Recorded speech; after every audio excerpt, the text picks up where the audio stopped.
Believe it's over 3 years since we were last here in Switzerland for ECS cricket. A lot's happened since then. We've had over 3,000 matches since we were last here in St Gallen, but I can't wait. There's 11 teams keen to do battle. We know there's a lot of good players too, so get ready for some action. I'm Mr. Maximo. This is the European Cricket Series Switzerland, and it starts right now.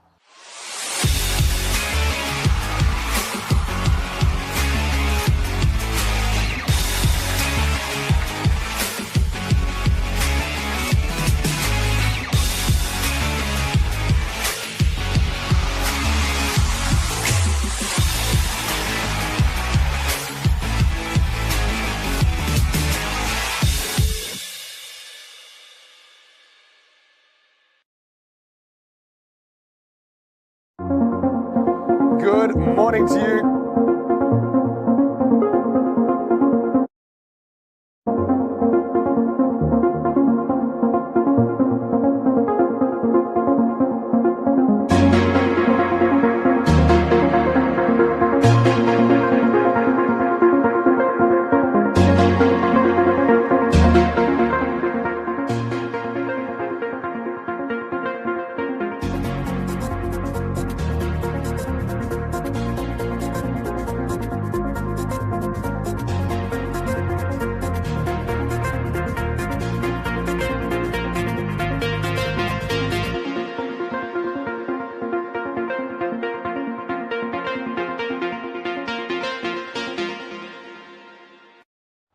Good morning to you, good morning wherever you're watching from around the world. Welcome to another huge day in European cricket. It is a milestone day as well for us because it marks our return to Switzerland after over 3 years. In fact, this wonderful stadium here in St Gallen actually is one of the first places we ever showed ECS cricket back in 2020. One of the first places as well after the pandemic lockdown. So it's going to be wonderful. It's going to be different. We'll see some clubs we haven't really seen for quite a while and a couple of new ones too in the European Cricket Series. Yes, so it's a bit crazy to think that since we were last here, we've broadcast over 3,000 matches. So I think that it's going to be a wonderful feast of cricketing entertainment. So we are going to start this tournament with the rematch of the final from 2020. So I'm really excited about that as well. It's Olten taking on the Zurich Nomads in match one. Rob Kemming, great to see him back. He's with the two captains a little bit over there, and he's got the coin. Let's see who wins the coin toss.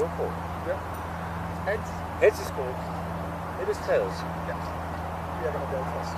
So it is Shahid Waridu of Olten that has won the toss, and he's elected to bowl first, so he wants to chase. I've got to say that Olten and the Nomads, they had a cracking final back in 2020, one of the early ECN classics, and it was a crazy tournament. Olten actually won every single game, including beating the Nomads in the initial stages of the tournament, but they lost their only match in the final. So the Nomads here, they are the reigning champions. And I've got to say, the Nomads, they look packed and they look stacked. They've got Fahim Nazir and Hassan Ahmed listed to open the batting, and they were the MVP and the best batter respectively in the recent Valletta Cup pentagonal T20 international tournament, and I just think that they are going to be a bit of a fortress, but yeah, lots of hitting all the way down, and I think they're going to really love these conditions as well. Outfield slightly slow, the pitch is a bit different, we'll come to that in a moment, but Olten, they're a team we have seen at 2 ECLs, and they were desperately unlucky not to make it out of the group stage in ECL 23, but they're going to pack a punch as well.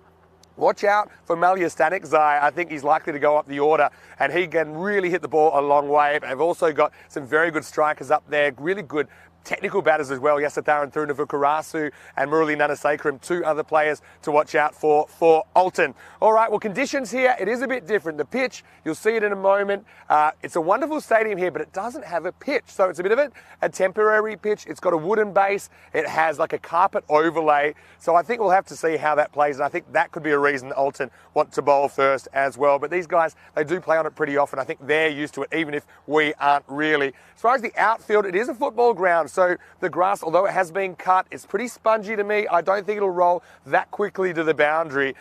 So I think there might be a bit more value in the air, although, of course, that has a few risks. Now, I'm going to have a couple of commentators with me, but right now I'll be in the central commentary position as we get ready for the first ball. Match one on the way. It's a rematch of the 2020 final. It's Olten against the Nomads. Olten winning the toss and sending in the Zurich Nomads. Yes, good morning, everyone. Really exciting moment coming up as we're back in Switzerland, and I really cannot wait to see how this goes. It's something very, very different as well compared to other stadiums. I say stadiums, other grounds that we would play ECN cricket at, normally probably except for the Carnamore Oval. So, yeah, it's going to be a wonderful morning, a wonderful celebration of cricket. And I tell you what, you could not hope for a better two teams to get us going. Vinny Sander here, Mr. Maximo for the European Cricket Network, welcoming all of our viewers wherever you're watching from around the world. Whether you're watching on our YouTube channel, ECN European Cricket Network, or fan code, of course, in the Indian subcontinent. And big special welcome to all of our viewers in Switzerland on Swiss Sport TV. Welcome to the European Cricket Series. Now, these two going out there for the Nomads, they're the two in yellow with the bats. They are certified guns with the bat. You've got Fahim Nazir out there, who is the recent MVP at the T20 International Tournament, the Valletta Cup in Malta. You've got Hassan Ahmed as well, former Italian international, who's now qualified to play for Switzerland, the country he resides in. And so, yeah, we're going to get going. And as you can see, the pitch is a bit different. It looks very similar to the pitch we had here in 2020 because of the kind of rules about using this ground. And it is a wonderful ground. We'll tell you more about that in a second. Adjacent to the football ground here in St. Gallen. They cannot have the pitch down permanently, so every morning they build the pitch. And essentially what it is some very large, flat pieces of wood. There's carpet over the top. It's held in place. That heavy rubber on the side is quite narrow and kind of makes the players look a bit like giants. But these players, they're fairly used to it. They would have played here many times. And we're going to see a fair few of the Swiss national players playing for their respective clubs. Of course, you've got two of them out there batting at the moment. You've got a fair few of the guys from Olten who were fielding that we saw in the ECL, not only last year, but also the year before. And they're very, very exciting to watch. And it's a bit of a firecracker. Malya Stanikzai, who's going to get going with the ball for Olten. Olten won every game in the previous ECS, but lost the final to the Nomads. So 3 years later, these two teams are ready to do battle. Oh, let's roll. First ball. An anticlimax, or is it? Because there was a chance for a run out, and Hassan was in big trouble there.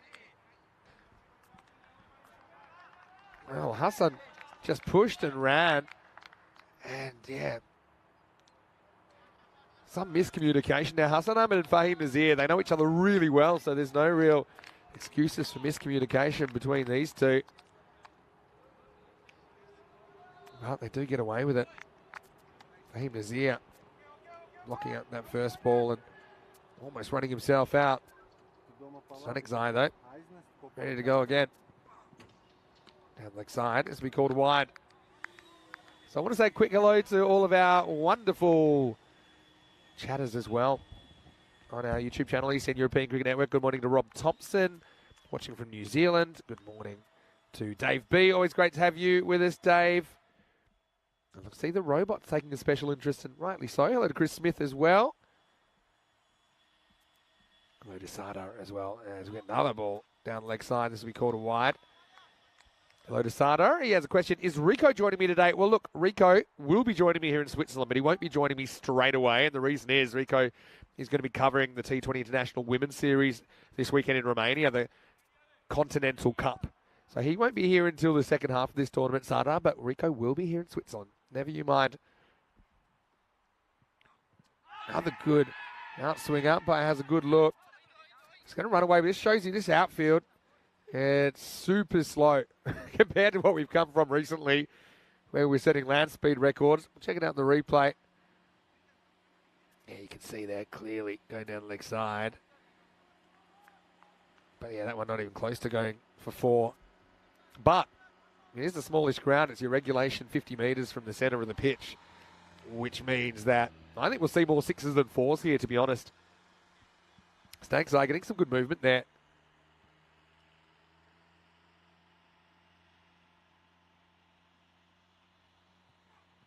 Oh, goes up and over the top, and we didn't have to wait long. That one's into the stands. Maximo! What a cracking shot that is. I said, these two left-handers, they are powerful. And Hassan goes bang. That one, lucky we don't have a full house. That could have done some damage to the spectators. Hassan Ahmed He absolutely banged that. And that's my big prediction. I think that we're going to see more sixes than fours here at the Grundenmoos Stadium here in St. Gallen. St. Gallen, about an hour outside of Zurich. Like I said, second ECS here, but first time we've been here in a while. The world's changed a lot over the last 3 years, hasn't it? Static Side's getting some good movement, but he's just struggling to adjust to the two left-handers. If I go on the recent series in Czechia, we had 626 Maximos and 1,217 fours. So we pretty much had 2 fours for every 6. And that's because the outfield was super quick. We were seeing records. We even saw records as far as individuals hitting fours in an innings, teams hitting fours in an innings. Better ball. This one actually ducks away from Hassan Ahmed, almost nicks him off. So yeah, my feeling is that we'll see plenty of sixes, but fours will be hard to come by. The fours rate in Czechia was 11.1, which is 11.1 boundary, 11.1 fours per 10 overs on average. I think here it's going to be more like 5 or 6. I think the maximum rate could be something like 8 or 9, maybe even more. As this one's up, and case in point, that one's out of here. Maximo! Another one banged down to the ground. And, yeah, right now this is Fahim Nazir showing what he can do as well. He is a class player. Now, this pitch, I wouldn't expect it to bounce too much. Typically, these wooden pitches, it's not too dissimilar to what we see in Barcelona at the Montjuic ground there, Montjuic Olympic Stadium. But the difference is in Barcelona, the actual base, the artificial base is a bit more rubbery. So the base under the pitch is a bit bouncier. This one, not so much. Now, false shot and over the top. This will test the outfield, and it just gets there. So the first 4 of the series. Very good shot to begin with. That one wasn't quite as convincing. As that skews over the top, and what an over to get us going. 21 off the first over. Really powerful start. As we welcome again, once everyone's settled, why don't you drop us a message? ECN European Cricket Network. Yeah, Fahim hitting all the runs off the bat. I thought originally it might have been Hassan that hit the first 6 because I thought it was one leg by. They actually did get back for 2. So Fahim faces every single ball in the over. Yeah, Hassan looks in pretty good nick. We'll get to have a look at him now. One thing I've got here, which is a little bit unusual, is I'm quite a bit away from the ground because I'm right up in the top of the grandstand. I wouldn't normally confuse these two if you're down at ground level. They're both powerful in their own way. I want to say hello to Andrew Ryan, who's tuning in as well. Hello, Rhino. He's saying, yeah, it's good to have Maximo in Switzerland. Decent clash first up. Yeah, couldn't hope for more, really. That's a really good look at the pitch as well. You can see that temporary pitch in there. It's going to be Gary Navaratnarasa to get us going at over number 2. Now, a lot of these Olten players, I know them from the European Cricket League. Matthew Hodgson asking, is this a football pitch? Well, to the best of my knowledge, yes. The actual main football stadium is right next to this. At some point, we'll try and get you some pictures of that. So it's literally across the road from the main football stadium. In fact, I think this weekend it's the first big match of the season. And so it's going to be packed out. Gary is around the wicket. And that's played away. Leg side. Just a single. So, yeah, it's definitely not a specialist cricket ground, Matt. I think Matt's tuning in as well. And the reason you know that is every day they want to play cricket here, they have to put in that temporary pitch.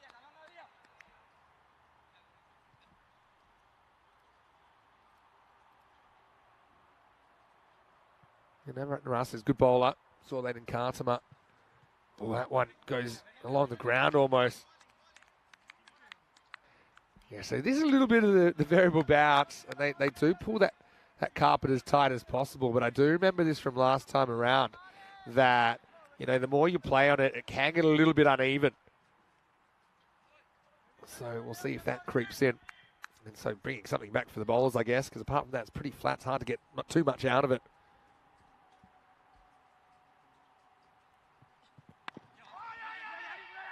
This time, Hassan pushed back and being a little bit more careful, as you can understand after that.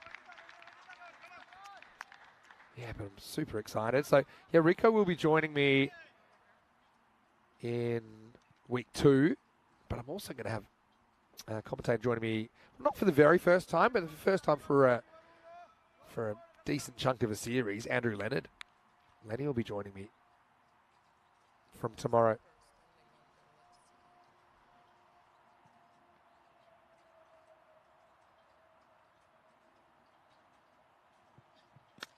Oh, that's a cracking shot. And that's going to be 4. That's going to bang into the banner. Stronger together. But you can see, you know, these two, they are very, very good cricketers. Fahim's played a very good level of cricket back in his original homeland. Navarrete gives him a bit of width, and he just leans on that, punch it through point for 4.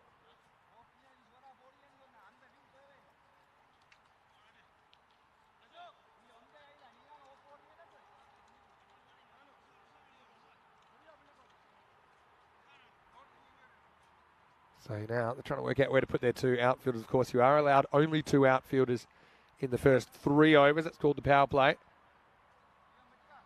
And after that, you're allowed up to 5. They've got a kind of floating slip at the moment, hoping maybe they can get a nick. Nazir will nick the odd one. He won't nick this, the full toss, and that's going to do some trouble as well, because that's got all the way. Maximo just carries into the Nomads dugout. And this wasn't the best delivery, really. I think just pitched on the rope. I think it hit the rope. Yeah, it did. So just getting there. So 6 more. And this very good start continues for the Nomads. And it takes us to the end of the over. 34 without loss after 2. It wasn't the worst over in first 4 balls. It went 1-1.1, 4-6. Sada saying the pitch looks variable, the outfield slow, but still I think it'll be a high-scoring series. What do I think? Well, what I think is everything you said is correct. When we say high-scoring, though, I think around about the 100 for me is probably going to be par here. Maybe even a touch less. The reason is just the quality of the batting here in Switzerland. We've seen how many good strikers there are, and it's the kind of pitch, not too many are going to bounce up at you. So you get the odd one that keeps low, so you can kind of get on the front foot with a bit more immunity than you might normally. Anyway, it's Dion Johnson who's going to bowl over number 3. Hello to Osama Mahmood. Nice to have you with us. Hello to Liam, who's watching from New Zealand. Yeah, drop us a message. And Andrew Ryan, as I live and breathe, good to have you in the chat as well. Wow, that's high. That could be trouble. It's going to be running away for 4. But, yeah, this is touch and go, I think, for high.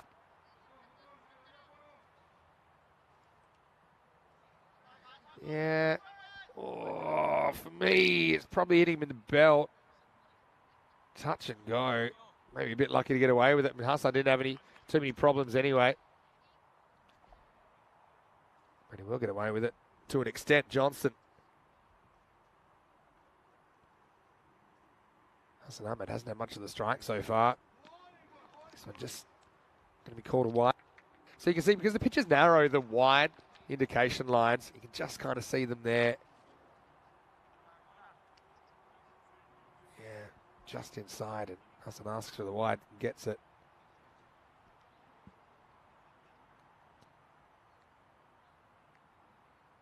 Johnson, I think he'd be smart to attack the stumps here. He doesn't quite get it right. It's on the pad, and that one's going to disappear as well. Maximo! Nomads up and out of sight at the moment. And 2 very good cricket teams going head to head. And don't forget, Olten won the toss. They elected to field first. So they've sent them in.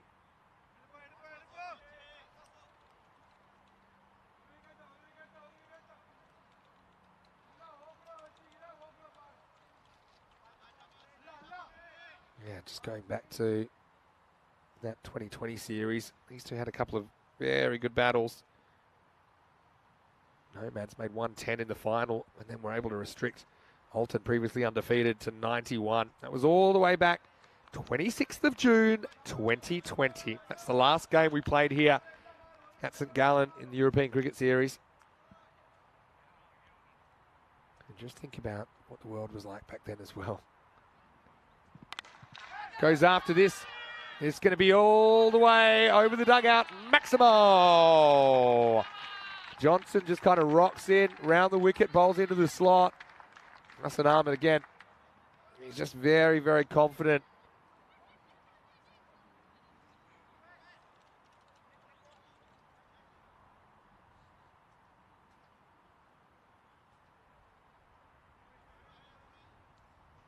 Yeah, they can check the ball there because that's actually gone over the dugout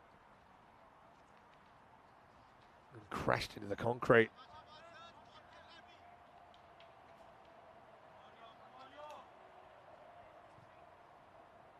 Comeback ball from Johnson. He's gone for 17 off 3. And now it's going to be more because that's up and over the offside. Maximo! So watch out, Hassan Ahmed's about. Didn't have a lot of the strike early. He goes leg side, then offside. He's so tough to bowl to. And this is what I mean. Yes, there's some variable bounce, but most of the time you can get on that front foot here. If you've got a good technique, you can take your pick where you want to hit it in front of the wicket. That time it goes a bit more sideways.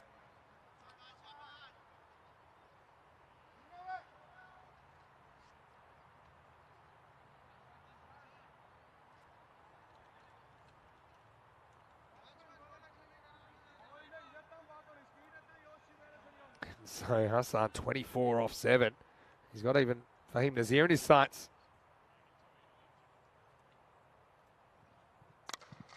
Straight drive, get this to test the outfield, but this is a good example. It'll just hold up and probably almost stop before the fielder gets there. It's Malia Static Zai.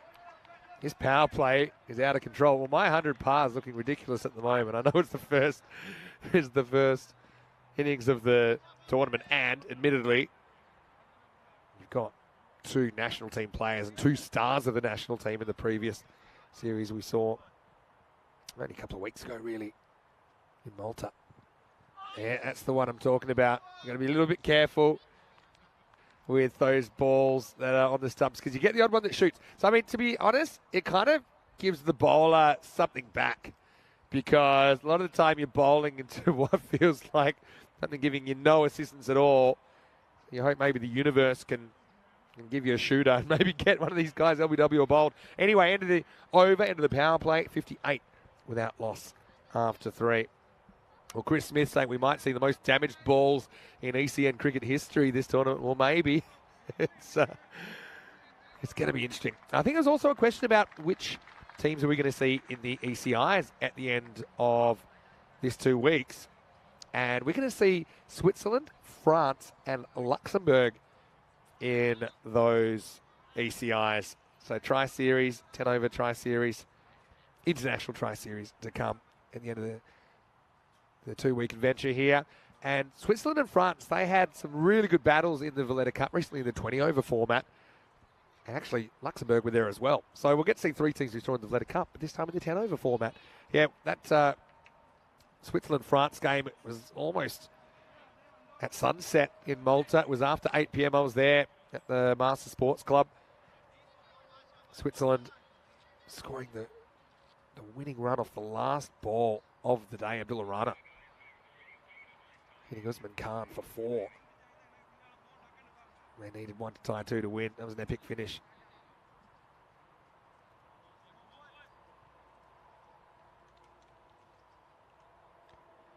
All right, time for some spin. And it's Shakti Swastivakaran comes on worked away.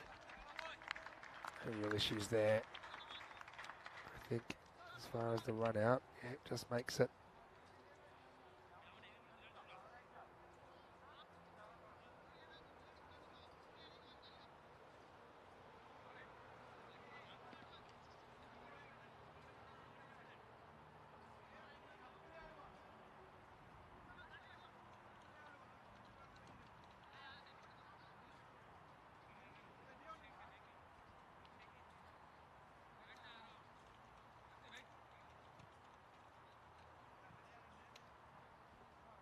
Current.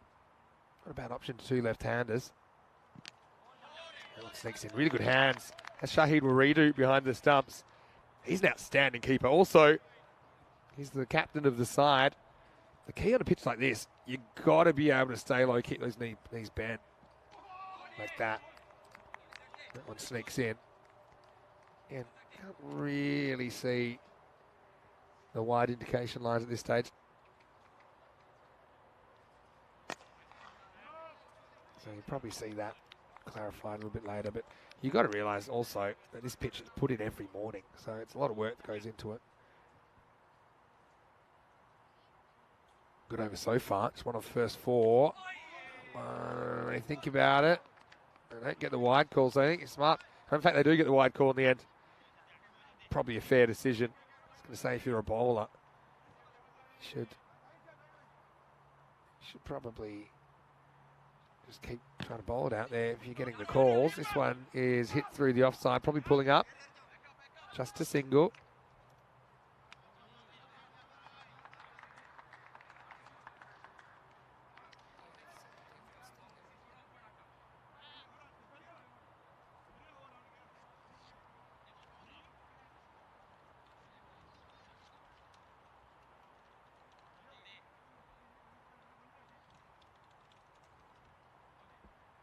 All right, so Hassan Ahmed, let's see how he deals with it.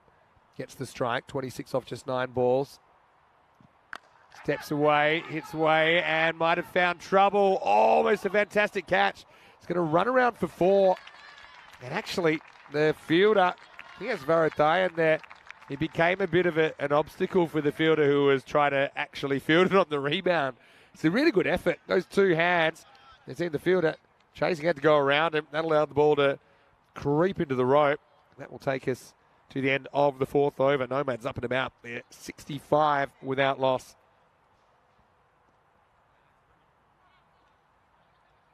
Yeah, you can see the background here. You got the football stadium literally across the road. And looking at the run rate so far, magical start, 21 off the first over, and 13, 24 in the third. Just 7, so spin making a bit of a difference there.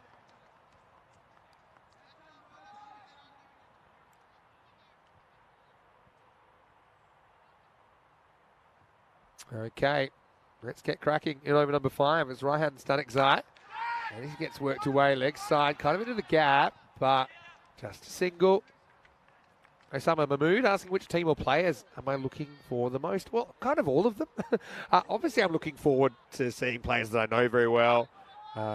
Like these two, of course, some of the Olten guys from the ECL, like yourself, Osama, for example. All right, this is up. It's in the air. Adios, Pelota. That one, it might have gone the roof. Maximo.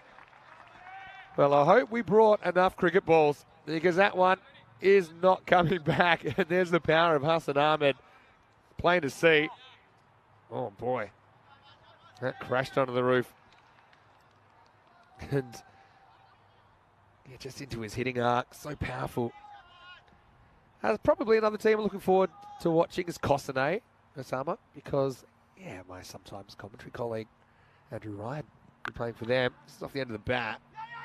Skirts across the rubber. There's definitely one there, but they don't take it because I wasn't sure if that ball was just going to curve towards the mid-off, so he's a little bit careful. Yeah, so Kosane, another team we'll be looking forward to seeing, but I don't think we see them till the weekend. 11 teams in this series. They'll play each other once, and then we'll have finals format. Slightly different finals format in this one as well, because the top 5 will actually make it into the final series. So that's something a bit different as well. Yeah, so the top 5 out of 11, which I don't mind. Makes the finals format a little bit different. Yellow bowled. Stanikzai just gets that angle across the left-hander by going around the wicket.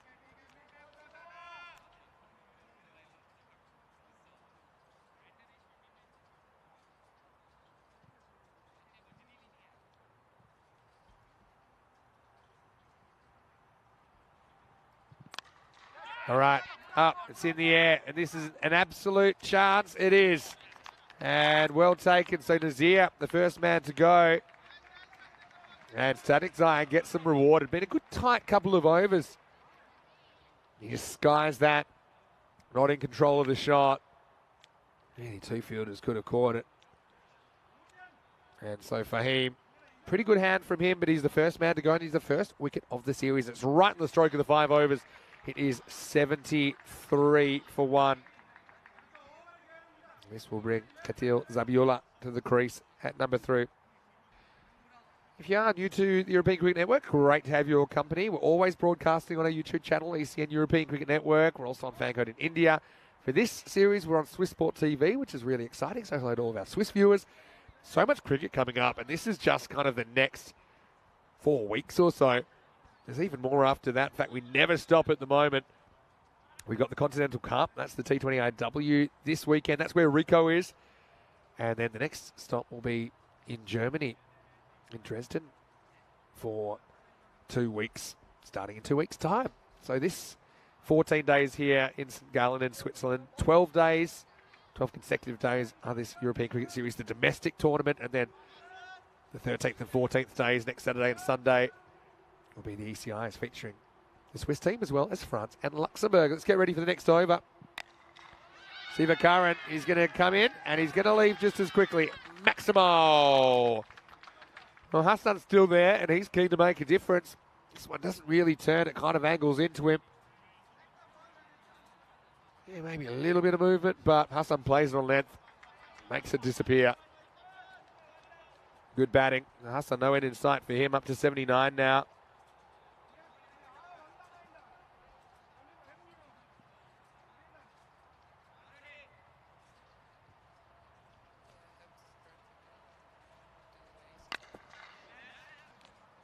This next one isn't really timed. Hassan Ahmed moves to 44, though, 15 balls. Yeah, Hassan, he was outstanding in the Valletta Cup recently, and he just was very good under pressure as well. I think that's a really good sign. Ended up scoring 164 runs in that series, second top run scorer for Switzerland, second only to Fahim Nazir, who is the only man to fall so far.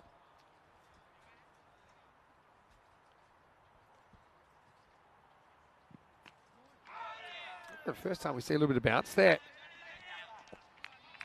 Because we do see a right-handed Katil Zabiola out there now.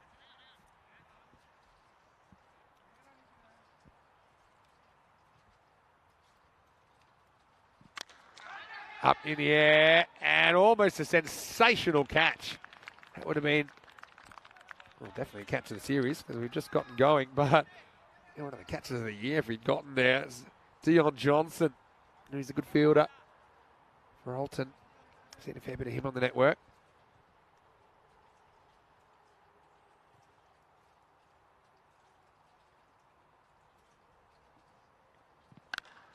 All right, plays this on length, gets it up, into the gap and over the gap. Maximo! And 50 for Hassan Ahmed. And what a good innings it's been. He brings up his 50 off 16 balls. I don't even think his teammates have realised because it happened so quickly, but yeah, well batted, Hassi. What a great start to the tournament. He took a wonderful catch in the final 3 years ago here. The game was in the balance. Now this one has gone absolute miles. It's another one on the roof. It's like a hailstorm at the moment. And Hassan is on a rampage. End of the over. Siva got away with a couple and then he didn't. End of the 6th over. It's 93 for 1. What a start to this tournament.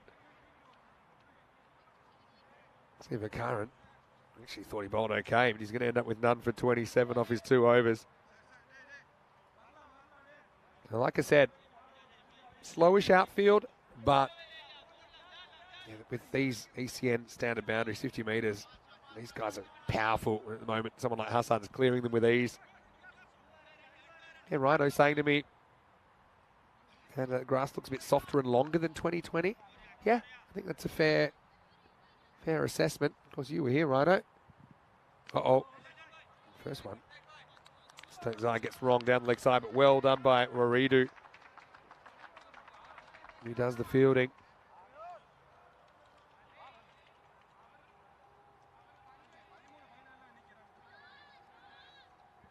Yeah, super exciting. Anytime I get to go to a new place, it doesn't happen very often anymore here on ECN.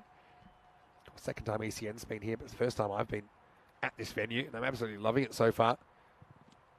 Well, that's one that would have been a wide. Instead, it's off the pad. Again, sign of the outfield is slow. It's going to stop before it reaches the rope. So leg by signalled. To be honest, it probably should have been a wide, maybe more than one wide.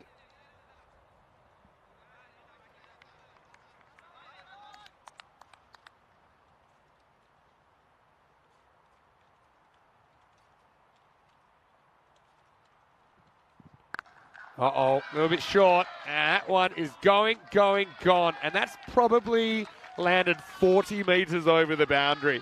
And I'm not exaggerating. Hassan Ahmed is 62. Goes Maximo, and this one was a super Maximo. Just have a look where this lands. If we get it, we might lose it to the left. We can only go so far with the camera. That was a monster hit from Hassan Ahmed.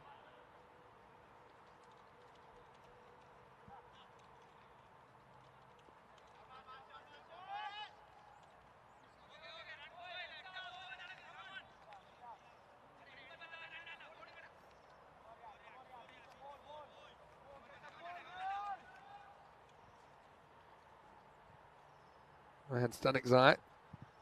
Now, full toss, and it's asking for trouble. Maximo. This one not hit quite as far, but certainly far enough. Hassan to 68. Yeah, it's high-ish. We saw one they let go earlier. That one's no worries. That's about knee-high by the time it reaches him, but disappears out of the ground right at the middle. It's a really good shot of where he hit that. Not hitting many. Far away from the middle at the moment, Hassan Ahmed. Now he's going to go offside. Has he got the journey? He does. Maximo! Well, the hundreds come up in this over, and now Hassan's in the 70s. And we are on here at the moment. I won't say it because I don't want to jinx him, but we could be on for something very, very special here.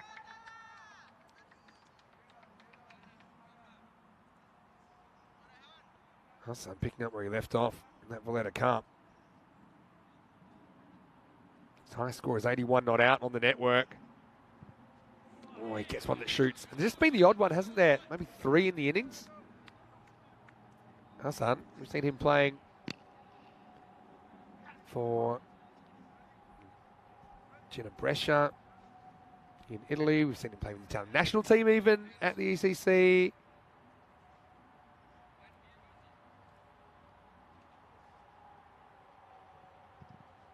Oh, he misses out on this. Almost gets through the keeper and might have endangered the helmet, but it's a good finish from Static Zai, takes the pace off. I think that's going to be the key here.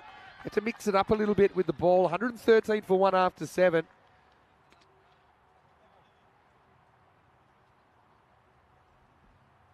Hassan Ahmed, 74 in the first 7 overs. He's going to be a handful.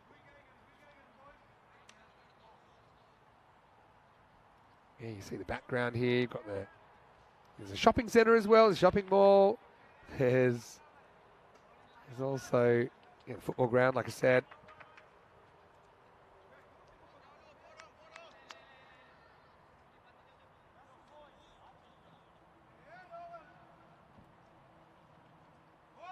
So now we're going to get Janushan Magajana being used as a death bowler.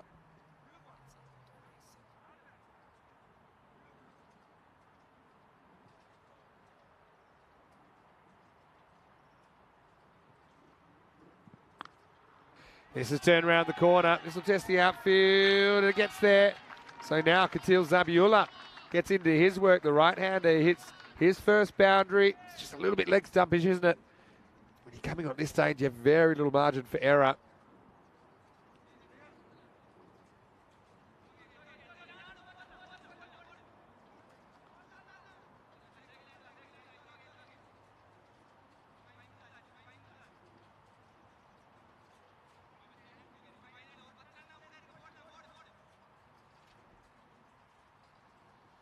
Nakajana with the comeback ball. Oh, I'll tell you what happens here. He actually lands off the pitch. It's a good incentive to get close to the stumps. In fact, both feet, I think, for me, well, definitely, that front foot. This makes your eyes water. So I don't know. I mean, at the moment, normally you have that return crease there. Probably in 2020. Got a slightly different rule for this. But anyway, right now, he's not looking comfortable. That one picks the gap, even the gap in the fence. Zabiula gets 4.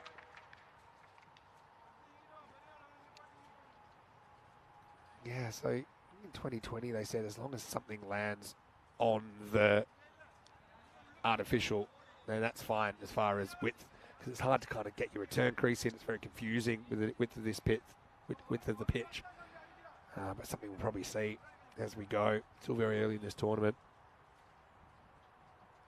Tell you what, can't wait to see some of the French fast bowlers tackle this in a couple of weeks. Be a wide down leg side. Doesn't catch anything on the way through. And these players, even though we haven't had any ECS cricket here for 3 years, a lot of them are pretty experienced in the T10 format. They have a local competition here, T10. A lot of them we've seen it at the Cardamom Oval. It's well bowled. Hassan just going cold at the non-striker's end at the moment. Sitting tight on 74.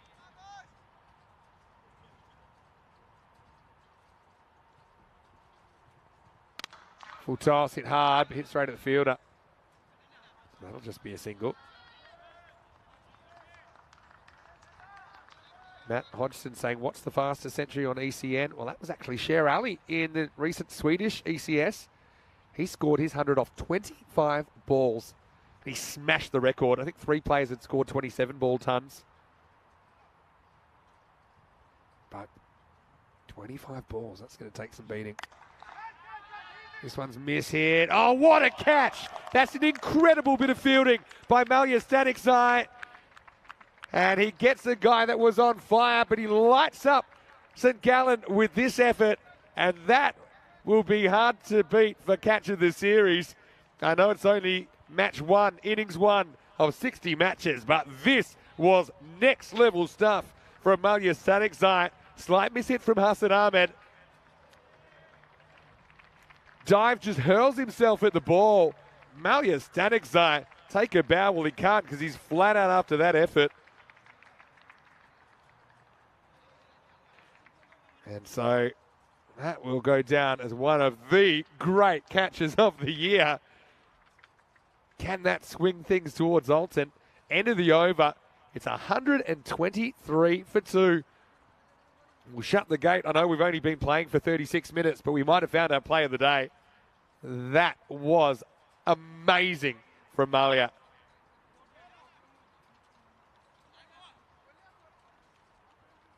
One hand effort, didn't really have time to organise and go with 2. Well, here's a little taste of the kind of action you're going to get from Switzerland. These guys, they are excitement machines. Start of a new over, it all happens in the 9th. And guess who? It's Malia Stanikzai, who's going to keep the ball, and he's going to bowl over number 9. What a catch. Just going through the chat. A few people thought Hassan would be on century watch, but, well, we were. Until that. He just had gone cold a little bit at the non-striker's end, though.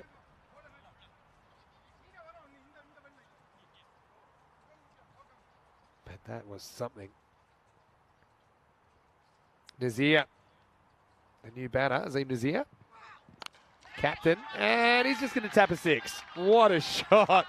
Oh, these guys, they love the short format. Maximo. Yeah, Azim. Very good player. That was just timed exquisitely. Up and out of the ground. It's ECN for you. About 2 minutes ago, Malia Stanikzai was top of the world. Now he's looking at a new mountain to climb at the other end. Azir, 6 of his first ball. Now, better ball. I think bowling a few more there is probably a good idea. Because it's going to be hard to squeeze 4s behind the wicket with this outfield. The bowlers that can execute the Yorker, I think, can have a pretty good time.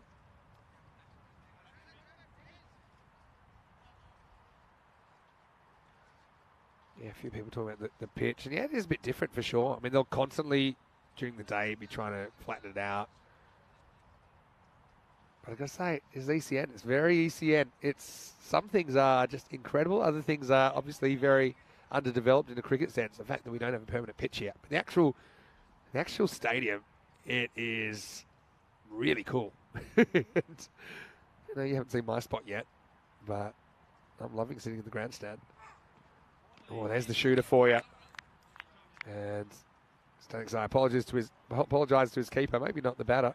This is where I think it is pretty batter friendly, the fact that they can get forward and not going to be surprised with extra bounce, but they will occasionally be surprised by lack of bounce, I think. Slower ball, skied. Keeper wants it. Waridu, he's looking for it. He's going to get there. Excellent keeping, solid stuff from the skipper. As Malia Stanix, he's going to get Zabiula for 11 and a run a ball.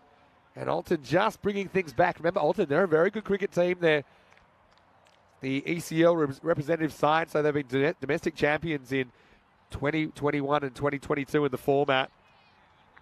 And Waridu, that was an excellent catch. It was a lot more difficult than it looks on TV. But he did find it. And Katil is going to have to go.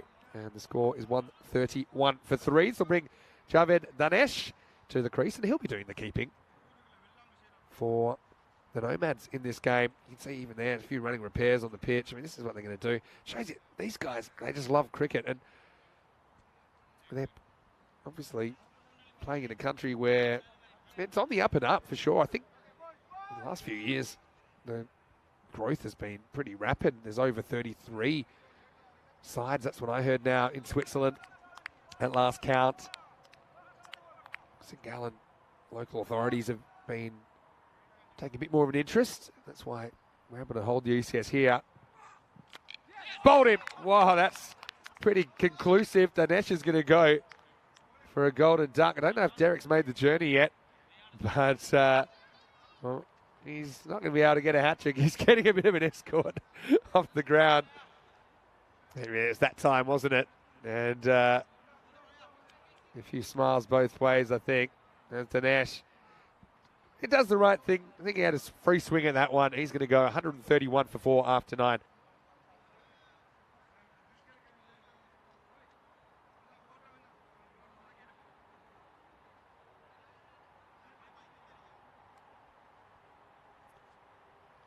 So 9 overs down, 131 for 4.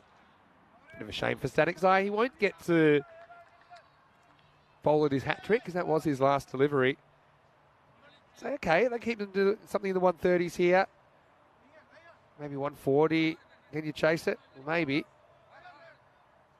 A definite maybe, because Olten, they've got some pretty good batters of their own. Top 3 looks pretty stacked. It's going to be Gowrie Navaratnarasa to bowl over number 10. And he's bowling to the Nomad skipper, Azim Nazir. And he picks him up and out of the ground. Great shot. Great shot. I mean, you have to be a little bit worried about, is this going to bounce as high as you think? It did. I suppose it doesn't matter so much at this stage where you've got plenty of wickets to play with. If that had shot along, not along the ground, but almost, then maybe Nazir loses his stumps, but Narasa finds out the hard way, maybe not to give length to such an accomplished bat. He hit that away over the leg side with ease. Oh, edged. Let's test the outfield. This probably goes. Yeah, it does. With the pace of Navaratnarasa. So 6 and 4. And keeping it to the 130s. That's a bit of a pipe dream, I think, because they're already 141.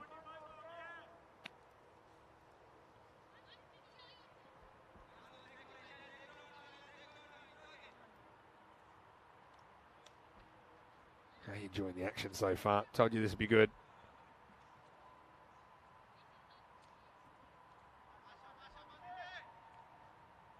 There's another crack. Last one was a bit fortunate. The other ones were pretty emphatic. Drives, wants 2 here. And with the slowness of the field, he might get there. No, he won't.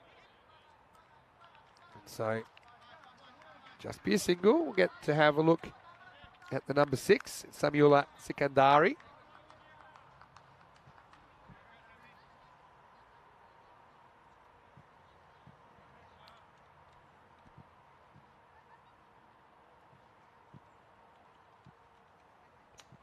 Three to come. Sikandari, he'll be swinging. Oh, yeah, shot, but he might have found the field. He doesn't, just over the top. Maximo! And the Nomads, they're kicking late. Everett Naras again gets it slightly wrong. Gives him a little bit of length, just a little bit to play with him. What a good shot first ball. Clears the front leg. Very modern cricket shot, isn't it? Two to come then. Don't give him width, don't give him length. I think that's the key on this pitch. 148 for the Nomads, 2 left. Oh, good slower ball. Really good slower ball.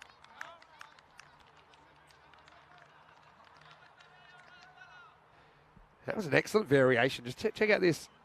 Yeah, little bit of a kind of back of the hand / rolling leg cutter kind of slower ball. Excellent work.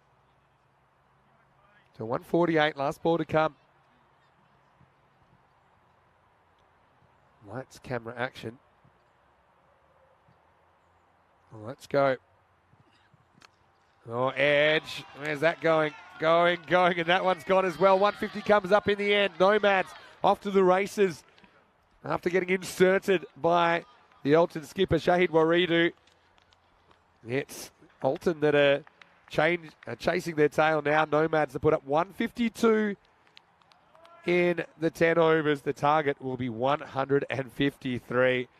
Well, that's just the first innings of 120 we'll get here in Switzerland. If that's anything to go by, I think it's time to buy a few bags of popcorn and settle in for the ride. Let's have a look at the highlights of the first innings. Nazir, well, he got them off to a great start in the first innings. 16 off his bat as the first went magical. And Dion Johnson, he also found it pretty hard going. Hassan Ahmed then got into his work. He almost caught his good friend Fahim. Olten did turn the spin, and it seemed to be a little bit more effective. This was a chance that went down, but a pretty tough chance for Varadhayan. Ended up dribbling across the line. Eventually, we did have a wicket, and it was Makajana that took a very good catch to get rid of Nazir for 29. No, he's a dangerous hitter, but Hassan just seemed to go into full beast mode, didn't he? As he cracked 10 Maximos and just 2 4s on the way to a blistering 74 of just 23 balls. So striking at over 300. Eventually, it would be a ridiculous catch that would get Hassan. So to get brilliance, you have to bring brilliance, and that's exactly what Malia did there. A one-hander, early contender for catch of the tournament. But Azim Nazir came out, and he looked very at ease, just stroking a couple of Maximos away. Buridu was able to get Zabiula for just 11. Top etching an attempted hoik over the leg side. Great work by the keeper. Javed Danesh went without scoring, but then a bit of a kick in the tail for the Nomads in the last one going magical. 21 coming off it, and took them from 131 to 152 in the end. And so, yeah, it'll be right up there with their biggest chasers if they can pull this off. But who's to say they can't? We've seen some pretty epic ones on ECN recently. As we look at the scorecard, Hassan Ahmed, 74 off 23. Tell you what, he might have to go and find those balls on the roof. We'll need a bigger ladder because he was hitting some big sixes. 29 from Nazir in the opening partnership, which was pretty fruitful for the Nomads. They were able to put on 73 in 5 overs for the first wicket. Apart from that, some handy contributions. 18 from Nazir was a bit of a highlight. He had a couple of very sweet-looking shots. Looking at the bowling, Static Zai could make a claim for best of the bowlers. 2 for 27 of his 2 overs. Also took an unbelievable catch at long off. Wickets also to Raihan Static Zai and Jadashan Makajana.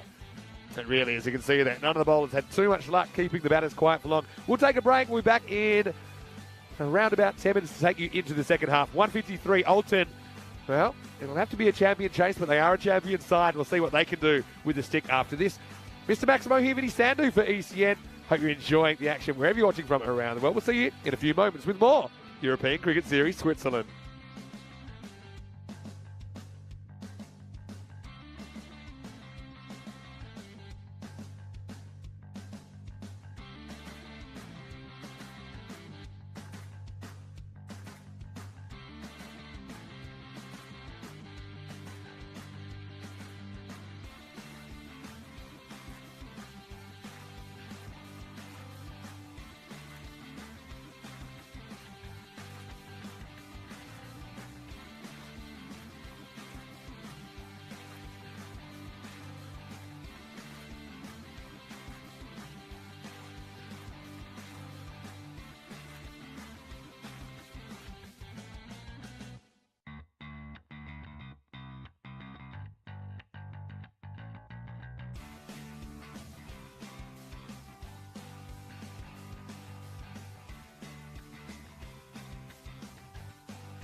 Hello and welcome back to St. Gallen. Sun's out. Who's ready for the second half of this game? It's the opener between the two finalists from last time around. It's Olten against Zurich Nomads in match one. The batter's out there already. Nomads taking the field. They do have some runs on the board, that's for sure. They were able to put 152 on the board in the first half of this game. 74 from Hassan Ahmed was the standout innings. 10 sixes he hit, plus 2 fours in that knot. Striking at over 3.2 runs a ball. Apart from that, Fahim Nazir with 29. Azim Nazir with a quick fire 18 off 5. And a couple of boundaries from Sami Sikandari at the end. Gets Nomads over the 150 mark. And so, yeah, almost ready to go in the second innings. Just making a few final adjustments. Yeah, it's essentially a temporary pitch here.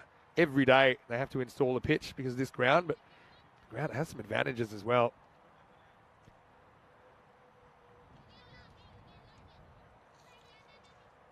And I'm very curious to see how Olten go about this chase. You can see these players that know each other pretty well. And we saw plenty of runs. I said about 100 par. Well, time will tell. Maybe 110. I do think it was above par batting, no doubt, that we saw in the first innings of this tournament. Also, what a catch from Malia Stanikzai. What do we think of that? So welcome to all of our viewers, of course, watching on our YouTube channel, ECN European Cricket Network. Everyone watching on FanCode in the subcontinent. And, of course, a very warm welcome, a very special welcome to everyone that is watching on Swiss Sport TV in Switzerland. It's a big week in Switzerland, including the big national holiday tomorrow, Swiss National Day. So, I know, there's a lot of proud Swiss people that are tuning in. I think they're enjoying what they're seeing so far. Malia Stanikzai, who just mentioned, he's going to be the man who's going to face the first ball. He's out there with Yasso Thirunavukarasu. Oh, let's roll. 153 for victory in the first one. Sneaks in. Fahim Nazir with the ball. Good wide Yorker. A lot of chat out there, as you'd imagine. I think for the most part, if it's on the pitch, it'll be all right. We may see some clarification with the wides as we go.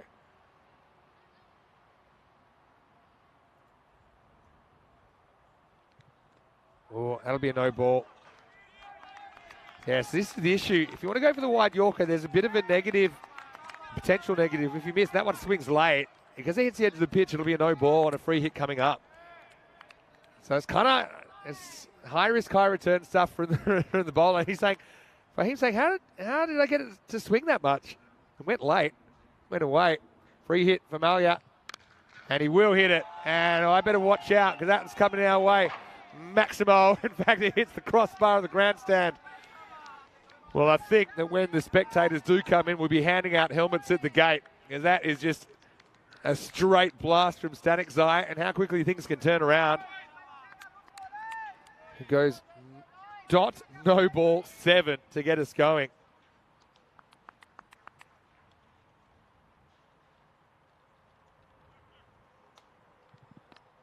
Now, little hands here, running away and getting to the boundary. So this outfield, it's even running a bit quicker than I might have thought. It did have a bit of a haircut before the first ball. Stanikzai with a little dab shot there, just had to get around the fielder. Can be a bit of a risk that he can edge to that man in the circle, but gets it away. And if you think that 153 can't be chased, think again.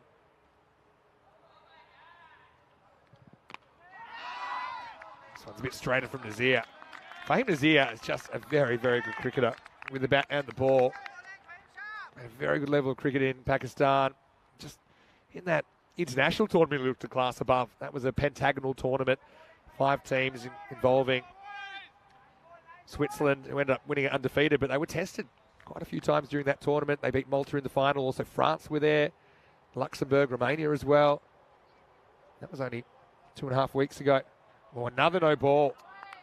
Yeah, it'll have to be. So anything that hits that edge of the pitch will be called a no ball. And the reason is, I mean, this could easily come back and hit the stumps. And that's not very fair. Well, the bowlers might think otherwise. This will be another free hit. So it's good incentive to keep it straight. Because that's, you only get 12 balls, and so far 2 of the balls that Nazir's going to bowl, he can't take a wicket on. Short and turned around. Should just be 1. Oh, he's run straight past it. I'm going to go for 2. A good throw might test him. In fact, the ball hits the batter. Just a little bit of eagerness out there from the fielder. Here's Java Dinesh with the gloves for the Nomads.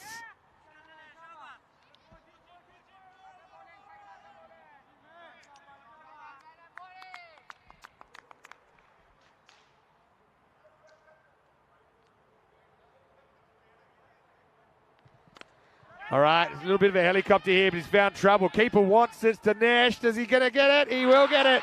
So early wicket there, Static Eye. Hit a couple of nice shots. He tried to turn that away. It was a little helicopter shot, and it was shades of 2020 there, but it was a very different result. Didn't hit this one well at all. Up in the air. Just have a look at this. This is his little flourish that we see from him sometimes. He knows he's in trouble. Bowler thought about it. Keeper Dinesh says, yeah, I'll have it. He takes it, and you can see he's pumped up. Why wouldn't he be? Static Eye goes 6-4 and out. A wicket in the first over. It's 11 for 1. That is the end of the over as well. 62 matches since the golden ball. Well, believe it or not, it was only last weekend that we had a golden ball. Last Saturday, so what's that, 9 days ago? That shows you how quick the matches have been coming thick and fast at the moment. And so we'd love to see a Swiss golden ball. And from memory, we didn't have one here back in 2020. So I think that's, given the competitive nature of these teams, every chance we might see one during this 2 weeks. Nazir, probably not the over he hoped for the most part, but he does finish with a huge wicket of Static Eye.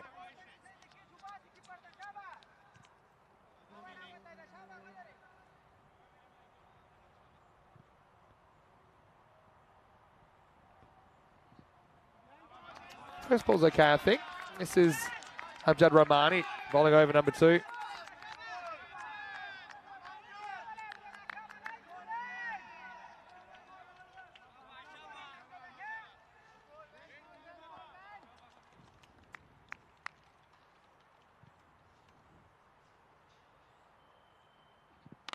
Oh, this is absolutely laced. And thanks for coming. Yasadharan through Navukarasu is one guy I always love watching in the ECL. You know why? Because he can hit big bombs, and that is massive. That made a special kind of sound. It echoed around the stadium. No one's catching that. Got every piece of it. This 153 is under attack, I'm telling you that much. Oh, good slower ball from Rahmani. I think that's going to be the key. Don't let the batters settle. Do not let them settle.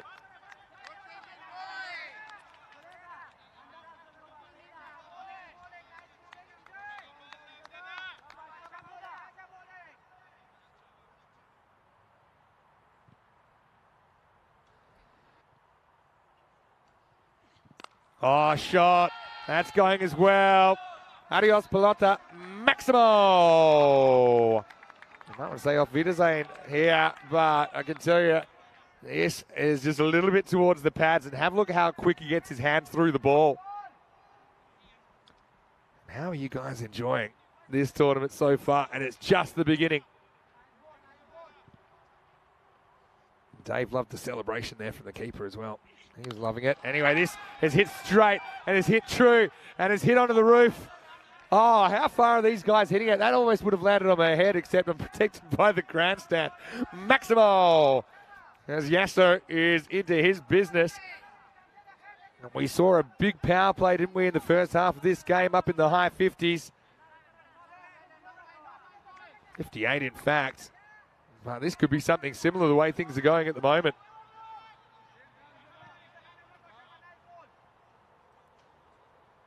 Slower ball coming up, I think, from Rahmani. 18 have come off this over. Here it is.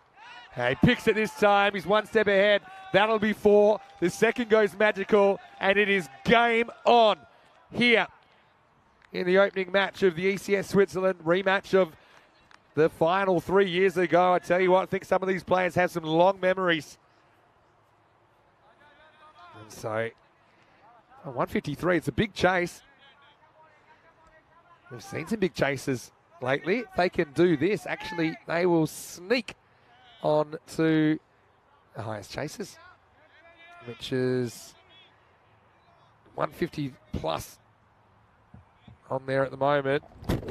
We've had the record recently. 174, which is absolutely nuts. So could we have a little bit of history going on? We'll find out right now.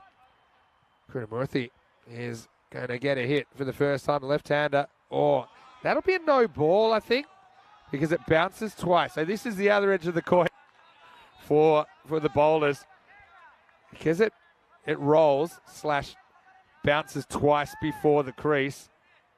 It's a no ball. And the thing is, there's a certain length where that'll happen. So you've got to pitch it up a little bit.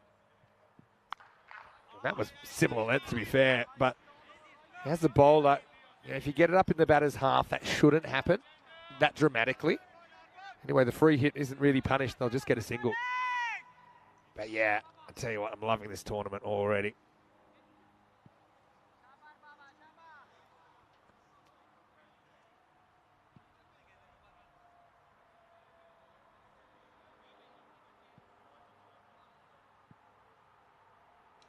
Romani. It's called wide. Probably fair enough. At the moment, I'd be using kind of the edge of the pitch as the default for their tram line.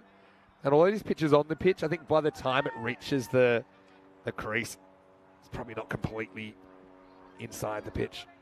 A little bit of it on the edge.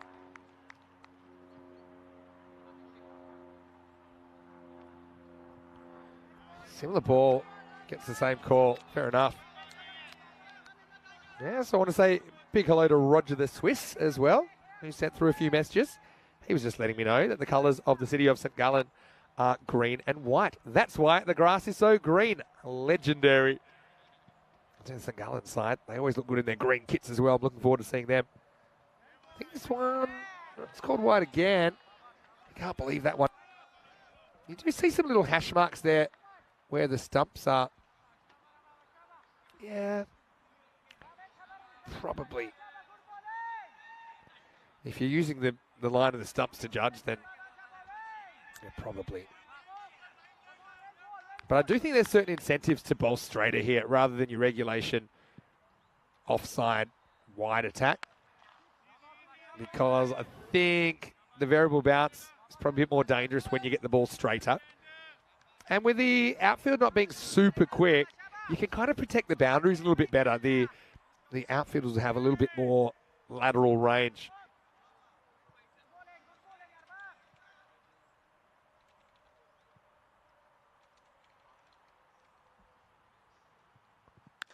Oh, well, this was straight, and it wasn't that effective.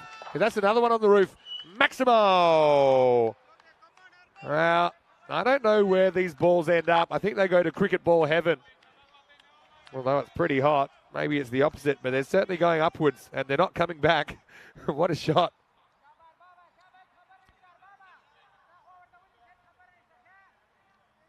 Krishnamurthy goes bang.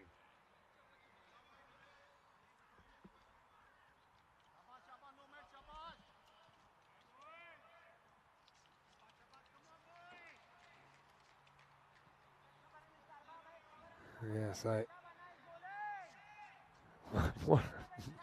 what hitting we're seeing here. Tell you what, my 100 to 110 par prediction, you can throw that in the bin. Certainly when these two teams are playing. Ties them up a little bit. So, dot ball. So the rate, essentially 15 and over you need to go. So 45 or so after the third. It'd be about right. Low 60s after the fourth. Wouldn't want to fall too far behind.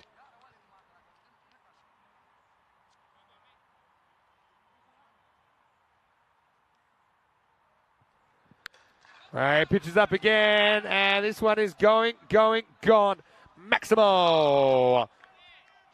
And Karunamurthy has come out, and he's whacked a couple of sixes as well. These guys, they're such good hitters in the top order. He gets the target down under 100 now.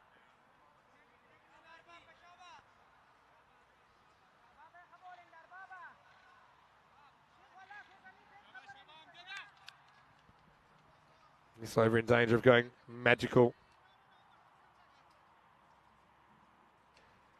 Last ball of it coming up. No ball called, and that's going to be 6 as well. Maximo.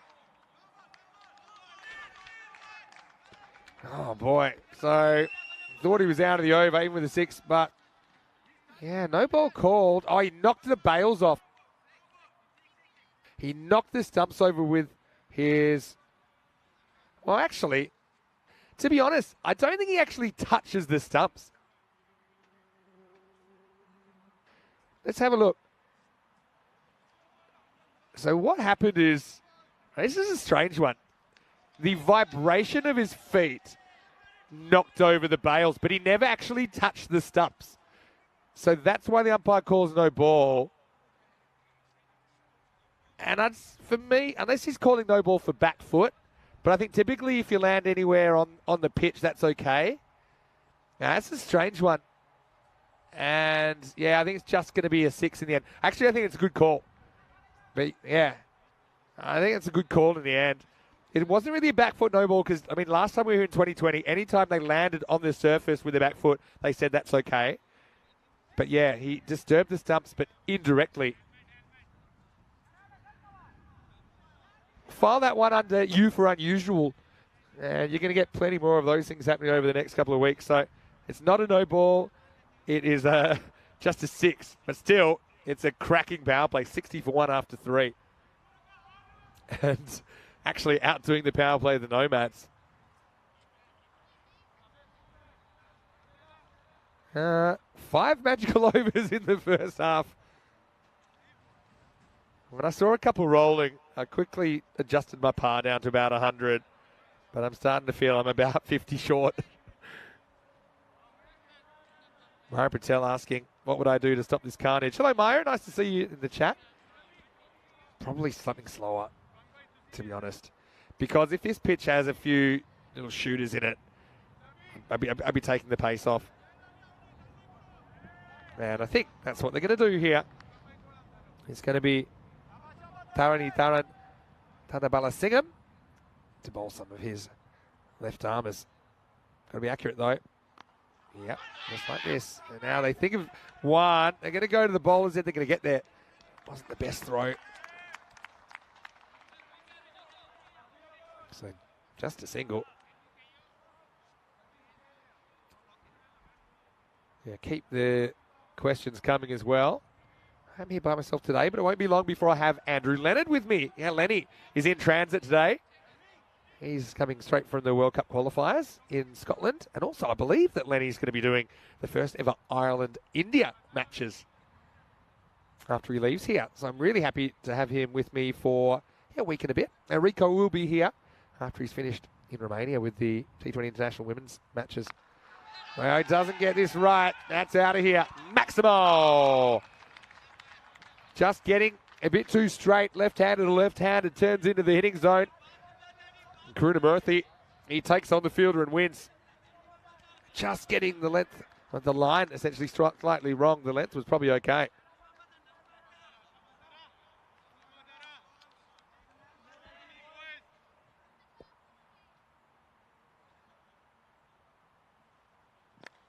Oh, that's a pretty good shot. That's not an easy shot at all. It comes down the pitch a little bit, but took a risk. If he misses it, it could have been stumped, but he doesn't miss it at all. He gets plenty of bat, gets it up, and actually into the gap as well. 4 more runs.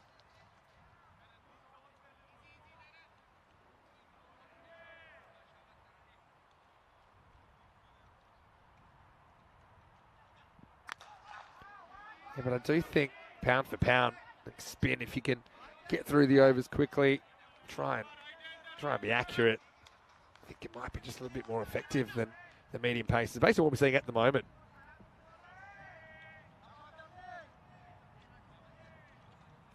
Yeah, Switzerland's a very interesting place. There's real national pride about the Swiss that kind of transcends cultures. And this is in the air. Now, who wants that? Bermuda Triangle situation is going to fall right in the middle of 3. And so Karasu gets lucky there. Could have gone absolutely anywhere.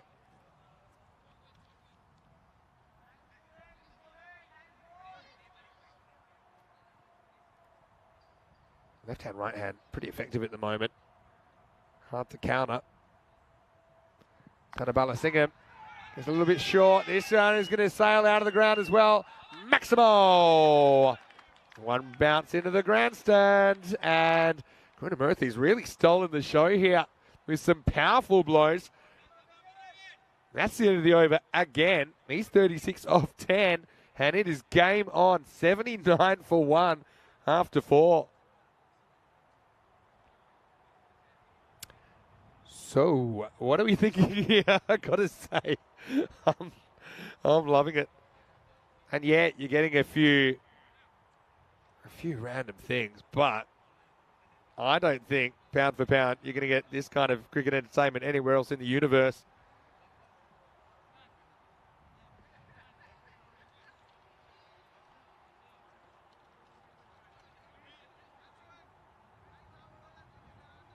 Yeah, so a few people reminding me, and Matt in particular. Ireland played India last year, so it's the second time they're playing them in 2 years. But I think Lenny was saying it's the first time he'll be doing some Ireland-India games. So, yeah, I know he's very excited about that. I think you're going to love Lenny if you don't know him already. He's a really knowledgeable guy. He's a real professional. And we are very much looking forward to working together again.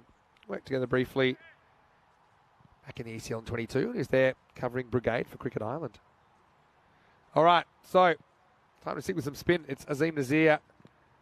Clever bowling. I think a 2 here, but the keeper does pretty well to jump on it. Javed Danesh, just a single. Rate required to come down to 12.5 and over, so it's come down about 3 points.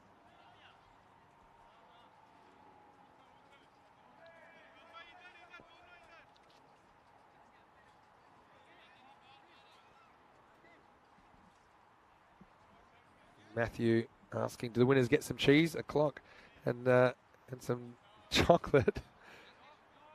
We are going to talk about Switzerland a fair bit over this 2 weeks. There's a great video in the introduction that gives you a look at St. Gallen as well.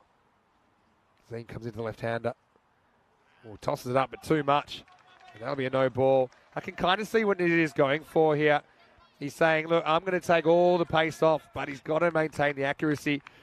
Because now free hit, to be honest, I think Karunamurthy is going to run at him. Will he go quicker here on the free hit? Not really. As this is helped away.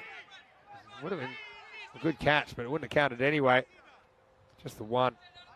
Probably would have been a wide down the leg side there, you know.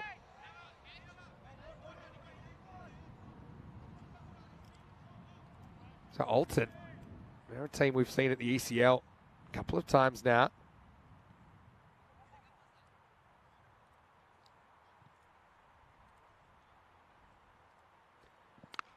Well, he tosses it up and he says go for it. And he does go for it. Maximo! Yasso goes large again. A shot longer than his last name. And through to Vikarasa goes bang. He times it up perfectly.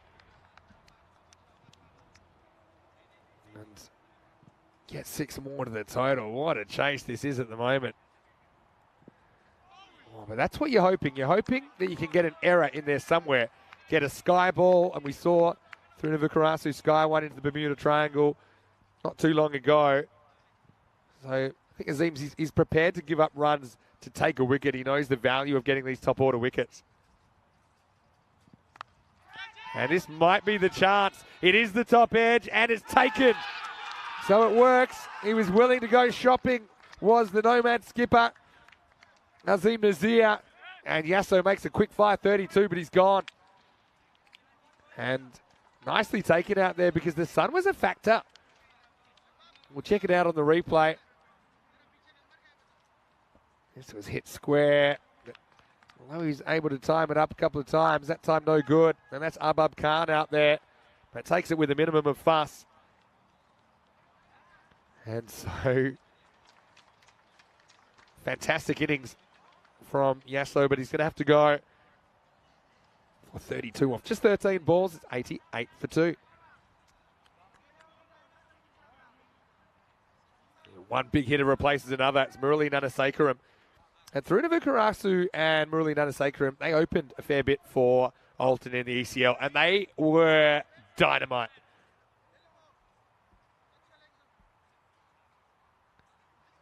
So yeah, 88 for 2 now. Nanasekaram comes in at 4. Last ball of the over coming up. Reaches for this. 3 fielders guard that leg side boundary. Abjad Rahmani does the fielding into 5. The score is 89 for 2. Nazir, I think for all his sins, he takes 1 for 10. That's a very, very good over for the Nomads. Anything I mentioned? Last time we were here in 2020, these two did make the final. Olten had gone undefeated, but the Nomads were able to put 110 on the board in the final in fairly heavy rain by the end as well. We saw Malia Stanikzai attempt a helicopter shot. Almost a perfect Yorker from the bowler. Hassan Ahmed took a memorable catch out of deep mid wicket. It's ECN history. That was the last game we ever saw here before today. It was the 26th of June, 2020. So here we are, 2 years, 1 month, and 5 days later, back in St. Gallen. Hello to Ramesh Satheesan. Good to see you with us. He has a very fair comment. As we see, a full toss worked away, but this will just be a single. So let's see if Karunamurthy can keep up his pace at the moment, which is over 3 a ball. Yeah, Ramesh is the Romanian skipper. Yeah, it's such an interesting pitch, Ramesh. It's actually a pitch they have to install every day to protect the grass here. But we're at a stadium, so I honestly feel like I've made it. Nothing against the Cube, which Rob Kemmings borrowed for this 2 weeks, but the top tier of the grandstand, plenty of cover, great view of the game. Production room right next to me. There's a fridge with drinks in it. It's perfect conditions. All right, go straight. Does he get it enough? He does. Maximo! And really, this one was all in the placement, because I think if there was a fielder on that line, then he probably can take the catch. But yeah, this is all about the fact that it's into the gap between the mid-on, mid-off. Karunamurthy heads into the 40s in quick time.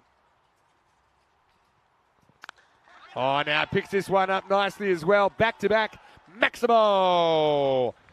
Karunamurthy to 49. Rolls the dice, comes up with double sixes, and 102 on the board already. What a chase so far.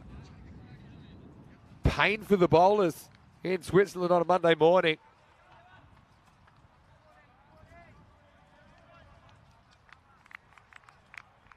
Karunamurthy on the verge of a half century. What a knock.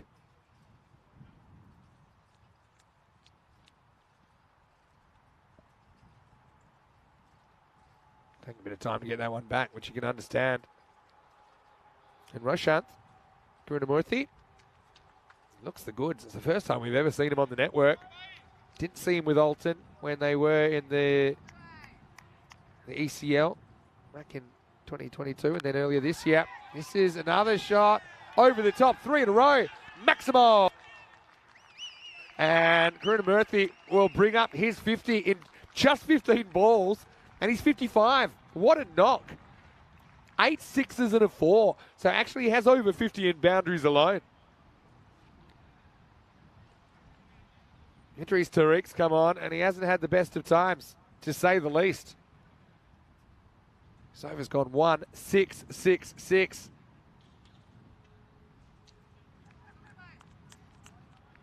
Is this a freakish match we're seeing, or is it something we can expect to see consistently over the next couple of weeks? Oh, this looks like a no ball, and that's going to go for 6 as well. Maximo! As this over has gone magical, and there's still 2 to come. There's a free hit to come. It's too high. Called straight away. And what's worse, it's over the boundary. And I'm not seeing any way that Olten can lose this at the moment. Certainly not with this guy at the crease. Tariq in danger of going supersonic.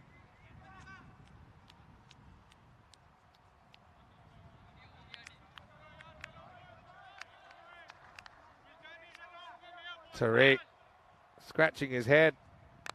And that's going to go as well. Maximo!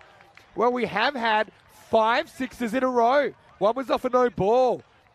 And Krunamurthy has hit every single ball he's seen from Tariq this over out of the ground. So could we have the 6 sixes? It'd be an unorthodox way to do it. This over has gone 1, 6, 6, 6. No ball that went for 6, 6. 32 off 5. Time to break the glass in case of emergency. Here's Tariq. He's going it over 6 a ball. And he messes it up. It's going to go towards the boundary. Both gloves ejected from the keeper. They'll come back for 2. So Tariq saves his figures somewhat. Just the 34 off the over in the end. And it's 123 for 2 after 6. And we have a supersonic over. Tell you what, we could be seeing that sheet change slightly.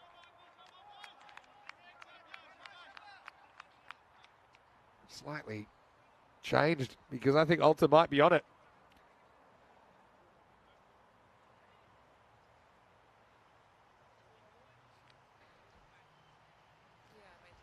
$174 in Hungary, that was absolutely insane. They chased 174 in 8 overs against Portugal. By the way, Portugal, they're third the match before. They chased 163. All right. Let's get back to the action out there because it's going to be Fahim Nazir to try and bring some normality back. They need 30 off the last 4 overs, which is just 7.5 and over. Okie dokie. Fahim, he's a match winner. There's a big task in front of him. Murley picks this one up. It's back to the wall. That one's out of here. Maximo.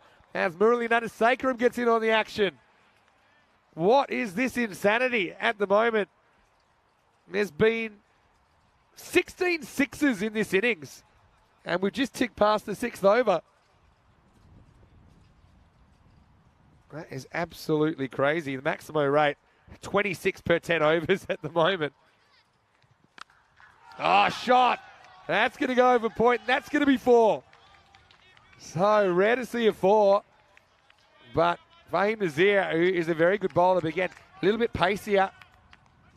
Murali just snaps his wrist through that at the critical moment.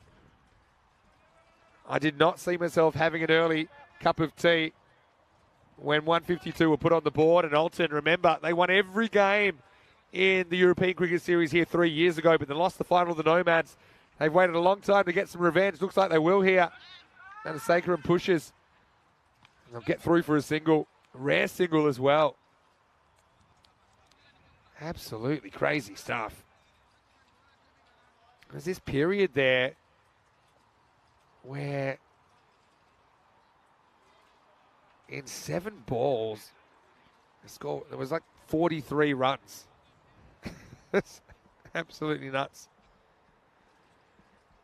Oh, I feel like I can breathe again for a second, but maybe not for long because Krunamurthy is 69 and counting. A slower ball, and it's going to be 1. Well, Lenny, I know it's pretty early in Ireland, and I told him, look, just hop onto the broadcast when you get a chance. He'll be here with me tomorrow in the commentary box. And I'm going to have to tell him to watch this one back.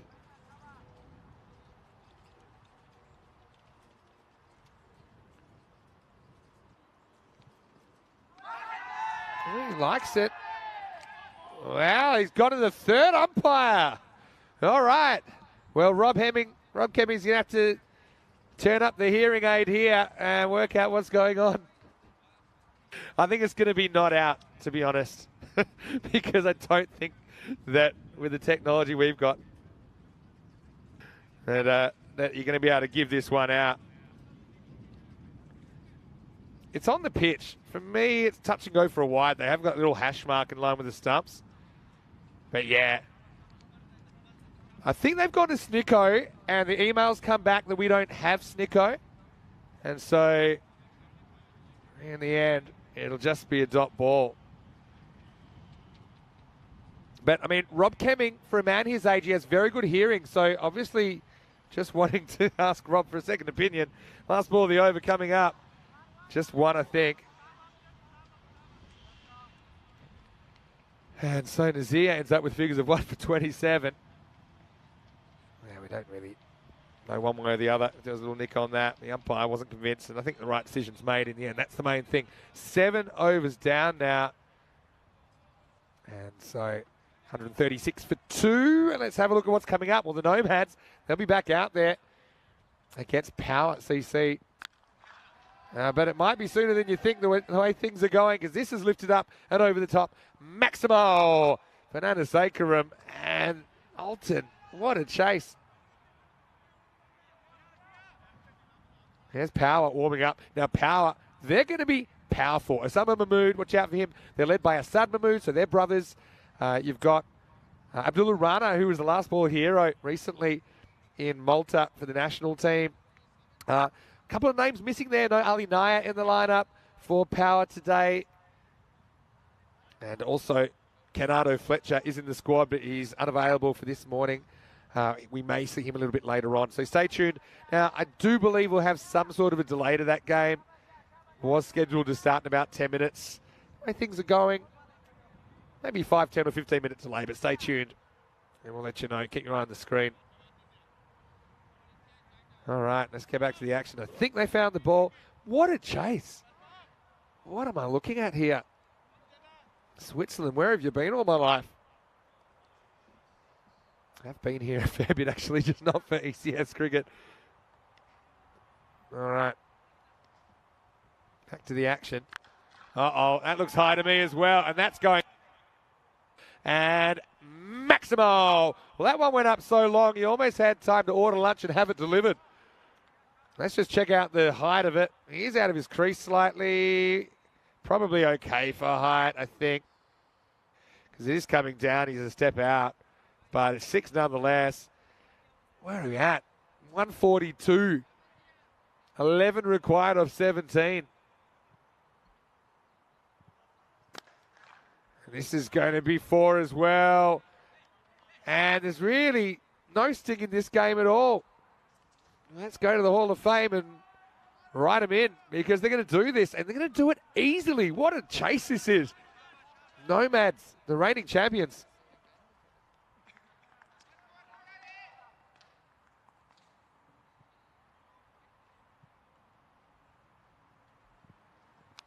Oh, little edge, and that's going to fly away, and that's going to be 4. So Murulinana Sakaram, 28 off 10. He's wasted no time. That brings up the 150. We're only in the 8th over. What a match. Osama, nice to see you in the chat. We'll see you in the next game for Power. Thinking, yeah, maybe the third umpire's call to see if he hit the rubber. Yeah, true, that is a possibility. But normally you don't see the full signal for that. But I mean, the other thing is the umpires, it's their first taste of ECS cricket in a while, and I'm sure we've got a couple of that haven't done it before, and things have changed a lot in the last 3 years as well. All right, well, this should do it, and it will. And they're going to do it, and they're going to do it easily. 14 balls to spare. Olten, the ECL representatives, the reigning T10 champions of Switzerland, beat the reigning ECS champions in match 1. What a match. We saw over 300 runs in less than 18 overs. And that was absolutely insane. Here's the shot that brings it up, the full toss. And the Nomads, they knew well before the final punch, and they were knocked out. And so, fantastic contest. We've got just enough time to breathe. I wonder if we'll get back on track as far as time goes with those 2 overs saved. It is listed at the moment to start in 7 minutes. We'll let you know as soon as we have clarification on that. And so, Yeah, you can see the news from the toss that Power won the toss. They elected to bowl. So watch out for that. And Nomads will want to bite back still without a win. We saw plenty of balls flying out of the stadium. Just the first of 5 matches today. Let's go to the highlights. There were plenty of them, weren't there? Malia Static Zai went out there with Yasatharan through to Vukarasu for Olten. And it wasn't long before Malia set his sights on attacking the power play. And that little helicopter that he loves, unfortunately got him into trouble there. It was high enough to probably hit a helicopter. Nicely taken by Dinesh, who called for it, made it his own and took the catch. And meanwhile, it was Yasatharan through to Vukarasu, 4 Maximos and a 4 in his 32 off 13. A name we have seen before. But this guy, Krunamurthy, he was so good. He finished 70 not out of 19 balls. He hit 10 towering sixes, and he kind of countered what Hassan Ahmed did in the first innings. Hard to believe, but he actually outpaced him slightly. So, yeah, you need 15.4 and over, or 15.3 and over to start. They end up doing a lot better than that. And the bowlers really had no answer. I mean, they went to spin. I thought that was a good option. Got to say, I was a little bit surprised we didn't see Azim Nazir come back, because he only got hit for the 1 boundary in the 5th. And he did end up getting a wicket. So I just thought maybe it was worth persisting with a bit of the slow stuff. Having said that, medium paces and most of the slow bowlers, they were getting the treatment all the time. And really, the bowlers, I wouldn't have had a lot more answers. Maybe change your pace a bit more. No real margin for error. Maybe try and put it in an area where you think you might get one of those rollers. Maybe dig it in and just think it's time to gamble. I don't know. but there's going to be back to the drawing board, I think, as we see over 300 runs within 18 overs in match 1. What an innings from Roshan Karunamurthy. What an introduction to ECN cricket. We saw Mohammad Ratul in Czechia with an excellent innings in his first ever ECN match. That one was pretty much on par with it. 70 off 19. Batting at number 3 after the early loss of Static Zion that went for 12. Bruno Vukarasu was good. He was swinging at 32 for him, and he had a twin in Muralitharan and Nandasekaram, 32 off 11. He was there at the end, and hard to believe it. They're on 200 pace there. 201 pace. Over 20 and over as they chase it down. One of the best chase we've ever seen, really, on ECN. Now, if you like violence, you'll enjoy the bowling figures. Wickets to Fahim Nazir and Azim Nazir, the brothers, but really not figures you want to look at again if you're the bowling side. Azim Nazir, like I said, the only surprise for me, he didn't come back and bowl the second over. So we do have an updated start time for you now. We'll be starting at 10:55 local, which is 2:25 p.m. in India, 2:55 p.m. in Bangladesh. It's 10 minutes delayed from the original start time.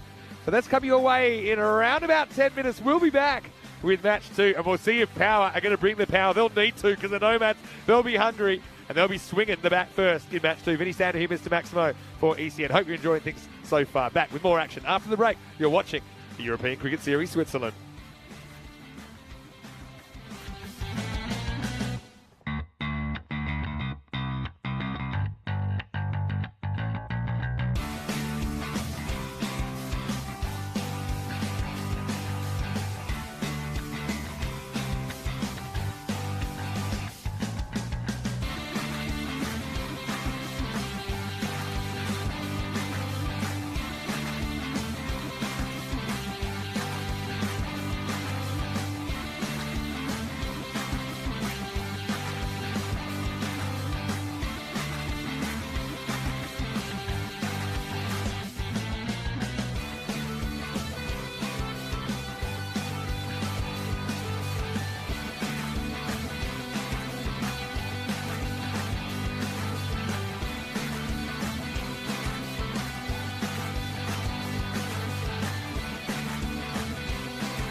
Here we are with St. Gallen Cricket Club at Mount Sentis, the highest mountain in East Switzerland with a height of 2,500 meters, looking over 4 different countries. What an unusual place to play cricket.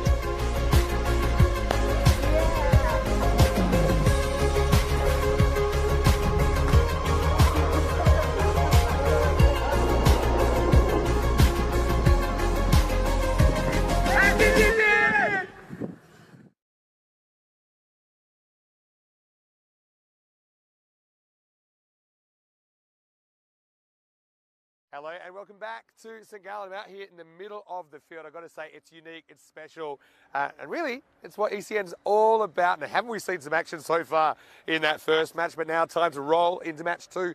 Nomads going back-to-back. It's Zurich Nomads taking on Power CC in this match. It is match 2. Rob Kemmings over there. He's got the 2 captains. Let's see what happens at the coin toss.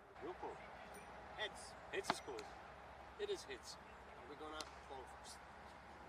Super quick, yep. So it is Power that win the toss. They've got the power to decide. They elect to bowl first, so they will be chasing. A couple of outs for them. No Ali Naya and no Canado Fletcher in the lineup, but still some very good players, including Abdullah Rana, who was the last ball hero in Malta just a couple of short weeks ago. But Nomads, we know that they pack a punch. Watch out for the Nazir brothers. Watch out for Hassan Ahmed as well. So I think Power, they want to deal with their threats first up. They need early wickets, I think, to have a shot and keeping this score to something reasonable. Beautiful conditions right now. The sun's out. I'm going to go up in the grandstand and get ready for the first ball. News from the toss in match 2 that Power CC, they won the toss and they're going to bowl first. Yes, welcome back, and what an unbelievable turn of events in match 1. And you can see the beautiful ground here, the Grundamos Stadium here in St. Gallen, the host venue of this European Cricket Series. So we're into match 2. The Nomads, well, they put 152 on the board and lost. And they're probably still scratching their heads how that went wrong.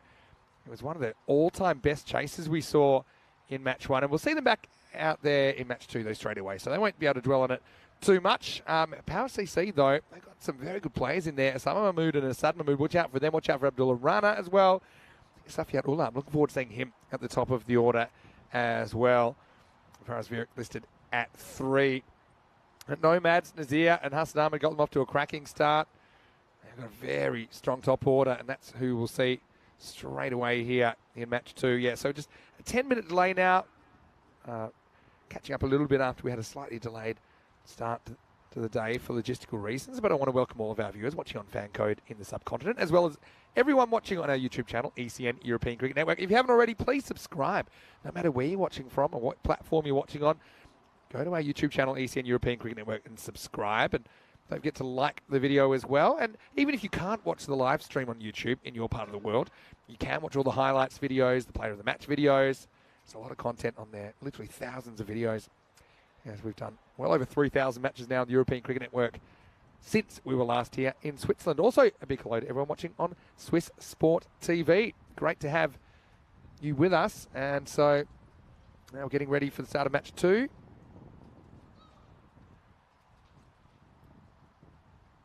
You see the umpires are out there.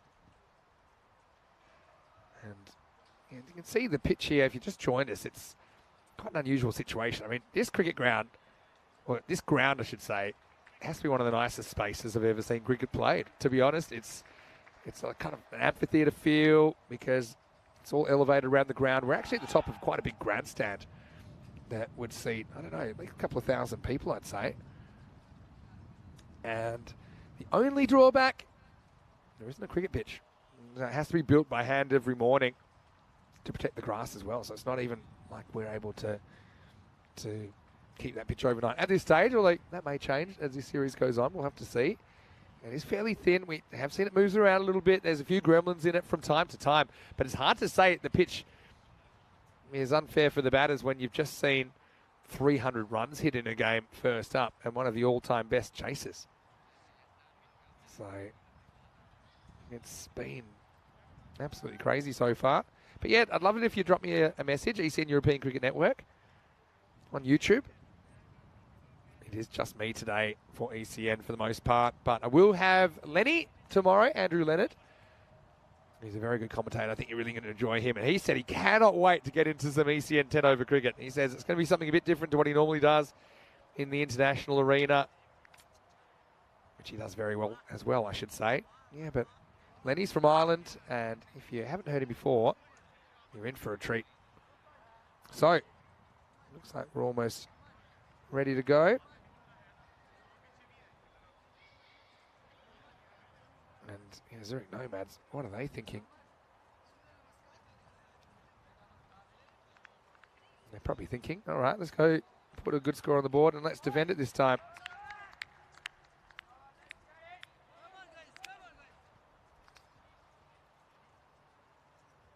So this looks like Osama Mahmood that's going to get us going for power. And he's a player we have seen in a Swiss shirt fairly recently. So he keeps the red shirt on. He bowls to his national teammate Nazir, who just lifts him up and out of the ground first ball. Maximo! Well, I know that Nomads lost that last game, but they certainly didn't lose it with the bat. This first one, not the worst ball ever. Attacks the stumps. No, Paul wasn't around for long. Very lush outfield, so not a particularly fast outfield.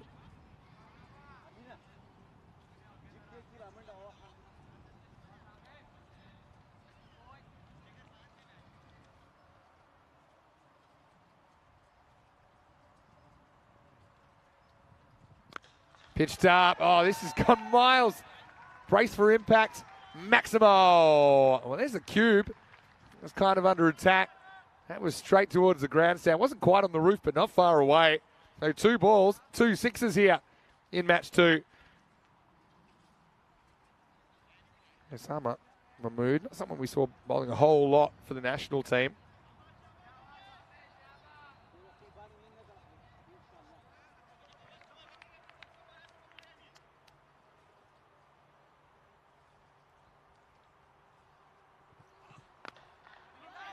This is knocked away to point.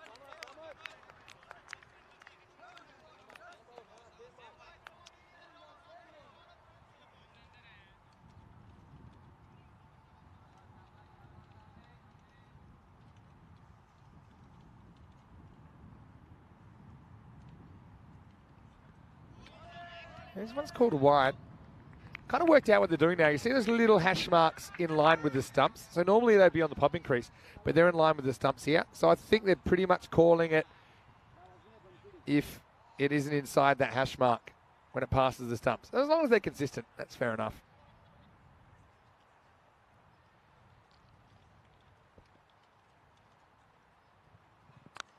All right, false shot in the air and gone.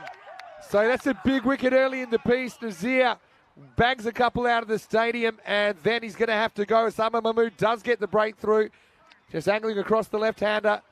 And a well-judged catch. Had a lot of time to think about it. He knew it was a big moment in the game first up. And the Nomads lose their first. And it's a big one. Nicely taken. I wouldn't say it was 100% technical the way it was taken, but that's Fazal Amin Razek. And it takes the catch. And power. And powered up early on here in game 2.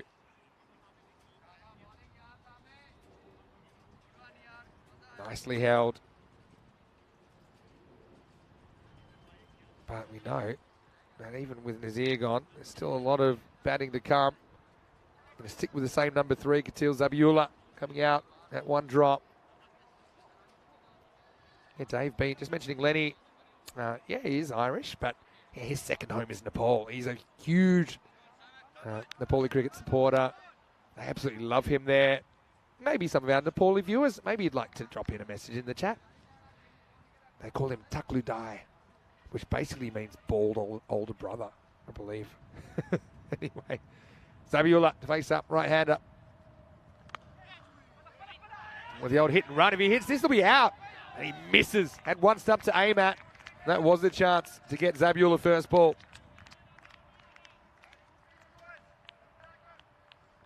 Have a look at this. Just kind of decided to take it on. I think he had second thoughts. Umpire didn't exactly rush out of the way there to give us a look at the stumps. I think it was pretty clear. And if he hit, would have been out. So Hassan Ahmed on strike now. And he absolutely cracked him in the first game. 74 of 23 was the high score of the game. I have a feeling he was edged out for player of the match, though, by Karunamurthy. Very well bowled by Mahmood, who caps off the first over. And the score is 14 for 1 after 1. Now, one of the things we're really looking forward to is the ECC. And we just keep on ticking, don't we? 56 days to go. Now, if I can divide that by 7, I get 8.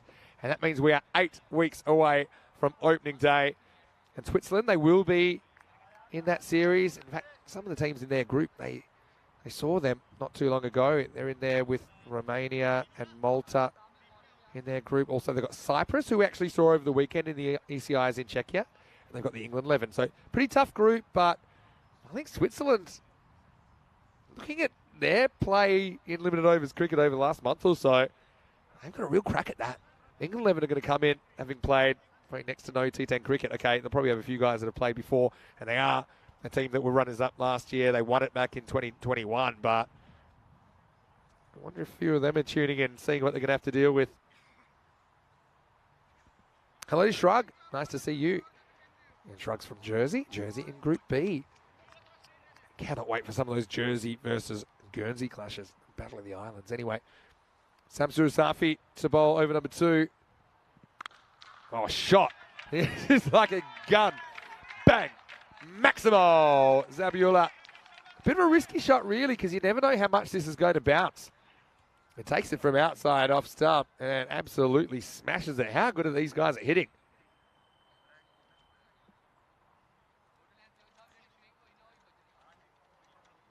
Question the chat about what the elevation is, and yeah, a lot of Switzerland is pretty high above sea level. We're about 675 metres above sea level here, so let's say 700 because we're high-ish here. Certainly is flying. And this ball's hit straight mid-wicket, really. That was well held by Abdullah Rana. Now, Abdullah Rana, he had a brilliant series in the Valletta Cup. It was a bit up and down, I suppose, but he was able to come in his first series, I believe, and have a memorable moment when he hit the last ball for 4 against France to win the game for Switzerland, keep them undefeated. Anyway, no one's fielding this because that is going miles over the boundary. I'm trying to estimate how far that went over by. It was like 35 or 40 metres past the boundary. So, yeah, you're right. At altitude, this ball really is flying at the moment. James Stewart saying altitude and plywood. He's having a Barcelona flashback. Yeah, well, that's probably the ground I would compare this to the most, if you can compare it to something. James, watching from Estonia. Hello, James, and hello to Jacob as well. Slower ball. Has he got it? Maybe, maybe not. Just over the top. Maximo Zabiola off to the races. He's 19 of just 5 balls. I've got to say, I like the thinking from Samsur Safi. He takes the pace off. But the batter still gets just enough. Shrug saying hi and saying, just reminding us here that Jersey did spank Guernsey, his words, in the T20 Internationals a couple of weeks ago. And it'll be the same at ECC. Well, I'm looking forward to the crowds anyway. Might have cracked his bat on that 6. Zabiola.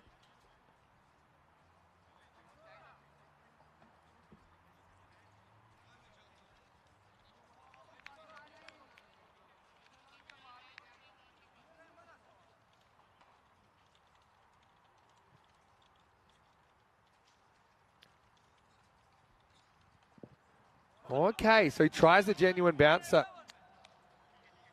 I do think this is a wide, but I've got to say I don't mind the option. I just come in there and basically be a human bowling machine and constantly just get smacked for 6.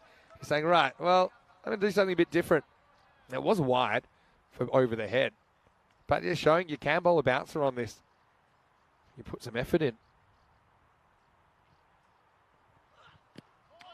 That's well bowled. There goes the old upstairs, downstairs, doesn't he there, Safi? I like his thinking. I like the headband as well. The Afghani colours there. Really, really proud. All these guys, such interesting stories about how they came to be in Europe in the first place. Some really heartbreaking stories as well.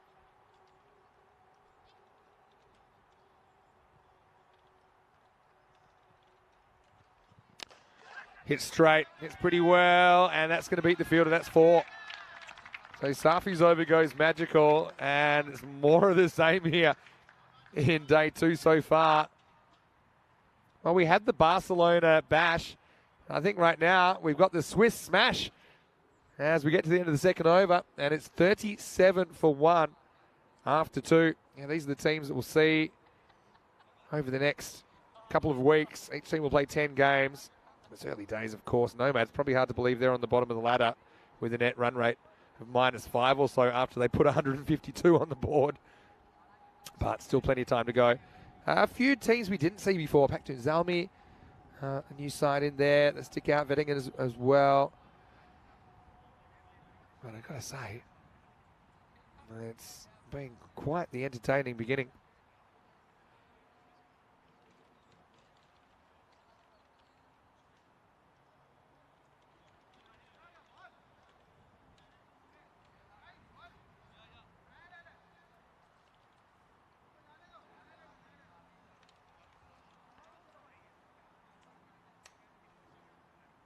Now going back to Osama Mahmood in over number 2.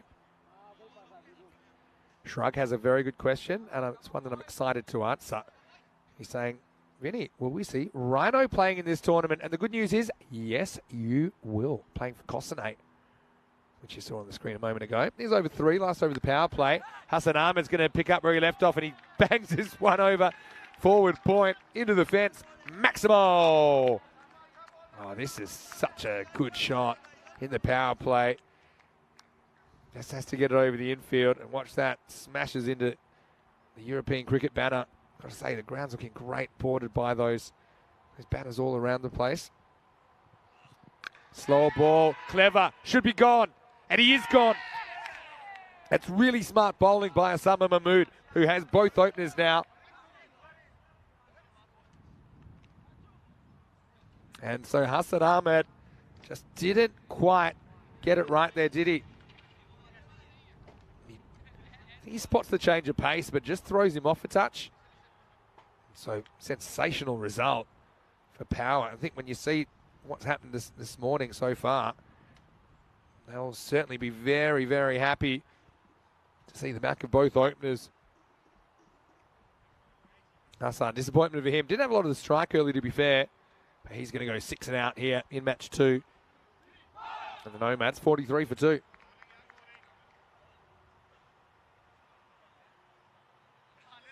Yeah, a bit of cricket news being discussed right now in the chat. Matt Hodgson saying, talking about the retirement of Stuart Broad. Yeah, that was some news overnight, wasn't it? Got to say, there's lots of Australians that they love to hate Broad, but I think they respect him. The kind of guy kind of plays the Australian way, as they'd say. And I'm speaking as an Australian here, former Australian, I suppose. So yeah, I think he's done a lot for the game, and probably 2 bits of news, because he said he's going to hang up the boots. Anderson said he's got no plans to do that anytime soon, and why should he? If he's doing the job, get someone in there to replace him on merit. Yeah, I don't think just because you're a certain age you should be forced to retire. I think Anderson has to go as long as he feels he can do it, as long as he is doing it. Anyway, Sikandari is the new batter. A little bit of a window of opportunity here. Yeah, so going back to Shrug's question, will we see Andrew Ryan? Yeah, he'll be playing for Kosinate. And so we'll be seeing them on Saturday for the first time. I believe he might be here towards the end of Friday. Well, this is up, it's in the air, and this is going to sail miles over the head of Faraz Virik. Maximo in Switzerland. This is how you get off the mark. I was about to say Andrew Ryan, he was my commentary partner in Sweden, which wasn't too long ago. And Mashtad, just north of Stockholm. But yeah, he'll have the gear on. Oh, that's absolutely smashed. What a shot. That's halfway up the hill. Oh, this is going to be great. I know Corey, he was having a good time last night in the night series, seeing some pretty crazy things. I think he would be thinking the same about this. That was in the long rough. Pretty good throwback as well. Anyway, 50's up. Another big power play. Power plays we've had today, 58, 60, and whatever this is, 55 plus this ball. Slow ball, like it. Like it. I think you got to change your pace. So, Sama Mahmood, would he be happy with that? Probably happy to have the 2 wickets. I'd probably take that, to be honest, because at least maybe you can bolt someone else and hopefully slow them down. So far, it's not really working, though. 55 for 2 after 3. Have a look at that for some scoring. I'm laughing at myself 2 hours ago saying that I thought about 100 was par here. Players have got news for me because this has been crazy stuff so far. Yeah, so I think slower bowling and taking the pace off if you're a faster bowler, I think that's going to be the key, and doing it with accuracy.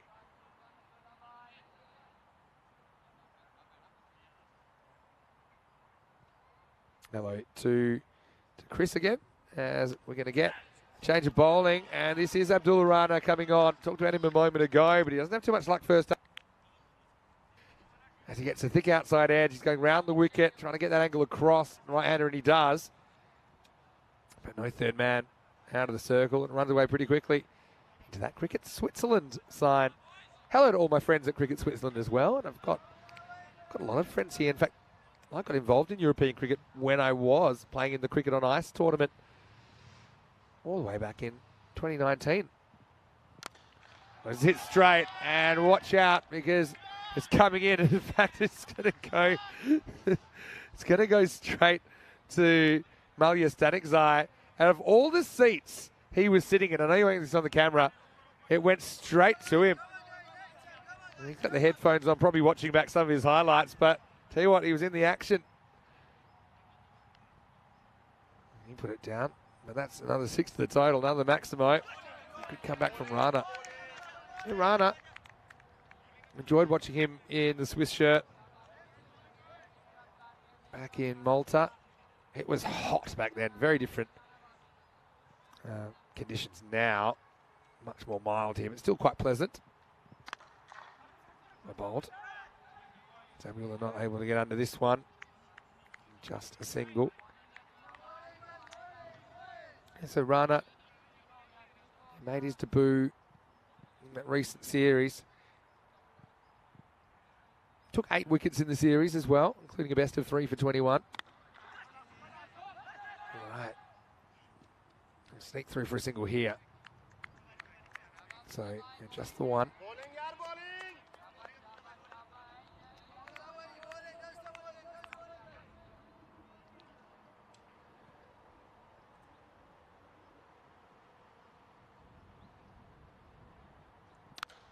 So this is up, and it is disappearing. See you later, Maximo. And that over finishes with a bang as well. And there's been some really big ones at the moment. End of 4 overs, 73 for 2.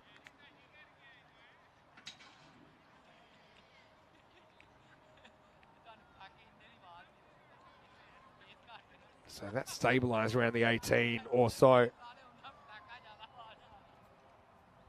Will it stay that way? Who's to say? I'm kind of searching for answers about how you slow this down. But I suppose my basic advice would be just try things.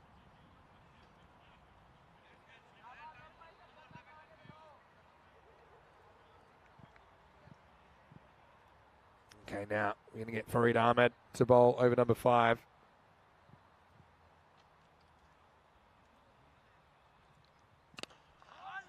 We'll hit back, and he does deflect it down partially. It will just be a single. Hello, Tim Reedman as well, bringing us up to date with a bit of cricket happening in the USA. Yeah, poor, and he's a good player. He hit a ton overnight. He's very exciting to watch. All right, this is cracked. It's high. It is going to go the distance as well. Maximo Zabula to 46. You certainly see why they like him in the 3 spot. Look at the footwork. It's just clearing the front leg, getting pretty front on, and getting pretty close to the middle of the bat.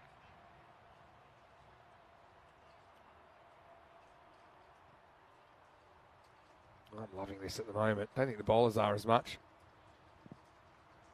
Yeah, clever bowling. Bit of one for the over.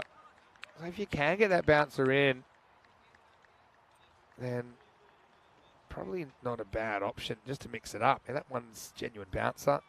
Gonna head high.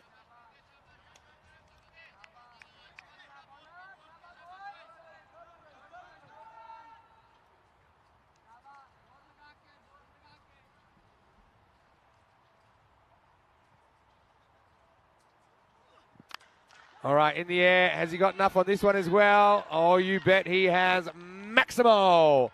Raining sixes here in St. Gallen on a Monday morning. The Maximo count is going to be through the roof. And that brings up his 50 as well. Again, they haven't really been applauding 50s because they've happened so quickly. But Zabula, yes, 52 off 15 balls. There we go now. He gets the acknowledgement.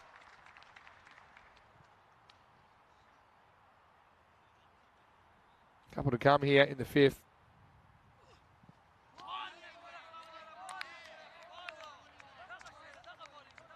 I've got to say that Zabiula's really shown what he can do.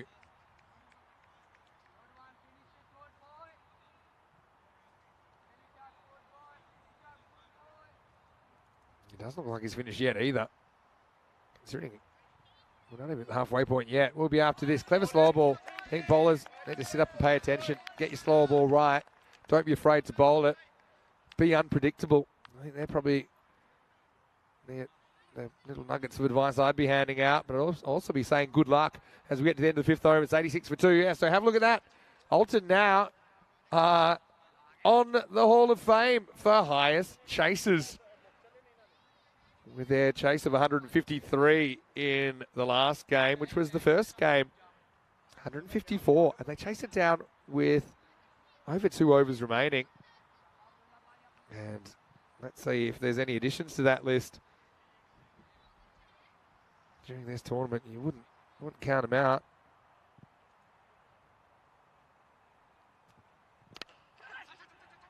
This is hit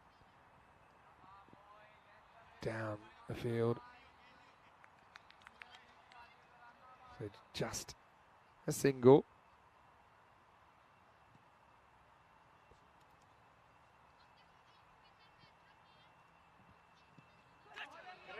For me, it's just okay.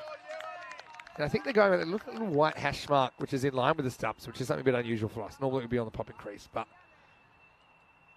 yeah, touch and go. I feel like the bowlers need to catch break. Hard enough to hit the pitch in the first place here. Right, this holds up a little bit. Oh, they'll get 2 on the fumble, and there's really no... Oh, will they? Because the bowler is going to... Oh, I think he misses the stumps, and it would have been out.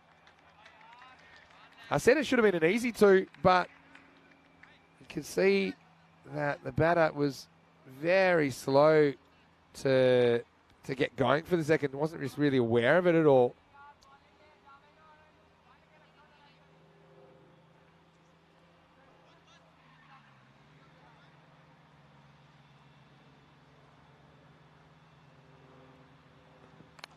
All right, in the air.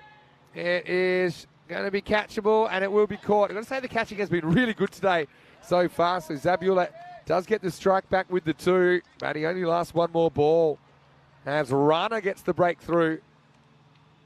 The Nomads lose the 3rd wicket now. It's 89 for 3.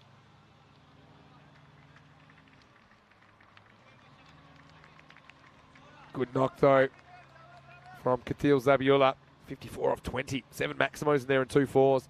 My big prediction at the start of the day, we'll see more 6s than 4s, and certainly that's rung through to be fairly true first up.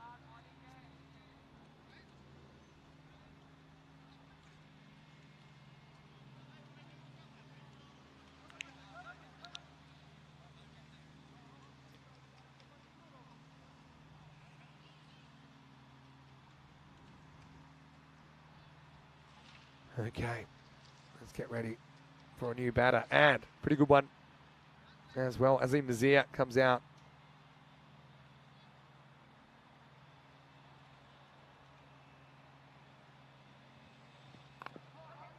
Slow ball first up from Rana. You see why he earned his national call up. He's a pretty clever bowler. I think you're only going at 2 a ball in these conditions. You're actually doing better than most of the bowlers so far.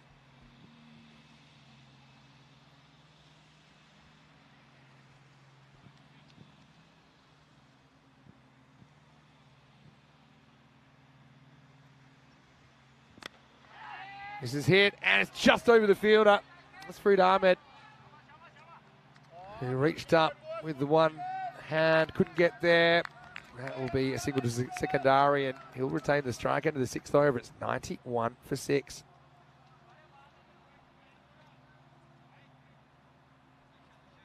It has been a really fun morning so far. Like I said, maybe unless you're having to bowl at some of these guys.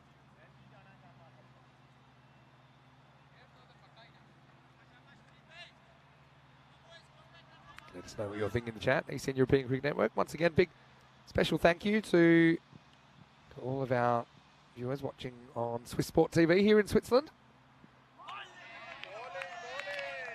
Good ball first up, secondary. A bit hit and miss so far. His captain, Azim Nazir, at the other end.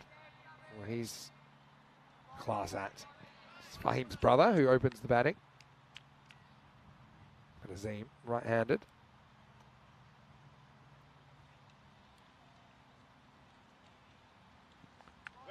It's okay. Yeah.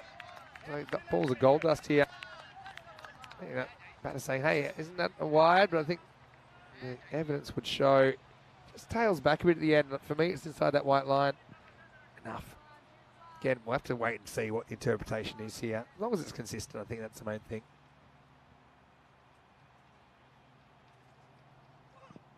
Oh, yeah. I like that from Farid Ahmed. It'll be the one bouncing for the over. But it just kind of gives the batters something to think about rather than just easing onto that front foot and driving away with immunity every time. Excellent ball.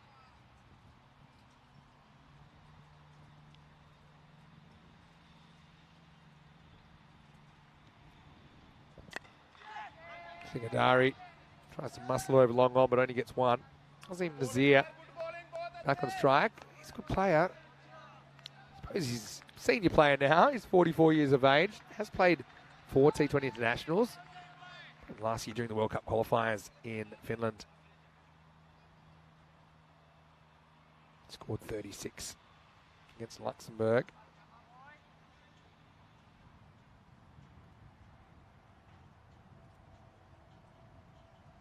Oh, clever bowling. That was a slow ball.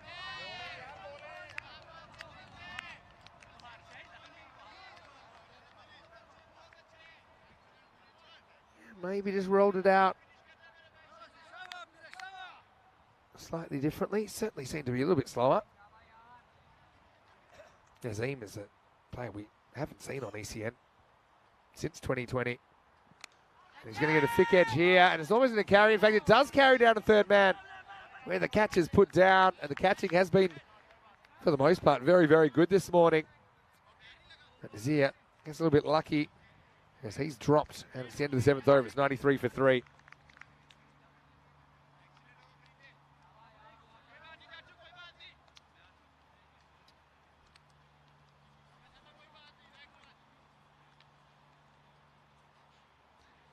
And 3 overs to go. Where could they end up here? 93 off 7, so 133 pace at the moment. They could end up about 130s here. That's my general feeling.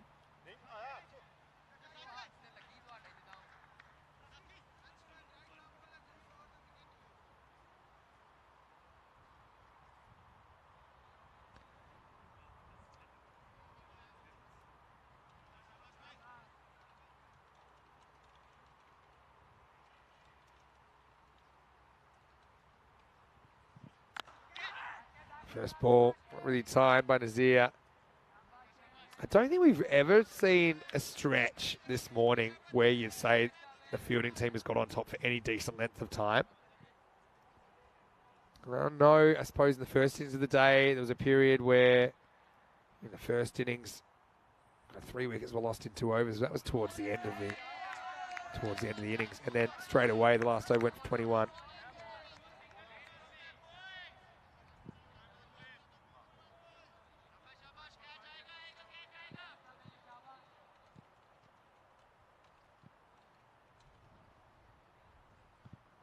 Oh, that looks like it could be a no ball, you know. Was it coming down or not? Well, it's coming down eventually. Maximo! What a shot. It's a baseball shot, really. Yeah, the question is this coming down in time or not? Oh, yeah, it's a no ball, I reckon. I know it's coming down a bit, but he's hitting it like chest high. I think you're going to have to call that one. Wait for the signal, but yeah, I just feel... Look at where he's hitting. I know it's coming down a bit. Yeah, it's going to be a no ball as well. You can kind of tell from the angle of his bat. It was kind of a genuine baseball shot the other way. Brings up the 100 then for the Nomads. Free hit to come as well. Says Asad Mahmood, the skipper. And he's going to get smashed away again over the leg side this time. Maximo! So trouble with a capital T as that ball goes for 13. Unlucky for some. And Asad Mahmood, again, very good player we did see recently in Malta. I mean, it may not be 40 degrees here, but it's pretty hot in the kitchen right now for the bowlers. Sikandari has moved to 29 of just 15.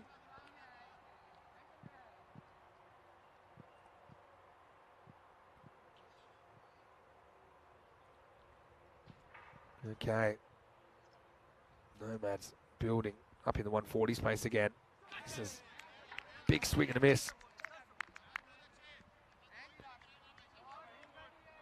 If you're just tuning in, you've missed a lot of action already. Go back and watch it if you can. Again, as long as they're consistent with those, that one kind of gets half the hash line.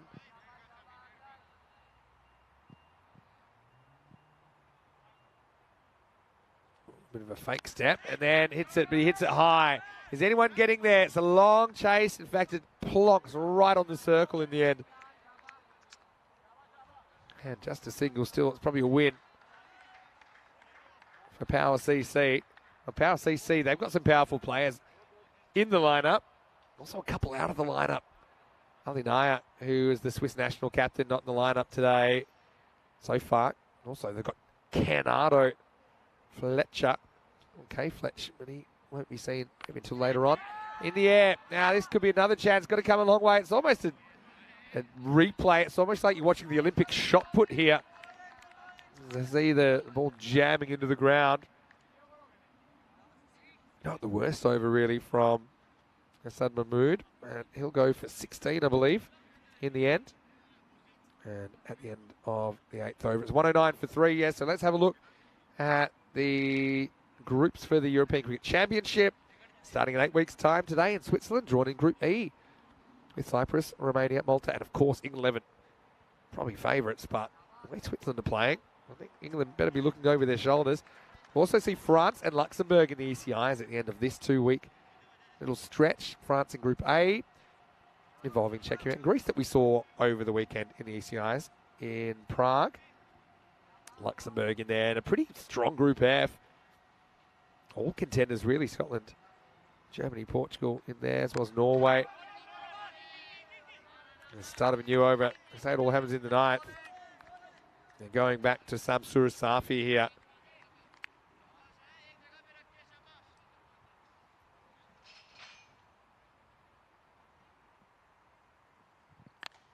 Oh, picked up straight to the field again. Good catch. Thought for a minute he hit it better than he did, but it didn't really get off the middle. It was kind of off the inside half of the bat.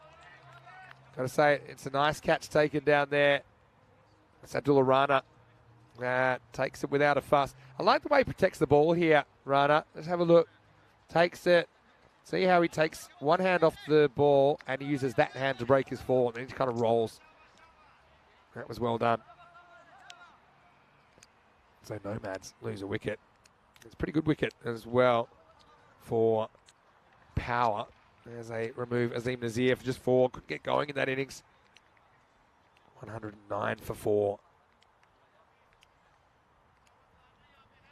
Javed Danesh, the keeper, is there. He's coming off a golden duck. Probably has to go for it anyway, you'd imagine. Well, he does. It's very similar to the ball that cleaned him up in the first place today.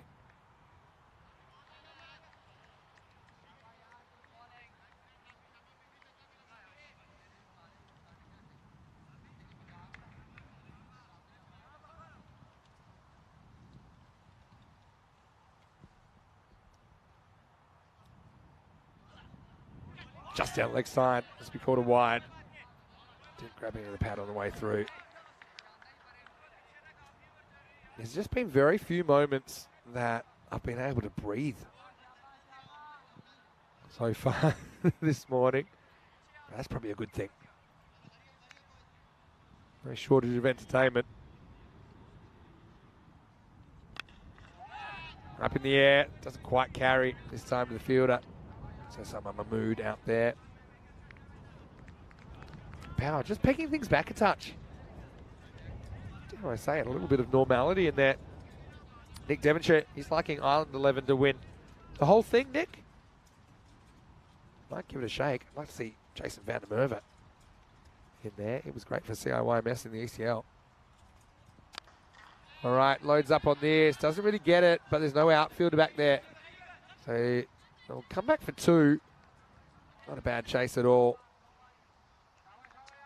This outfield is pretty forgiving when the ball bounces, so it's very lush, spongy is the way I'd put it. So you can see there, the ball's not going to bounce too high when it hits the field.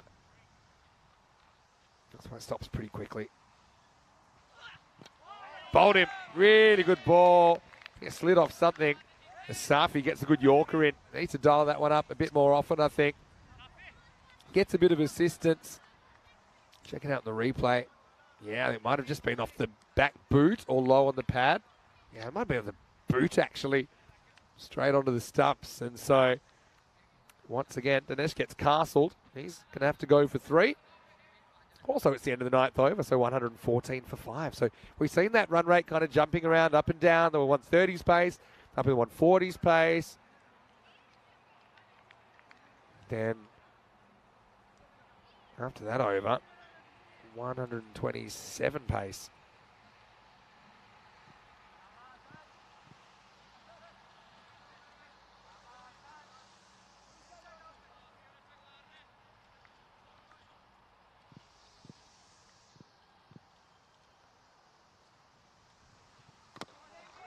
Right, this is hit into the stumps. Now, I already had a bail off. And this happened once before where I think that the bowler's stride actually knocked it off. Let's have a look here. Yeah. Yeah, you could say that. And I guess you allow that. But sometimes you just got to take situations as they come. And they're going to have to reset the pitch here. This was something that was a bit of an issue 3 years ago. So, yeah, I mean, he's hitting it at pace, isn't he? Sad Mahmood. So anyway, it reminds me of, the bridesmaids at a wedding sometimes. You have a few people holding it up and, yeah, again, the players, they're a bit more used to this than probably we are seeing it. It just shows you what's possible. Been pretty entertaining so far.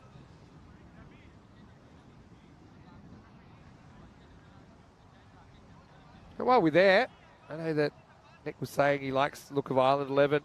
They've got a pretty tough group, though. Austria, pretty dynamic. I think that Turkey are the real wild card there. We've seen them do some pretty special things recently on ECN. You got Finland there. I think they'll be improved. Hungary haven't had too much success in the ECC. We know they've been building. They recently pulled off the highest chase ever on ECN. Missing leg. We'll get back for a leg by, though. So you can see that they get the running repairs going pretty quickly.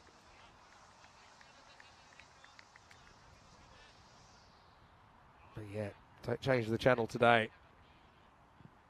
You're in for a treat. Only about halfway through the second game of 5. Also, haven't mentioned it yet, but some chaos in Portugal last night. And finals night coming up tonight as well. Goes after this in the air. Again, no outfielder there. Infielder's going to make a really good play on that. Samsur Safi doesn't hold on, though. That might have got him on the end of the fingers. That looked like a sore one. We'll get back for 2. Have a look at it here. It's a good effort. Just towards the end of the fingers, and that can be nasty. Hopefully he's all right. What you've seen, he's a pretty important bowler. 118 then.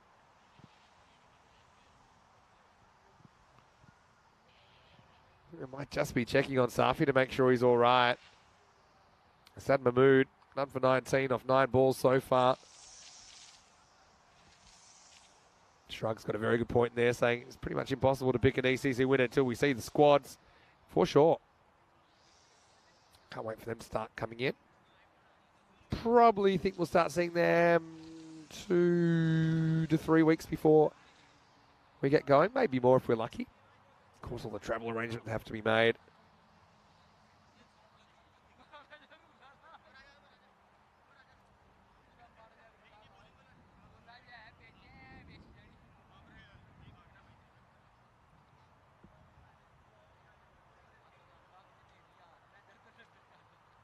All right, yeah, this is just a constant issue. Certain bowlers will hit the pitch differently. So bowlers that have a lot of kind of forward momentum in their delivery stride rather than just coming from above, they'll probably cause a bit more of a problem for the pitch. And also, you know, after every innings, you're going to see it getting flattened out a little bit.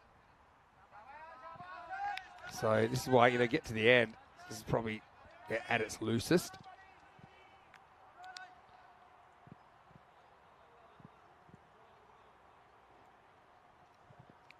All right, they go. He's caught behind. Yeah, a little nick on there. Sikandari is going to have to go.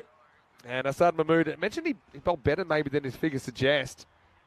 Here's a little feather of Sikandari. Goes through to the keeper. No need for the third umpire this time. Very confident about the little edge. Sikandari, though, nice knock from him. As he'll go for 34 of 21. 4 big maximos in there for Sami. With 2 balls remaining. Gets 118 for 6. You see there, they were kind of running on contact, weren't they?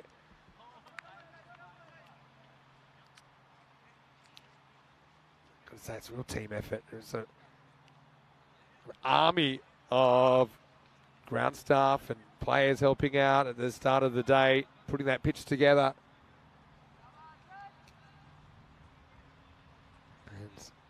Yeah, there's Ali Abbas. He's just doing his bit to make sure everything's okay. See him playing for the St. Gallen Club a little bit later in the week. Right now, there's 2 to come, and it's Romani, the new batter. Slower ball, clever. Well, they still might get a wicket. It won't. Keeper took a second to realise what was happening. Now, that's one that, I thought maybe did actually hit the stumps with his foot that time. Called a bite. But it's hard to tell conclusively. Anyway, I think it'll be fine. Last ball coming up, 119 plus this. Hit up, and I think this will be out of the ground. Maximo! Oh, Arbab Khan comes out, and he looked pretty good as well. He ends up sending this one high and handsomely over mid-wicket, and that takes us to the end of the 10. Zurich Nomads, 125 for 6. And so, perfect finish. I mean, I said it was 100 par, 110 par.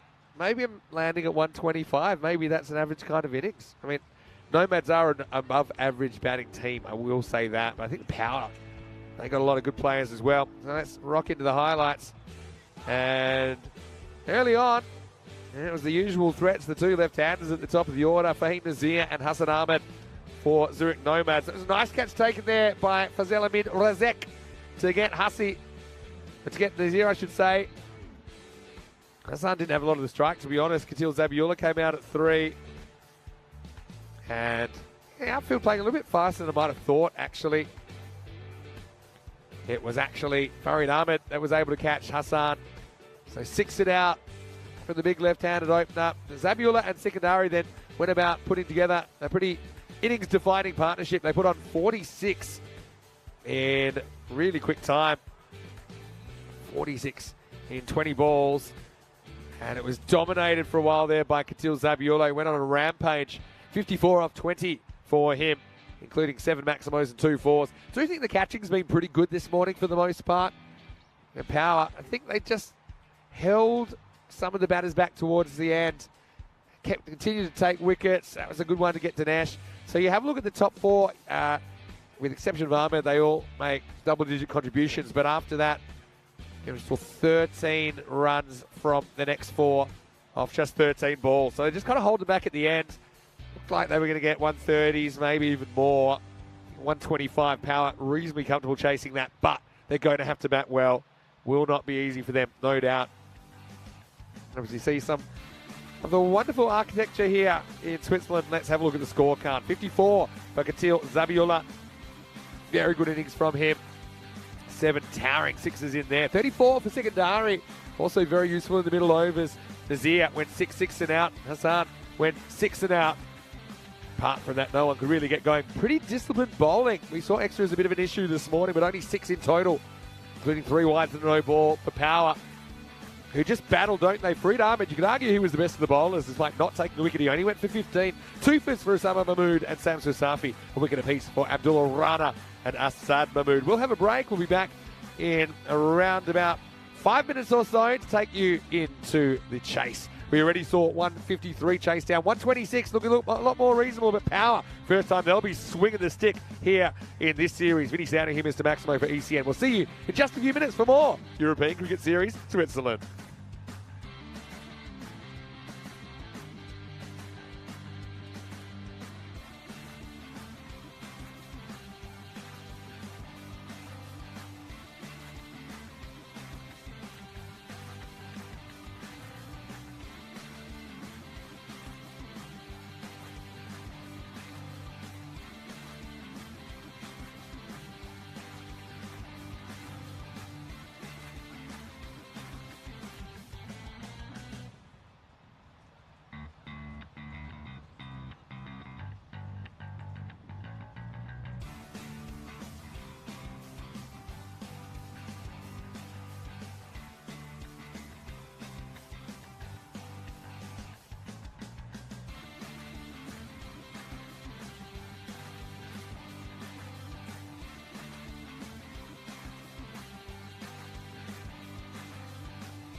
Hello, cricket lovers, and welcome back to Switzerland. Great to have your company. Day one, and so far, it's been edge of your seat stuff. We've already seen one of the top chasers ever on ECN in the first game of this series.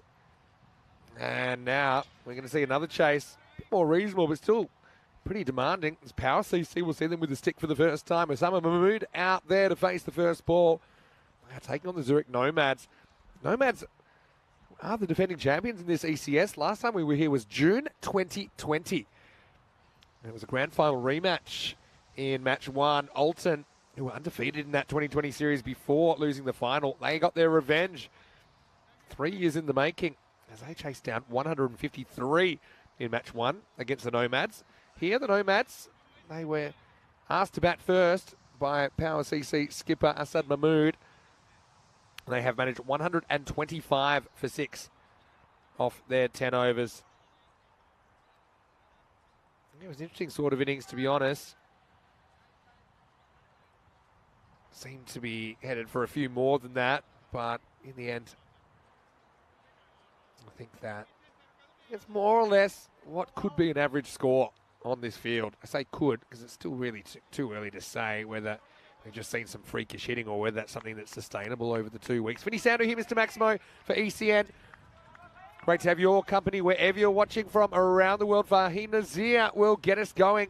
126 to win for Power. And there's the Power straight away. It's going, and it's gone. Maximo! Osama Mahmood has come out and he's taken his national teammate down first ball. Oh, this has just been something else so far today. I see Sam Williams, the project manager, is going to find some new balls. He's put out a couple of extra boxes. Good comeback, though, from Nazir. It's been so good.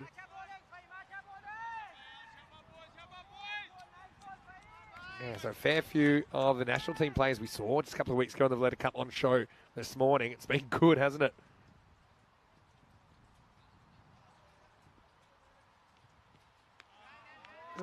Probably called. See, their hash marks are kind of in line with the stumps, which is a bit different for ECN. I don't know if it'll stay that way, but so it's being judged kind of at stumps. That seemed to be outside it. Yeah, so the funny thing here is that Nazir is bowling to Osama Mahmood. They were opening the batting together for Switzerland just a couple of weeks ago. But now, their adversaries slides into the pads and Mahmood can't catch up with it. So, I think pretty friendly rivalries, but rivalries nonetheless. Some bragging rights here in the domestic competition. Switzerland did win that Buildup Cup in Malta. It's a 5-team tournament.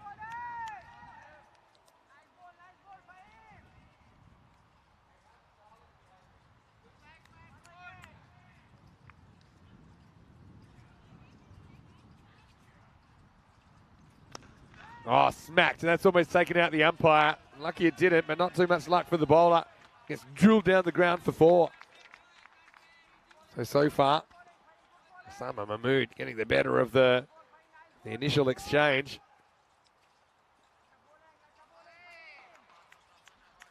Powerful hit. Funny thing was, Osama Mahmood was bowling to Nazir in the first innings. The roles were reversed. Down leg side. Don't think this takes anything. This will be a wide. Hello to Wayne. Great for you to be in the chat. And yeah, to bring up to date, I'm doing day one here solo, but Rico will be here in the second week. He's got some work to do in Romania first. He's doing the T20 IWs in the Continental Cup.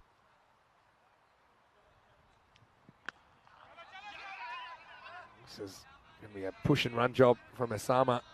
He gets to the other end. Means we'll get to have a look at Safiat Ullah for the first time. Yeah, big raps on him.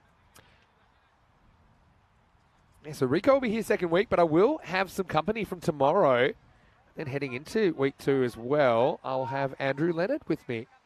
Lenny will be joining us as our special guest, and yeah, I'm really looking forward to getting his thoughts on the tournament. I know he's going to be catching up on day one, and he's got some catching up to do already, I think. Good outswinger. It just shapes away late. Nazir does like to go full to get that swing. And so swing and a miss first up from Safiat as we get to the end of the first over. And it's 13 without loss after one. 63 matches since the golden ball, and it does have that kind of feel about it early. It's a middle of the road score, I think, for these conditions. One thing we never had in 2020 was the golden ball in Switzerland, though we had a lot of highlights. And 63 matches, it's only 9 days since our last golden ball, so matches have been coming thick and fast. Of course, action here, action in Portugal as well, where it's finals night tonight.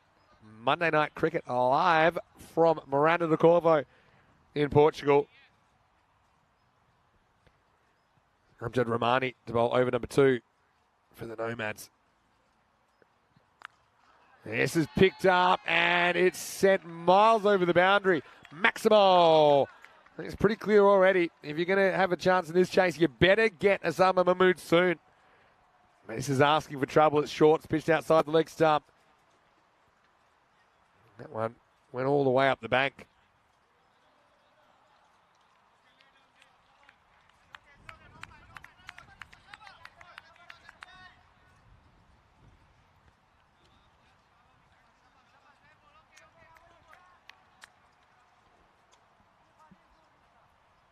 Rahmani, not the greatest start. It's a good ball to a right-hander.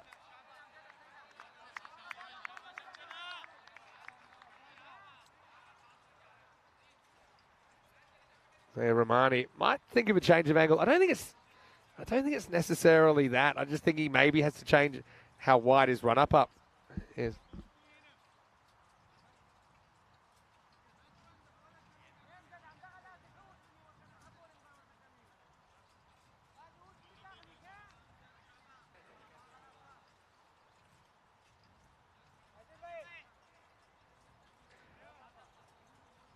So, yeah, he's going to go around the wicket here.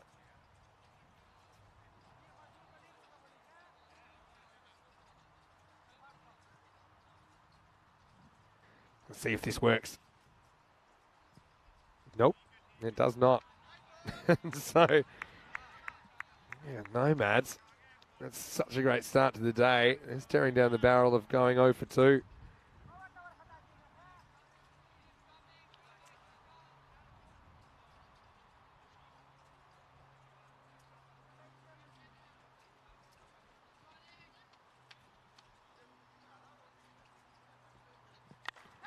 In the air, and just out of the grasp of the fielder. May have touched that, actually.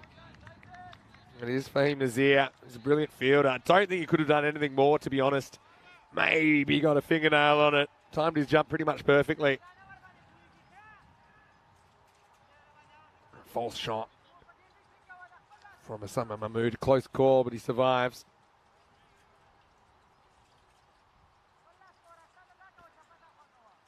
Dave B asking me, am I in charge of commentator logistics?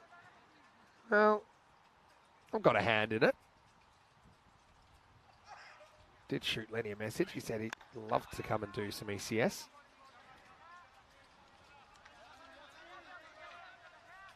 Safarullah gets off the mark.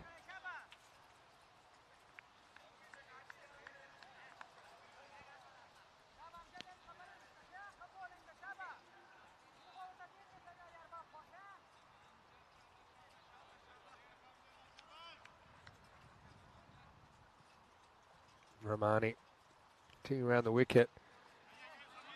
Left-hander again. He's going to get a bit on this. Great effort. I don't know if he stops this or not. Feel like this is okay, but he does end up on the rope. Okay, ball's gone there. And I think that's... Oh, does it touch him again? If there's doubt in the fielding... Oh. It's down leg side. So I think it was a close call, but I think benefit of the doubt goes to the fielder on those ones. The next one's wide, but yeah, Rahmani has really struggled as a left-hander. So yeah, probably my approach would be to probably stay over the wicket, try and start a little bit wider and get my natural body angle already pushing in that direction a little bit further to the right. As you can see, he's just losing a lot of balls. He's falling away. Losing down the leg side. Oh, it's better though. Gets through Mahmood. Not many have so far. Yeah, question from Mr. VPN in the chat asking what kind of pitch is this? Yeah, it's pretty unusual. It's a temporary pitch because they cannot have a permanent pitch here. So every day there's play. People are out there, they're laying the pitch. It's essentially big flat pieces of wood with carpet put over the top. That's what you're seeing right here. Another one that cramps in for room. To be honest, Mahmood should know better with these. If he gets across, these are all big wides. They can have a free swing down the leg side. So Ramani gets out of jail a little bit there. That will take us to the end of the over. Leg by signalled, and it's 27 without loss after 2. Early days. I had a question, who am I looking forward to seeing in the tournament? Well, lots. One team I haven't really talked about so far is the Zurich Crickets. Apart from having an awesome name, they were one of the really exciting young teams last time we were here in 2020. So I'm looking forward to seeing how some of their players have developed.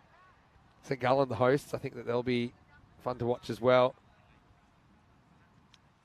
As we get ready for over number 3. This is going to be Arbab Khan to bowl. So yeah, obviously, yeah, the pitch is something a bit different. Probably the most similar we've had is in Barcelona at the baseball stadium there, the Montjuic Olympic Stadium. But it's doing the job at the moment. It's very entertaining stuff. Arbab hustles in.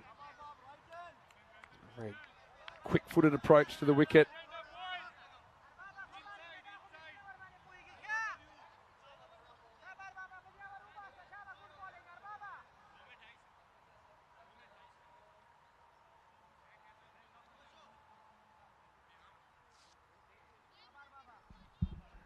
Arbab goes over the wicket now to the right-handed Ullah. Oh, he gives him something a little bit short. He smashes it. Oh, that made a bang. When it went into the fence. Maximo. Safiat Ullah with his first Maximo of this tournament right now. Power ahead of the rate. Nomads had no real answers to bring the rate down last time as Olten chased down 153 in 7.4 overs. Right now it's the same old story.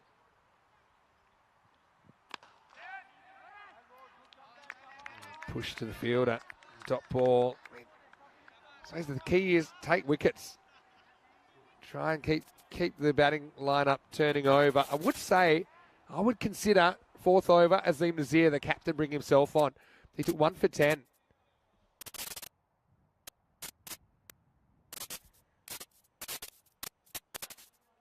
Whipped away. Kind of into the gap.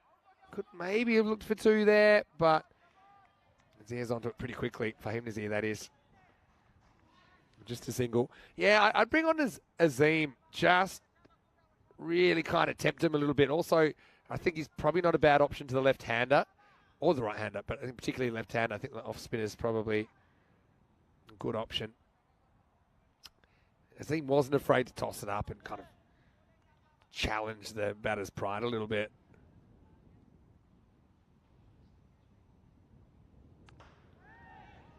This is a slight miss hit. We're still motoring towards the boundary. Excellent fielding. It's just inside. And in the end, they're only going to get the 1, I think.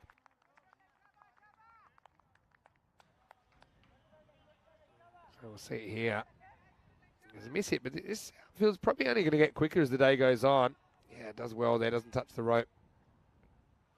Last ball of the over coming up then.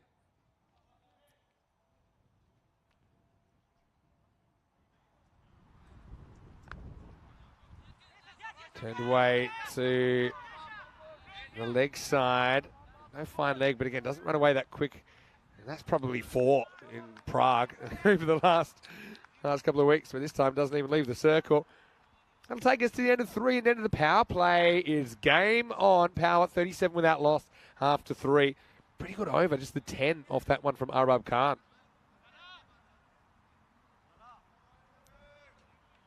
Well, hello, Dolly. Looks like we've got a guest in the commentary, and it looks like Andrew Leonard is in the chat. Hello, Lenny. He said, hey, Vinny, I hear that you're all by yourself in the commentary box there, mate. Do you need some reinforcements? Perhaps a bald, bespectacled Irishman. Well, you're really selling yourself there, Lenny. But, yeah, I can't wait for you to get here. I think you'll be here maybe just after the last ball's bowled tonight. He's going to fly into Zurich from Dublin, and then he'll catch the train. It's about 1 hour from Zurich Airport, or Flughafen, as they call it here, to St. Gallen, and then it's a short little hop across. And yeah, we're staying pretty close to this ground, actually. It's only about a 5-minute walk from our hotel, which is nice to have a little bit of a walk in the morning. Yeah, Lenny, you're going to love it. Anyway, time for over number 4. They do go to spin, but they go to the left arm spinner. Doesn't work out. Azula just basically heaves the first one to the leg side and gets 4. This is Thanabala Singham, who is coming up. But I think he's known as TT.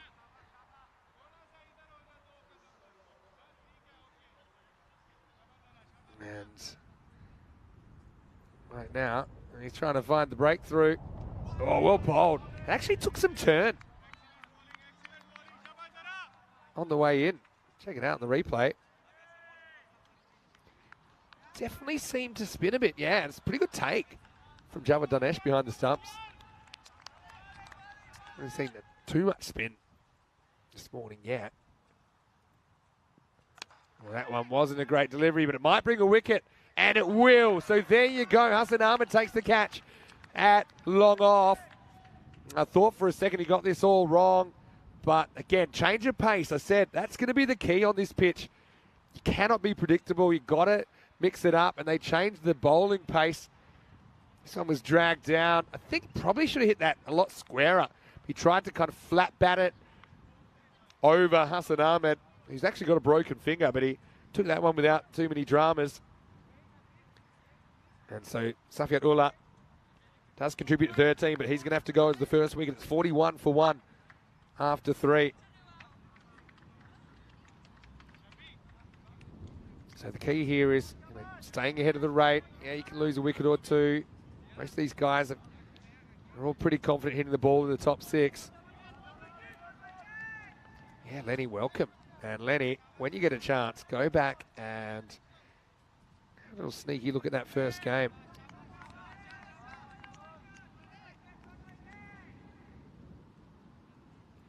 Okay, so it's Virk that's the new batter. It's well bowled. Yeah, good spinner here. Can just throw off the timing of the batters. Sending it some medium pace to sometimes just kind of playing on instinct. Did say this morning we'll probably see more 6s than 4s. Well, that could be another one. No, it just climbs over the fielder in the circle. That's Zia-Ullah Amakel. He jumps on it. But you can see again in Prague or some other places, that's probably 4. It's here. It's very lush. Yeah, Lenny, welcome. And I'll be saying welcome again when you actually get here. And yeah, some of the Nepalese chatters coming out of the woodwork. And so you should, because Lenny's here. He's kind of honorary Nepal cricketer in a way. As that's going to go all the way. Well, I didn't think he got that much of it, Mahmood. But he still gets enough to get it over the line. Maximal! Similar to the ball that got the wicket, but this time it slightly breaks into the left-hander. Just carries the line. Osama Mahmood is still keeping power on track at the end of the 4th over. It's 48 for 1. You can see there, just a shade under the line. Probably nothing to worry about at the moment. I said that I had a bit of a golden ball feeling at the start of this innings, because it seems to me like an average score now. I've kind of raised my bar a little bit. Thought about 100 because the pitch looked like it was doing all sorts early on. but we've seen 150 plus chase down. 125. Yeah, maybe 120, 125 par. It's all speculation at this stage, really.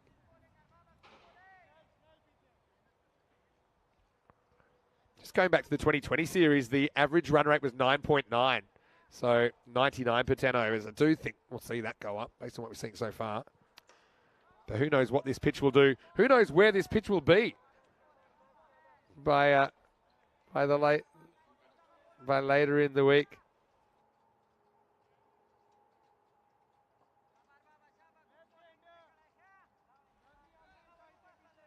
But anyway, what we have seen is one of the most exciting days in the European Cricket Series so far. And we're only just getting started.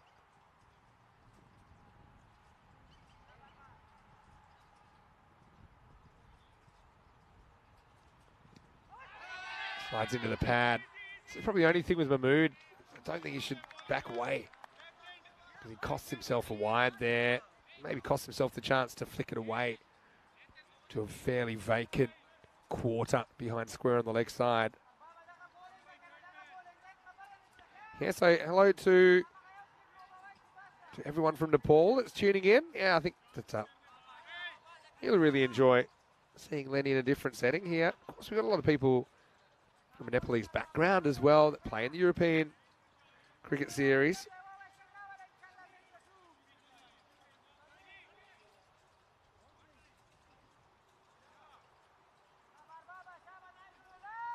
All right, 50's up for Power now. They've brought it up in 4.2 overs. Pretty much tracking the red line at the moment.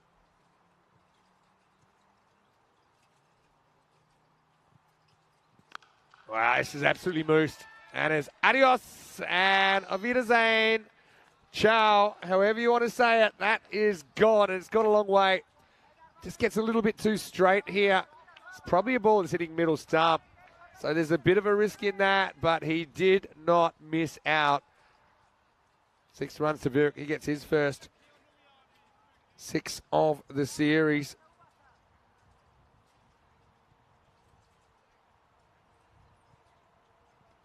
Oh, that might be a no ball, you know. I think it is. Anything that hits those surrounds, the kind of weights that keep the pitch down, would be called a no ball. And I think this does, and that's why it breaks in so much.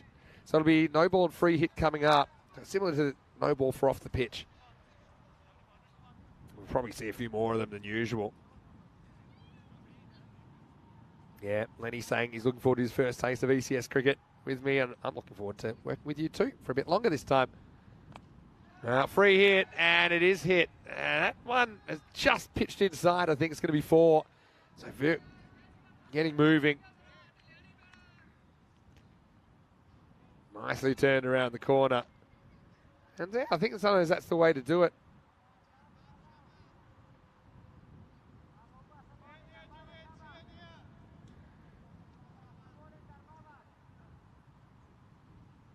Yeah, just bat normally on a free hit.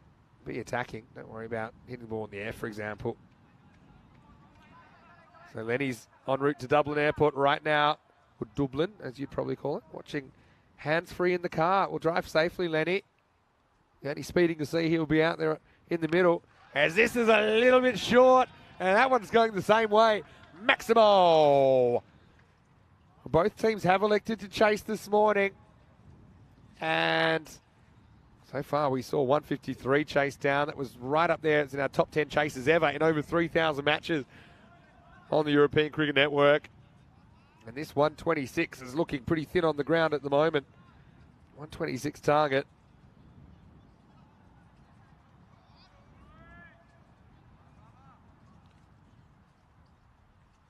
So yeah, you can see there's a few running repairs always going on.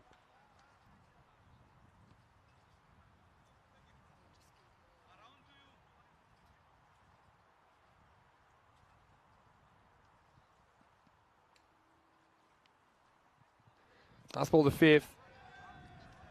Played out to the sweeper on the offside. Virk moves to 19. He hasn't wasted any time getting going. And Power CC headed where they need to be at the moment. They're 68 for 1 after 5. Well, I got off the plane last night, Lenny, and I turned on Portugal, and it seemed like Friendship CC was sunk, that they were going to lose third place to the Capitals. Friendship CC needed 72 against Coimbra Knights. They messed it up. That meant they had to beat the Capitals and beat them well in the last game of the night. They had to chase the runs down within 6.5 overs. They did it in 4.5. So Friendship ended up in third place. They'll play in the qualifier tonight against the second-seeded Gamblers SC. And then in the final, Marlowe's waiting for whoever wins that game. Corey Ruckers is standing by. That's 3:15 p.m. GMT. That's 5:15 p.m. in Central Europe. It's 8:45 p.m. tonight as we'll get going. Ali Abbas is just doing a few running repairs, and yeah, they will do this from time to time. And just getting that mat straightened out again. So, yeah, I mean, this just shows you, it is unique, but just shows you the length that the players and everyone will go to get some quality cricket on the continent. If you come from I suppose, more of an established cricket playing country where there is the infrastructure, you kind of take it for granted that even if you don't have turf pitches, that you have permanent artificial pitches, and there are a few around Switzerland for sure. Let's just have a look at the scorecard at the halfway point. 28 not out for Osama Mahmood. Safi Abdullah, 13 off 9. He's the only batter dismissed so far. Asad Mahmood, the captain, still to come. And he's a player we saw in a Swiss shirt not too long ago as well. So, yeah, batting still no. In the bench for Power CC.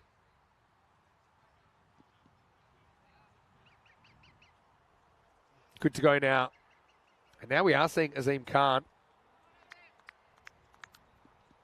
Azim Nazir, pardon me. He's going to bowl for the first time. I've been calling for him. Oh, in the air, almost carries. That's actually pretty good fielding to take it on the bounce. It's kind of side spun on him. Yeah, hello to Pradeep, who's watching from Nepal. Good to have you with us. I'm expecting a bit of a spike in Nepali viewers, perhaps, although I know there's always a few that like to contribute. This turns well. I think he just gets genuine turn out of this. I have seen a bit of turn in this surface so far. Yeah, well bowled.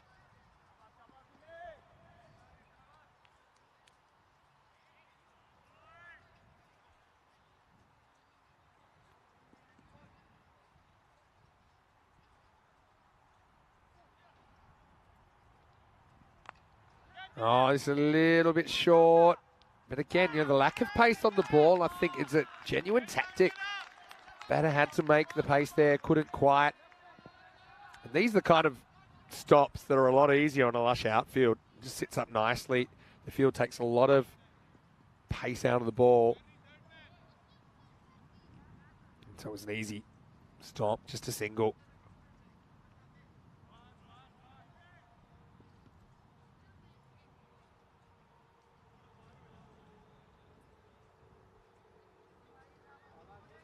Nazir. Captain's aside. First time we've seen him for 3 years on ECN. Well bowled. Yeah, I think he's a really clever customer with the ball.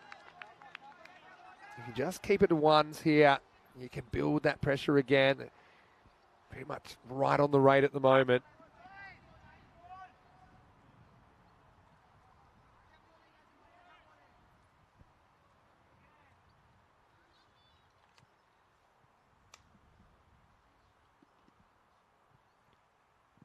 Pushes this through a little bit more. Has he found the fielder? Maybe. Yes, he has.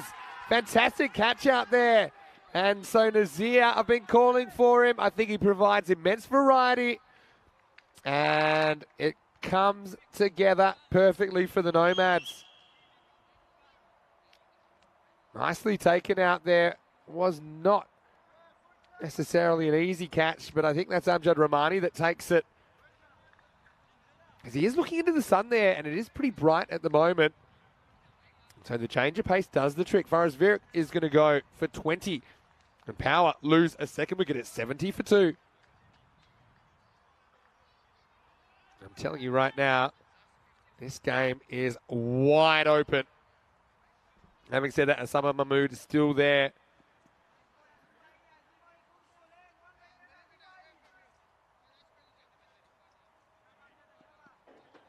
Yeah.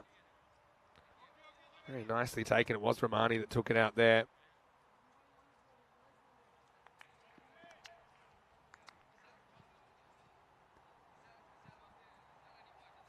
Oh, it's going to be a no ball. Okay, it's for pitching off the surface.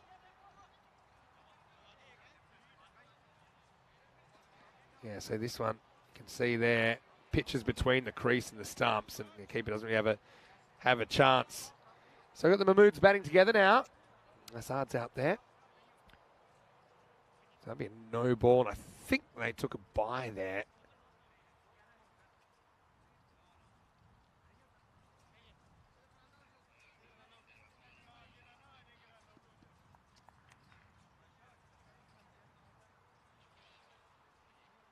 Okay, all sorted now. So it changes the strike, and it means that it will be Osama Mahmood who's established that gets to face the free hit. You see that the grandstand in the background there, so you get a good view of it. That's only the bottom 3 rows, but it goes all the way up. I think it's probably around about 12 rows or so of seating, and then there's a nice area above that where we're all the officials and where I'm stationed at the moment. Gotta say, we're getting really well looked after as well. Yeah, so no ball plus 1 bye. Free hit coming up. This is one time maybe I would run at him. Will it be quicker? Not really. Yeah, lack of pace does the trick once again for Nazir. Gets away with it in the end. Just 5 off that over in total.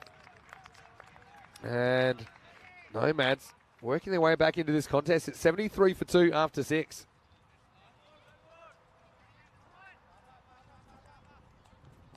$30 for Osama Mahmood. He's been joined by Assad now.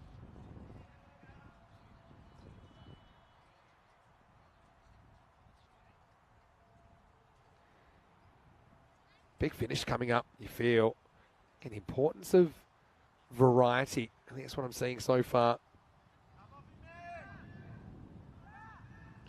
Nick had a question, how long do they need to put the pitch together in the first, or before we get going in the morning? Yeah, it kind of varies.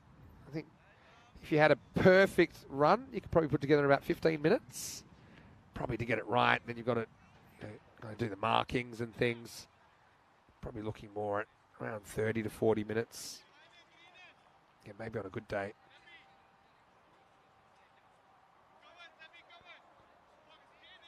I wonder if there'll have to be some allowances as well for the constant adjusting of the pitch. I'm sure Rob Kemming is factoring that in. 9 minutes to bowl, 3 overs here. This is Fahim Nazir to bowl over number 7. And he's going to go bang as he gets his national opening partner, Osama Mahmood. And gives him a little pat in the back and says, bad luck. Osama had the better of the opening exchange, but Nazir right on target. First up, as he knocks over the castle, and a big moment in the game, because I think with that, for me, the Nomads just edge ahead in this contest, but only just. He was a bit of a nothing shot from Osama Mahmood. Didn't really play it with a straight bat. A little bit across the line, missed the pace of it, and Nazir, we said Fahim is a match winner.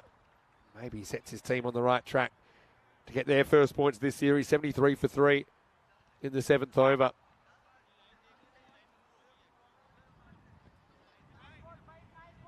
Having said that, I'm not going to rule anything out. And this guy, Abdullah Rana, he might have only scored 5 runs in that series, but they were a memorable 5 runs. Scored a single, and then needing 2 off the last ball to win, he hit it for 4 against France in the fading light of Malta. Anyway, now he's facing up. So a lot of national team representatives featuring this morning already. Nazir beats him outside the off stump first up.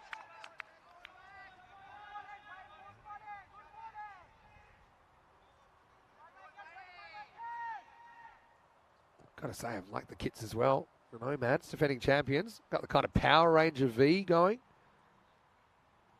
And Power looking pretty snappy in red and black as well. With leading edge, probably going to get away with it. Or is he? Wow. He needed the rear view mirrors there, didn't he? Idris Tariq, who's had an interesting morning so far, but he ends up running under this one. And the only way they were going to catch this is if Tariq was used as a human backboard. Normally a good idea to try and run past it, because often you don't quite get to those. In the end, I think they got two.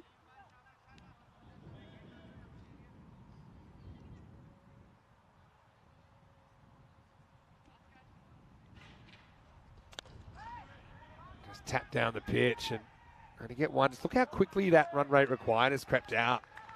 It was kind of settled in the 12s. I think it'll hit 15 now. I think it might have only just been a single. That leading edge. And then following up with another one.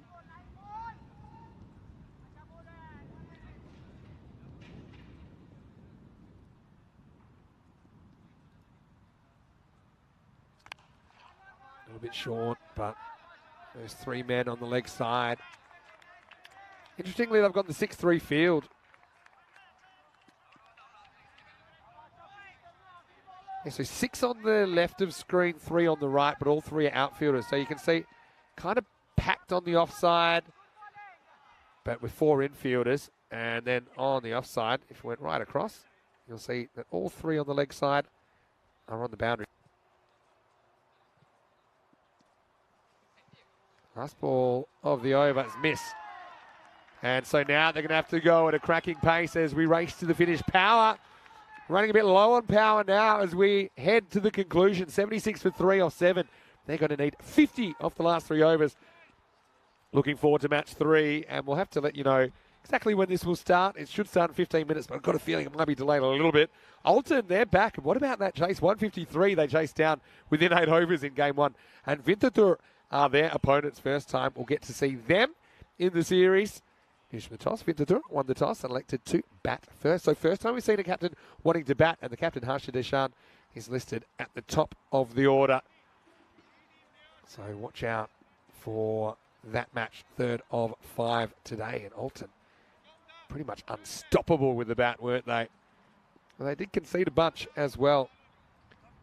We know they will be chasing there in match 3. So yeah. Start time to be advised there, I think.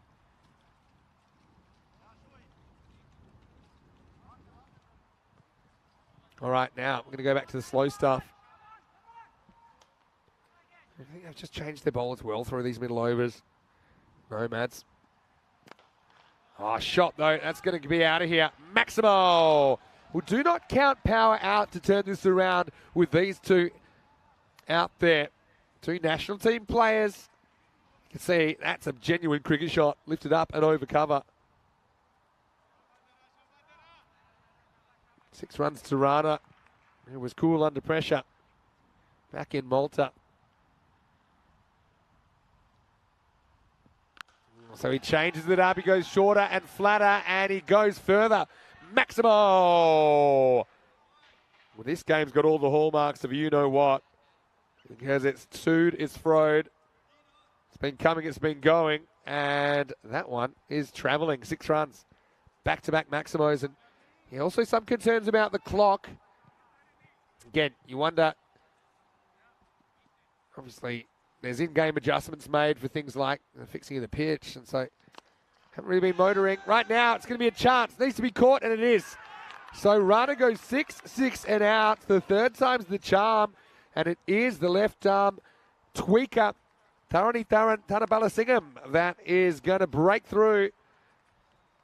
And a fantastic bit of outfielding once again, under pressure. Disappointment for Rana. He does crack a couple, but he's going to be the 4th wicket to fall, 88 for 4. Again, pace off, make the batter make the pace. If they hit it for 6, well, good on them. If they miss hit it, though, I mean, we've seen the outfielding has been a very good quality so far. They'll bring Baljinder Singh, the keeper, and up to the crease. Yeah, just mentioning that Winterthur will be in the series for their first game today, very shortly. Oh, good shot, but also well fielded. They will get 1. That could have been more. Yeah, Winterthur last time, they were 3rd in the group standings with a 3-3 record. End up losing the 2 versus 3 semi-final. They lost that one to the Nomads. Finished 4th out of 7 teams. But, yeah, 3 wins and 3 losses through their 6 preliminary games. Oh, that's a shot and a half from Mahmood. He says, this game is alive. Don't you worry about that. Maximo! And TT gets a bit short, and I don't like a flash. I say a bit short. It wasn't that short. I'm going to look at it a second time. Just a length delivery. The batter decided to go back and absolutely pounded it. Power, I should say, in that series in 2020 that you're watching right now, they were also 3-3, but just missed out on net run rate on the 4, so they didn't get the chance to play finals. Oh, asking for it again. This time almost carrying to the fielder, but he's got backup. So that was actually pretty smart to rush the ball, knowing he had a fielder behind him, but just couldn't get off his feet there, could he? Amjad Rahmani out there. So it takes us to the end of the 8th over, and it's 96 for 4. Hello to Naveen Padmaraju, who's watching from Prague. Naveen, how are you? Are you enjoying a little bit of a break? Of course, Naveen, he was playing for Prague CC, who won the ECN, or the ECS last week, the European Cricket Series. And what do you think of this ground, Naveen? Yeah, we had a great time in Prague. Always have a lovely time there. Very organised. We keep moving around, though, and Switzerland hasn't disappointed us so far. Here's Azeem Nazir, so continuing with spin in over number 9. Biggest over of the match so far, and it's going to start with a 6. Maximo! So Asad Mahmoudi kept the strike after hitting the 6 off the penultimate ball of the previous over, then hits a single. And he smacks the first ball, the 9th, out of here. Brings the 100 up for Power CC, 24 off 11.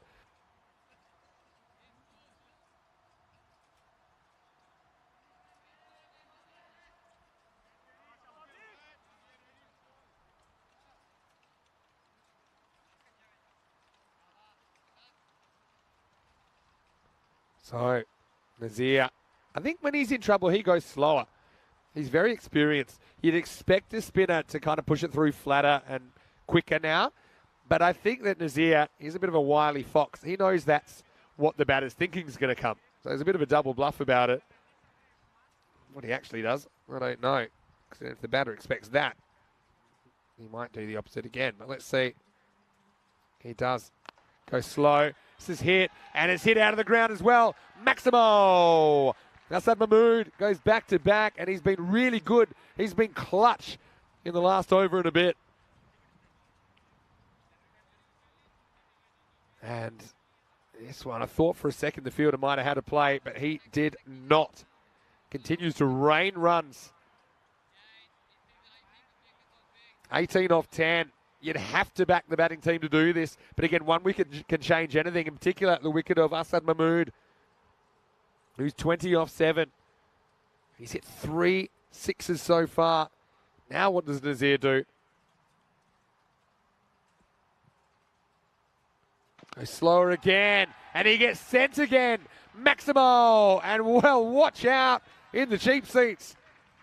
That one is going all the way, and I tell you what, this might not be close after all, because after that, they're just 12 away. 2 more of these and it's game over. I got to say, I was calling for spin. I was calling for a variety. It was effective earlier.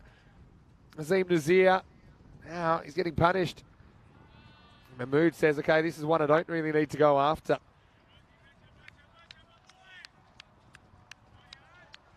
Everybody grab the stress balls. I think we're in for a ride still. Particularly if Mahmood gets out here.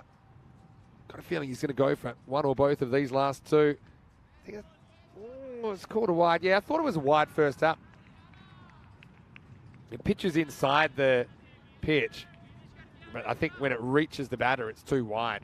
I think that's a good call.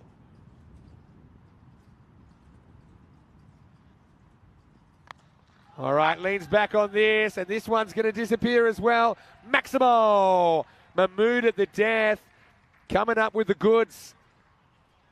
I think they'll just sneak in for time here, but I think they might be out of time in another sense because just 5 runs required for victory now. We haven't seen too many overs going for less than that. Right now, they might not even get out of the 9th. So they'll be okay for time because he bowls this in time. And he leans back on it now. Can Hassan catch this? He can. Well, there you go. Maybe some late drama here. Nomads have put big scores on the board in both games. Looks like they're both going to be chased down. Hassan looked frustrated. There wasn't really a lot of zip in the celebration. Just to clarify, because he delivers that ball before the end of the 9th, or before the clock runs out, I should say, then they'll be okay for the time penalty. Time penalty would end the game at the moment. So the score at the end of 9 is 121 for 5. And, well, it's not impossible, is it? But it's highly improbable. If there's only 4 off this over, we'll have a tie at 125. And we'll have a golden ball. We did have one in Prague. Brno defeated United, a crazy one where Abhimanyu Singh, the United skipper, failed to touch his bat correctly turning for the second run, and he had to go back and touch it again. And that essentially cost him his wicket. He was run out going for the second, and Brno won the game. So, I think here you're gambling a little bit on trying to save a single now and then. I like that there's a mid-wicket in. I think the cover can probably come in as well. And I'm just trying to jam in Yorkers. It's going to be Rahmani who's going to bowl it. Amjad Rahmani, 1 over, none for 13. He bowled the second over of the mat, or the second over of the innings, I should say. It's amazing how quick the pressure can build. And you've got a guy out there, he's fairly new to the crease, Baljinder Singh. He's only faced the 1 ball so far. And I think, yeah, if you're the batter here, what's your tactic? I mean, you can win the game with 1 swing of the bat, but is that the wise option? You do risk missing it, creating a dot, or maybe a wicket, creating more pressure. So 4 to tie, 5 to win. We thought it'd be a close game. We haven't been disappointed here in match 2. Could we be a few minutes away from golden ball? 49. Okie dokie. Here we go, Rahmani. Can he keep his team in the game? 5 to win. Oh, and he lifts it away, and he wins the game for Power CC. Maximo! Game, set, and match. Rahmani just gave the batter a little bit of length to work with, and Baljinder, it's his first 6 of the series. Couldn't have been a better time either. And the Nomads put some scores on the board, but get nailed down twice by the opposition. Olten chased 153 against them successfully in match 1, and here 125 doesn't stand up for the Nomads either. It's Power CC, 3-3 back in 2020, just missing out on the finals on net run rate, but they've gotten off to a great start here, and Nomads, the defending champions, start with back-to-back losses. The drama just keeps on coming, and the matches keep on coming. Olten taking on Winterthur in match 3. Again, we'll have a delay there. If I was a guesser, I would say probably will start in around about 15 minutes. But yeah, stay tuned for that one as the Nomads go off disappointed. The players congratulate each other, and so they should. We've had so much entertainment, and we're only just getting started here in Switzerland. Well, we knew there'd be a few twists and turns in this one. A little bit like the pitch this morning. But yeah, the left-handers have had a pretty good morning as well. So Summer Mahmood got them off to a flying start. Get a bit of help from Safiat Ullah. He scored 13 before he holed out, caught by Hassan Ahmed.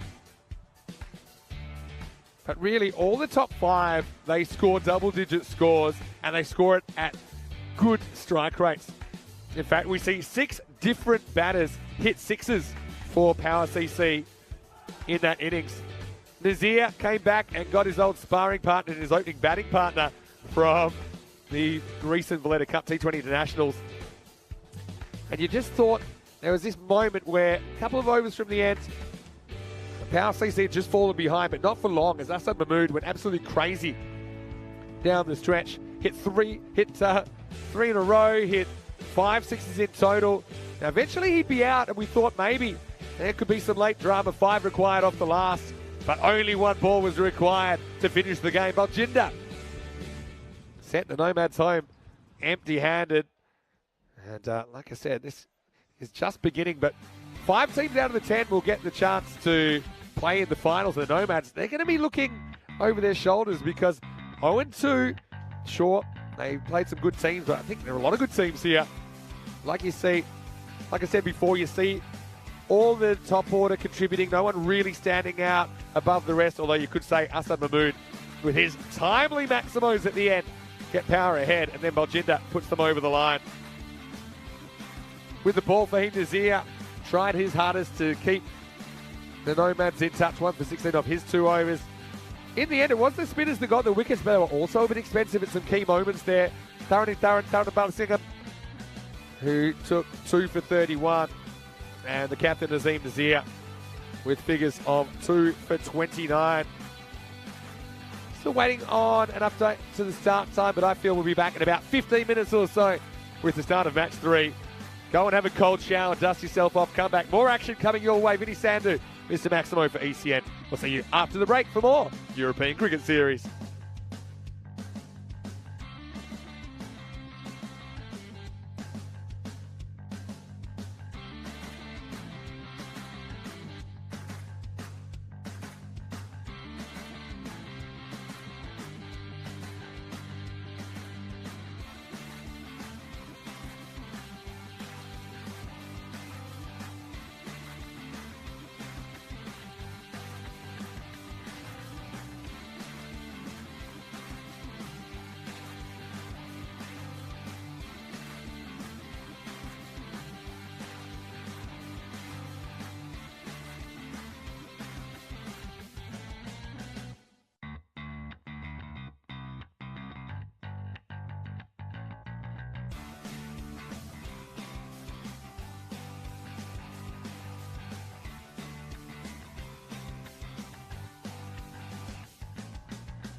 And after a long, long period of playing cricket, the best place to come in Europe is the great Rhine Falls.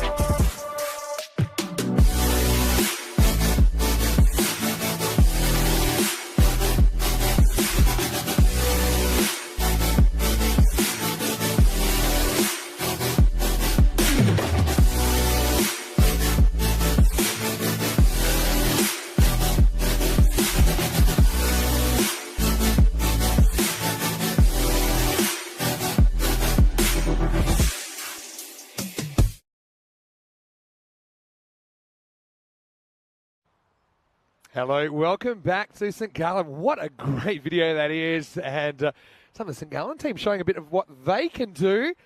And we'll see them a little bit later in this tournament. We've had some entertainment this morning and more is coming your way. Match 3 is on the way. And this is going to be a clash between Winterthur and Olten. Let's see what happened to the coin toss a little bit earlier on. Rob Kemming had the two captains. No call.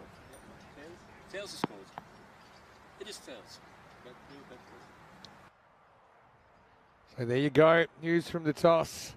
There is that Winterthur, they won the toss, elected to bat. First team to do so. Both teams so far won the toss, elected to field, and it paid off. Even though we saw some pretty decent first innings totals, they were gunned down by chasing teams. So yeah, Winterthur, watch out for Harsha Deshan, the captain there, who is likely to bat at the top of the order. Pio De Silva as well.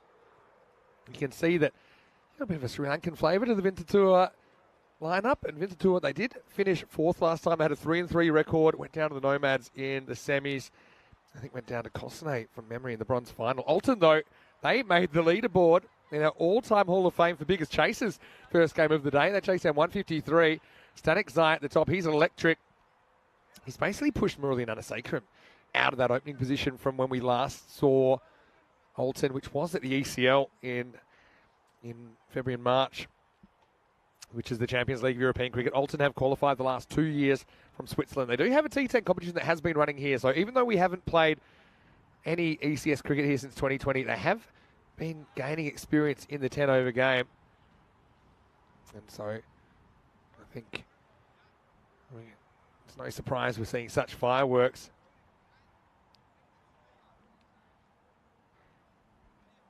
So it's going to be Kanaga Sabapathy who's going to face up for the first ball.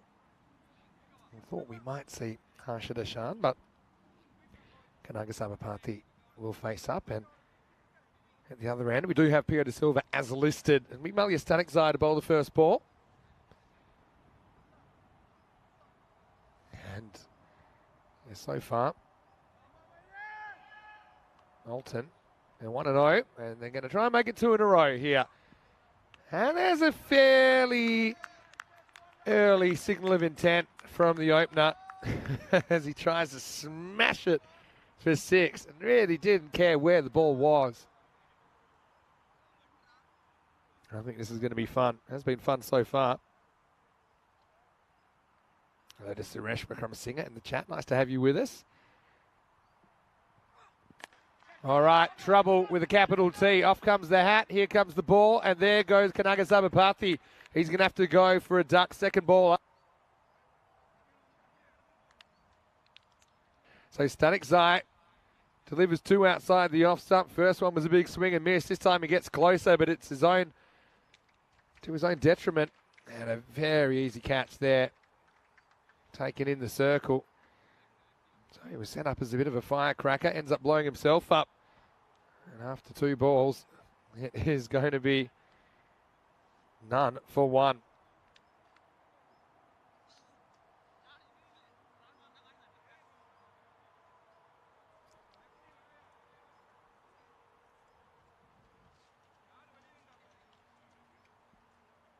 So,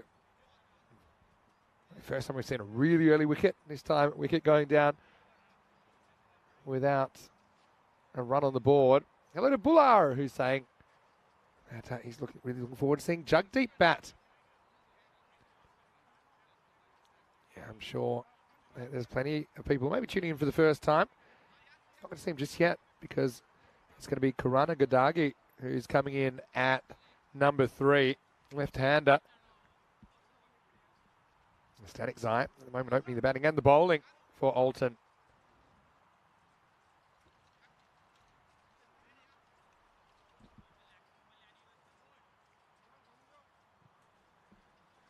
So static zone comes in. And he gets worked away, or more than worked away. He gets heaved away over deep backward square. Maximo, and finally Vintatur are off the mark. It's a ball that pitches outside the leg stump. This is a good view of it here. Always nice to get one over the ropes early. And so, Olten certainly copped a bit of this earlier in the first innings of the game.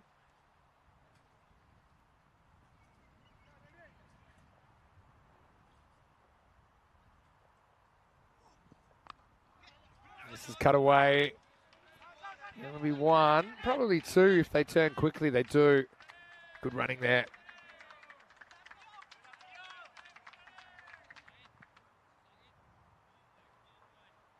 So, yeah, good running.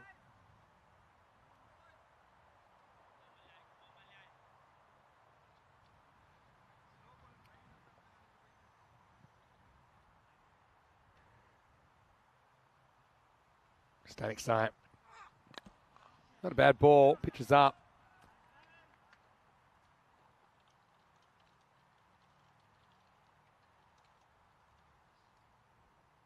And so we'll get through for a single. I want to welcome everyone into the chat. Maybe if you're just joining us for the first time today, you've missed it a fair bit. Some questions about the time running out in the last game, but I'll just clarify that after this ball. All right, top edge. He's going to get away with this. There's no fine leg. Question is, will it run for four? And it will. Well, no, there's no, actually it's not. Well, let's have a look at this. Even on the camera, you won't be able to tell here because you'll see it stop, but it could have stopped by itself. And if there's doubt, you see here, oh. Question is, if he's kicked it, is his foot back? Is his foot touching the rope before he kicks the ball, and therefore when he's kicking the ball? I don't know. To me, there's doubt. And if there's doubt, then I think it's got to go to the fielding side. Although, having said this one could go either way. It's hard to tell from that distance, well, even with the camera. Anyway, we'll come back to you on that one right now. I can tell you, it is 56 days until we will be at the Cartamore Oval for the Euros of Cricket. 31 nations, the biggest ever, 109 matches over 4 weeks. And make sure you join us for the Euros of Cricket. That will be a sensational carnival of cricket. Yeah, in the end, they do give it one. I think that's the right decision. I think that there's an outside chance he may be touching the rope and the ball at the same time. But the ICC directives, that's what we follow here in ECN. If there's doubt on a boundary stop, the fielder gets the benefit of the doubt. So it's funny how he just assumed that it was 4, but then came and said, actually, I'm overruling my initial judgment. And I don't think it is. And I think that's the right decision, one in the end. Gary never at Narasa to bowl now. And yeah, well, this is kind of one of the issues. Because sometimes there's this movement, and he certainly doesn't touch the stumps there, but he dislodges the bails, or a bail. This will be it.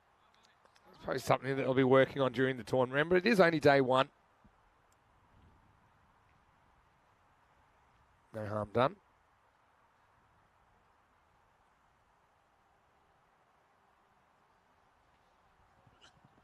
Well, this is no ball, but actually works out pretty well because it goes straight to the fielder. So they won't get an extra. Bounce around the edge of the pitch. Just get some outswing here. Saw Fahim Nazir have something similar happen to him earlier. Well, Wayne's dug something out of the archives. I don't remember this, Wayne. Back in my suburban turf cricket days. Before I was playing grade cricket regularly. Good competition though, suburban turf.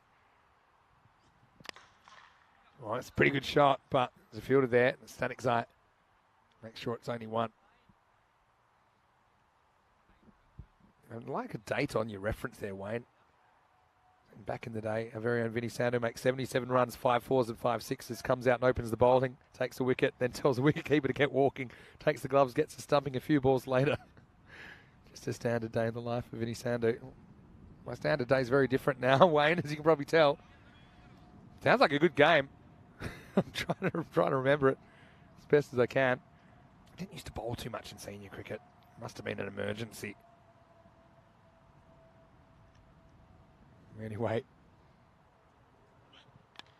good outswing once again. Not middle of the bat. In fact, they'll get an overthrow here. It's a classic case of the ball being thrown and the bowler not really paying attention. Throwing to no one in particular, to be honest.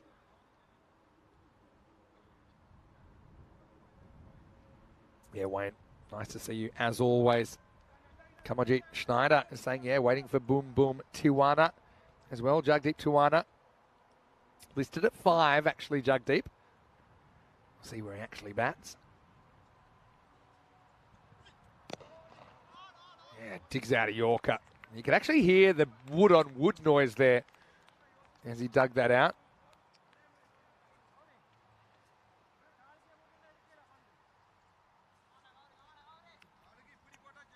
Good bowling. It's Navarat Narasa. He's one guy that I think he's actually looked really comfortable, even at the higher level. We saw him in the Champions League doing some very good things in the ECL.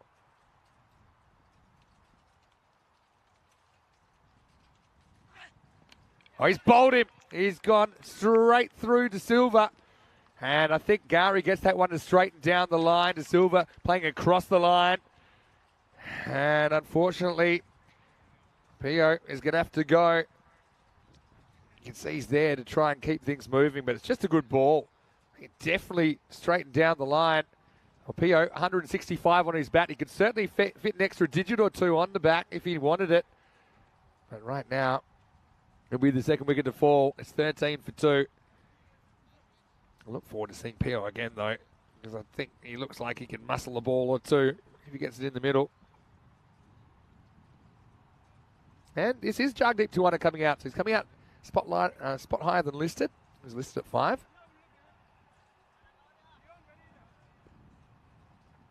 Hello to Ivan as well.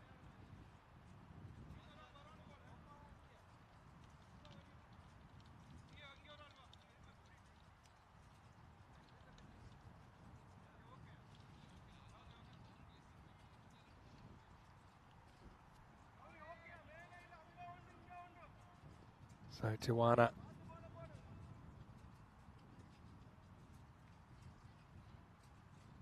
A lot of people looking forward to seeing him bat. Well, here he is. The first one's a decent one, actually, from Navarat Narasa. And that's a brilliant over. We haven't seen too many overs today where the bowlers have been able to get on top and stay on top. That was a good effort. He takes 1 for 3. And Vintadur, they're 13 for 2 after 2. Having a look at the standings. Early days, of course. Andrew Ryan, he's been sending a few messages through. He'll be playing for Kosane, who are listed there. Probably in alphabetical order in 3rd, but they'll be hoping to do it on merit. We won't see them for a while. We'll see them on Saturday for the first time. They're travelling a little bit to be here. Wayne's dug out a game from November 2018. Well, I actually retired in 2012. So that's actually 6 years after I retired. I must have just been making a cameo. I've only really played a handful of games since then. Nice looking cover drive. Picks out the fielder. Oh. Now, does this hit the stumps? I don't think so. And that's why there's no appeal.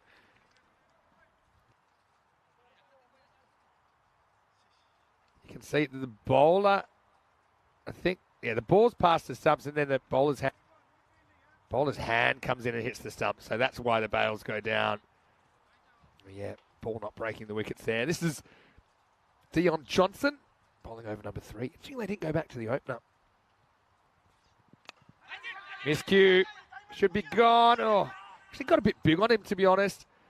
Yes, Janishan Makajana, who she took a good catch earlier. Did get two hands to it, though. It might have been one of those rare ones where it might have been easier to go with one, just to get that extra stretch. Tawana gets a bit lucky, but does get his first run.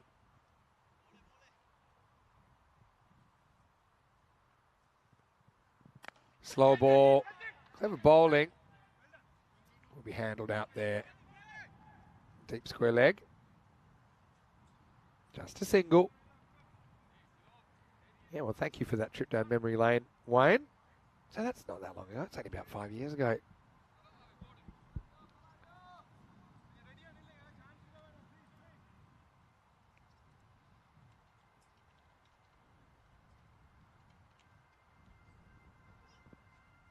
Yeah, well bowled by Dion.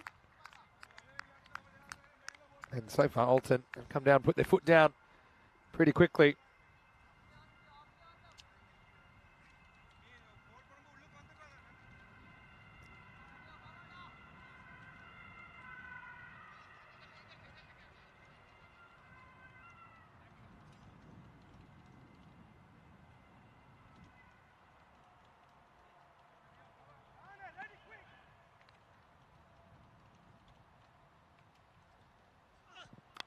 And well bowled again. Johnson has been right on target. It's good running, though. If you can't get a 4, that's probably the next best thing. Just get bat on ball and turn the strike over. Karanagadagi actually has been pretty starved with the strike so far. Came in at number 3 after just 2 balls. He's only faced out of the 6 out of the 15 since he has been there. Great view of this ground. 20 degrees currently, heading for an expected maximum of 22 today in St. Gallen.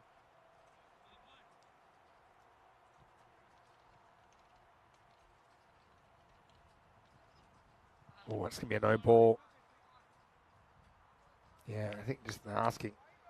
Maybe has that bounced past the stump? No, not even close. It's going to be a no ball for off the pitch. And so Johnson has been really accurate, but the left-hander just throwing him for a bit of a loop. So be a free hit coming up.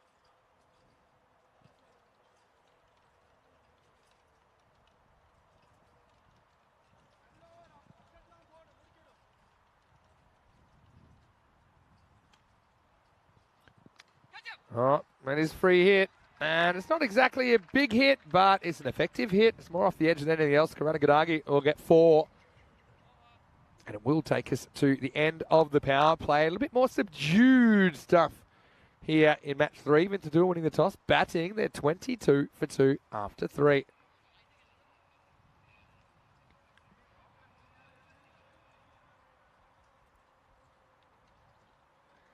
Looking at the overs so far, 10, 3 and 9. Not less than what we've seen so far, but still time to turn this around. Olten a good side, though.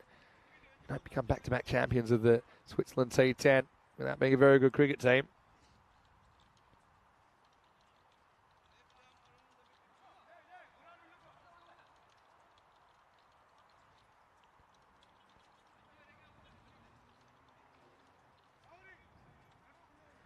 Okay, so there's going to be right-hand static zone out to bowl.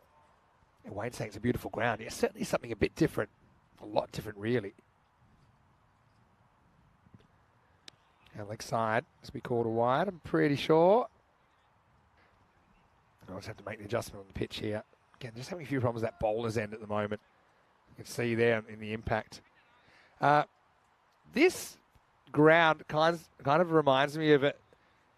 It's like a would you rather puzzle. It's like, would you rather have the best stadium you could hope for and the best look and the greenest grass and everything pretty without a cricket pitch? Or would you rather have like the best pitch in the world but like in a desert with no infrastructure or anything like that? So this is different. Yes, it is different, but this is ECN. These are developing cricket playing countries, of course. Switzerland is one of the most developed countries in the world if you want to use some other metrics. But as far as cricket goes, it's on the up and up. Over 30 clubs now. You get to see the Kaibun Park there, which is just across the road.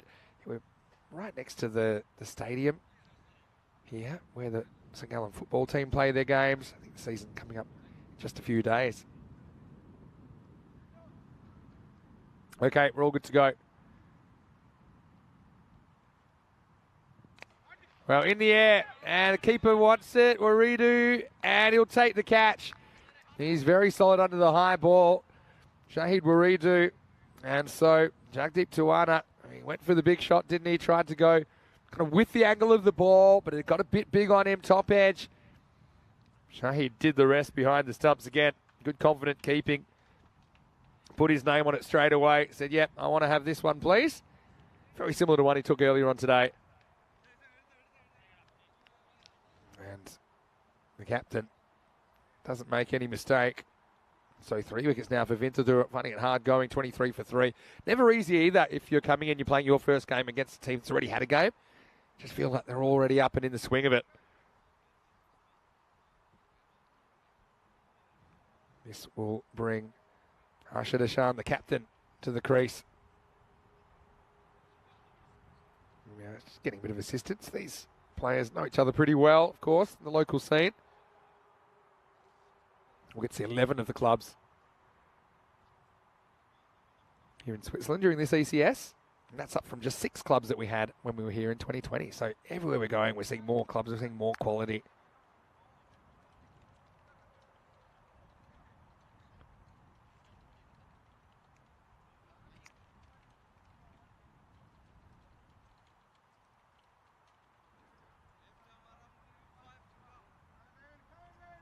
Hello to Jordan as well. Nice to have you in the chat, Jordan. Where are you watching from? Yeah, the funny thing with the pitch here, it has certainly moved a little bit since the start of the day, but you got to take your hat off to these guys. They're putting that pitch down before every day's play. And you can kind of see the issue that when the bowler's foot comes down, especially someone like a left armour where the foot comes down wider, see the front foot comes down wider, it just moves a little bit. So I'm sure they'll try and work on that. It's not easy because the grass here, it's a lot more lush, I think, than last time we were here. So the longer the grass is, the further away from the actual ground you are, if that makes sense. So that the grass will kind of move a bit. So I think that's why we've had a few more problems already with the pitch moving compared to when we were here in 2020. That's good Yorker. It's going down the leg side by a fair bit. He helpfully returns the ball to the bowler. Yeah, but that's the way it is. Like I said, it's different. But it has been really entertaining so far. Stay tuned.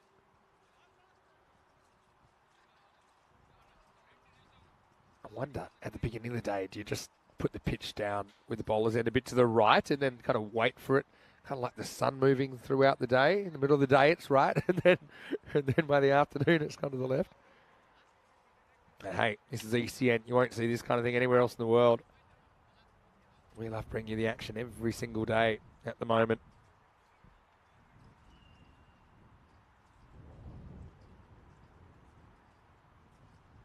One goes a bit too far down leg side.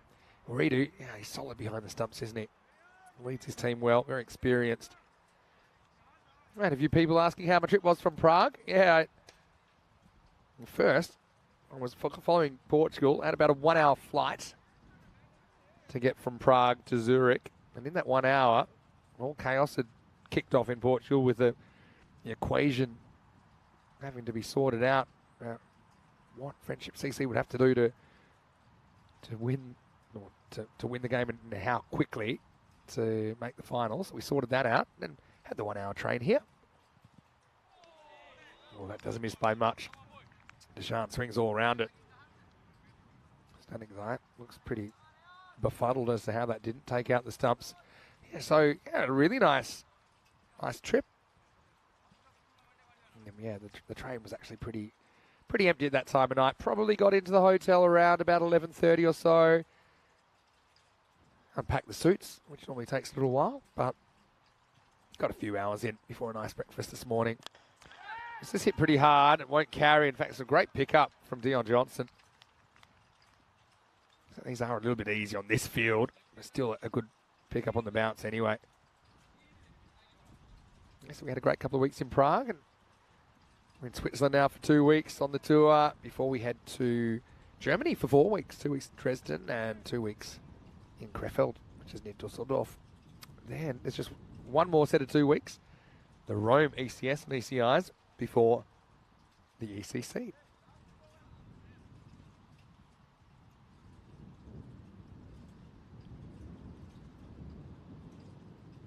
Couple to come here in the 4th. And he goes after this, and he's going to get it. Nails it. Well, that's 5 rows back, literally. And then bounces back on the roof of the dugout. Maximo. And this guy, Karanagadagi, he's just been getting moss at the non-strikers end. He hasn't been able to get near the strike. When he has, he's been doing stuff like that. That's a really good shot of it. Vintador need more of that. And fast. Brilliant shot. Helix is asking, can we get some shots of when they put the pitch down? Yeah, that's something we can work on, Helix. Very good idea. This morning was certainly quite a lot of preparations happening quickly. Full toss this time, fall safely. We won't get a run here. Yeah, so we can try and do that tomorrow for you if you like. But yeah, it's a real team effort, community effort here, as it is typically in all of continental Europe with cricket anyway. It's the end of 4, and the score is 33 for 3 after 4. I want to say a big thank you to Ali Abbas as well. Not only was he my lift from the train station last night in St. Gallen, but also he's put on a fantastic lunch for us here at the stadium. I was able to grab a little bit in the break between the last game and this game. 8.25. The way things are going, 82 may not hold up. But yeah, I think they're just having a bit of a look in the middle of the pitch at what they can do.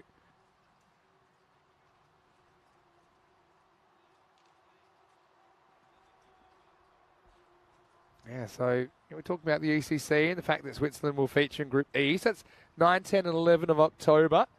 The thing I like about Group E is I think you've got 4 teams there in the 10 over format that if they can put their best teams on the park, they're pretty even in the 10 over format at least. You've got England 11 there. They deserve to be favourites. They will be favourites in that group. But we know that England 11, they don't play a lot of this format of the game. So we'll see if they can get through there, because remember, you only play 4 games over the first 2 days and then you're straight into finals.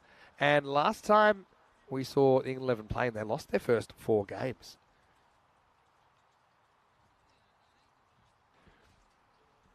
And we've got Luxembourg and France who will be playing in this ECI at the end of this 2-week stretch. You see there in groups F and A respectively. This is what's coming up tonight. This is what was happening last night when I got off the plane. I couldn't believe Friendship didn't chase down 72 in the second last game. That would have guaranteed them a spot in the finals, but they didn't. And then that meant that the Capitals had 2 points on them. And then they were playing the Capitals in the last game of the day, and they had to beat the Capitals within a certain time. So things being as they are, everyone turned to me to come up with the equation because they didn't trust themselves. So we did work that out, and yeah, credit to Friendship. They were able to do it. It was a dramatic turnaround. Corey Ruckers is standing by. We'll have finals night tonight. So Lisbon Capitals as well as the Coimbra Knights and Porto Wanderers eliminated from the competition now. Just the top 3 will remain. And Gamblers will take on Friendship for the right to play Marlow in the final. Marlow, they are automatically through because they did finish top of the table.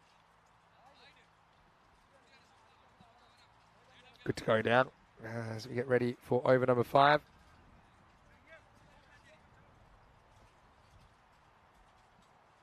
All right.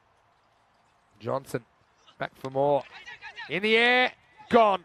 So missed time. Karanagadagi is going to go. And yeah, he's certainly been very, very good while he's been there. But you feel that that could set Vintador back a fair bit. Because of the 33 runs on the board so far, 23 have come off the bat of Chamith Karanagadagi. Simple catch taken there at point. And so Vintador, they've lost a 4th wicket now in the 5th over. They're 33 for 4. Just kind of cramped for room a little bit there. Tried to go inside out. Ended up Pushing a fairly simple catch to Roshanth Karunamurthy. Karunamurthy, he was incredible in the chase this morning. Olten needing 153 for victory. He smashed, and I mean smashed, 70 of 19. Unbeaten in the chase. Anyway, this is Karunakaran to bat now. Gets one pitched up. First up from Johnson. Dion the Rock Johnson.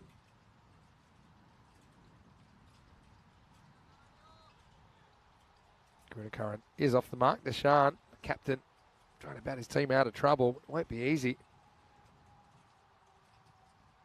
Olten can chase 153 against the Nomads. They're probably feeling pretty confident in chasing anything here against Winterthur, particularly with the game situation as it is right now.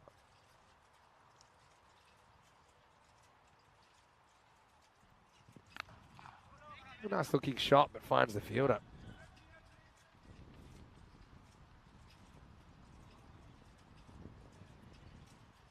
It's always a great time to drop us a line as well. Maybe let me know who you're liking in the ECC. I know that Matt was saying he likes the look of Ireland 11, even though we don't have the squads released as yet. Got some very good players to choose from. One thing that interests me will it be a winner that's won it before or a new winner? We saw with Truro winning the ECL this year. I don't think anybody picked that. Will it be England 11 that won in 2021 winning again? Will it be the Netherlands 11 going back to back? Or will it be someone new? Will it be a continental team perhaps? This one comes back from outside the off stump. Karunakaran can't quite deal with the bounce. Well, Chris in the chat saying by looking at previous matches, he still thinks they'll score 120 plus. I'm not so sure about that. Probably tongue-in-cheek there.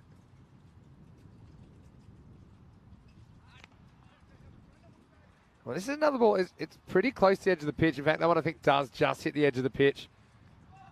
And this is where, if you can get a swing on this, yeah, if you're sure it's bounced off the pitch, you can actually treat it like a free hit. Because you can score off it, and then you get another free hit anyway. It's going to be a no ball. Karunakaran will get a free hit now. Pierre Henniker has a question. Hello, Pierre. Where are you watching from? Are you watching from Switzerland, perhaps? In the air. There's the free hit. They won't cash in. Just a single. Yeah, Pierre, so he's asking, Olten behind on time, or will there be leeway given? So what you need to realise is this. You'll see that clock jumping around a little bit. And so as we get to the end of the fifth over here, 37 for 4 at the halfway point. So the clock will actually be adjusted in-game. So you might see a minute added on here and there. You might see it stop sometimes. That's because the referee's always controlling the clock. So what you see on the screen should be accurate. So yeah, the short answer, yes, there's leeway given. If there's 2 minutes because you're searching for a ball or because you're fixing the pitch or the batter needs to change their equipment or something like that, it'll always be factored in. So the short answer is this. You need to bowl your last ball of the ninth over by the time the clock's run out or before the clock's run out. So as long as you release that last ball of the ninth over before the clock runs out, you're fine. If not, you got a 5-run penalty coming. It's as simple as that. Oh, no ball first up. Makajana is the new bowler. First time he's bowling in this game. Just gets the first one wrong. So another free hit coming up. Extra delivery is not really ideal. Not a bad comeback. Ball doesn't go too far. Helix is asking, Vinny is having to put the pitch down before playing a normal thing in Switzerland or just here? I think it's just here. I think there are some grounds a little bit further out where they do have cricket pitches. Although I will say I've seen it in Germany as well. I've seen it in Switzerland. I've seen it in various other places as well where there's similar solutions. We even saw it in Barcelona, didn't we, in Spain? So it's just great that there is a solution. Of course, sometimes on day one, it's going to be a little bit of trial and error, especially because, like I say, the grass is pretty lush here. Even though they did mow it before the start of the day. It's still pretty long. And this one is cut away. Nice shot from Karunakaran. Nakajanis gives him a bit of width outside the off stump, a little bit short as well. That's an excellent cut shot. Just took it on and won. That one banged into the fence. Stronger together. So yeah, it's something that we've seen from time to time. But imagine, for example, imagine if the grass, let's take it to an extreme. Imagine the grass was 30 centimetres long. I mean, the pitch would be moving around a lot, right? This isn't quite that long, but I think that's why we're seeing it moving a bit more than like in 2020.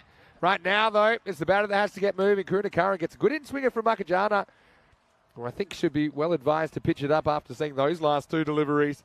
This one came in quite a bit from off to leg, and the batter swung all around it. So Karunakaran is going to have to go, does hit a boundary, but he's out straight after.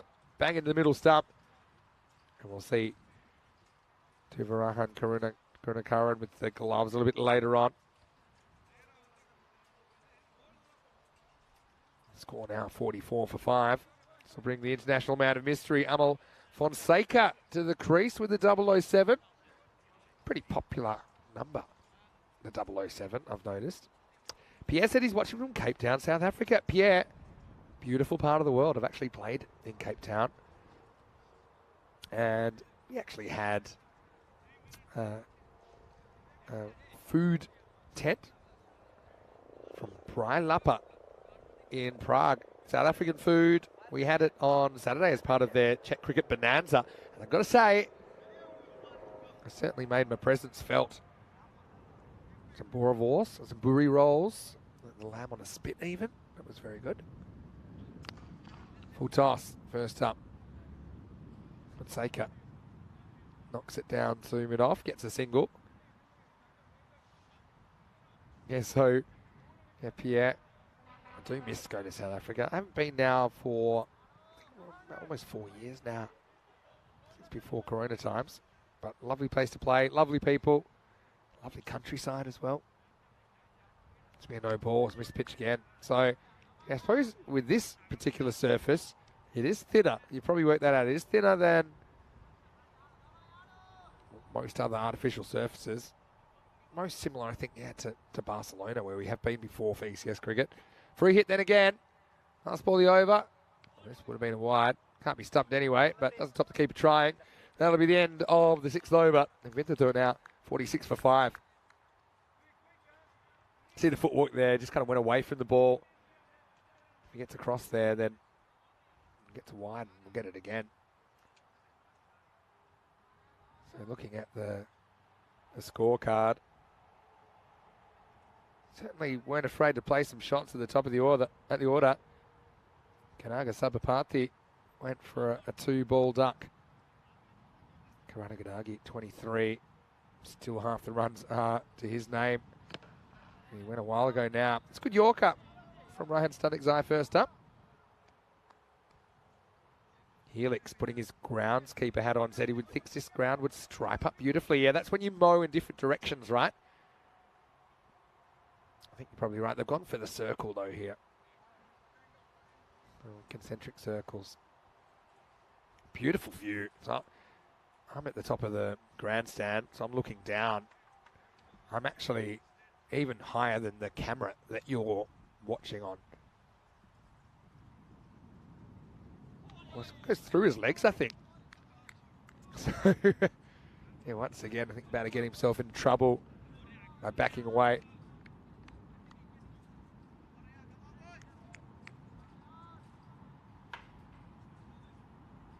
Scraping towards the 50 here. Oh, he's bowled him. The only thing that went between his middle and leg. Stanikzai gives him a little pat on the back for his trouble. And so it's the end of Harshad Ashan. Again, trying to move things along. I think a bit behind the 8 ball at the moment, Winterthur. Again, good, accurate bowling. 6 wickets down now, 47 for 6.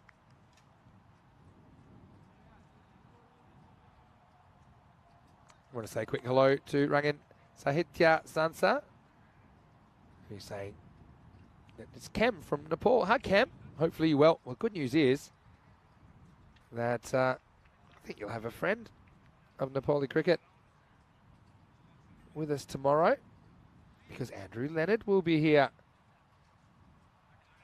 And he's a guy I have worked with before. I believe he's known in Nepal as Takludai, which is Nepalese for bald older brother. I do think he's a bit younger than me, though. I think I can still call him Takludai. Oh, pretty good, but I think it's just missing leg stump with that angle and also a little bit of movement in. And they throw to the bowler's shins.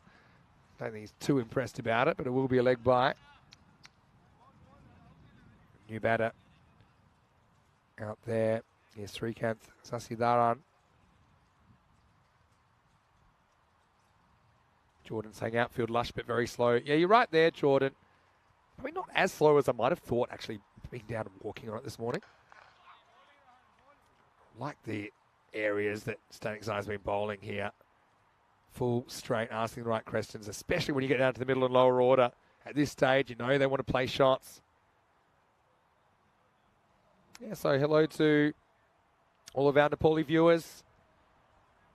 I think you'll enjoy having Lenny here. Been following Nepali cricket as well quietly. As this will be just the one, and Sasidaran gets off the mark, end of the over. And after 7, it is 50 for 6. So Vintatur, they do bring up the 50 off the last ball of the 7th.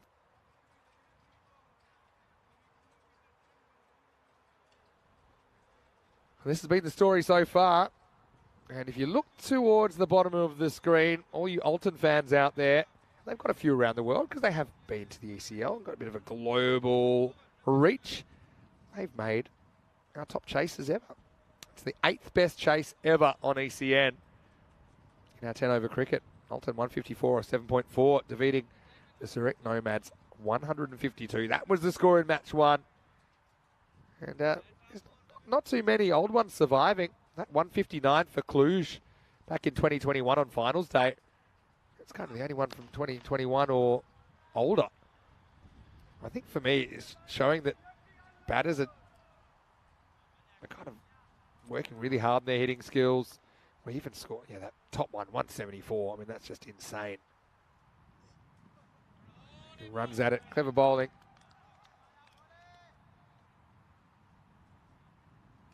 174 hungry, chased down in 8 overs. Good little off cutter, says Malia Static Zai. And it looks like Malia is just operating off a short run here. He's recognising, look, we don't want to get into time trouble. Also, you know, with the footing, a bit inconsistent. He's saying, look, I'm just going to come in here. Maybe roll my fingers on a few. Now, I think they're not going to take a second because it actually hits the batter. Funny thing is, if it hadn't hit the batter, they probably would have got a second anyway. It's pretty good sportsmanship there from Vintatur. Got to say, these players, like I say, they play hard, but also they really love playing their cricket. They love the opportunity to play European cricket. A bit short, not a bad pull shot, but 3 fielders guard the leg side boundary. It goes between 2 of them.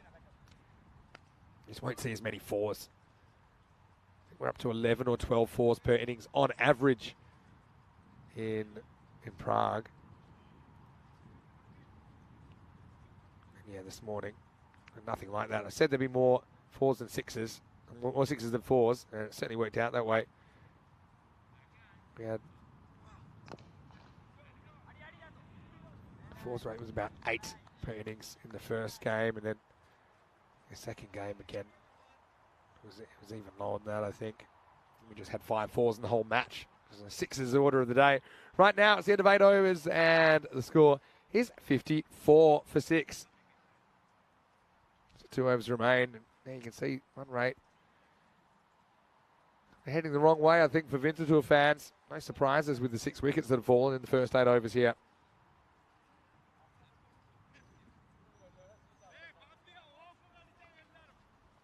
Just reminded everyone in our chat, I know there's a lot of people that are excited.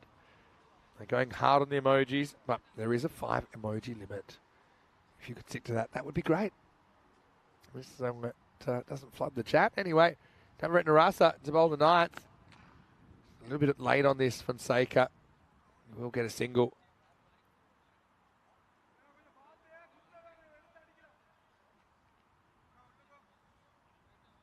So, yeah, Lenny's joining me tomorrow. His other nickname is Fuzzy, which I think is a little bit ironic from his days where maybe he wasn't quite hairless like he is now.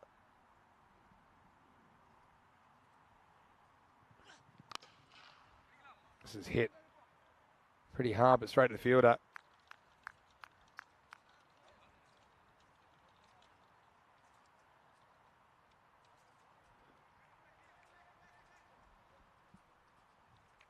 Still just a few issues with the pitch moving around. I'm sure that's something that they'll work on for tomorrow.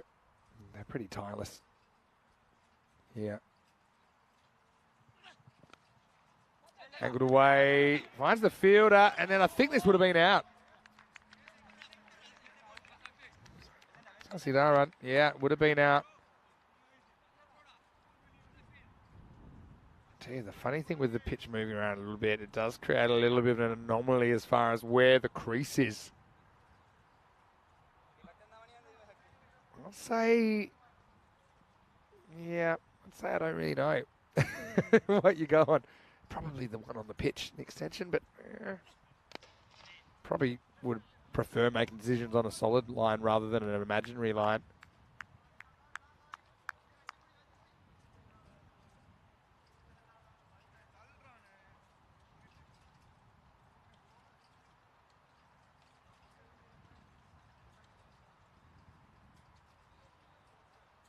Couple to come in the ninth.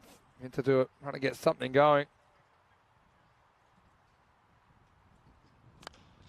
That's a pretty good shot. Has he got it?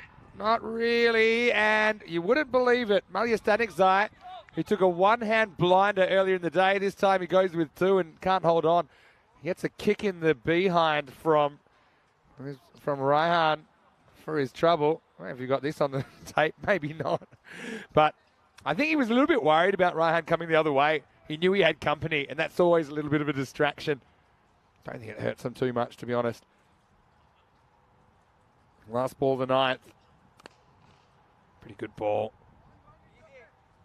Not a bad shot from Sasidaran, but he only gets one, end of 9. And Vintatua, they are 60 for 6 after 9 overs. Hello to Nick D in the chat saying he's watching a program about Railroad Australia. Yeah, it's quite interesting, some of the experiences you can get. They're not cheap, though. Raihan Stanikzai, the only multiple wicket taker, but everyone doing the job so far that's been asked. All 5 bowlers used have taken wickets. Makajana is going to bowl the last over. Yeah, I know that there's the Indian Pacific, which goes from the Indian Ocean to Pacific Ocean, so from west to east, from Perth to Sydney. There's the Garn. There's all sorts of experiences. It's more than just a train ride. I think it's like a hotel on tracks, basically. Anyway, 10th overtime here. Oh, bowler takes cover. Oh, yeah, though, it's good fielder. He'll still be kicking himself there. He dropped that last one. Sets high standards for himself. One thing the umpires have been very good at so far is working out when the bowler's shoelaces in untied. That's the second time we've seen that. They're not missing anything, these umps. Yeah, clever bowling. I wonder if that was a deliberate slower ball.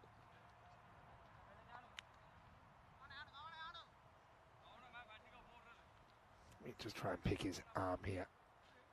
Yeah, I'm not so sure it was a deliberate slower ball when I see the release. One thing we haven't really seen one keep low for a while. There were a couple earlier today that really shot. Picks it up. Should only get one. Standard of fielding's been pretty good this morning as well. Helix is calling it the second chance crease. Yeah, because of the 2 creases. The one on the pitch and the one off the pitch, which was the original position this morning. All right, high. Who wants it? Malik Zai, he's not going to drop this, and he will drop this. So, well, yeah, he always gets a run out. He goes a long way. And just cut those 2 together. He took probably one of the catches of 2023 earlier today. And this is one that I think he probably should have caught. If he was blindfolded with his hands handcuffed behind his back, he still would have found a way. Somehow Malia shells it. Well, if he got a kick in the behind for the last one, I'm a bit worried what Raihan's going to do this time. Anyway, he'll probably have time to laugh about it later. But that's later, and this is now. Winterthur will take the break.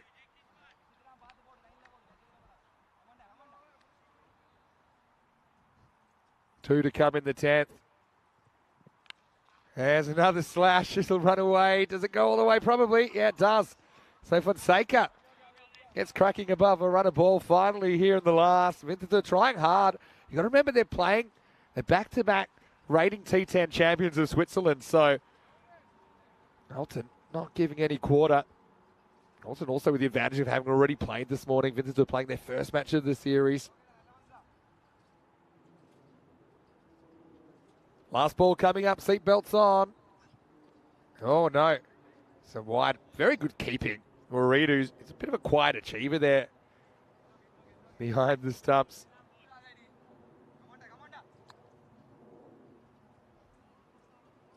Yeah, deals with that well. Again, you've got the confidence of knowing that's probably not going to bounce up and hit you in the head like some of the other fields we've had this year. So have another go. 70 plus this shot. It's actually a really good shot. It's going to be 4. So Fonseca shows what he can do. Throws the hands at this, and he will get 4. That will be the 10 overs. Winterthur struggled for most of it, but they are able to get a little bit of a something away off the last over. They get 14 off that one in the end, and they're going to finish with 74 for 6. As we look back at the highlights, bold decision for Winterthur to come out and bat. That's exactly what they did, and they were pretty keen to swing from the bootlaces. Kanagasabapathi went for only 2 balls. They were 2 big swings. Wasn't able to score. Waridu took a nice catch here. That was Jagdeep that went. So the wickets were tumbling early. Found themselves 44 for 5, 47 for 6 at one stage. That was one of the good moments, and I will say that Karanagudagi was the only batter that really was able to get anything going in that phase of the innings, but he didn't have a lot of the strike. Meanwhile, he had a carousel of partners. They were coming and they were going. That was Deshaun, the captain. He got bowled. Credit to Olten, I think you have to give them some of the credit for the score, because they didn't bowl too many loose deliveries. They were mostly full. They were at the stumps, and they end up being able to restrict Winterthur to just 74 off the 10. 23 for Chamith Karanagudagi off just 11 balls, 2 sixes and a 4, but like I said, didn't have a lot of the strike while he was at the crease, and meanwhile, the others were struggling. Fonseca came home with a wet sail, 19 or 14 for him, including a couple of boundaries late in the piece. 10 extras, which is probably going to be about par for the course here, I think. 2 for 14, Raihan Stanikzai steals the figures, but a wicket for all the other bowlers. Navarat Narasa continues his good series. Very economical, just the 9 runs he concedes off his 2. So we'll take a break and we'll be back in just a few minutes. And when we do, we'll see if Olten can chase down this 75 for victory. Well, it's about half of what they needed last time. If they do it in half the time, we could have a very quick finish indeed. But Winterthur, they'll want to show what they can do in the field, and maybe they can get some key wickets early and spring a surprise. Vinny Sander here, Mr. Maximo. Great to be here in St. Gallen, Switzerland for the first time in 3 years. You won't have to wait 3 years. Back in about 7 minutes with the chase. You're watching ECN. This is the European Cricket Series.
Hello, cricket lovers, and welcome back to Switzerland. Time for the second innings of this game.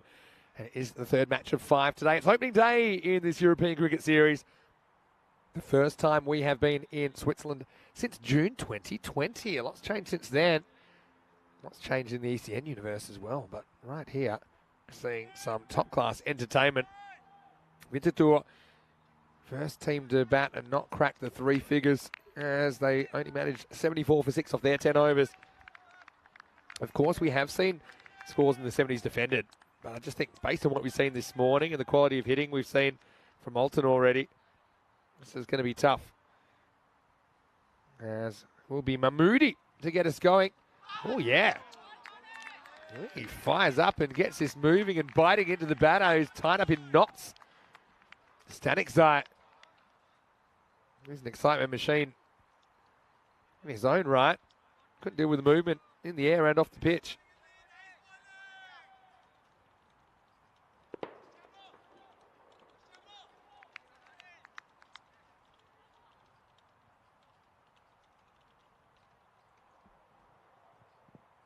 This time it's a little bit too short, so this won't swing as much. It's hooked away.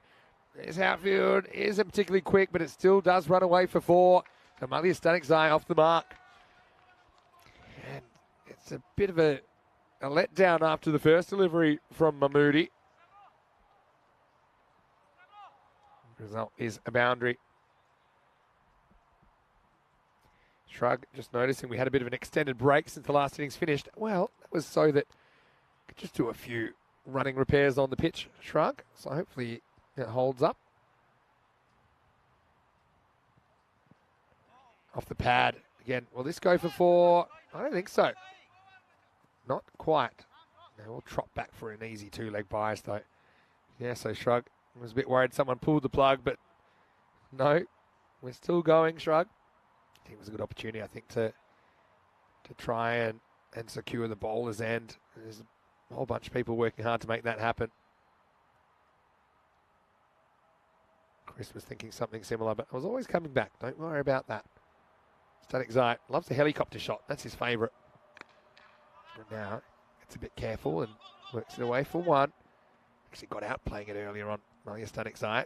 Also, we saw it in the ECL. Stanikzai pulled it out a couple of times and it was outstanding.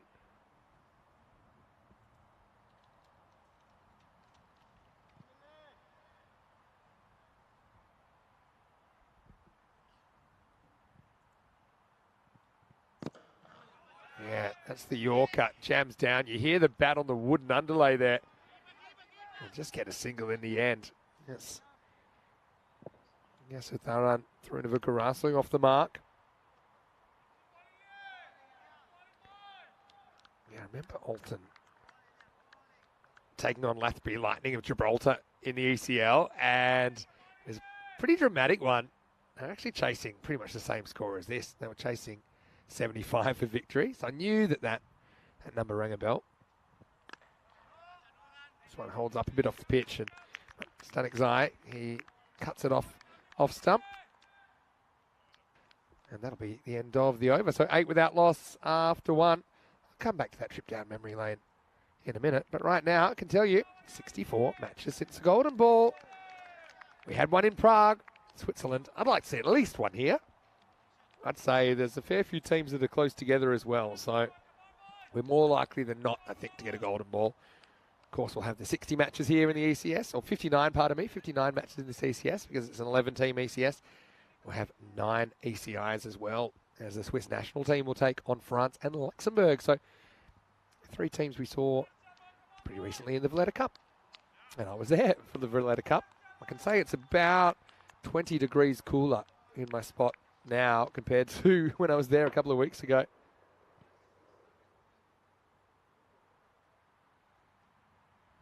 So now it's going to be the captain, Harsha Deschamps. Starts with a wide down leg side.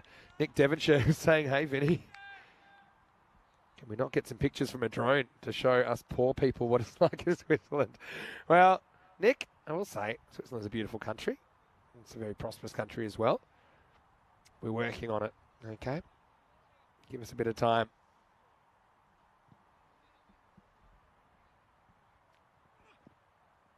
That's well bowled by Deshaun. Meets the outside edge of Trunavukarasu. Yeah, so back in that ECL game, Rathbury Lightning made 74. Olten needed 75 for victory, but they completely fell away in the last over. Only scoring 4 off it, and they ended up making 68 for 8. But in there, Malia Stanikzai, batting the middle order, made 25 off 10. And I remember him just struggling to hit a few and then just unleashing a couple of the most powerful helicopters that you would ever want to see. And he was swinging hard and pretty much at everything. Got him close, but couldn't get him across the line. I think it was a 6 required to tie for last ball. And it was Prathi Ratnaraja who got across his stumps and left one, hoping it would go for a wide, ended up crashing into his stumps. And Olten had such a funny ECL. And they're not laughing because they won their first 2 games really comfortably, but then lost their next 2 and went pretty much, I think, from top to bottom of the ladder and ended up missing out on the 4. And there was only 5 teams in it. So that was an insane group. It was Group C from memory. Oh, how's that for a hook shot? He's actually hit it the other way. And look at this. He goes through it and actually hits on the way back. He's pretty lucky that doesn't go to the fielder. Yeah, look at that. Completely tied himself up.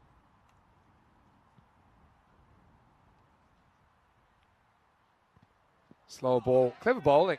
They're doing really well to hold things at the moment, Vintatur. They do have some runs to bowl at. I wouldn't say it'd be particularly easy to do this. But you never know. Just going to have a good start. Yeah, Group C. Olten. That's right. They just won. They only win the 1 game in the end. I think they had the rain. That's right. They had a no result in there.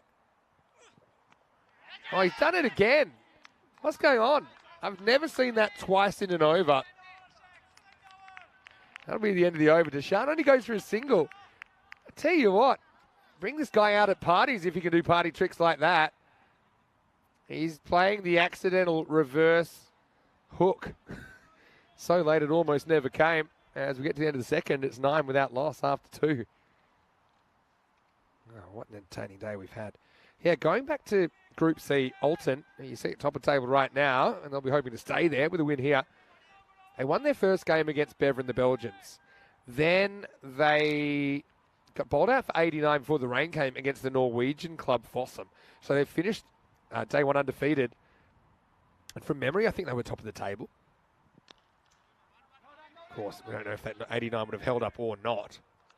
But then the next day they came out, and they only needed 75 to win against Rathbury Lightning of Gibraltar. They couldn't do that. They only made 68. I think against Royal Tigers, they made 109. And Royal Tigers from Budapest made 113, so chased it down in the 9th over. And then they were out. It was insane, really. Well bowled. Gets good swing, doesn't he, Mahmoodi? Wow, this could be an interesting appeal. Let's have a look at it. Of course, we've got the... Yeah, he's just back past both lines, so he's doubly safe.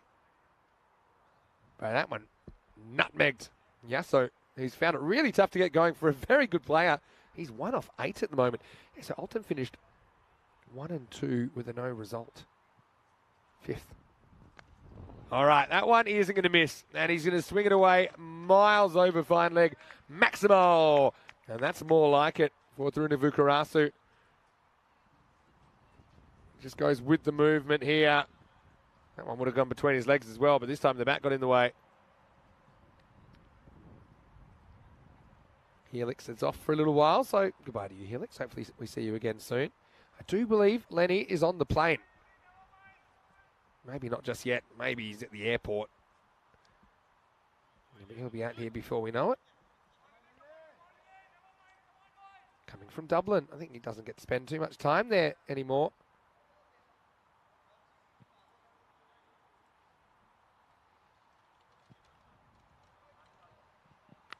All right, miss hit. Keeper wants it, has to find it. He's turning, and he's catching. As well held. That's Karunakaran behind the stump. So Trinidad Karasu ends up going 6 and out after being 1 off 8. And Olten just on the back foot a little bit. I suppose if it's not really happening for one batter, it's not often the worst thing to make a change. This one's forced. That looked like the slight cutter from Elias Mahmoudi. He looks like a handful with the ball for Winterthur. And he's pretty happy. Gets his first wicket of the series and so do Winterthur. And the score is 10. Playing that 16 for 1, 6 and out. They go from 10 to 16. And then the wicket's going to be Karunamurthy, who's going to come in. And how good was he in that chase? First game of the day, 153. It's the 8th biggest chase we've ever seen on ECN. And that is in over 3,000 matches. 10 over cricket. Record books being rewritten already. But this guy was an absolute boss. Kind of countered what Hassan Ahmed did in the first innings for the Nomads. He ended up scoring 70 off 19. Just the 1-4, but 10 big sixes. So I don't think it's a bad thing that he joins at this moment.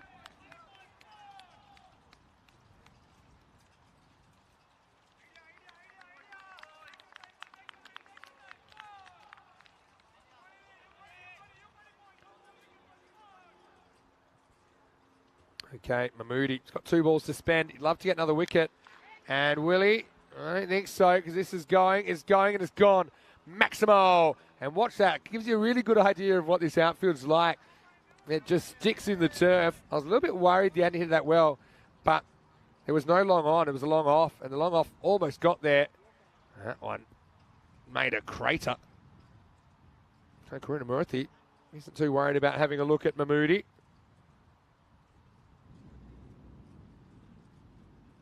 They could have used this guy in the ECL.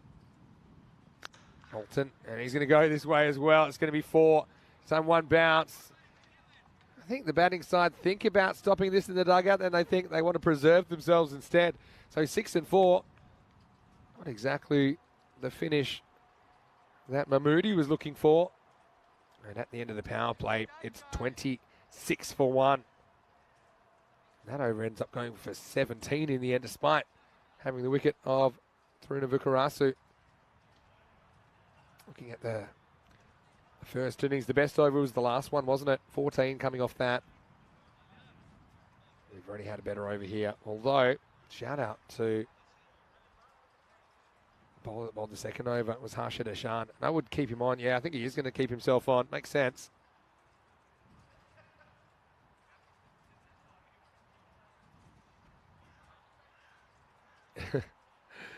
Shrug in the chat saying the batter should try and run when the keeper throws at the stumps. Just wait for it to hit and then get a run. We actually see that pretty often in ECN cricket. Batters almost goad the keeper to throw.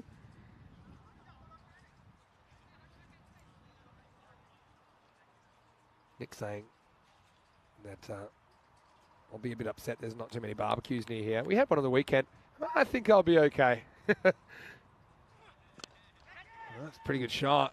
Almost carries, doesn't quite. Oh, and then it's going to be 4. Yeah, just slipped at the last moment, Elias. Did pretty well to get there in the first place. But when you're defending a low total, here, look, just needed to stop it the first time, and you could see his hand went onto the rope.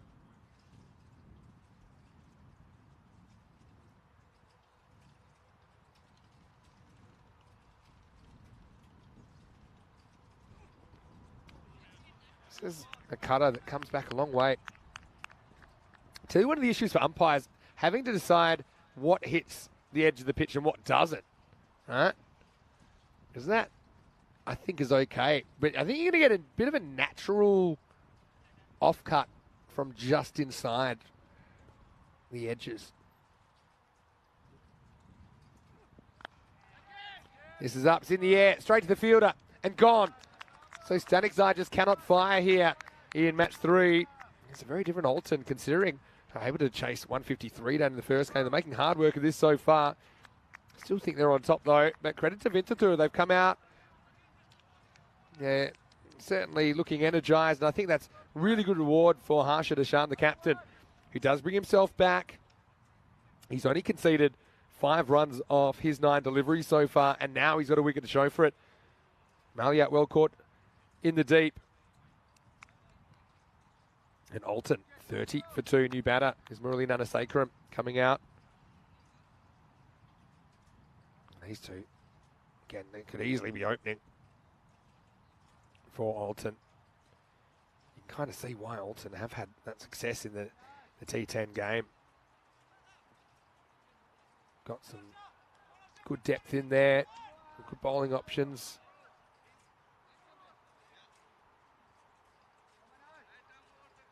Nicely taken by Gul Safi down there as well. Should have been taken, and it was. We have seen some pretty easy catches drop. Not too many. One, though, from Malia Stanikzai, who actually was out then in the first innings. Malia dropped an absolute soda. Well, this would have been out. Had one stump to aim at. And it goes so quickly to the outfielder that they won't get an overthrow. Have a look here. Yeah, direct hit. Would have been on his bike. Hello to Gary Wheeler. Nice to have you with us, Gary. Well, you've missed a fair bit, Gary. If you do get the chance at all, go back and watch some of the first game. Maybe if this is an early finish, even the second half of the first game might be a good idea. A couple to come here in the fourth. Oh, nice, easy shot, but it could be gone. It is gone this time. Elias doesn't make any mistake. And this is ECN cricket at its best, because Olten, they chased down a hatful in the first game of the day, but they're making hard work of this 75. And the guy that did a lot of the damage earlier, Karunamurthy, he's going to have to go. He goes 6, 4 and out in his innings. Nicely taken by Mahmoodi. And now the captain has 2. Rashid Hashan. Olten's top 3 back in the shed. It's 31 for 3. Prathiparaj Bharathayan is the new batter.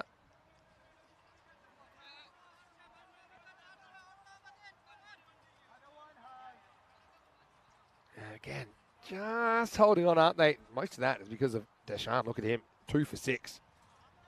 Excellent effort.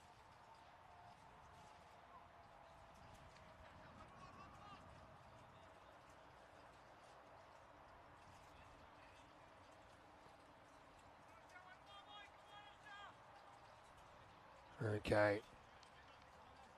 Varadhayan, as I recall, wasn't required to bat in the first game of the day. Yeah, we didn't see anything beyond the top 4, so he's coming in at 5 here.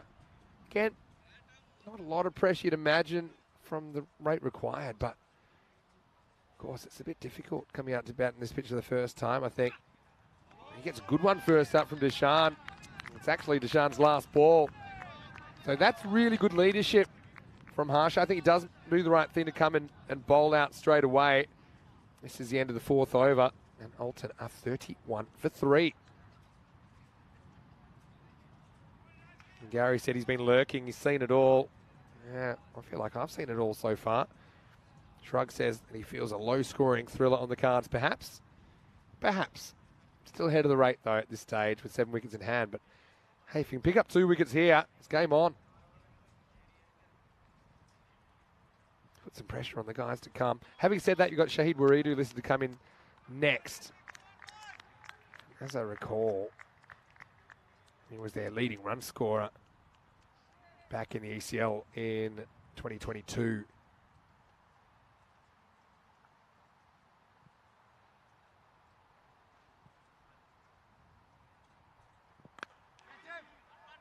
Start of a new over. This one's turned to leg, just a single. So it's so strange how the same conditions can look very different depending on the match situation. Going back to that ECL in 2022, Olten actually finished 2nd in the group, Group C, but then went out in straight sets. They had the double chance of finishing 2nd. That was the group with Carlton, the Scottish team that went undefeated through to the final. You had Cluj from Romania. You had Brescia CC finishing 4th.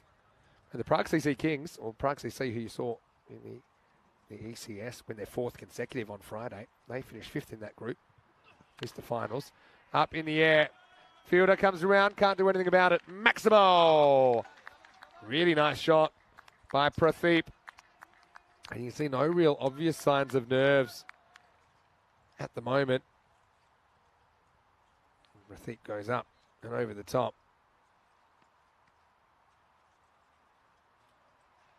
And Pradeep is a player we have seen a fair bit before. We've seen him at the ECL twice now.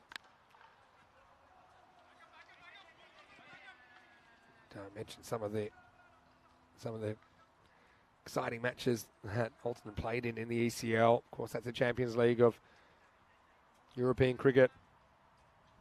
We'll have to find out as well how that will be decided this year. Normally is the winner of the Swiss T10, but now that the ECS is in town, not sure if that impacts things at all. But Murali, happy to keep this out. He was also part of the national team that were in Malta recently for the Valletta Cup in the T20 Internationals. Yeah, it was a crazy ride for Olten in both of the ECLs, really. Disappointed not to be able to make a final, I'm sure, or even the finals this year. Quite a lot of entertainment. Anyway, this one's up in the air. He's going to have to turn and go. It's Fonseca. Thought he had a shot at that for a second, but in the end he doesn't.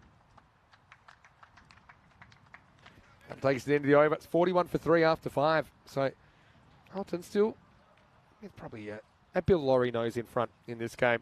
Coming up tonight, we have more cricket coming your way. In particular, it's Portugal finals night. So crack out the popcorn. Join Corey Rutgers there in Portugal at the Miranda de Corvo Stadium. Gamblers taking on Friendship for the right to meet Marlow in the final. So there will be a little bit of a gap between the qualifier and the final tonight. But the first game kicks off 3:15 GMT, which is 5:15 in Central Europe, and it's 8:45 p.m. in India.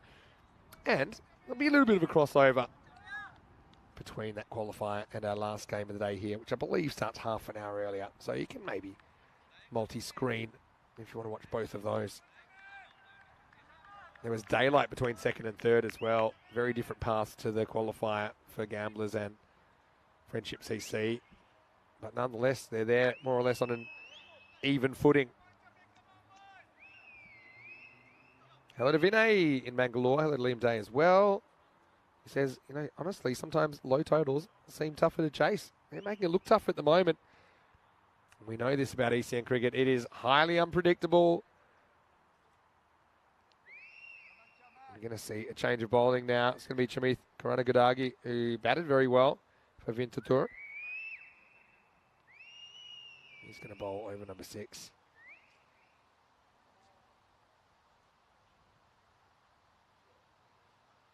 Pradeep will face up. And I think we're ready to go. So yeah, keep an eye on the equation. 34 off 30 at the moment. So +4 in the equation. 34 runs off 30 balls. Keep an eye on that as we get to the home stretch here. Well, that'll be +5 after that. Bit of bounce there for Chamith. Keep a fair way back, to be honest. And I think it's pretty clear that he was in. That time, at least.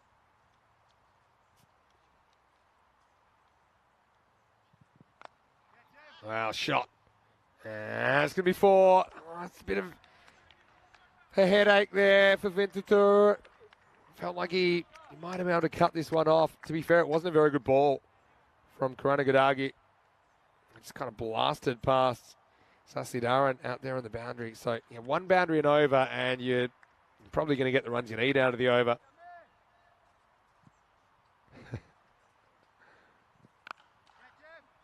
This is into the gap. Again, the outfield's slow enough, and I think he does well to make a stop here.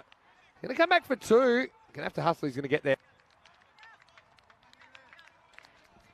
Shrugger had to laugh. He said you might watch the Portuguese final on mute, though, of course. That's because Corey's commentating.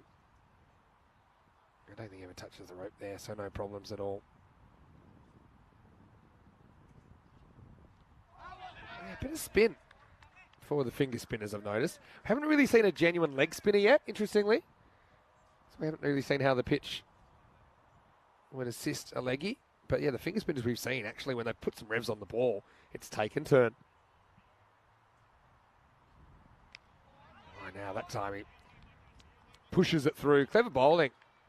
I'm liking what he's dealing here. Just kind of let himself down with it. One bad ball earlier in the over.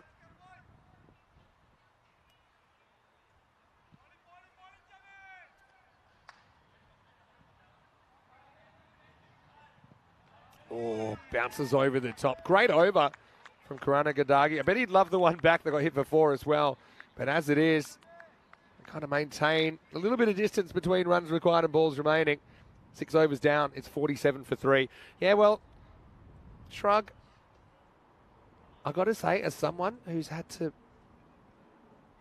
dip deep into my bag of patience with Corey on occasion, I will say sometimes he runs his mouth, but I'll try and keep him in line. So, come on. Let's bygones be bygones. Actually, Corey has told me privately that you're one of the chatters that he likes to interact with the most. So I think there's a bit of love there if you scratch the surface on Corey. But, yeah, I think he'd been enjoying what we've seen here so far.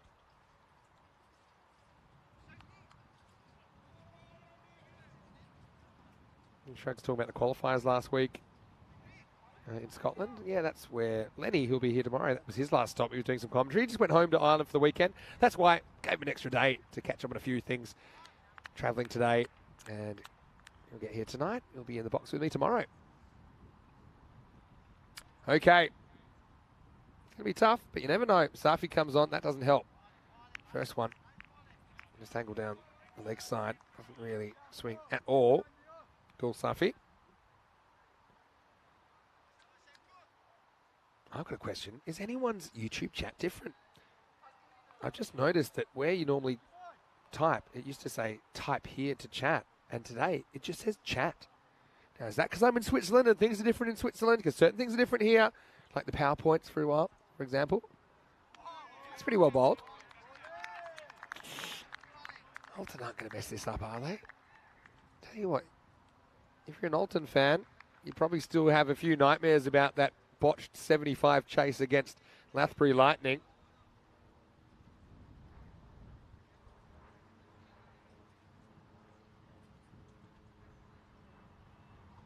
Nanasekram, though. It's too good to stay quiet for too long.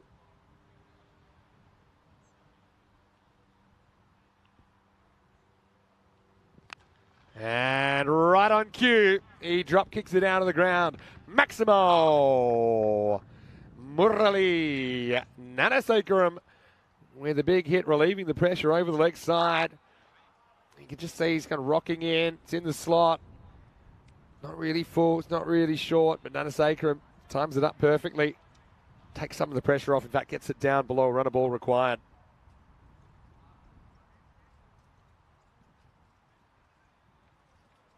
Yeah, Shrug, of course, as an avid Jersey supporter. I'd say Jersey played really well last week. Let's keep an eye on those games. Of course, know a fair few of those guys really well.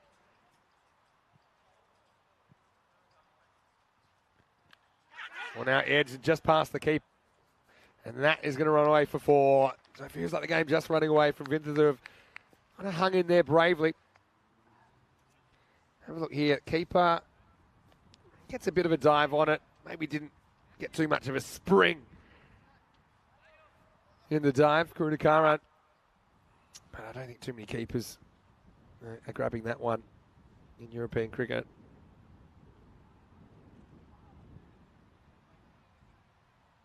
Sasidaran it is bowling here. And then that's pretty well bowled. So, yeah, Srikant's done a pretty good job. Oh, no. What's happened here? Well, something hilarious has happened. And I've got to admit that I missed it. It's been called wide. I wasn't sure it was a wide. But then the ball's gone, and then they've gone to run. But he thought he was yelling, watch out, when he was yelling to run. So everyone took cover. Yeah, look at this.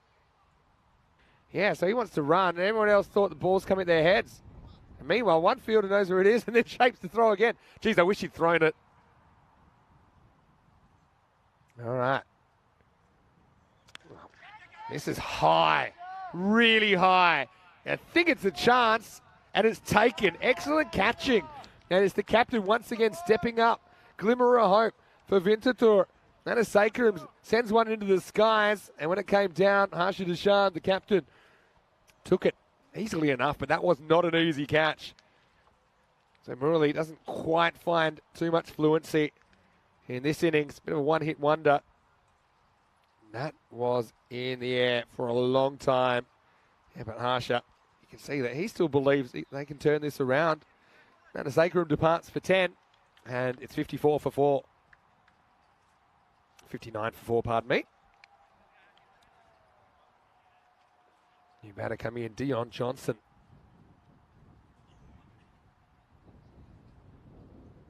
Elsboy asking, are the wickets perfectly in line?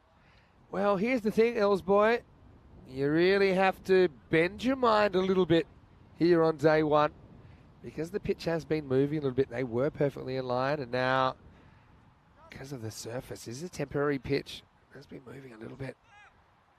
You can see that. They're going to work hard on nailing it down as much as they can. But yeah, it's certainly provided some entertainment and a few interesting moments so far.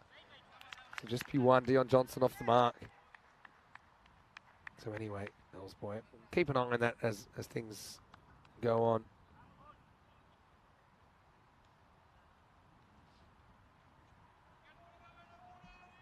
All right. Maybe someone can tell me why the power plugs are different here in Switzerland. It's the only one in the world, the only country that has this particular one. And it's fine. This time I remembered, but I have forgotten before and found myself without a charger. That's be a no ball. Yeah. Yeah. You see that any ball that hits the edge of the pitch and hits those kind of weights that are holding the pitch down will be called. So there's a bowler. Yeah, you can see him just kind of chastising himself there, Srikant Sasidaran. A free hit. Marathayan. He can really swing away at this. I wonder if he'll try something funky. Probably doesn't need to. Just stand there and hit it. Don't worry about hitting it in the air because you can't be caught. What he does, and he goes over the offside. There's nobody back there, and even if there was, it wouldn't have mattered because he's got plenty of it. Maximo! As Olten close in on the chase.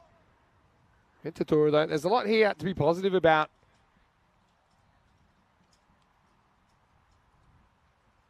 And so, yeah, Nick saying the bowler knocked off the bails, but I think we'll come back to that in a second. Most of the time, it's actually just moving the pitch. Say occasionally is knocking the bails off with the impact of the bowler's feet. Anyway, yeah, 7 overs down, 67 for 4. Coming up next, we've got Winterthur taking on Power CC. So 2 teams playing their second match in the tournament. Power CC, they're able to chase down 126 against the Nomads in match 2. Winterthur looked like they'll be going into it without a win. Huge from the toss, Power winning the toss and batting first. So winning on the chase earlier, but they're happy to bat first, and why not? They've got some very good players in there. And their top 5 or 6 look very, very good and already have runs in the series. 8th overtime, 8 required. First ball gets away from the point, and they will get a run because there's a sweeper out there on the boundary. So now that equation, minus 10. 7 off 17. Olten, I think, we'll be hoping to finish it off this over. Yeah, Nick, so we had this issue earlier. It happened the first time. The umpire actually called it for a no ball, but then kind of realised the bowler didn't actually make contact with the stumps. I don't think you can be penalised if you don't actually make contact with the stumps. Right, in the air, and this one will tie the scores. What a shot by Pratheep. And he puts it up in the grandstand. Maximo! Big hit. That was a slower ball. I don't mind the idea. And that's Jagdeep Tuana bowling his second over. I think he knew pretty much straight away That one wasn't coming back, so just one run to win now. And that will be it, I think. So they're going to get it on an overthrow. And so they'll do it with 15 balls to spare. So the game kind of fizzles out in the end, but it was coming alive for a lot of that innings. I think the Winterthur can be really proud of their efforts in the field. If only they could find a few runs. Maybe they went a bit over-aggressive early in their innings. I suppose they'll have the benefit of batting second in the next game, and they'll know exactly what they need to do against Power CC. That game probably slightly delayed, but maybe only about 10 minutes delayed. We'll find out very, very shortly. But right now, let's have a look at the highlights of this chase. 75 required. That's an eerie score for Olten fans. That's a score they failed to achieve against Lasbury Lightning in the ECL earlier this year. And it seemed like there could be a few dramas. Got to say, I like the bowling of Elias Mahmoodi. Able to get the breakthrough here. He's also able to curve the ball back in pretty viciously at times to the right-handers. And we had Roshanth Karunamurthy, who has been outstanding this morning out there and has a bit of bad luck for Mahmoodi. And the kind of left-hand, right-hand combination was working nicely. Thirunavukarasu, though, wasn't really able to capture his best form. And then when Roshanth went, you thought, well, maybe it's game on. But I think it was always going to be tough for scoring the 70s to stand up, even despite a good start. Winterthur, got to say, their captain bowled really well, took a good catch there. Harsha Dashani finished with 2 for 6. But this game would only make it to the 8th over. This is what's coming up next. With Winterthur taking on Power CC. And you can see there, Power with a win to start, Winterthur with a loss. But I suppose things can turn around really quickly. Like we saw with Olten, even though they get 2-0 in the end, and they'll be playing in the last game of the day, still didn't have things their own way. And Power looking forward to seeing the mood's going to work, and they'll get the chance to do that in the first half after winning the toss, electing to bat. And let's have a look at the scorecard. 26 for Varathayan ends up leading the scorers as he saw them home without too many dramas. There's some nice big hits in there, 3 Maximos and a 4. Apart from that, a few little contributions. Sanik Zai with 10, Krishnamurthy with 10, and Nanasekaram with 14. Looking at the bowlers, 2 for 6. Harsha was head and shoulders above his teammates. A great effort from him. Some things to be excited about, I think, for Winterthur fans. Wickets also for Elias Mahmoodi, did some good things. And also saw 1 wicket there for Sasi Dharan. But also, I think, pretty good performance from Karana Gadagi. His 1 over, only going for 6, and he looked like he could be a handy change of pace as well for the men in red.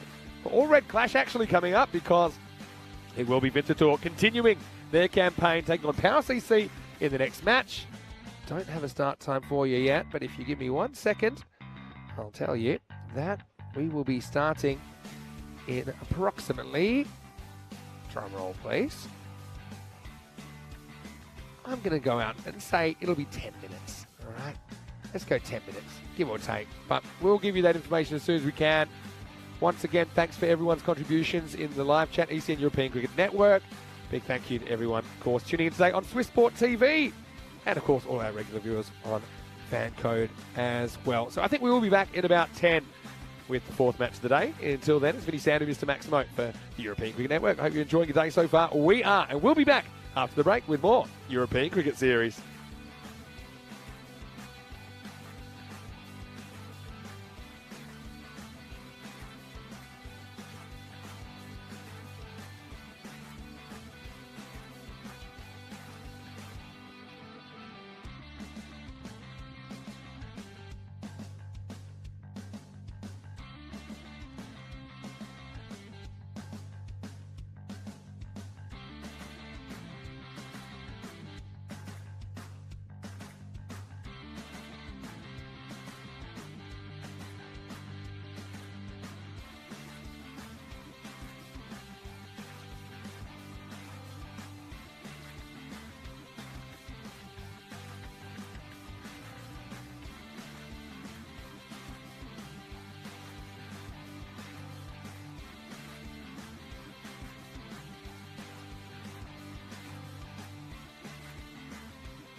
Hello and welcome back to St Gallen in Switzerland on opening day of this European Cricket Series. Still 2 more matches to go here in the opening day of this ECS. It is the last day of the ECSN, the night series in Portugal. Finals night coming up, so still 2 matches to go tonight. So plenty more action here on the network. Special welcome to all of our viewers watching on Swiss Sport TV as well. And if you want to continue on tonight, all you have to do is follow our YouTube channel, ECN European Cricket Network. Right now, though, it is time for match 4. It's going to be Winterthur, who are taking on Power CC in this one. Rob Kemming, he's over there with the 2 captains. Let's see who wins the coin toss.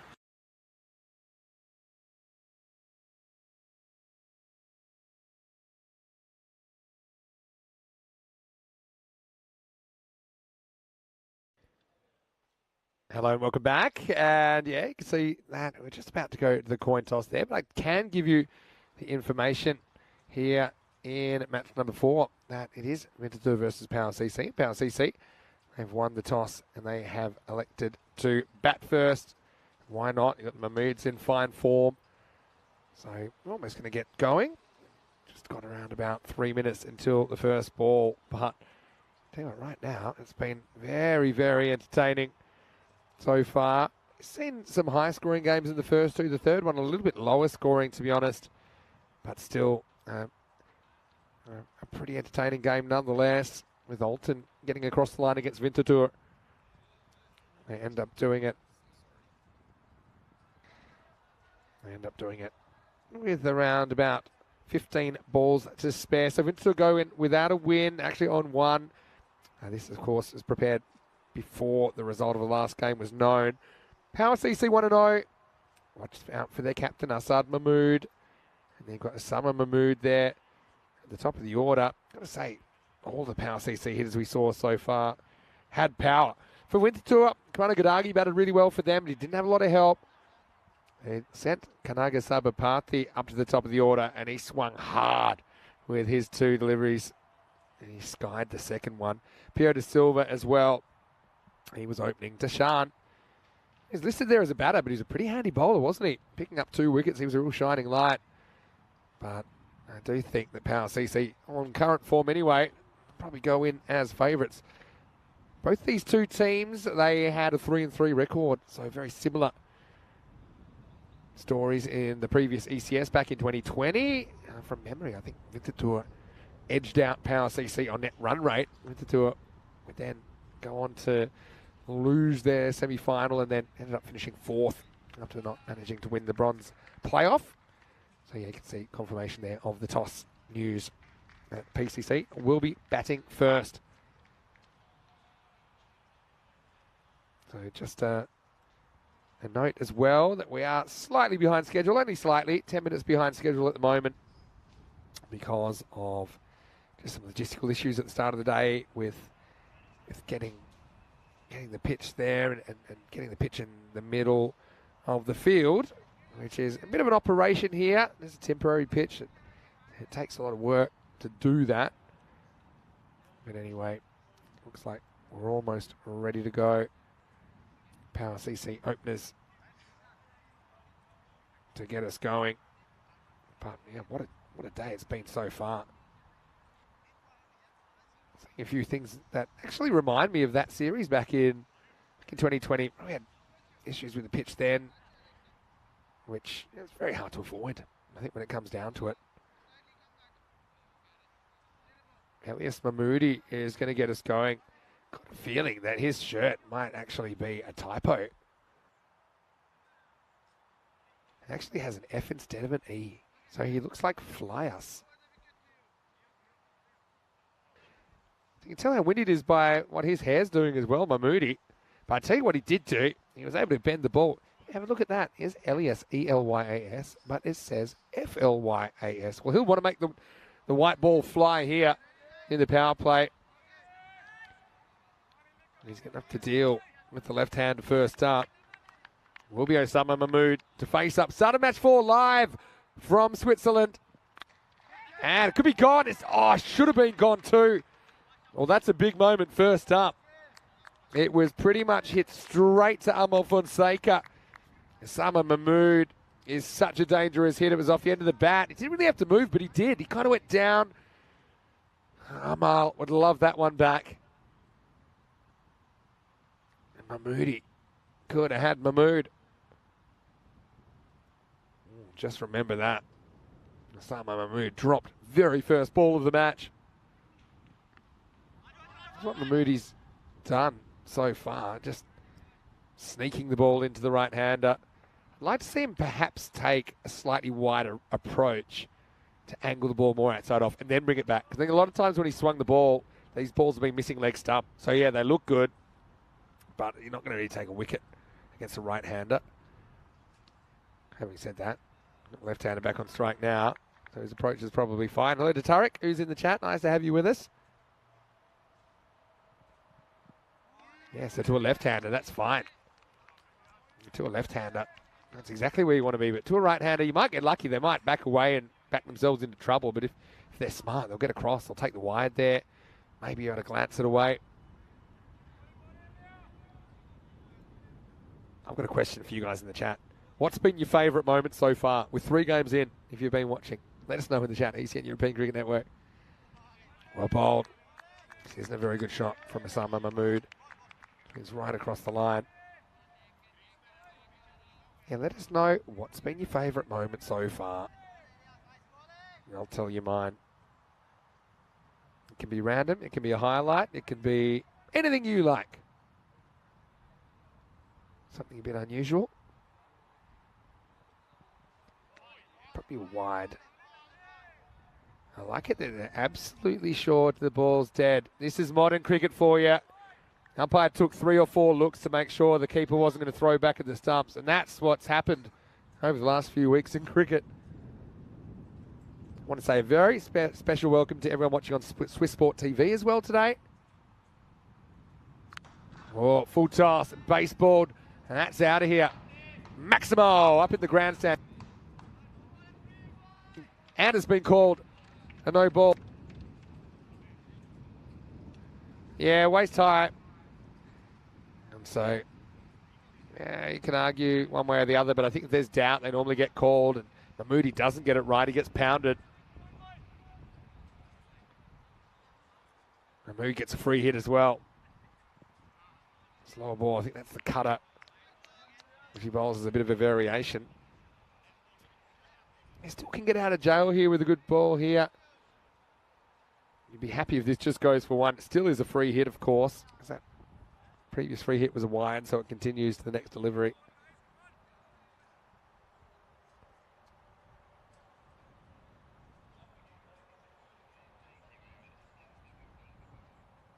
Let me just see what's been going on here. So the 6 was a no ball. So where are we at? So it's gone single, dot, wide, no ball plus 6 wide. So I think they're just clarifying if it was a no ball. It was.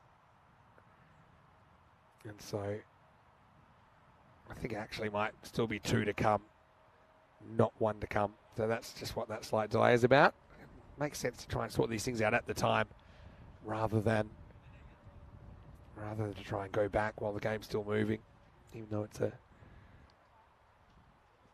slight inconvenience, but it's a temporary inconvenience. Well, Sada, you've stolen mine straight away. He said that his favourite would have to be the Malia Static Eye catch. I got to say, I agree with you. That was something else. But probably then counterpoint, he dropped maybe the easiest catch of the day. Although I think Amal Fonseca might have given him a run for his money for the first ball of this innings.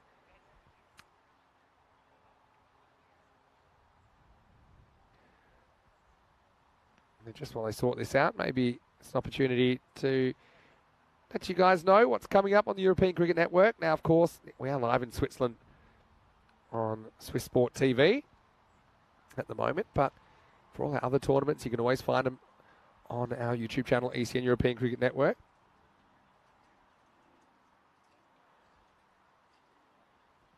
And so we'll be 2 weeks here in Switzerland, then we'll have 2 weeks in Dresden, we'll have 2 weeks in Krefeld, they're both in Germany, 2 weeks in Rome. So literally 8 weeks today to the start of the ECC. The funny thing there is all those things are in the next 4 weeks. So that is what 4 weeks of cricket looks like on ECN at the moment. And we're not even using separate lines for the ECS and ECIs. So what's that? 4, 5, 6, 7. That's 9 different tournaments that are happening in the next 4 weeks. That will be completed in the next 4 weeks. So stay tuned. It's going to be fantastic viewing. Stay with us. And for all that information, go to europeancricket.com. Particularly excited about the T20 International Women's Cricket that we'll have. That's something we've been showing a lot more of this year. We've got the Continental Cup this weekend. Rico will be there. Then he'll join me here in Switzerland. We've got the Men's Continental Cup as well in just a couple of weeks. And then we've got T10 and T20 International Cricket from the Netherlands coming up. Netherlands taking on Ireland and then Jersey over the next few weeks.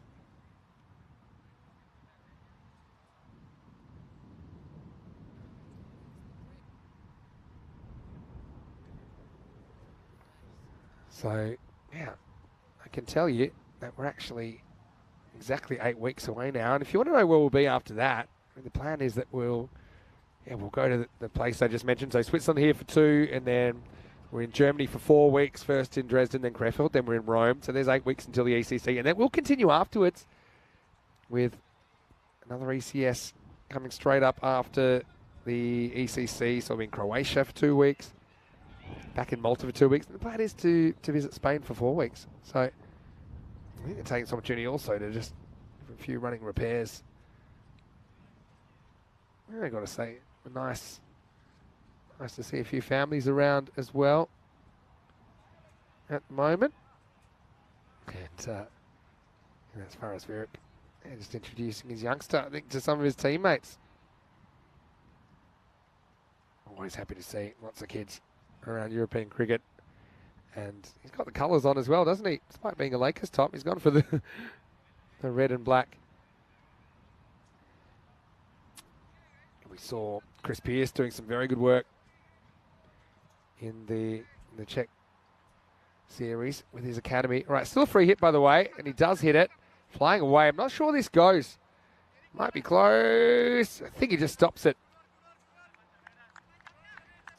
And they will get through for 2. It's worth a second look. We'll check it out. He does touch the rope.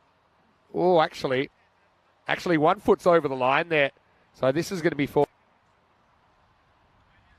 Yeah, you can see it's just landed before, for me anyway. Yeah. It looked like 4 to me, as it is. We're still going in this over. What did you see? Maybe his foot hadn't quite landed before he slapped it back. Maybe. If he throws down, it doesn't go to the fielding side. But I didn't realise that last foot was over the rope.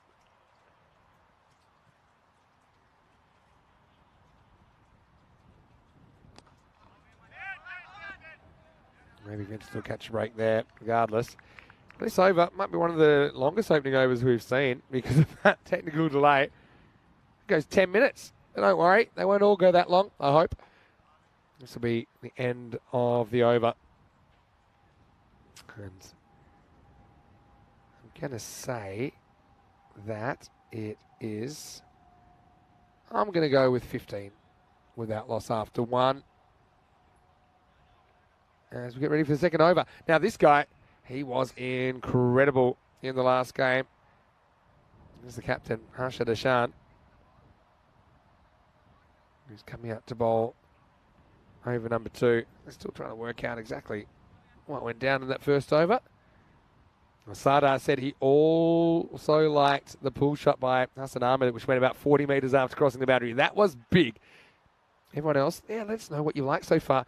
I don't mind if you say the fact that we're seeing an unusual pitch. It's just great we're playing cricket here.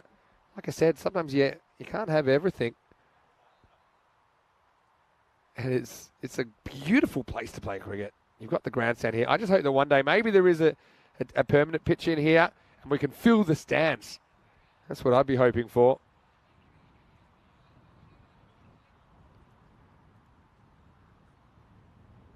Yeah, Nick just mentioning as well, so many games coming up. Yeah, so many games coming up. In fact, we started the year and we projected we probably go up from about 1,200 matches to about 1,400 to 1,500. It's looking now that we may have over 1,700 matches broadcast this year, which is just next level. So yeah, I think it's just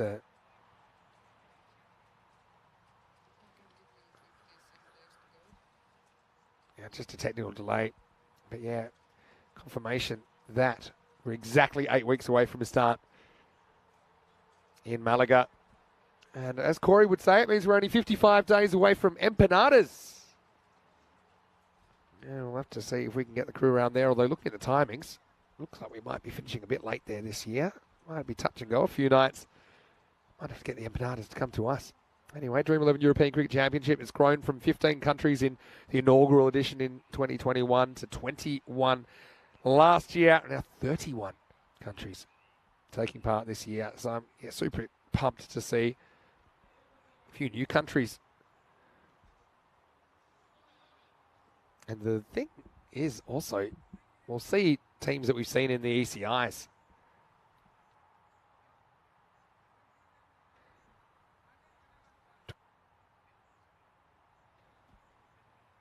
So yeah, Estonia, a new team to the competition. Switzerland, pretty experienced now. What I would say is 8 weeks out, if you perform well in this series, then you give yourself a good chance of being picked for the national team if you're eligible. Remember, they are ICC tournaments, essentially. The same criteria applies.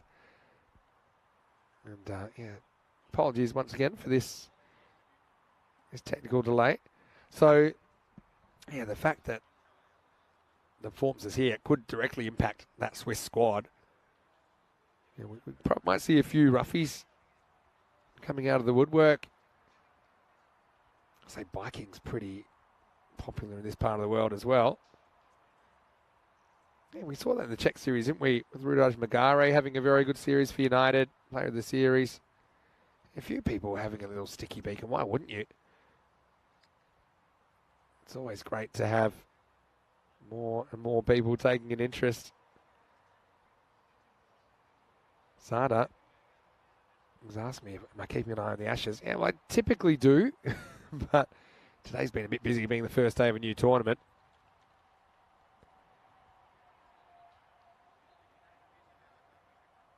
And so, yeah, that's been a bit of a roller coaster, hasn't it?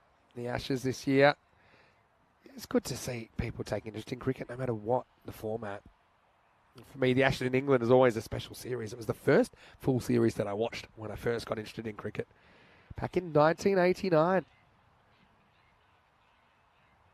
Yeah, you can see some of the surrounds here. The football stadium not too far away as well.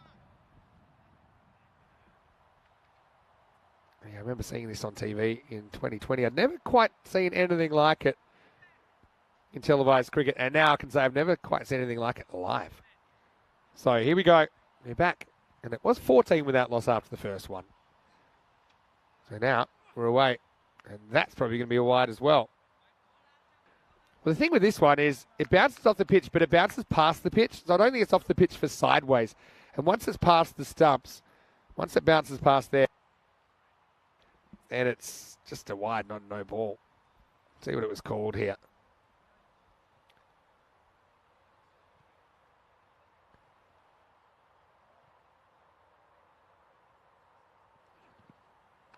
Finally, we get to have a look at Harshad Ashan.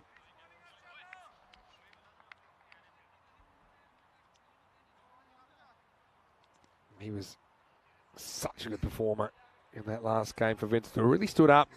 Just thought they might have lost their bundle, only defending 75, but he took 2 for 6 off his 2 overs.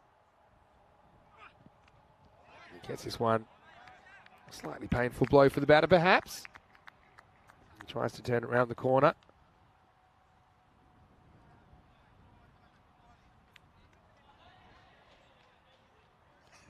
Yeah, Wayne thought that might have been Rico parachuting in. Well, yeah, he's He's a character, Rico. I think he's enjoying a few days off. He's busy tying up a few loose ends in Spain, no doubt. Up and in the air. Don't think this is carrying the rope. In fact, it'll kind of plug. They'll come back for 2. Good fielding, but no chance to stop the 2.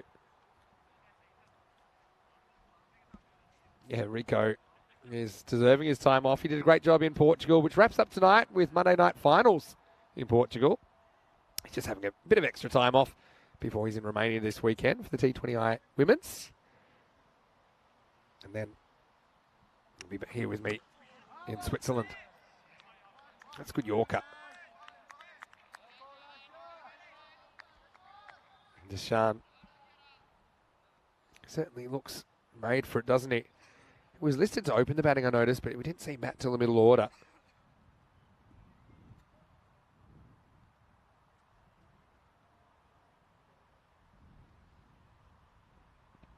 Slower ball. It's really clever. Let's say Ulla's just got to get his feet sorted out here. Backing away, there's no real reason to do that. Occasionally he's fine, but why is it really difficult to access that one?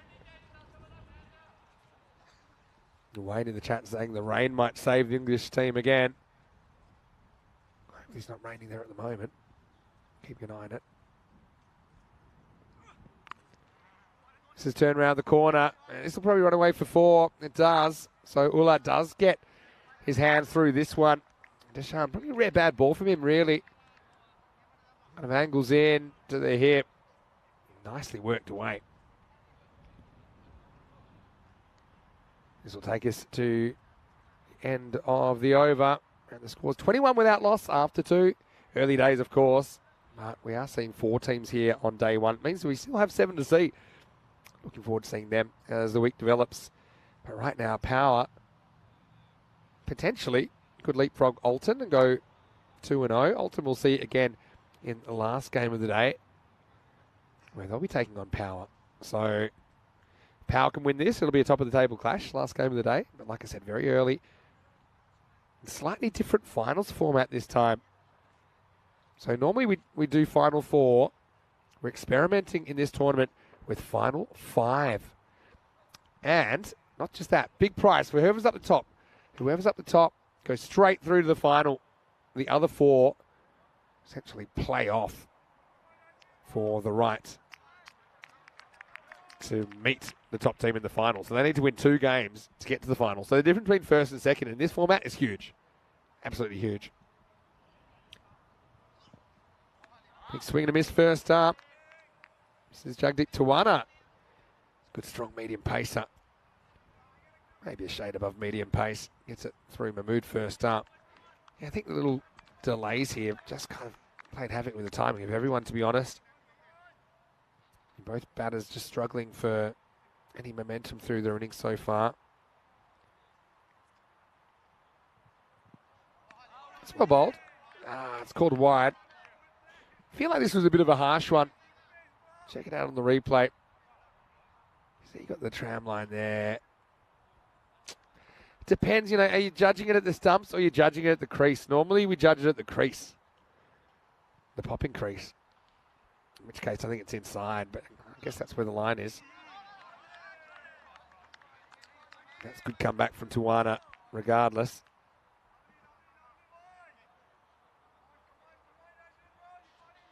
With Darren. Sammy in the chat. Hello, Darren. Hopefully you're well. Bit of cloud cover now, so we had a fair bit of sunshine so far. But at the moment, fairly cloudy. It's well bowled. Thick inside edge. I don't think they'll get 2 out of it, just a single. And Power being kept pretty quiet. I think if you can keep a team to around about 100, you're pretty happy. Vincetura, though, we didn't really get to see enough of their top order to know how they're hitting them at the moment.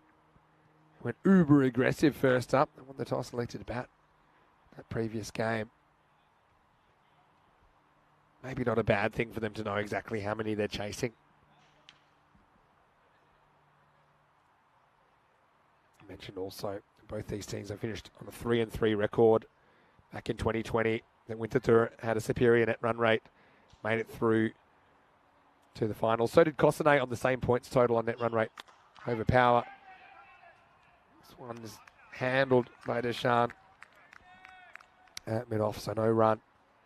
Yeah, so that series was pretty even, except for Olten winning every game, but then losing the final to the Nomads that had a 4-2 record through the group stage. It was a 7-team tournament, actually. 7 teams played back in 2020, and now we have 11. So that's great. We're seeing some new teams. Oh, I wonder if there's an edge there, because there was a seemed genuine. It didn't really appear like an obvious edge to me. Tijuana doing a good job, but yeah, you can see there from the bowler's reaction. He thinks there's a tickle on this. Yeah, it could have been too. It kind of went up with the keeper and lost his balance. He was going the wrong way.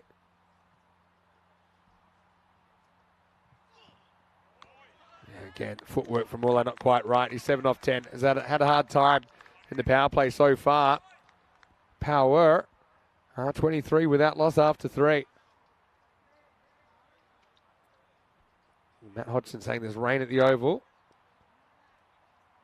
Well, no rain here. Hopefully stays that way. But yeah, it's the reverse step ladder, isn't it, from Power in the power play. 14, 7 and 2. And what a good over that was from Jagdeep Tijuana. Got to say the Ashes these days a bit more competitive than the series I remember growing up. Kind of grew up through the 90s. Yeah, it was often a bit of a non-contest. I think it's certainly getting a lot more people talking now that the series is a coin toss, essentially. Very fascinating time in the history of those two countries. I've been doing a bit of reading recently about the early days of the Ashes and the early days of Test cricket. It's been particularly interesting. Deshan is back for over number 4. He gets hit down the ground, but won't carry.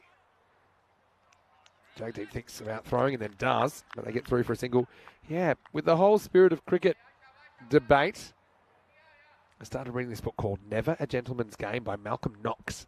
It's a book that's about a decade old now, but it actually digs a bit deeper into the origins of Test cricket and the early days, kind of between the late 1870s and World War I. I've been watching that. I've been reading that, I should say. Pretty interesting. Maybe not what you'd expect. Hits this one into the pitch. It'll just be a single. Yeah, we seem to think in the spirit in the old days, everyone arm in arm.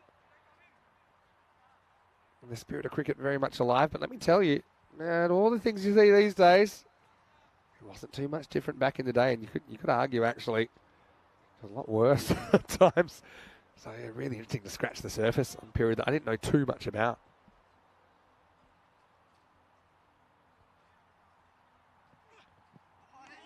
So Ken, I know you're in the chat right now. Have a look at that book. I reckon you'd enjoy it. It's called Never a Gentleman's Game. I've talked about it a few times over the last couple of weeks. It's a good read, especially about how the first international test tours came about. Now they're known as tests. Even touching a little bit on the Aboriginal Australians tour in the late 1860s, which kind of was the precursor to what would eventually become Test cricket. Hit straight. Hit pretty hard, but this outfield will slow it down pretty quickly. Elias Mahmoodi does the fielding.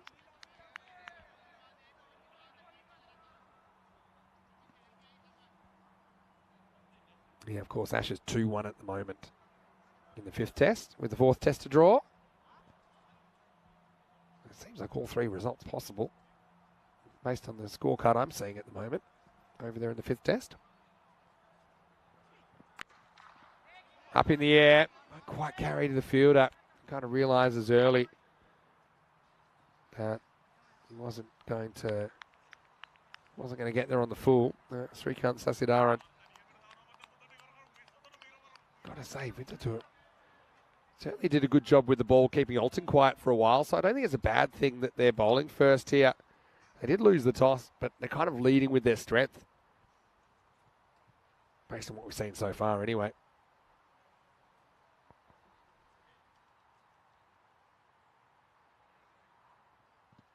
Well, that's no ball. That's probably one of the easier calls you have all day. It's about shoulder high. I'm sure there's nothing in this. Deshaun's bowled really well, but this one gets away from him. Maybe just slipped out. Attempted Yorker gone wrong. Yeah, well, there's a little bit of what's around. There's the football stadium. There's the shopping centre. I think the shopping centre is actually underneath the stadium, which is pretty cool as well.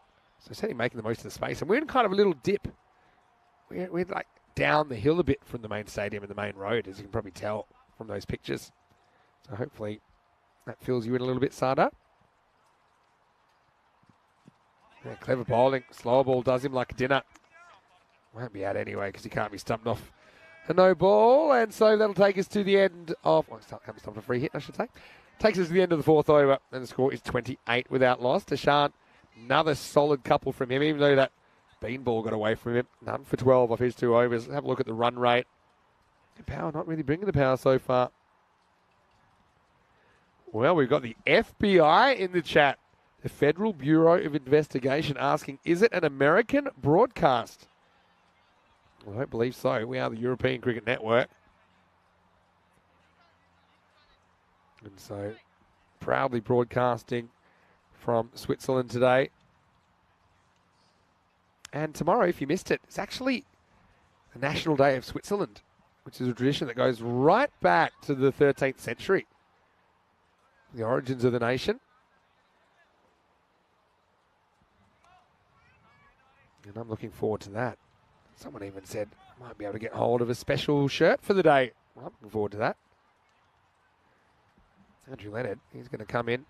And we might even have a few extra spectators here, I'd imagine, because it's a big national holiday here in Switzerland to commemorate that occasion. All right, it's going to be a change of bowling. It's going to be a change of luck because it is Karanagandagi that comes on with his off spinners. And this one was elevated, but not enough from Safiat Ullah. He's going to go for 9. He could never get going in this innings.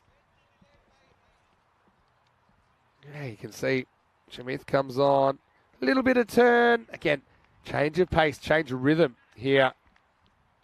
And one thing on this field, you should be able to stick the landing and stop yourself quickly from running back over the rope. So a bit of a frustrating knock there for Safiat, as he's only able to contribute 9 off 13. He's the first wicket to fall. It's 28 for 1. And once again, spin, changing the game. I do think changing your pace, changing your bowlers, and the pace of the bowlers, really important. Nice catch. Held out there. But one door closes, another opens. And this is Virku's coming out in the number 3 spot. Sasidaran, he's been busy out there so far. Takes a good catch. He might have some more work to do. In fact, no one's fielding this on the field at least. Virk goes bang, Maximal. And you can kind of see why you don't want to let the game drift too much. You've got other batters there. I think sometimes you have to bite the bullet. We do see players retired out, and they didn't do that on this occasion with Safiat being dismissed. But yeah, I do think sometimes you've got to say, is it worth making a tactical switch? Because you see a new player come out and go bang. Virk straight away, 6 off 1.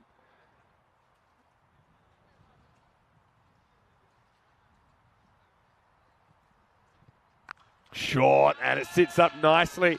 And that one has gone miles. That's into the long cut of the rough. Maximo. Another 6. And this was slammed out of here.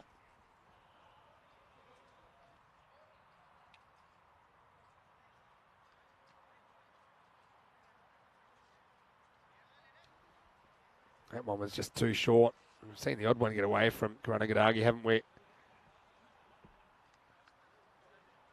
Yeah, so Switzerland, we'll go into it a lot more tomorrow on their national day, of course, but it's a very unique country in that it blends people of several backgrounds, several languages, ethnicities. Cut shot, nicely done, but fielded in the circle. And there's a real sense of national pride that kind of transcends those differences. I think that's what makes it special. I've spent quite a bit of time here. It's my first time here covering cricket for ECN, but I've played here a little bit. Got lots of friends that live here. And tomorrow, 1st of August, is a national day. It's inspired by the date of the Federal Charter of 1291, which they Historical record say was in early August. They don't really have a specific date. Wow, that's going to be 6. That's really well hit. Oh, boy. You better watch out in that area. That's crashed into something. Made a bit of a noise. That will be 6 more to the total. Maximo. Osama Mahmood gets swinging. Really good shot.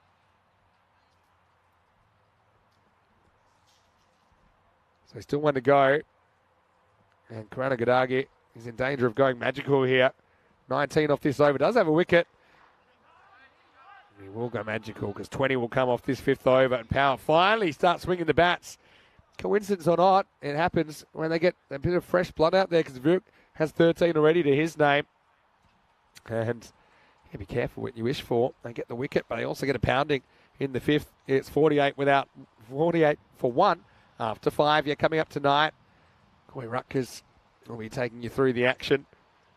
And within 2 hours of a start there, Gamblers taking on Friendship. Gamblers kind of cruise through the stages. I think 8-2 record from memory. Friendship had to fight for it. And then Marlow will take on the winner of that qualifier later on tonight. So stay tuned. Corey Rutgers will take you through Monday night finals there in Portugal. Here is Srikant Sasidaran to bowl over number 6. And the first one is angled in and it's disappearing. Maximo. Hard guy to bowl to Osama Mahmood because you can see he can hit you over mid-off. Looks very comfortable doing that. But then if you angle in, he's very good at opening up that front side. Even though that one I don't think bounced as much as he thought, but he made the adjustment and still had plenty of power to get it up and over the rope.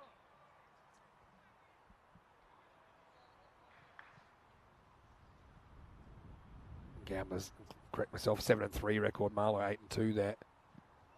Swing and a miss this time. Sasidaran sneaks in the dot. Sada's got a very good question in the chat. Saying I've visited so many countries. Which one's my favourite apart from Australia? I mean, I do love Australia, but I was very used to it, having spent most of my life there until the last few years. Can I pick a favourite? It's very hard. I tend to favour countries that we spend a lot of time in. So like Spain, for example. I've got to say, I've got a lot of time for Switzerland. There's some beautiful places here. I've played cricket on ice here, which is such a unique experience. Lovely warm people here as well. Some incredible countryside. 50's up. Also, a couple of good balls here from Sasidaran. He's gone 6 ... so far in the 6th. Yeah, so probably... Well, where we just come from, Prague is a very nice city. It's one that I wouldn't have thought of actually visiting unless I was there for cricket. This one is close. Still need called a wide. I think the one I'm wondering if it's off the pitch, but it's bounced after the stumps. But is it even a wide? Probably, yeah. Probably a wide. There's a little hash mark. It's hard to see. But it's probably gone over the line.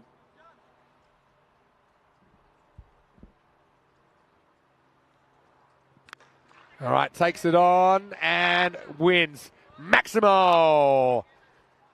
Osama Mahmood has had a pretty good morning with the bat for power, and he's bringing the power.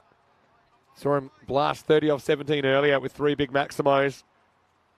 Now here he is in match 4. And he's hit 3 bombs again, 25 off 19.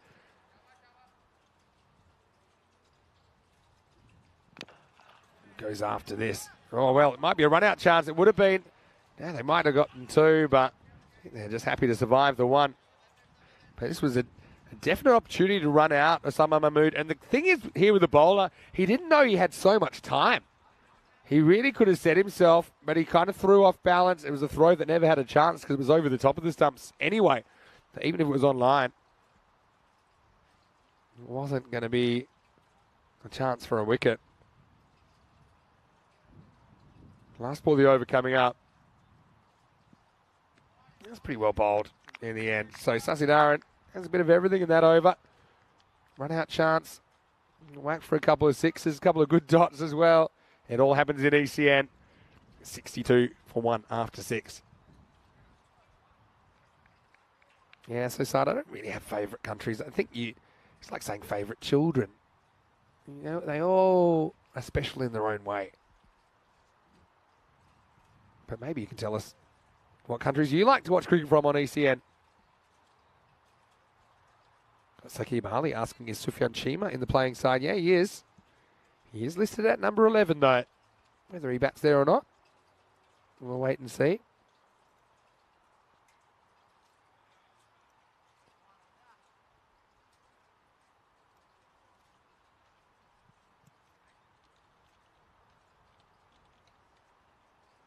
All right, Mahmoodi coming back. Oh, slightly slow, full toss. He's skied it. He should catch this, and he drops it. Yeah, they could have probably gotten two. He seemed to be dropping because I don't think it was an on-pace delivery. Yeah, I mean, he's a step out there. I think he's coming in. It's probably for me at the crease, it's okay, which means it is a drop catch. So Mahmood gets lucky. Remember, he's dropped very first ball. He's struck the ball really well. He hasn't wasted any time. He's going to get 4 here. So Mahmoodi having a bit of trouble bouncing them at the moment. Another full toss. Going for the Yorker there, the swinging Yorker. Comes up. Getting clipped away for 4. Oh, yes. Can't find the target. That's the cutter, and it gets picked, and it gets smashed. Goal! If that was a goal, and that would have been right into the back of it. Let's see if we can track this on the camera. Look, they parted literally like the Red Sea here. Red Sea of shirts. Bang! Whatever that's made of, it's pretty solid, because that was a solid hit. Mahmoodi rocked out the cutter. It was too short. Picked and smashed. Virik 23 off 6. Goes again. And he likes it too. Why not? Maximo. Back to back. Power. Took a while for the power to come on, really. But it's been coming thick and fast. Through the middle overs now. It's almost like the wicket has sparked something in this guy, Faraz Virik. He's looked very, very good.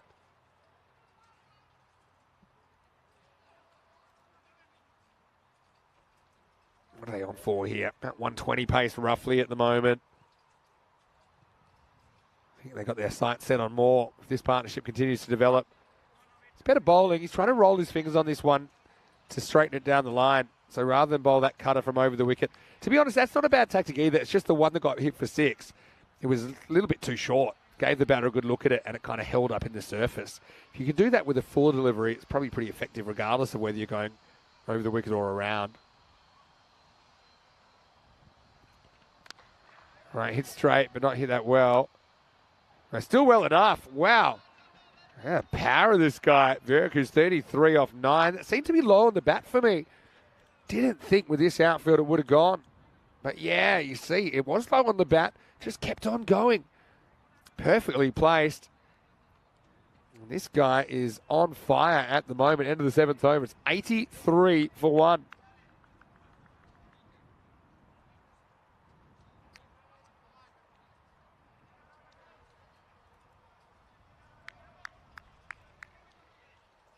Now let's have a look at what's coming up tomorrow. Just an early look. We'll get to see Vettingen, who are making their debut. And we'll also get to see the Zurich Lions. So really looking forward to seeing them as well. Paktun Zalmi, again, another team that we haven't seen before. We have seen the Crickets before, though. So yeah, looking forward to seeing them for the first time. So as far as I can tell there, 3 of those 4 teams are making their debut on the network tomorrow. So we have gone from 7 sides up to 11. And just looking here at the 2020 table, pretty sure all 7 are playing in this series. So we've got 7 established teams in ECS cricket. We have 4 new teams. It's great to see all 7 teams that played in 2020. They are playing again. Now, I just need to work out who the 11th team are. In fact, it's Geneva, I'm pretty sure. Geneva are the team, the 4th new team in the competition, because we didn't see Geneva back in 2020. There were some issues back then with travel because of the pandemic. So even within country, sometimes traveling within regions wasn't that easy. So that's why I think probably a few teams that should have been in the ECS back in 2020 weren't able to participate.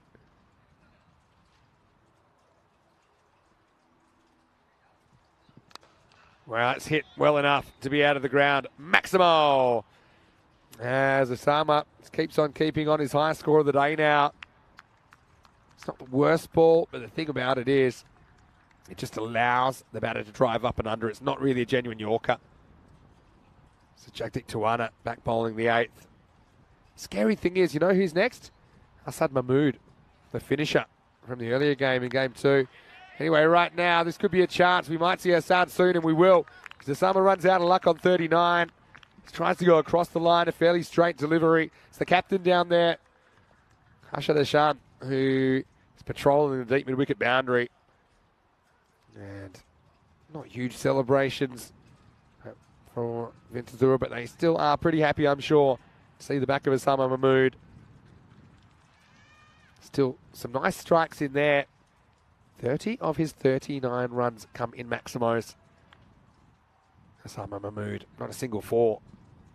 And he goes for 39, and the score is 89 for 2. And his ears must have been burning because right on cue is Asad Mahmood. We've hit 22 degrees now. That was the maximum temperature forecast. Got to say the pitch is holding up really well. If you've been watching earlier, there were a few issues with that bowler's end, but it's holding up really well now. All right, well, Asad Mahmood comes in and he drills the first one over the fence. 1 bounce, ground rule double. That's not an easy one to get. That's in the front row of the grandstand. Maximo! Asad, he came out and set the ground on fire earlier. Chasing 126 for victory against the Nomads. They were a little bit behind at one point, but Asad Mahmood only faced 11 balls. 5 of those were hit for 6. He ended up 32 off 11. And that was a brilliant shot. I think that Jagdeep's going to have to learn you can't just rock it and bowl that kind of a length. And yeah, it'll work sometimes, but I think a lot of these guys are so confident driving down the ground. There's not a lot of bounce in this pitch either. And they're pretty confident getting on the front foot and slamming it. Good genuine Yorker, I think. Try and land that. Can go wrong if you get too full as well, but yeah, I'd say that's been a pretty effective delivery. Once again, there's some length to work with, but this time he finds the fielder. Oh, no ball called here. And my guess is it might have been... Yeah, see, I don't think this is a no ball because it doesn't actually touch the stumps. We'll see it again. Or does he? Does he hit it with his hand? Let's have a look. Oh. Maybe he does, you know. Yeah, he does. Yeah, so good call by the umpire. And it is a no ball. A great spot from our crew at Spring Productions. And so we'll get a free hit. And it will be hit. It's into the gap. And that's just going to carry the line. Maximo. So he doesn't get out of the over in the end.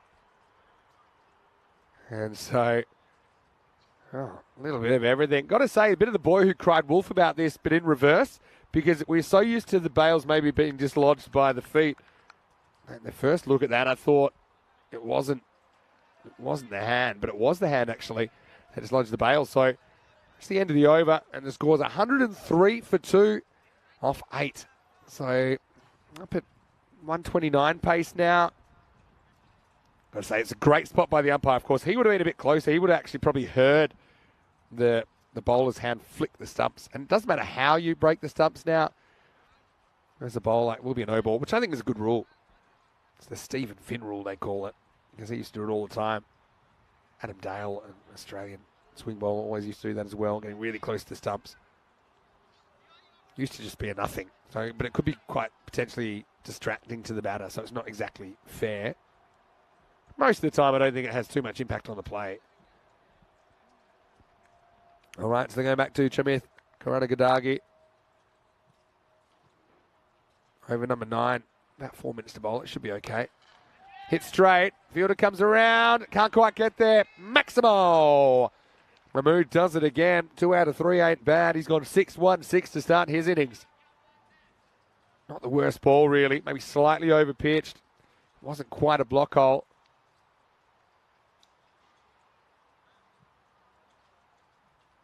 And Karanagidagi.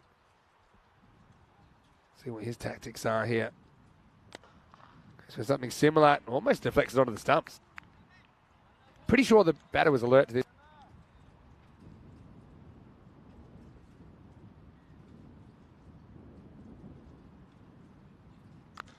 Oh, this one is out of the screws. Well, mind your cars, because that one's in the car park. Maximo, the remote. He has a great mixture of technique and brute force in his batting. You can see there, he got in the front foot. He was able to get under it. I think that's the risk at this stage of the innings for the off-spinner. If you're giving him something that's on the up, I think these guys are so confident driving up and out of the ground. I think when he looks back at this, maybe should try a little bit harder to get up in the block hole. Maybe go a bit quicker as well. Good batting, though. He's over the wicket now. And now he's going to get it wrong. So you can see he's trying really hard to stay away from the right-hander. But with this angle, I mean, that's a ball, if it's on the pitch, it might even spin back and won't even be a wide. But, of course, you've got less pitch to work with. Tell you what, from that angle, it looks amazing. Because it actually knocks the bail off. But anyway, it will be a free hit coming up.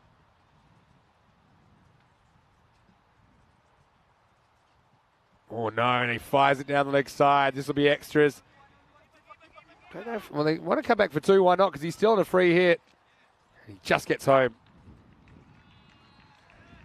The only concern here is getting a bat slide in. I think if you run off the pitch here, you're going to get a bat plug. I reckon. Oh, he doesn't even take the bails, but watch this. I think maybe the foot was in time, but yeah, trying to slide your bat on this, and he might have jackknifed himself. Yeah, this will be wides, but I don't think that's exactly what happened. Yeah, here, there. See, so when the bat plugs, it jams into his leg, his trailing leg, and that can happen. And that's why normally we say you want to be running on the artificial surface. I'm not so sure here, but I don't know what you're meant to do then, because if you can't trust the bat slide, and what do? You try and get a good plonk in. But yeah, you got to be careful you don't run into the handle of your bat. Right, I think we're still on a free hit here. Thick under edge. I think they'll get 2 if they hustle. Oh, well, it's going to be a tight 2, but they're going to get there. So the other thing is, with the outfield being so lush, when you bounce the ball into the keeper or the bowler, it takes a lot of pace off it.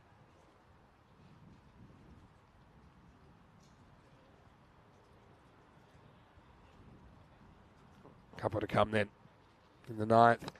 Yeah, that's better. Although, in a sense, Mahmood Yorks himself there because he seemed to be on the march. See, this innings has gone for a while, but remember we had a few delays that weren't the fielding team's fault.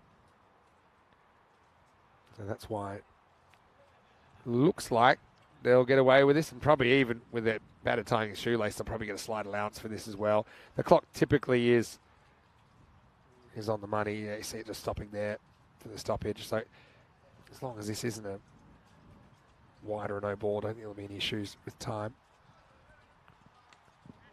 Well bowled. This one just sneaks across Virak, who's had his thunder stolen somewhat by his skipper.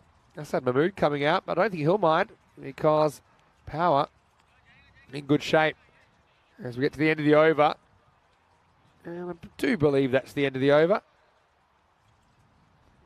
And it's 122 for 9. So, interesting little contest here at the moment. Wickets for Tiwana and Karanagidagi so far in this innings. But I'd say Deshard, for me, still the best of the bowlers. Look at his economy rate.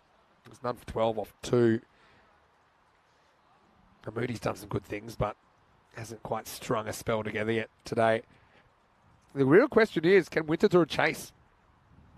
We know that they had some issues in the earlier game, losing early wickets. Maybe a bit over-aggressive, you could argue, although I suppose you look at it in hindsight. If it had worked out, they would have said it was the right amount of aggressive. Maybe we'll see a change in the order. Maybe Karanagandagi might want to open. He was the one guy that looks comfortable out there. He scored 23 off 11 earlier, but they're only able to manage 74 off their 10 overs. That was against Olten. Different opposition, though, as well, to be fair. It's going to be Sussy Durran to bowl over number 10. And they do just get in for time, as expected. Okay. Lights, camera, action. I think this is okay, you know. It's easy to see at this time of day. But there are little hash marks there on the pitch. I think for me that one pretty comfortably inside.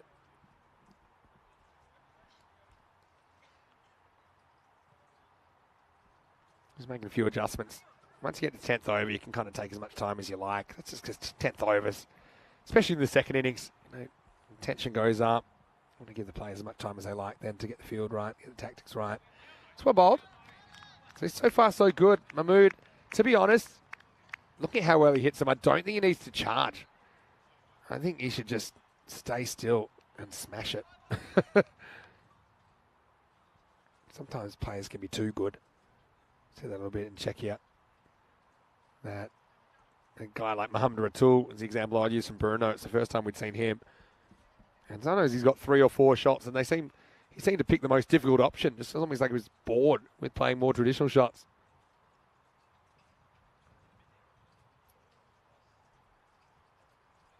All right.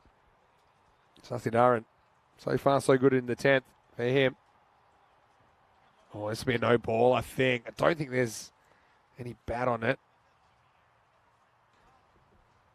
Yeah, well, just watching it. Yeah, this will be a no ball. Yeah, definitely.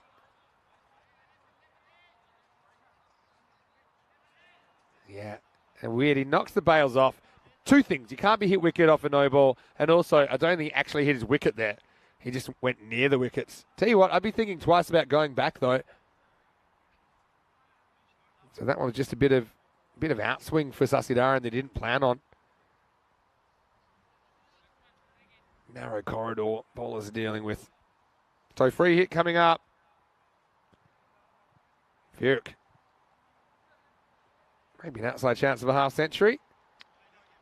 That's what I think is going to be called. Probably straight over that tram line. Sussy Durran saying, hey, what am I meant to do here?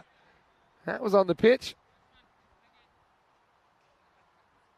I will say, bowler's end gets 10 out of 10 for me for stability now. It's the keeper's end, which is now occasionally just a little bit all over the place. But I wouldn't say it's improved so much. And I think it'll keep improving over these 2 weeks.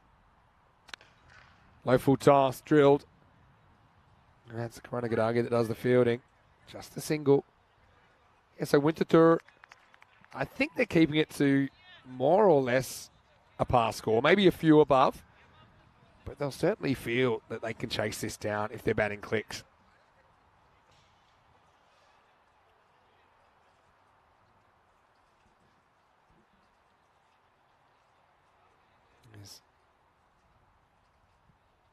Karan behind the stumps. Oh, another no ball. That always hit the helmet. Oh, jeez. And the bails are down. Oh, this has got everything. Have a look at this. This goes really close. It would have been a no ball and 5 penalty runs. Did it just miss? Didn't hit, did it? Just missed. I mean, lucky that's probably a medium helmet, not a large. Otherwise, that's probably a non-standard 6. It will be a free hit anyway. It's all in the placement.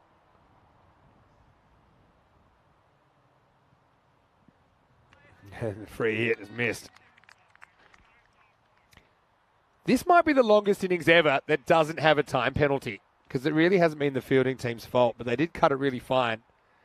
But we're at 56 minutes. What time does the sun set here again? 2 to come here. Asasi Darren, most things he's done have been really good.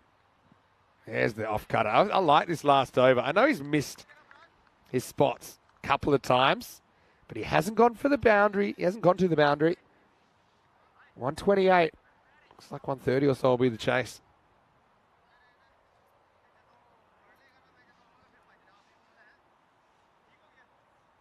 Last ball coming up. Tell you what, might have to get the chewing gum on the bails at that end. But I've got to say, bowler's end, much better. Whatever they did at the bowler's end, I think they're going to do it at the keeper's end, and then we'll be sweet.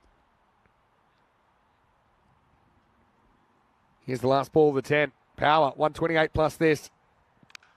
Oh, Miles, they'll get 2 or it's caught. Take your pick. Keeper wants it, keeper leaves it. They'll get 2. They might get more because there's no one at the keeper's end, but there's a backup fielder. So, well, double or nothing. That was the score on the last ball. They will get 2. They will get 130 off their 10 overs. I think power through the second half of that innings. You look at the splits. It was 48 off the first 5. They get 82 off the second 5. As we roll into the halftime break, we'll have a look at what went down. Osama Mahmood, don't forget, he got dropped off the very first ball of the innings.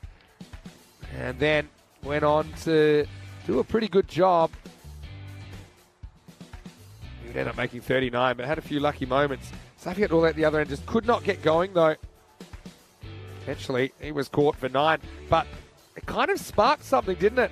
Faraz Virat came out like a man possessed, and to be honest, he didn't have too much of the strike down the stretch, considering how long he batted. Kind of robbed of a chance of a half century. He finished 40 not out of 13 balls. This was absolutely cracked and sent everyone scrambling for cover. Elias Mahmoodi, I do like his bowling. I do think he just needs to settle on a plan, maybe execute a little bit better. This was the other wicket to fall. Only the 2 fell in the 10 overs as Mahmood went for 39, but he was quickly replaced by Assad. And then they went about smashing the ball all over the place. It was a bit of a chaos finish, to be honest, as Assad did himself an injury there, jackknifing himself on the bat. And in the last ball, keeper calls it, but then I think keeper has second thoughts. Couldn't get there in the end. He said, hey, but he called it. I believe you. And they end up getting 130 even. Faraz Virat leads the scorers with 42 on 15 balls. Came out and hit the ball really well from ball 1. 5 6s and 2 4s in there. Apart from that, 3 6s for Assad Mahmood. And so, 39 for Osama Mahmood. And Assad Mahmood with 22. Nice little cameo. 130. Pretty good score. 18 extras in there. I think we are going to have some of these innings where the extras count runs up a little bit. But wickets for Jagdeep Tawana in there. And Karana Gadagi with his off spinners, though he did get the treatment late in his spell. Desham, once again, for me, he was the best. Doesn't take a wicket, but only goes for 12. Near enough if they're good enough. Into it. We'll see if they can swing it a little bit better in this game. 131 will be their victory target. We'll be back in just a few minutes with the second half of this match. Power, 130. And hoping to power themselves to a second victory. Vinny Sandu here, Mr. Maximo for ECN. We'll see you after the break with more European Cricket Series.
Hello and welcome back to Switzerland. Great to have your company halfway through the fourth match of the day at the moment. And it's time for the chase. And interesting first half. The power seemed like they took a while to get going, but yeah, second half, they swung it.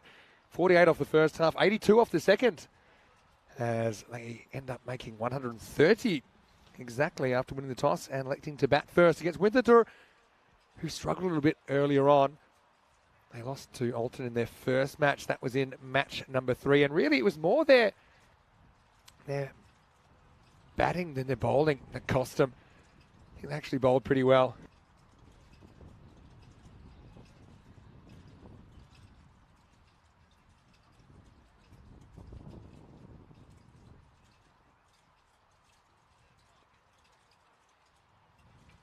Welcoming all of our viewers, whether you're watching on our YouTube channel, ECN European Cricket Network, or on Fan Code in the Indian subcontinent. And of course, a very warm welcome to our Swiss viewers watching on Swiss Sport TV. Great to have you with us.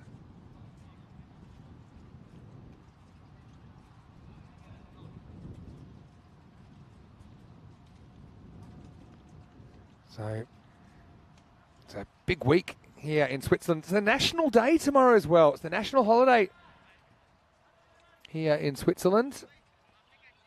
1st of August. Yeah, that's a tradition that dates right back to the 1200s. The cantons came together to form a nation, and it's been celebrated since around the 1890s regularly. So that's going to be a big day, Swiss National Day tomorrow. Looking forward to the celebrations. Two teams proudly sporting the red of Switzerland out there at the moment, Power and Winterthur. Winterthur, can they get something going? Now, Deshan is going to open here. We saw him bat in the middle order. They tried a few things. They tried Kanaga Sabapathy at the top of the order, and he did swing hard, but didn't hit too many. Karuna Curran, though, it's going to be the keeper to open up. He'll face the first ball. Deshan at the other end. Let's go. It's Osama Mahmood defending 130. First one slides into the pad down the leg side. I'll get through for a leg bye, and we're off. Hello to James Stewart watching from Estonia. Great to have you with us. We're running a little bit behind time because of the few delays we had today. Just first day, these things are bound to happen, especially we haven't been here for 3 years, and ECN cricket has changed a lot in the last 3 years. Pretty well bowled. Might have been a slight slower ball. Check it out in the replay. This was a little variation. Yeah, I think it is. It's kind of like a back spinner. Just takes the pace off. Kind of flicks it out the front of his hand. Clever bowling. Pretty early to do that, mind you. You only get 12 deliveries, I suppose. Now puts the pace on. Now, this is going to be a run out. There's got to be a run out. Surely cannot miss it. In fact, the keeper doesn't have to do anything. Just stand still. So it's going to be Chima that is going to hit the stumps. The keeper was panicking here, because if this doesn't hit the stumps, it's probably hitting him in the ankles, and then you've got chaos. But it's a very accurate throw. Didn't have to be. And that is a disastrous start, to say the least. Check it out in the replay. Deshan wants the run. You see, and he's going to be the one that's out. I don't think, that non-striker never moves. And so the captain has to keep on walking. I tell you what, you're brave to turn your back on the captain and go back to your crease. You want to bat for a while now, but Karuna Curran survives. Deshan does not, and it's 1 for 1. Rojas in the chat. Hello, Rojas. Hopefully you're well. He's never seen this sheet pitch before.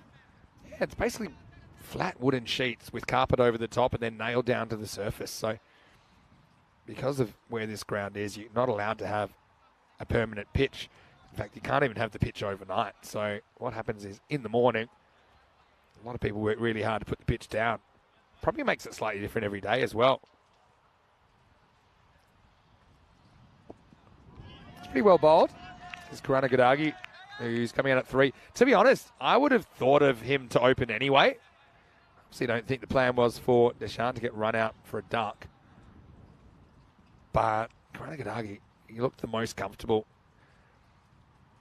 of the Winterthur batters, so why not get him out there straight away? He hits this all right. There's long on in place. Of course, just the 2 outfielders involved in the first 3 overs.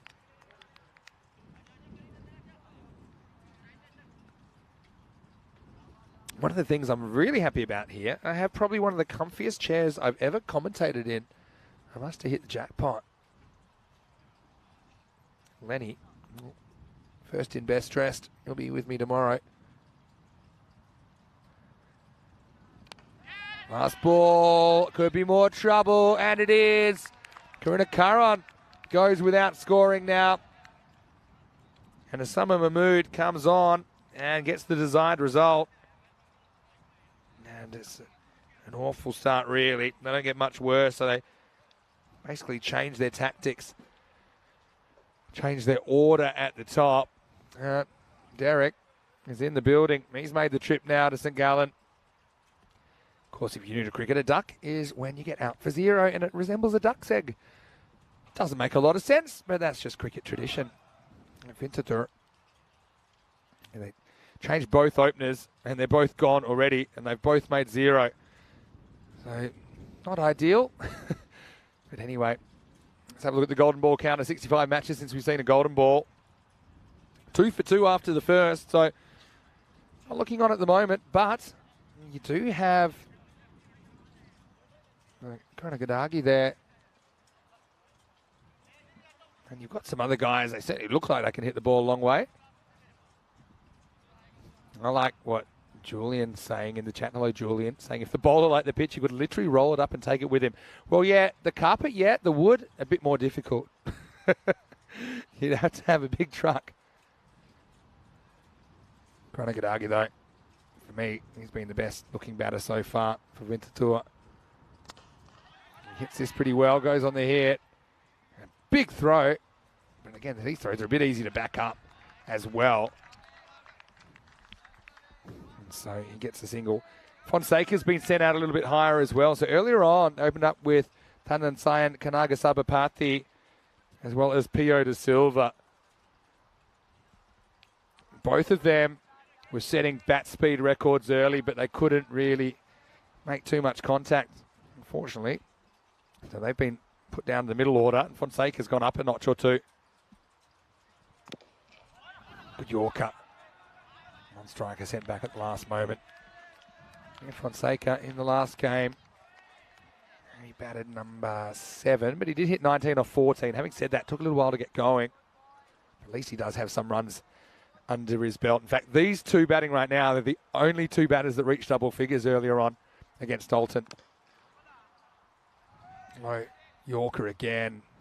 Fonseca chops down. Gets a single. Fonseca wearing the traditional international man of mystery, 007 on his back.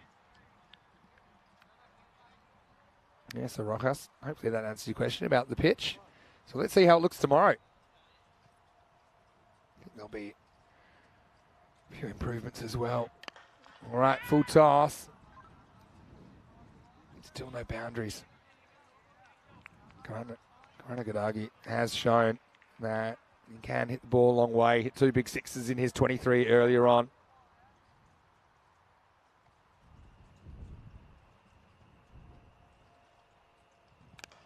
Oh, miss hit. Is he going to get lucky? He will not. And it's taken. And Chima's been on fire in the field so far. Fonseca goes for just 1. And it's Safi with the breakthrough. And it's more pain for Winterthur at the moment.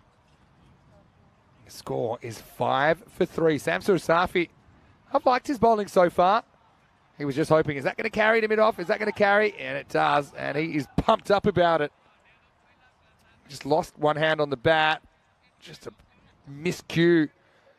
Probably trying to go over mid-off. We are in the power play, so a bit more value in the air, but you've got to clear the infield. If you don't, there's trouble. 5 for 3. Winterthur once again. They've shuffled the deck, but they have still lost those early wickets.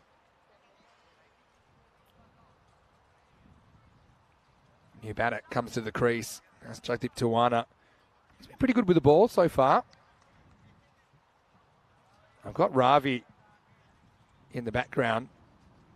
And we're talking about Malia Static Zai and Raihan Static Zai of Olten. How's this for a coincidence? They both took 3 for 41 off their 4 overs today, or so far. We'll see in the last game. Yeah, Ravi, good spot.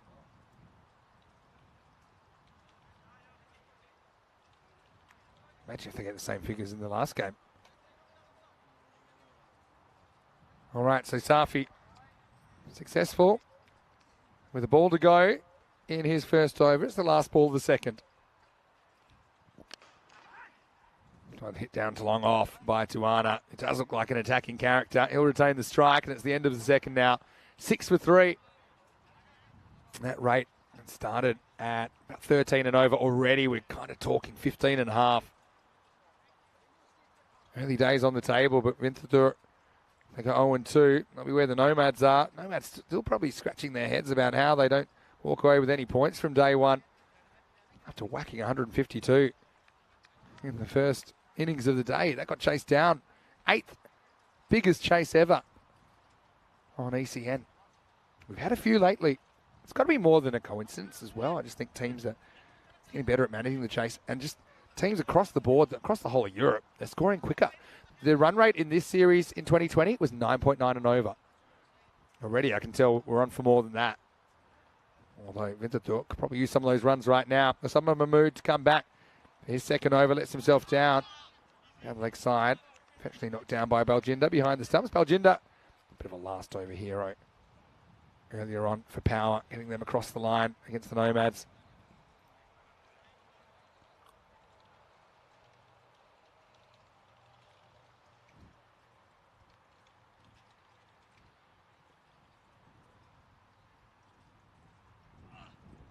Slow ball, really clever bowling.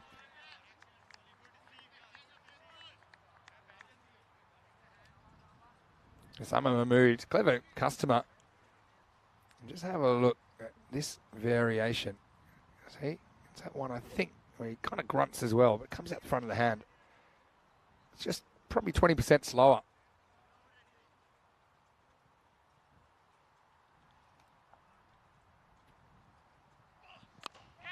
Goes up and goes over and goes 6. Maximo! Tuana gets his first blow away in anger, and he'll like that. He wasn't able to get a boundary before, but this shows that he's just got some good, easy power about him. That one crashes into the grandstand. Good shot. Wants to do the same again, but this time he gets York, but he gets lucky, gets French cut. This will be a single. Of course, French is one of the 4 official languages of Switzerland. German, Italian, French, and Romansh are all spoken. Fair bit of English is spoken as well here. I have to say that. I get by. The German is probably the most widely spoken. Depends on the area, though, that you're in. And Swiss German's slightly different from German spoken in Germany. All right, in the air. This one should be another one. And guess who? Oh, Chima running hot. Sufyan Chima. 2 catches and a run out. And this guy's going to get leather poisoning if it keeps up this way. Again, off the end of the bat. And that is a big wicket, isn't it? Because they've relied a lot on this man to get them going in this innings. And now he's gone. Shamith Karanagadagi out for 3 off 5 deliveries. It's 14 for 4.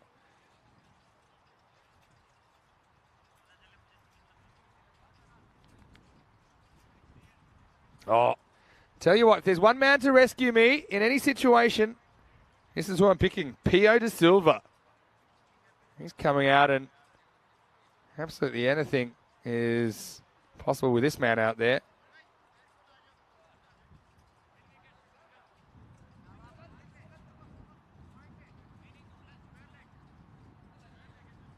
Pio is built for power. The P may stand for power. I know he's playing against the power, and he's bringing his own power, I think. I really want to see this guy middle one. He's commanding at the crease.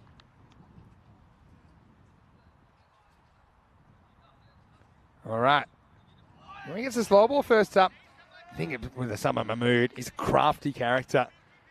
He says, I'm going to give you something you might not expect first up, and that's that slow ball again.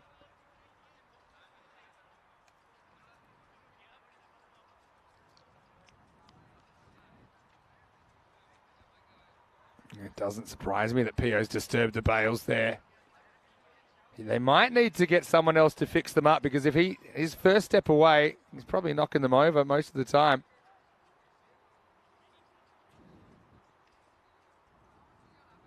Not really in the picture at the moment, are they? Vintadur. Carefully plays this one away into the power play. Certainly a win for the power. As Vintadur are 14 for 4 after 3. Beautiful day here. A few fluffy clouds. Sun's out again. 22 right now. Beautiful time of the year in Europe. And here there's a nice mix of the warmth. It's not too warm. Have a look at that second half. You can see how they turn things around. In fact, if you want to take it to those 5 overs between 5, 6, 7, 8, 9, they actually score 94 runs in that period, in a 5-over period. So 188 pace. Really able to get moving in the middle overs. Change of bowling now, and this is going to be Abdul Rana to bowl over number 4.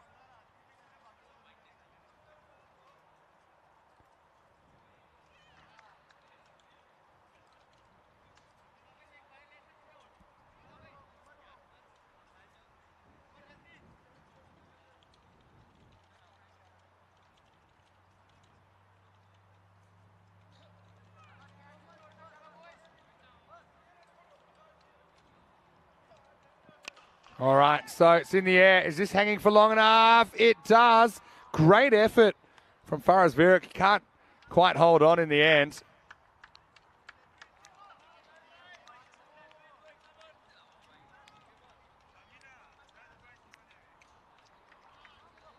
Yeah, up, and a chance goes down.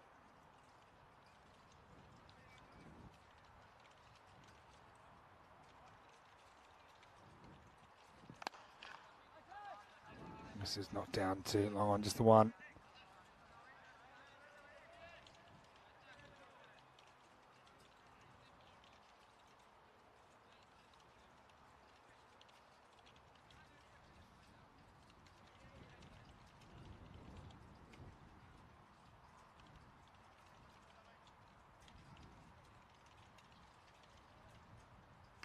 This one just on the pitch, but it's not on the field for very long, because Tijuana goes Maximo. What a shot.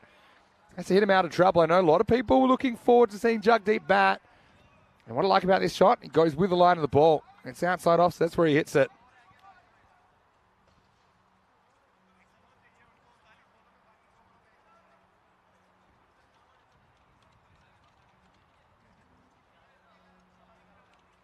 So Rana just giving a bit too much with that time.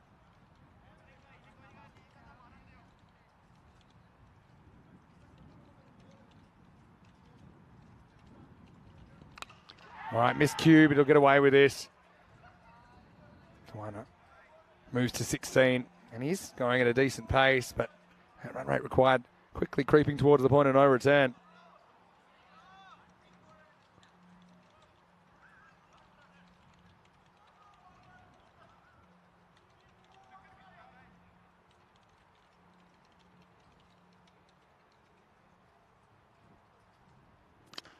Shot.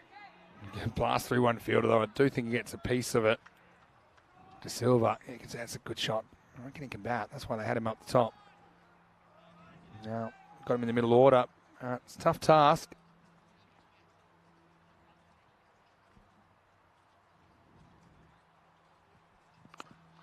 Nice ball, the over. Not going too far. Rana goes for 10 in the 4th. Winter needed more than that. As the score is 24 for 4 after 4.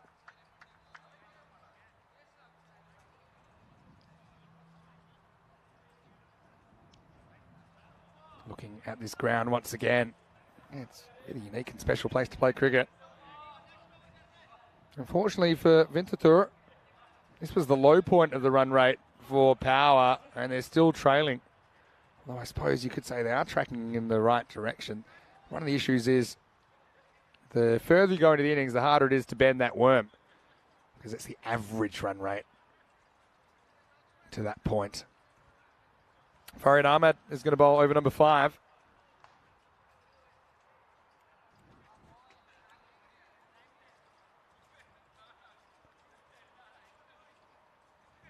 Here we go.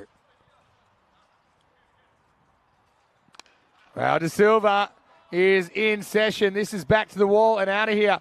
Maximo! Some uninvited fielding practice for his Vintadur teammates. Having a look at this. He just opens up that front leg, gets pretty front on and just muscles it up. Yeah, that one sent them scrambling. Another Red Sea parts. Good start to the over. We need a partnership. Both these two can clear the boundaries. Would be dramatic, but dramatic things happen here on ECN.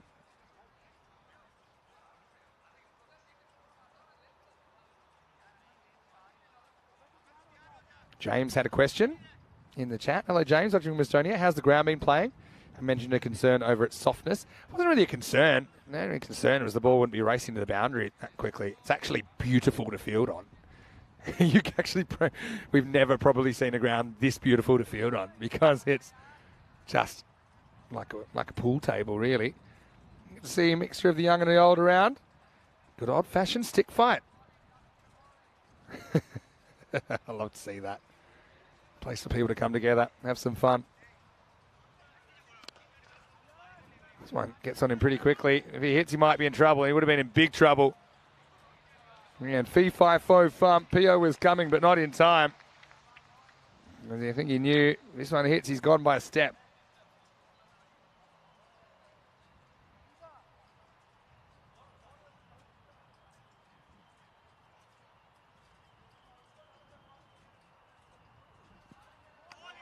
Big swing and a miss from Tuana this time. Yeah, Dave's asking about the width of the pitch, but I mean, you've got to realise that yes, the materials that they are using here, you know, the wood probably comes at a certain width. The carpet probably comes at a certain width. It's an improvised solution, essentially. Solutions we can play at this ground, which is a fantastic stadium. Oh, shot! That's one of the shots of the day. And Jagdeep goes large. Maximo! Well, if you don't mind, lights, camera, action for Jagdeep. Check it out again. Gets outside the off stump.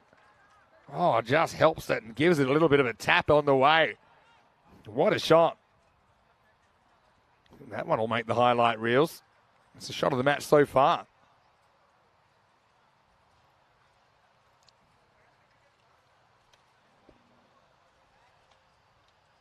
Brilliant batting from Tuana.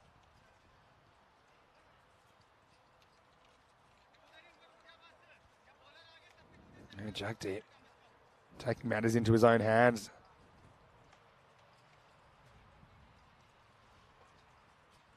Farid, off 13. I need about 18 and over. Can they get it here? Well, they won't get any more here. So I suppose, you know, when you've got a big problem, which I suppose this is a big problem, they need over 3 a ball now, so we've just breached the point of no return. I suppose all you can do is try and get 18 off the over in front of you, then try and repeat it as many times as you can. Magical over might bring that down a bit.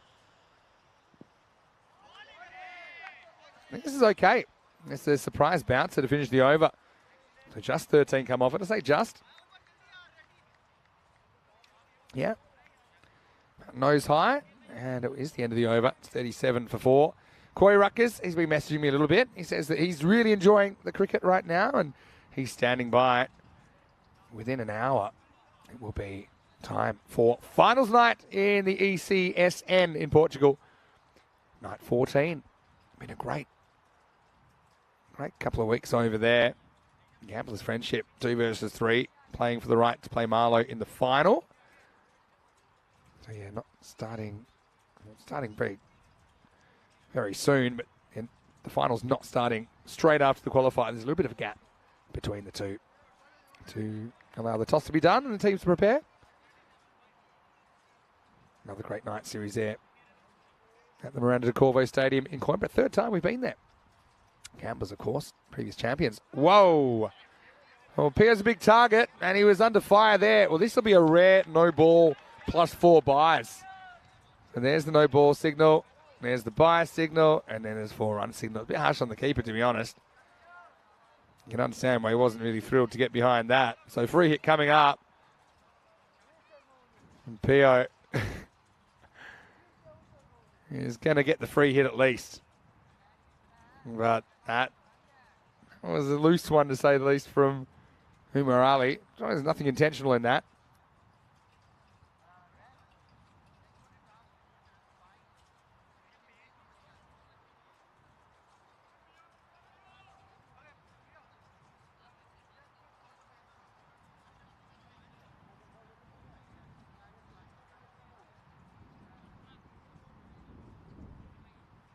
All right, so it'll be a first warning for a high full delivery.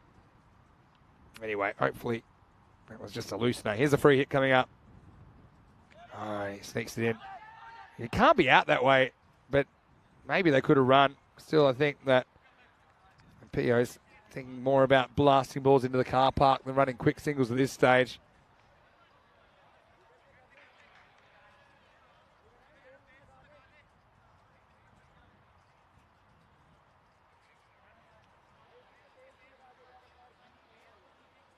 So it does seem that this is about a bit out of reach, this chase, but still, if they can even get to something reasonable, even say 100, at least they save the net run rate a little bit.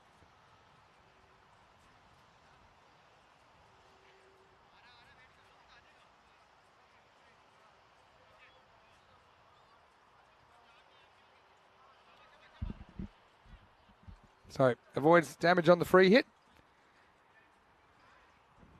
And now he knocks him over. And Osama Ali, well, he might want to take a wide berth around Pio. He'll be annoyed with himself because the free hit the ball before. This would have been fine. But this one was straight. He tried to hit it out of the ground. And Umar hits the target. The first one was really wild, but this, I think, is more where he wants to live. Crashes into the leg stump. And Pio disappointed. Well, we do see a taste of his power. His 6 was a really well-struck shot. But he will be the 5th wicket to fall here in the 6th over. It's 42 for 5. This is another guy that came out and he did hit the ball. He didn't hit the ball great, but he did look like he wanted to hit the ball very hard. This is Tanan Sayan Kanaga Sabapathi. Comes out at 7.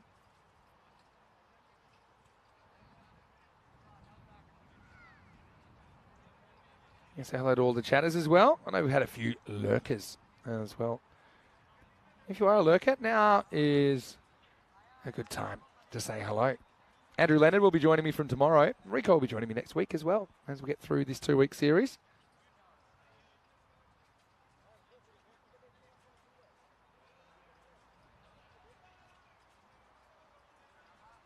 Hello to Siraj.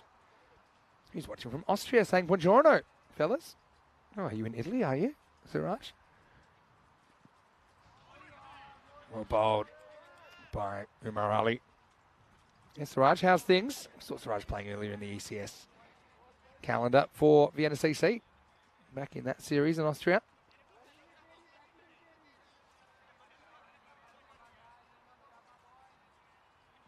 Yeah, Siraj, it's been an interesting day so far.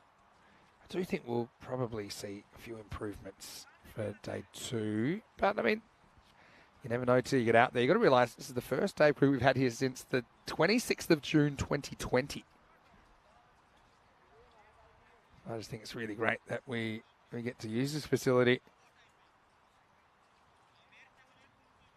I wonder how it'll be when the French fast bowling battery are running in on this. Not this weekend, but next weekend. In the air. Fielder back there will make the stop, but Kanaga Sabapathi is off the mark. His first run of the series. Nice moment for him.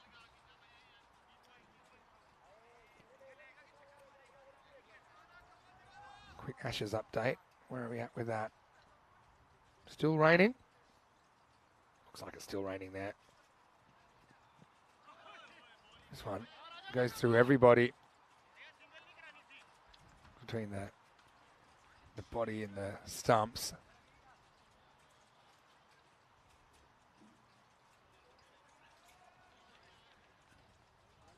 Probably the pre-movement there, bails coming off. It has been a bit of an issue. It seems to have been sorted at the bowler's end now. So I think if they can do something similar at the keeper's end. But yeah, Julian has good point as well, because they have to take the pitch away every night. Also limits the size. You think of storage, things like that. One thing they also said is that, as we get to the end of the over, I think that will be the end of the over. It's 44 for 5. Is that the pitch often gets better as the day goes on because it's rolled up. The carpet's rolled up. It can flatten out as the day goes on. And you probably would say that because as far as the ball bouncing, it's actually played pretty well. Whereas earlier in the day, in game 1, we had a couple that really bounced low. The rest of the day, it's been pretty good. Bit of a curse of the openers so far, unfortunately, for Winterthur in their innings.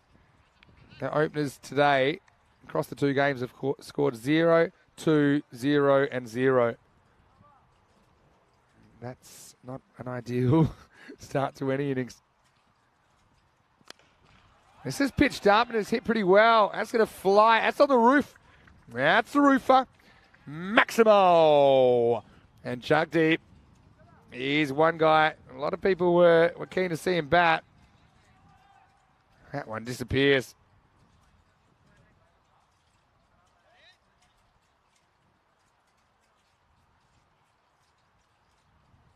And what a shot. Looks like they've abandoned the bails at the keeper's end right now. 50's up.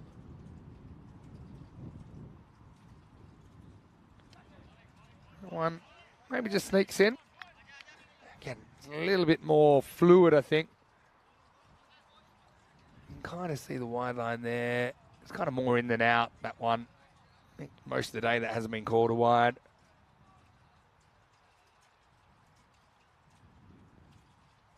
Yeah, it goes short.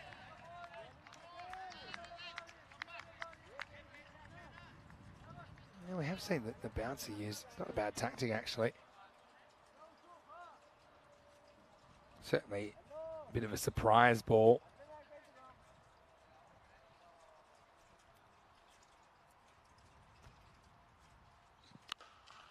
Oh, pitches up and Tuana gets hold of him. Maximo. Good shot. This is Fazal Amin Razek who's bowling now. I suppose it's kind of in that middle end, isn't it?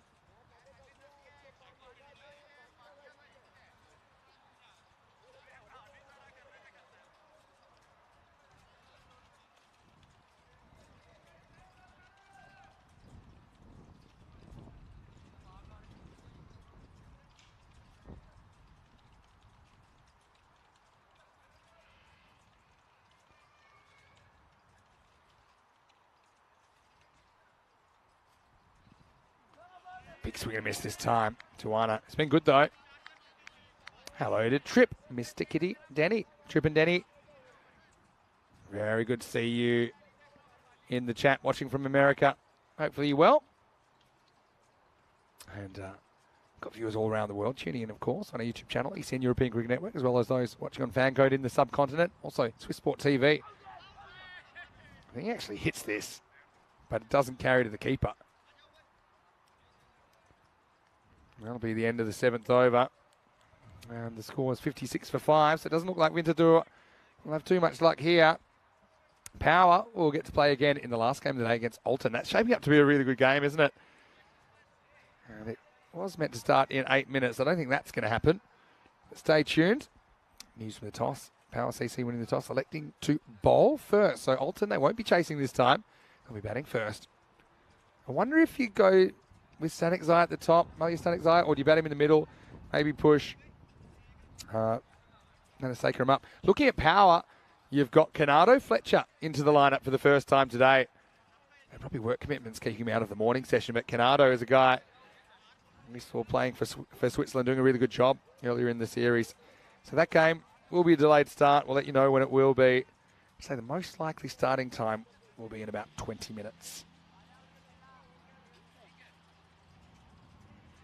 Okay.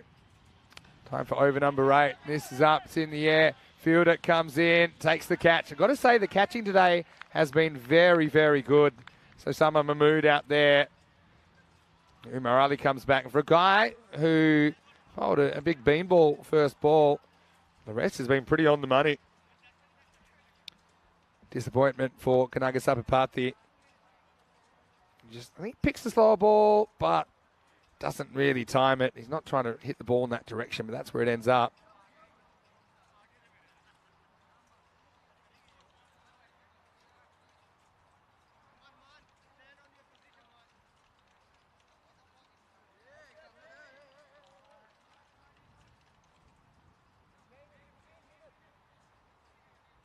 And so the score now, 56 for 6. This will bring Srikanth Sasidaran to the crease. I'd say that Srikanth bowled pretty well so far today. See a shot there of the grandstand.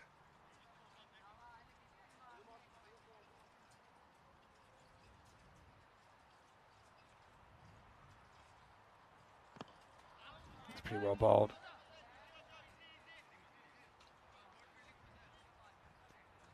Up in the block hole.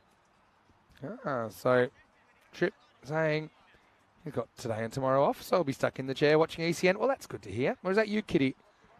Who's behind the account there? Nice to see the chatters coming out in force.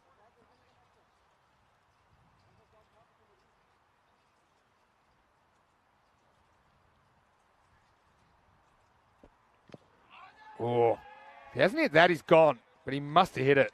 And then just kind of showing the bat. I kind of believe him. I thought I heard a double noise. Yeah, in fact, he's never hit the pad.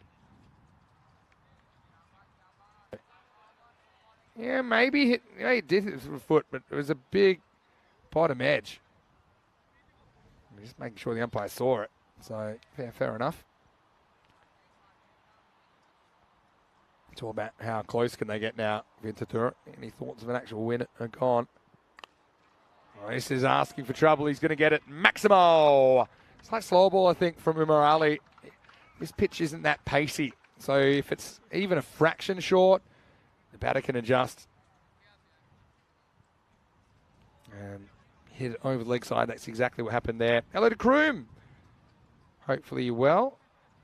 Says he doesn't have the sound up.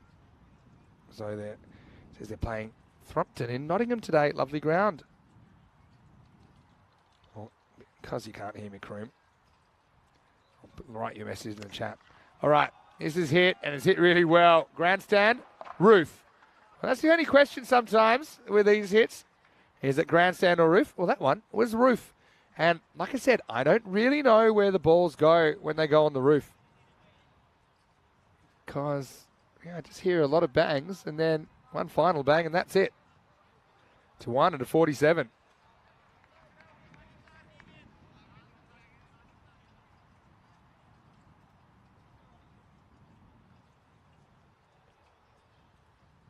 Nice ball, the 8th coming up.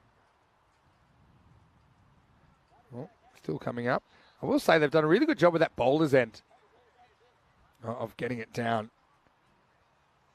We haven't seen too much movement at all at that end. Keeper's end obviously still a bit of an issue, but they're things I'm sure, if not after this match, definitely before tomorrow's play, we should see ironed out a little bit. No pun intended. All right, that's a big hit as well. And what a shot by Tiwana. And he brings up his 50. What a nice moment for him as well. Jagdeep Tiwana, 53 off 23 balls. He's come out and he's bossed it. Big raps on him. And yeah, that's a nice moment for Jagdeep. He's batted really well. It's his first time playing cricket on the European Cricket Network today. He looks maybe a bit like the missing link. Have a look at that. A lot of good hits straight, and then a couple where he's just kind of turned on them leg side. Hitting 8 big sixes in his 53. So just think of that. 48 of the 53 runs he scored are in sixes.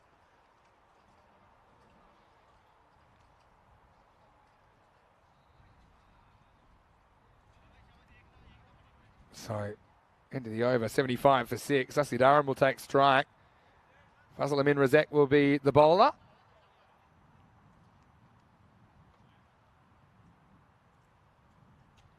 What happens in the ninth? That's a pretty good pull shot. Genuine pull shot. Nails it into the gap. That's 4. Good batting by Sussy. A genuine pull shot. See that? The tiptoes. Did well to kind of keep it down. But really, it was all about the placement. Razek tries out the short stuff and loses. 11 to come in this game. This one should be fielded. Haven't really seen a Tortuga, and I don't think we will see a Tortuga, to be honest. This field is about as flat as you can get. A little bit spongy, but that just slows the ball down. So comfortable to field on. Even diving and things like that. Very comfortable service to land. It's almost like diving on a pillow, I think. Oh, yeah, watch this one. Has this one come back and bowled him off the edge of the pitch? I think it has. Just check it out. Well bowled. That's crazy. That's exactly why it's a no ball, no wide. Because you can't call a ball a wide if it hits the stumps. Oh, ball of the century, you saw right here. Now, free hit is missed. You see it all here on the European Cricket Network. Dave's pointed out that some of the celebrations on the 50 were not actually by Tijuana at all. That was a celebration or just a message.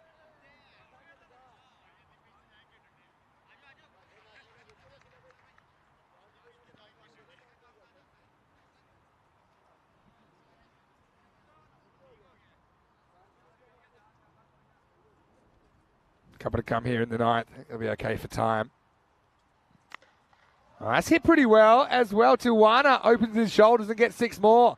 Maximo. So Tijuana, what number did he bat in this innings? You didn't see him for a while. He batted 5. To give you a sense of proportion, the top 4 above him scored 4 between them.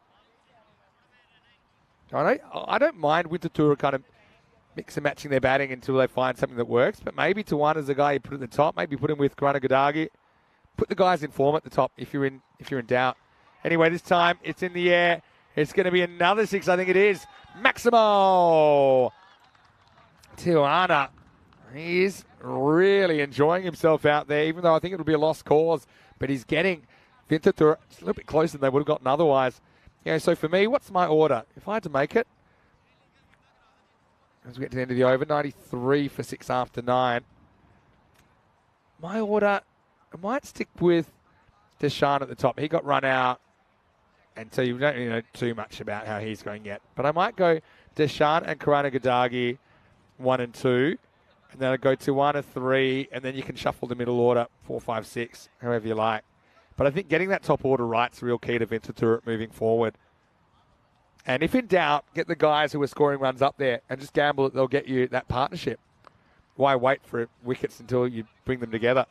Anyway, this is turned away. Nice little leg glance, and this will be 4. So it's Asad Mahmood. He'll just get the 1 over in this innings. First ball, full toss on leg stump, turned away for a boundary.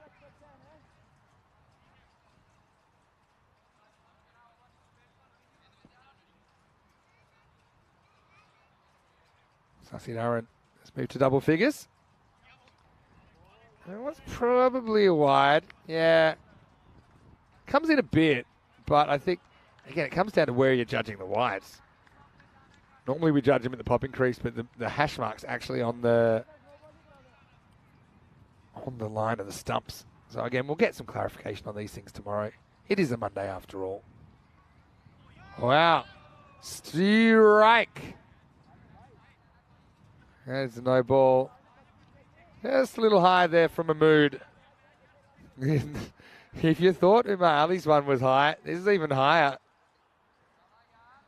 Nothing intentional, I'm sure. I just think it's maybe a variation gone wrong. Free hit coming up.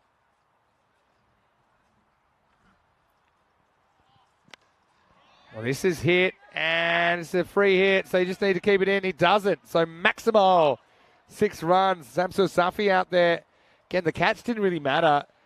It's just a matter of trying to keep it to 1. You can see there close as a face. So, yeah, the 100s come up now for Winterthur. Sasidaran gets 6.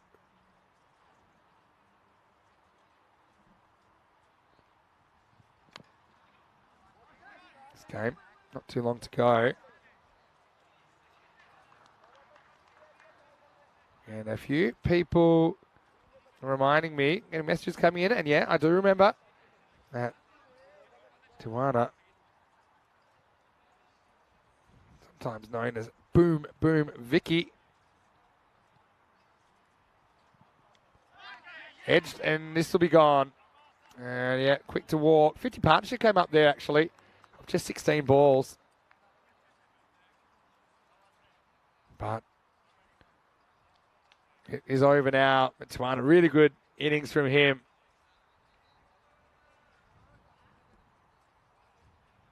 And yeah, he enjoyed himself out there. Why wouldn't he? Did a really good job. But he's going to have to go now. It's the 7th wicket to fall, but the score will be looking a lot worse without him. Nice moment for him as well in the European Cricket Series.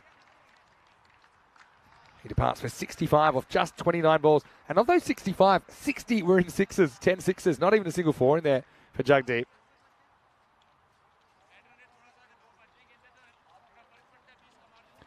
So Randy Duplessis, his new batter. Well, he's looking pretty cool. Just kept the cap and sunglasses on.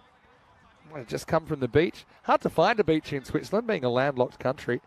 But there are some places to swim. A few nice lakes around.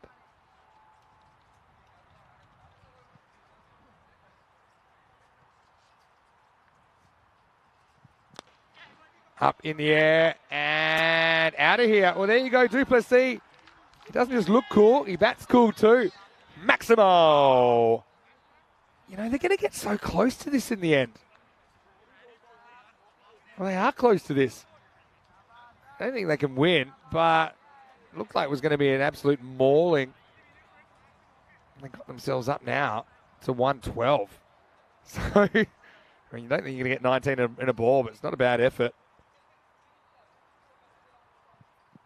All right, I'll extend it a little bit further. I've got some information coming in that we will have a delay. Of course, we'll have a delay because the 5th match should have started 6 minutes ago. But we should start at 5:05 local, which is 8:35 in India. It's 9:05 p.m. in Bangladesh. So we'll be starting in approximately 14 minutes from now. That last game of the day. And this will do it. So Duplessis, I liked his 6, and he couldn't really do too much else. And the final score, Power CC 130, Winterthur 113, 17 runs between them. Pretty good fight back from Winterthur. I think, you know, each team gets 10 matches. At least they're working towards their order, I think, based on who's scoring runs, who's looking good. This is what's coming up next, and you can see that Olten going to try and make it 3 in a row. That will take on Power, who are also undefeated. So one team will top the table at the end of the day. We'll find out which one that will be when we return in about 10 minutes. Let's roll into the highlights then as we look at the chase. And once again, did not go well, did it? The way things were looking early. And you know, when you send yourself to the top of the order, this is your worst nightmare. As the captain was run out. It was an unnecessary direct hit in the end. But it was the end of Harsha Deshan. And then the wickets just kept on tumbling. Chima, he was in the action, wasn't he, early? As he was able to take 2 catches and a run out. But also some big hits. The problem was, they lost Karana Gadagi. He was probably their best hitter, well, definitely the best hitter in the last game.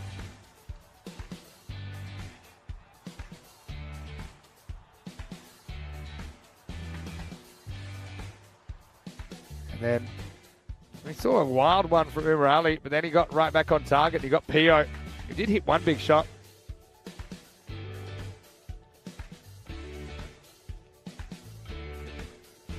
And I suppose they were so far behind, they needed someone to step up for them. And then, boom, boom, Vicky turns up and goes bang.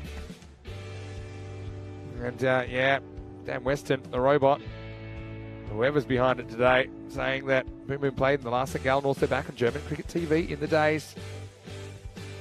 And yeah, see that he certainly looked pretty comfortable out there once he got going. 10-6 in his 65 before he had to go. But yeah, he scores well over half the runs in this innings. And he gets Vincenzo to a reasonably decent score in the end, 113. I think around 120, 125 might be the par when all's said and done. Dust still needs to settle though. As we look at the scorecard, and like I said, the 4 opening batters today for Vincenzo scored 2 runs between them, so that's an issue. Tijuana was 65 or 29 with 10 big maximos. Sasidaran gave him some company at the end, 17 not out from him. And then Randy came in and whacked a big 6 first ball. 2 firsts for Osama Mahmood and Umar Ali. Singles for Samsur Safi and Asad Mahmood.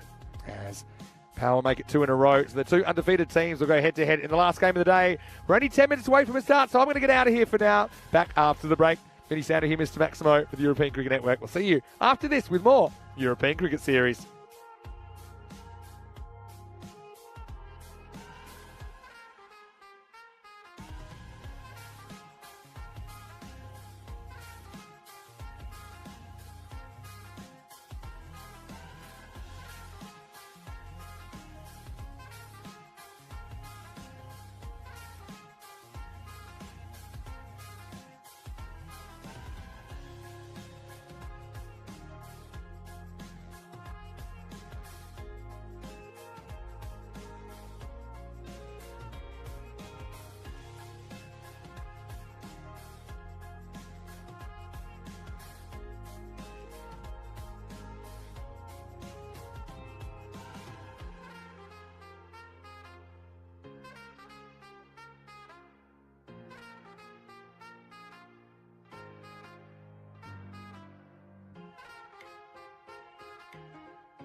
Hello, folks. Welcome back to the wonderful Grundemus Stadium here in St. Gallen, Switzerland, about an hour outside of Zurich. And we've really enjoyed opening day here. It's thrown up a few surprises, to say the least. And now we're heading into the last game of the day.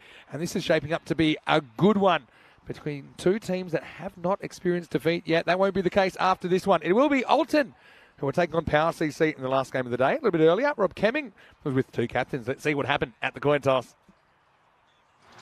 Your call. Yes. Heads. Heads is cool. It is heads. We're going to bowl first. We're going to bowl first. Good. Thank you.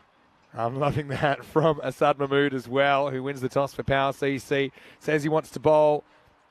That means Olten will have to bat first for the first time today. And both these teams with 2 wins so far. Power, they haven't registered that on the dashboard yet because they just put up their second win just moments ago, but a 2-0 record for both. Whoever is able to win this, they will be at the top of the table after day one. Canado Fletcher, a big in for Power CC. They are going to bowl first, though. They will be on the chase. Olten, like I said, they have chased twice, and they've chased successfully, although the first was a lot more convincing. They actually chased down 153 in the first game of the tournament. 8th best chase ever on ECN lifetime. And they dribbled to the target of 75 against Winterthur in game 3. But lots of quality on both sides. I think this is going to be the game of the day. If the first one wasn't, which it probably was, if anyone's going to beat it, it'll be this one. Because the first game of the day was actually the final rematch from 2020. So, yeah, final pitch inspection there. And, yeah, if you just joined us, it is slightly different here. It's a temporary pitch every day because there's football coming up. There's actually a Swiss Cup match, football match on about a week after we're finished here. So that's why we have to keep picking up the pitch every night. So I think it's actually played pretty well. The issues are just the stability at the ends. You can see the guys running in. A lot of force goes down the delivery stride, even the batters when they're playing their strokes. It's sometimes causing some vibrations. Not surprised, if I'm honest. So Olten batting first. I wonder what their order's going to be in the ECL when we see Olten. And Olten, the only club from Switzerland we've ever seen in the ECL. Switzerland joined the competition in 2022. And, of course, this year in 2023. Olten came both times as the T10 champions of Switzerland. And, yeah, they're going to stick with what's been working so far. Malia Stanikzai out there with Yasutara and Thruna Vukarasu. Stanikzai is a guy we typically saw in the middle order for Olten in the ECL. So I think they like him at the top. Maybe like him in the power play. Does have all the shots. So wealth of riches really to choose from.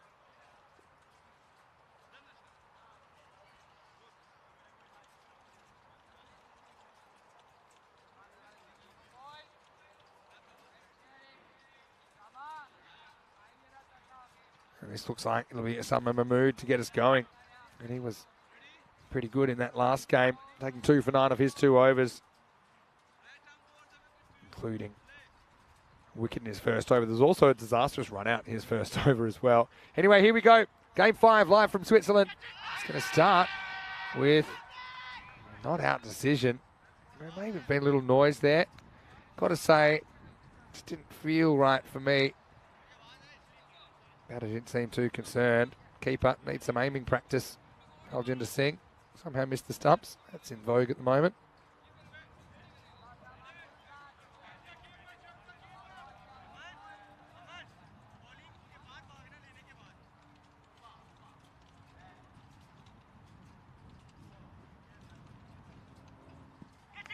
Swing and miss again. So I can start this from Mahmood. It's aces versus aces. A few people enjoyed watching Boom Boom Vicky go to town in the last game.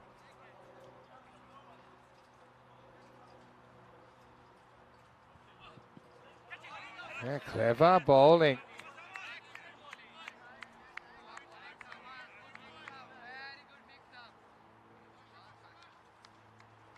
You see that slower ball? Just rolls it to the right.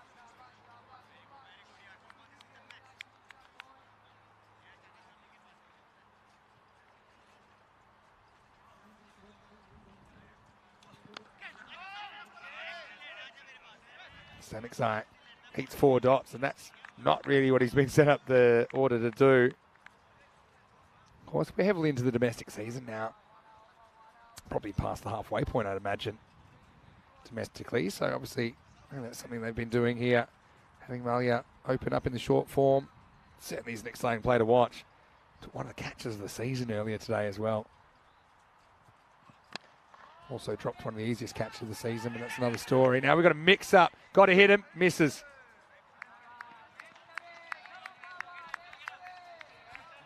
We've seen a lot of direct hits today. There was one from Chima in the last game. Knocked away, and then I don't think he's getting back here, Yasso. Yeah, he would have been out. Didn't get the bat down. It's pretty hard to slide the bat on that grass. Another dot ball. That's a maiden. What an over. If you told me that Stanixai is going to eat a maiden, I would have said, forget it. And Mahmood, well, he's celebrating like he scored a century after that. And he said, yeah, unhittable, saying to his teammates, see, that's how you do it. As we get to the end of the first over, no score and no wickets off the first over. Pretty rare. Cricket coming thick and fast. This is just the next 4 weeks as well. We've got the ECS and the ECI here, so we'll have France, Luxembourg and the hosts, Switzerland, going head-to-head in that 10-over try series, international try series on the 12th and 13th of August. But before that, we'll have the Continental Cup for women in Romania, and that'll be 3 teams over there. Then we're moving to Dresden 2 weeks today. Start there. I'll be sitting that one out, but Rico Fool will be there with Charlie Hunt, and then plenty of T20 and 10-over cricket to come. International cricket throughout the month of August, which is tomorrow, believe it or not. Okay, well, here's Hurricane Canado, who's going to bowl over number 2. Time to rock and roll. And Canado's a guy we saw playing for Switzerland in the recent T20 International Series, the Valletta Cup. Big left armer, hits the ball a long way as well. Didn't really get to see him bat. I don't think he batted at all in that series.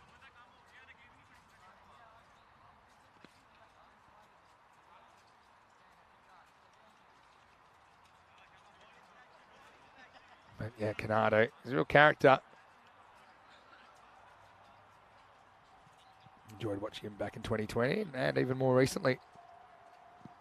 And he gets the first 2, whistling past the bat. Well, that's 8 dot balls to start us off. Olten are grounded. I think it's Fletcher. He's just going to keep doing that.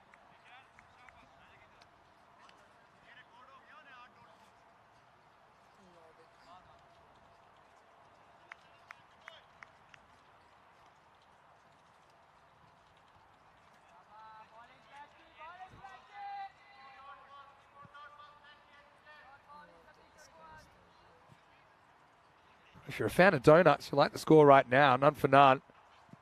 Make that none for none off 9. I got a feeling, back in my mind, I think 10 is the most balls I've ever seen before a run is scored. I think we might be on pace here. Probably jinxed it by saying it out loud. And I'm pretty sure that was when some wickets fell. I don't think I've ever seen a none for none off 9. Canado just keeps doing the same thing. It's getting dramatic. You always got to jump across. You know where it's going to be.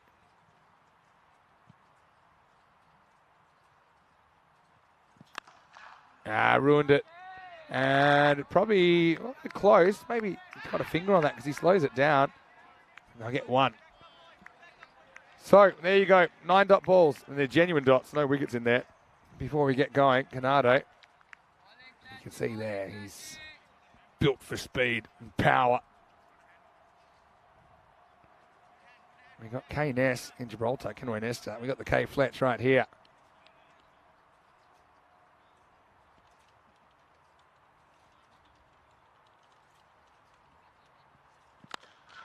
Wow. Okay. Well, we haven't seen too many runs. That'll make up for it. That is a roofer in the first degree. That was straight. It was high. And I hope whatever is holding that roof up is strong, because that one is smashing the tiles. What a shot. We are back, baby. Static Eye off the mark. Ada Maiden in over 1, but first ball to Fletcher. He gets off Fletcher, disappears, and will not be found.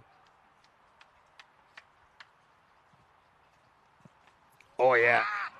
Bites back. And just occasionally, Static Eye has been troubled by the ball coming back into him. You see, he wants to go straight at all costs. Doesn't really want to hit across the ball. He's just frustrated. And he can't catch up with that. So 7 dots out of 8, but he does hit a ball on the roof, which is always a good feeling as we get to the end of the over here. And look at the table, 2-0. Two sides, Olten and Power CC. Got Vincentur and Nomads without any wins on day one. That's the big story, really. Nomads make 152 and lose the first match, and then they go down to Power in match 2. So the defending champions stuck at the bottom of the table.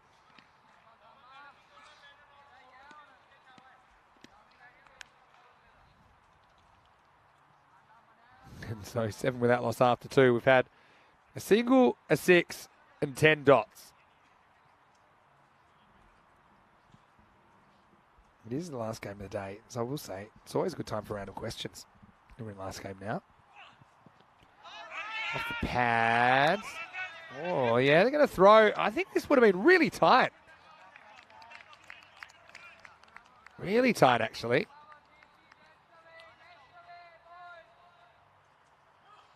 Just was ball watching. Yeah, he was gone.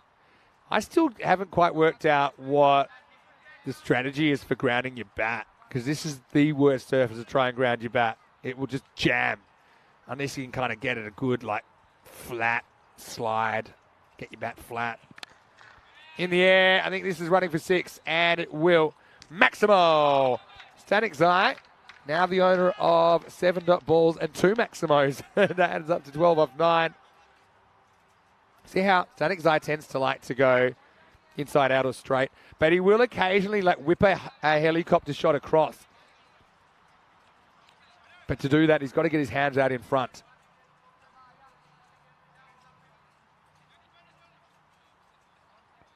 What a day's cricket. And there's plenty more to come from St. Gallen over the next 2 weeks. This is going to be a wide. Just bounces off the keeper, Balgender. It'll be 2 wides. It changes the strike through to Vukarasu. It's almost like a perfect storm of both openers just not being in touch at the same time. Now, Static Eye has whacked a couple away, but also you've got to hand it to the bowlers. Mahmood bowled a maiden in the first over, so no surprise that he comes back straight away. He's had the better of these openers that can take the game away from you pretty quickly as well. Well, I think I heard a wait. And I think it's going to be called a dead ball. And I think that is because the bail came off.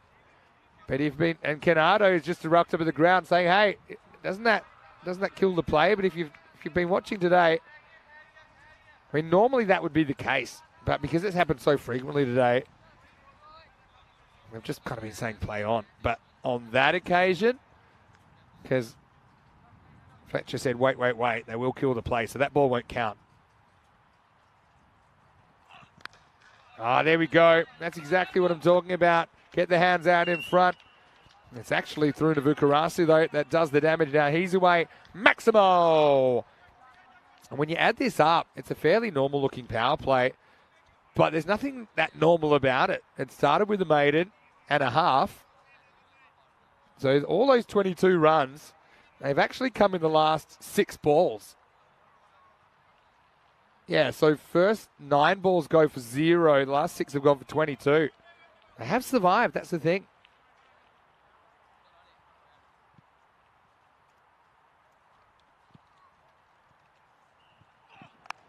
Now a little bit short. The fielder should cover this. Tell you what, on other grounds, that can bounce over your head or almost take your head off. Here, it is a very comfortable one-bounce take. These players don't know how lucky they are in some respects. It's like, would you like unorthodox pitch, perfect outfield, or would you like perfect pitch, impossible outfield? It's almost like you have to choose one or the other sometimes. 2 to come here in the third. Oh, gets this wrong, and this should be out. Keeper takes it. Easy take. from Alginda. So Stanek Zai hits a couple in anger, but he's frustrated for most of that innings. He ends up with 8 balls he doesn't score of, 2 that he does, but those 2 are big sixes, including one on the roof. And you can see that's cricket for you. Sometimes you got it, sometimes you don't. I mean, he's very capable, I think, at the top. I'd still probably go with an Anasekaram or something like that, or even a Karunamurthy up there. Because I just think that Stanek Zai, another Stanek Zai, probably I like him at 5 or 6. Maybe because that's why I'm doing those kinds of things in the ECL. So maybe I'm a little bit behind the times. But I like him at 5. Something like that, coming out with 3-4 overs to go. Ball slightly older, not doing as much. And just murdering the bowling. Yeah, so as far as the ECL qualification, I think it's actually these 2 which are in the mix. I think the final still needs to be played because of some weather issues. So, yeah, Olten and Power, that's the information I'm getting, that locally they will play a game after this tournament to find out who will be the ECL qualifier, because the Swiss T10 runs kind of parallel to this competition. Anyway, that's a pretty good finish from Osama Mahmood. I wonder what he preferred, the first over that was none for none, or the second one that was 1 for 15. Anyway, does get a wicket. And scores 23 for 1 at the end of the power play. And you can see nothing happened in the first over. It did happen. 6 dot balls. The thing is, even if you bowled 12 dot balls, and we have seen that before, Jamie Batten took none for none for Indo-Bulgarians in the ECL in 22. But I don't think you go to sleep, close your eyes and dream of dot balls. Even though that's super valuable for your team, it doesn't really get bowlers' hearts racing. The thought of, say, 12 wide Yorkers that just beat the tram line. But anyway, who's got some random questions for me in the chat? I am here solo today, but Andrew Leonard will be joining me. Lenny will be in probably in about an hour or 2 at the end of this game, I'd imagine. Might be at the hotel when we go back tonight. Hotel's just a short walk away, just a few minutes away. So, yeah, Lenny will be with me from tomorrow. And it's also Swiss National Day tomorrow. Big national holiday. 1st of August. Okay, we're going to get Abdullah Rana now in over 4. First ball's not a good one. Angles in and disappears pretty quickly. In fact, that's gone all the way. Maximo! Taruna Vikarasu again. He had a bit of a pedestrian start, but he gets a bit of a gift here. Just carries the rope.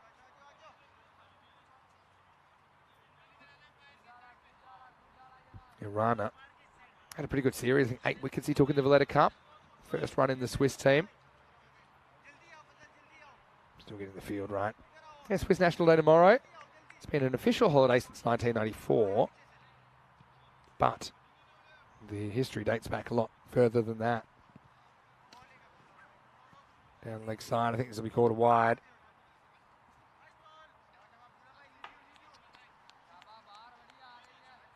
Rana falling away a couple of times in his action.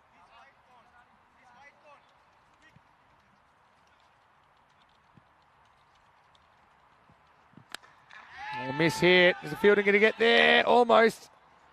A frustrating one. Fletch on the way in as well. That would have concerned me if I was running back with the flight of the ball. But they'll just get a single.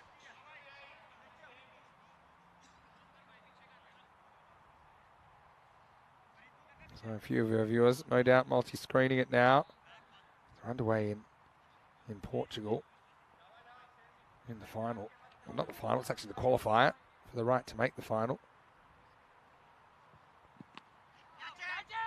Oh. I thought it was off the pad, but maybe it wasn't. Murthy. Let's have a look at this. It went a long way for off the pad. They do make some thigh pads that really fly now. It didn't seem like he hit that. Maybe a little edge onto the pad. Maybe I'm seeing things here as we get into game 5. All right, lifted up and out of here. Karunamurthy gets off the mark in style. Maximo! And that's my cube over there. I've been subletting it to Rob Kemming. Another source of income for us here as ECN commentators. But yeah, Rob watched that one fly harmlessly to the left. Good to have Rob back as well. See him during the ECC in 8 weeks' time as well.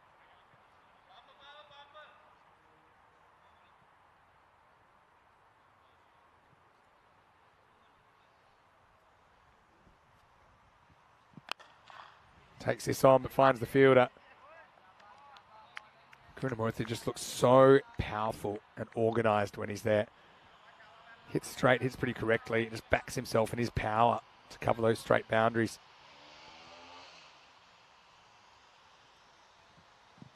Wow, that's large. Forget it. That's right up there with the biggest one today. That's up with Hassan Ahmed earlier in the day. It's gone about 40 metres over the boundary. I said he hits straight well, but he can also turn on it really quick. And that has gone absolute miles.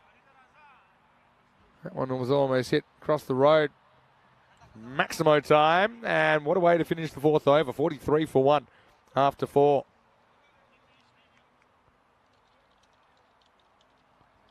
So, yeah, run rate. It was no surprise it was going to head up, considering it was 0 after the first over. Steadily building. Up over 10 now, closer to 11.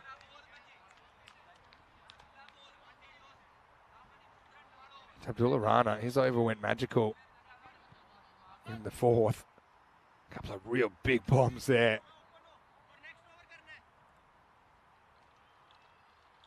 So, yeah, anyone that has a question, throw them in the chat. Sagor's got a question as well. I'm loving the questions. Like I said, I'll have some company from tomorrow. Right now, let us know what's on your mind. It doesn't even have to be about cricket. Can be about ECN. Can be about cricket. Doesn't have to be. Right, here's Fareed Ahmed in over number 5. I think he's going to get called, but for me, he runs straight in front of the umpire. I'm not sure it is a wide, actually. Maybe. Maybe not. I think the fact that the tram line's on the stump line is just kind of throwing everyone out a little bit today. Well, adios, Pelota. That's gone huge. Oh, wow. Has anyone found that? That's gone a long way. Maximo. As the 50 comes up in style. Let's watch this one fly off the bat of Yasso. Player we have seen doing some pretty good things at the Cardamore Oval in an Olten shirt. So, yeah, that is exciting if that's the case, that these two teams will be playing off for the ECL spot in 2024. No draw yet, but it'll be in February or March 2024.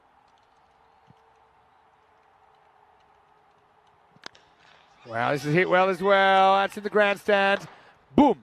Shaka. Yeah. And that one did bring the boom, didn't it? Up and over, mid-off. So he can go sideways, can go straight. This guy, if he gets going, he stays going a lot of the time. That's what we've seen before.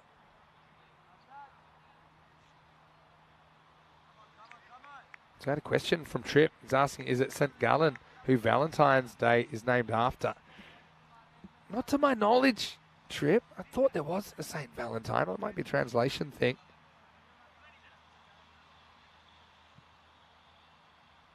Yeah, originally Valentine's Day was named after the feast day of St. Valentine. Oh, in the end, gone! He goes the one hand, mistimes the jump, but Rosette gets away with it, and that's a pretty handy wicket to get at that stage, because Thrunavukarasu, he was accelerating at a dangerous pace. But this is a funny one, because he's actually kind of on his way down as the ball still stays up there. See it on the replay. Mistimes the jump, look. He's already on the way down, but throws up the Statue of Liberty hand and takes it, and he's thrilled, and so he should be. Because, remember, Thrunavukarasu had a really slow start. He'll finish 27 off 12 with 4 Maximos as he departs at 56 for 2, and that will bring Murali Nanasakram to the crease at number 4.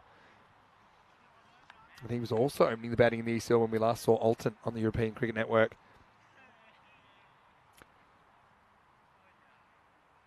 So yeah, what I did find out, though, is that St. Gallen is amongst the top places as far as celebrating Valentine's Day in Switzerland. That's what I heard.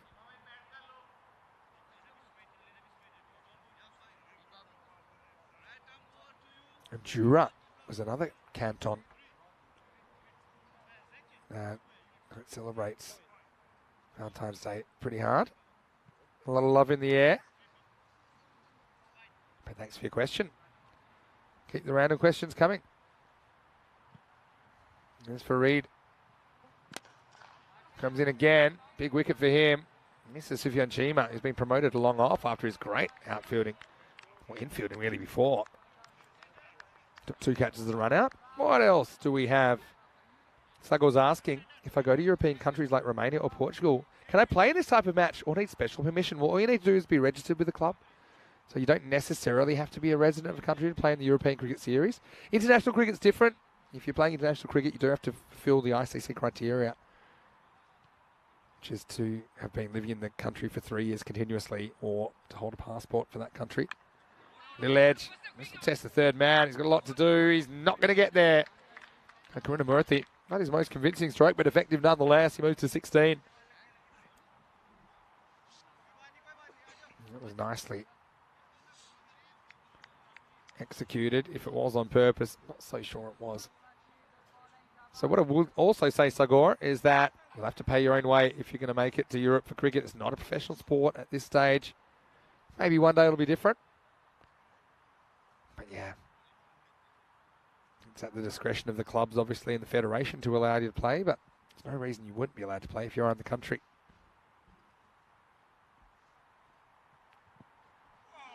Wow, it could be 4 byes. I don't think he gets anything on it. Oh, that hurts. That's Baljinder behind the stumps. This one actually swings on a little bit. Just have a look. And when it passes the stumps, to be honest, it's probably not the greatest setup. Because he looks a little bit surprised that the ball's coming in his direction. Just have a look here at the setup from Baljinder, who's like a scarecrow there behind the stumps. And then he had to move, and that wasn't in his plans. Maybe he's just seen a few balls disappearing. I know it's late in the day. He's playing his 3rd game. I'll probably have to get back to the drawing board with some technical things there anyway. Here's the end of the over, and we're halfway through. It's 65 for 2 after 5.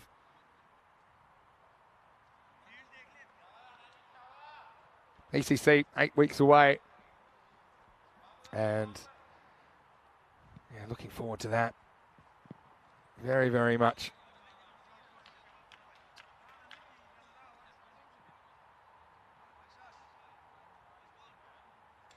Yeah, so they're underway over there in Portugal. Keep an eye on the score. Friendship 31 without loss after 3. It'd be a miracle if Friendship come back to make the final after where they were about 24 hours ago.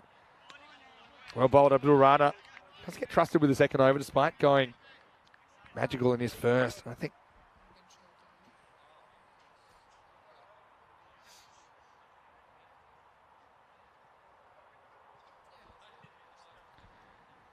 you kind of earn your stripes a little bit, having performed well earlier in the day and also in the national team. So even if you go magical, they'll say, okay, we think you can come back from this.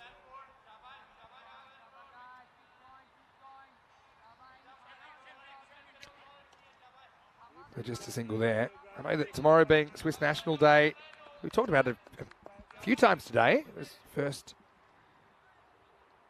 I suppose, the origins date back to 1291, when sometime in early August, Switzerland was founded, so to speak. It's the origin of the country as we know it today. What led to the country as we know it today. It wasn't really celebrated regularly until the 1890s, where they settled on 1st of August, because they didn't really have an exact date. Oh, that's high-ish.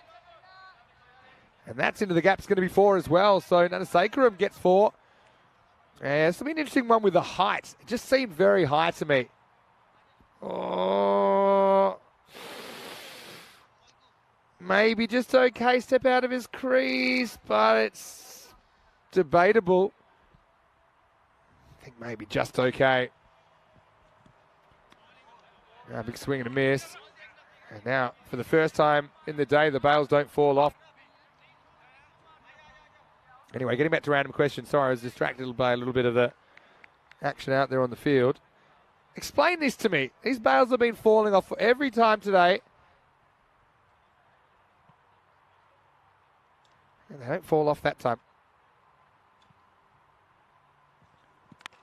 And this is up in the air, drives on the up, doesn't have that much of it. Fielder goes back, takes the catch. Nicely handled out there. And Power, remove another dangerous hitter. As far as Virk out there, it was very powerful with the bat earlier on. So the decision to bring back Rana pays dividends. And yeah, nicely taken down there. That deep mid-wicket pocket, one of the longer boundaries from the bat. And that will take us to the end of the 6th over. 72 for 3, Nana Sacred departs for 6. Yeah, so this is what's going on right now. We've got Gamblers versus Friendship. Kind of in the balance at the moment. And yeah, here's the teams. No real surprises there. Imtiaz Rana leads Friendship. They really turned things around last night. Actually have a losing record, but they sneak into third on net run rate. Gamblers 7 and 3 should be favourites, but you never know what you're going to see in that series. As Golia is certainly a player to watch, but Ankush Kumar, he's having such a good series for Gamblers. They are bowling first though, and it's already underway. So you can watch 2 at once if you like at the moment on the European Cricket Network. Yeah, so going back firstly to the Swiss National Day, if you are watching from Switzerland, maybe you're watching on Swiss Sport TV, why don't you come down to the ground? We're at the Grundenmoos Stadium here in St. Gallen. We'd love to have your company. Plenty of room in the grandstand as well. We're hoping we get a few spectators down tomorrow for day 2. And it's going to be exciting because 3 of the 4 teams tomorrow have never played ECN cricket. Bearing in mind, we only did 1 series here back in 2020. Full toss and not a great ball. I think that might have gone all the way. It has. Maximo. Start of a new over. That's why the new batter, right-hand static Zai, isn't on strike. This is Krunamurthy. That goes bang over the top. 6.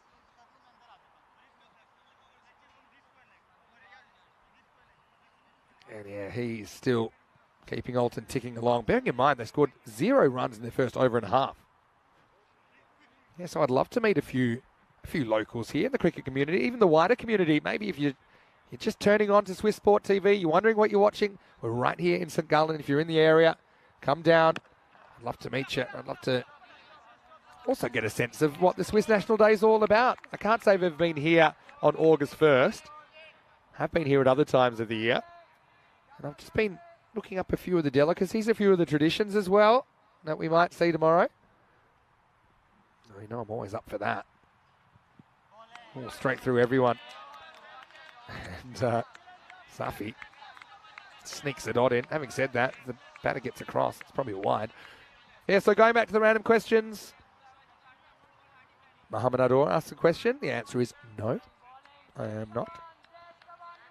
Pajendra asked a question. And yes, of course I will. Some of these are simple yes-no answers. Krunamurthy on 23. Yeah, good length. Good length. I know he's annoyed with himself there. I tell you what, if you want to be super technical, he's hit his own wickets here. But having said that, I don't think it was in immediately after the execution of the shot. So I don't think there's any of the issues there. Plus, I'm still not sure he actually touched them. He just blew them over with the wind. Tell you one thing that's interesting as well. I'm trying to think of the series where we had this issue. It was in Barcelona, actually, where the pitch actually deteriorated during the day's play. So it's very traditional cricket with the turf wicket, which does change over the day's play. Having said that, I think it's actually played pretty well. It was in Barcelona. The Ripoll Warriors, that's right, had an innings where they got the rough end of the stick batting in the second innings with the pitch breaking up. Last ball the 7th. Static Zai, the new batter. This is right-hand Static Zai, cousin of Malia Static Zai, that we saw earlier. Whack a couple of big sixes. Also made up a maiden first up. End of the 7th over here. Score is 80 for 3. This is what's coming up tomorrow.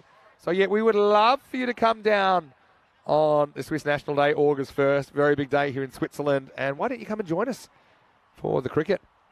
goes for 10 hours. So it starts 8:45 local, which is 12:15 in India. Vettingen, as well as the Zurich Lions and Paktoon Zalmi making their ECN debuts. We'll see the Crickets again. And back in 2020, they didn't have a lot of success, but I'm sure they've come along since then.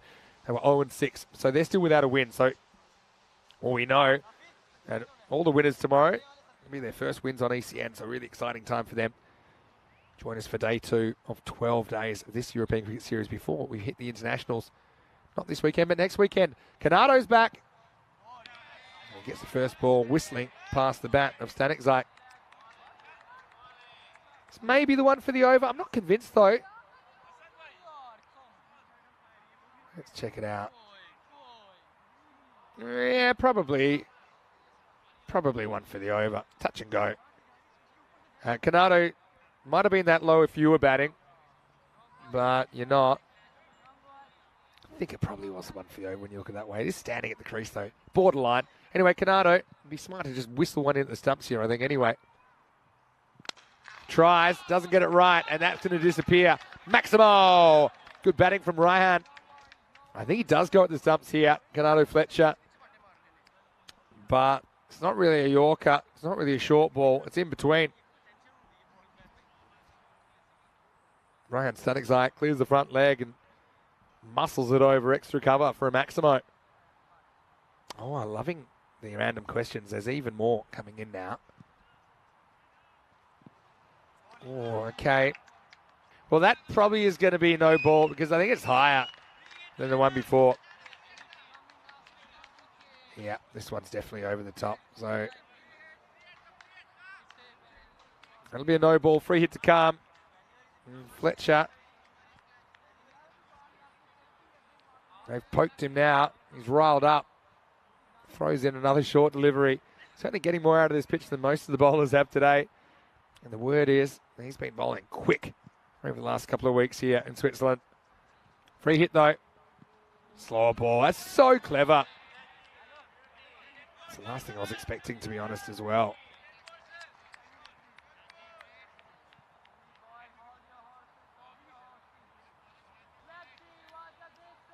Yeah, so just have a look at his hand here. Yeah, excellent, excellent ball. Rolled the fingers slightly. Might have been a little bit further in the fingers as well. Kind of floated out. Now goes pace back on. Stanek Zayt really, I think, to go across the line is not going to be particularly easy. We saw him get that one over the offside earlier in the over. So, where was I with these random questions? Ankus Shah. Hello, Ankus. Where are you watching from? Great to have you in the chat. You want to know my favourite cricketer growing up? My favourite cricketer growing up was Viv Richards. First games I ever saw were Australia versus West Indies in Australia in 1988-89. So, yeah, Viv Richards, even though he wasn't an Australian player, absolutely loved watching him. Still love to watch highlights. I wonder what he might have done with modern bats and modern boundaries and modern formats. Also, such a cool guy. So, thanks for the question, Ankus. Matthew Hodgson says, what are the rules for bad light? Well, same as any other cricket, really, but we got plenty of light left at the moment. Don't worry, just a few clouds around. Well, it's a no ball. Bounces off the pitch. So he tries the slow ball again, but missed. Fletcher, he's going to have a wry smile there. He's a kind of BFG, big friendly giant, Canado Fletcher. I do think on the field, most of the time, he's got his game face on. I will say that because the main camera is shooting from the grandstand, maybe there's not as much light coming into the camera as usual. So I can assure you there's plenty of light out there. And players can see pretty well. Right, last ball of the over coming up. It's a free hit. Yeah, he misses. Might have got a bit of the pad, but it's irrelevant. In the end, Fletcher goes without a wicket in his first match in the series, but still good signs from him. He goes for 15 at the end of 8 overs. Olten, they are 88 for 3. Hello to Nish, who's watching probably from Wales. Although, Nish, I do believe we've got you on the roster to do a bit of commentary for us in the Men's Continental Cup, which is just in a couple of weeks. And he's got a new account. All right, we'll see if I'll pass that on to the robot, Nish. But yeah, burnt and over, but they've made up for it since. This game probably 50-50 for me at the moment. Still think that 120 is par. Got 3.5 overs to bowl this second last over, as it will start with the ball getting hit over the offside. Should keep it to 2, and they will do that in the end.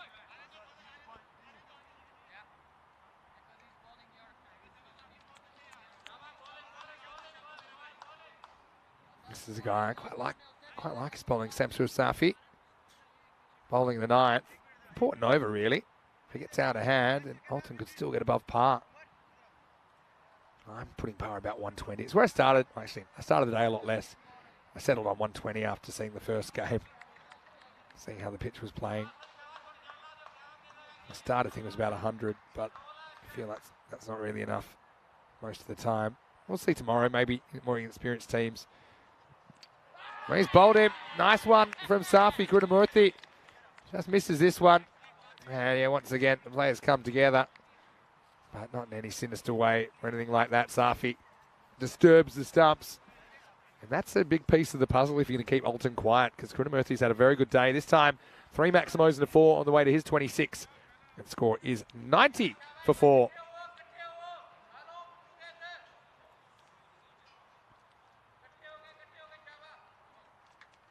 Yeah, just swung around, lost his shape slightly.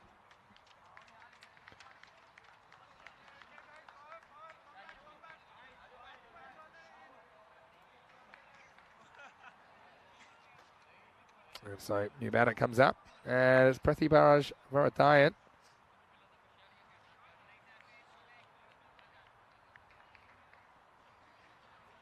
And yeah, he's a guy we did see in the ECL over the last couple of years. Of course, it's got to be every club cricketer's dream to make it to Spain, to win the domestic championship, and to get that experience. Yeah, the all expenses paid trip out to Spain to play in the Champions League of cricket. 31 clubs will get that honour in February and March 2024.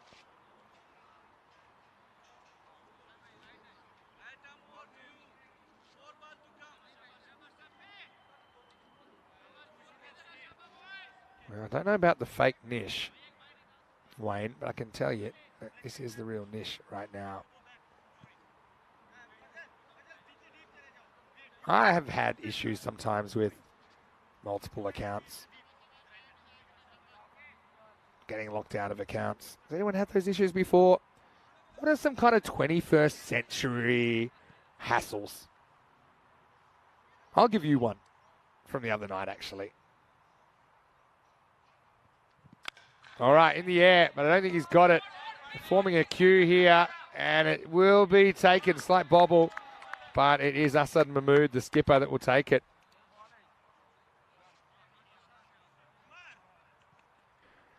And so, yeah, you can't really blame the batter there. Pradeep going for it straight away, but wasn't really full enough to drive comfortably. He kind of sliced under it. A nice catch heading back there by Assad. Wonder if we'll see him with the ball. But yeah, right now, Golden Derek.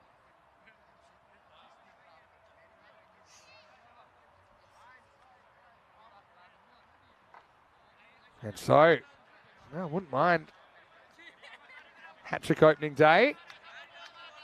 Yeah. Getting through them. Hungary was pretty fruitful for hat-tricks. We only had one in Czechia, Piyush Kumar, taking hat-trick number 22 of the year. Is this hat-trick number 23 coming up? It's Samsul Safi. Oh, well, if it was going to be a hat-trick, he was going to have to earn it.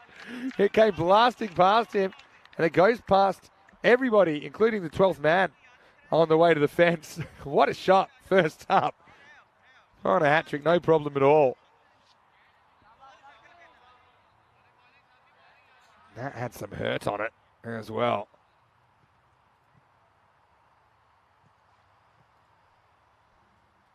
Dion Johnson comes out and goes smash.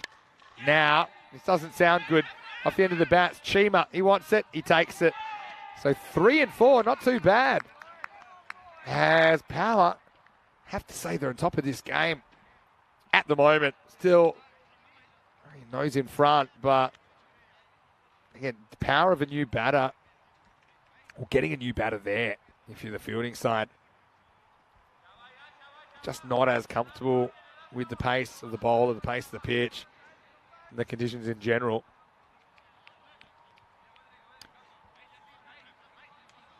Yeah, I haven't seen the clock in a while, but I do know that they'll get an extra minute for that wicket because it's the 6th wicket. So the first 5 wickets you don't get an allowance for it, but the 6th wicket you do. So it'll add a minute to the clock, and so I think they'll be okay. But one of the things is the 4th and 5th wickets, theoretically, at least, the clock keeps running. Well, we'll have to see about that. Yeah, so 21st century problems. The one I was going to say was the other day, I logged out of the YouTube on my TV, and because I was in another country, it just wouldn't work for me. That's my 21st century problem. And I tried to get around it. Eventually, about an hour later, I found a fix. But it's an hour of my life I won't get back. But I suppose now I can watch the night series a bit more comfortably, so it's worth it. Navarat Narasa, the new batter. Last ball of the 9th. They're going to go on the hit. Could be a run out here. No, he didn't need to throw that hard. Could have gone to the keeper, as it was. It's almost put a hole through Fletcher. Yeah, it was going to save a run. But it might have got a wicket. Probably doesn't hurt Power that much. Still a very good over. 3 wickets come in it. And just 6 runs off it. All happening in the 9th. It's 94 for 6 after 9.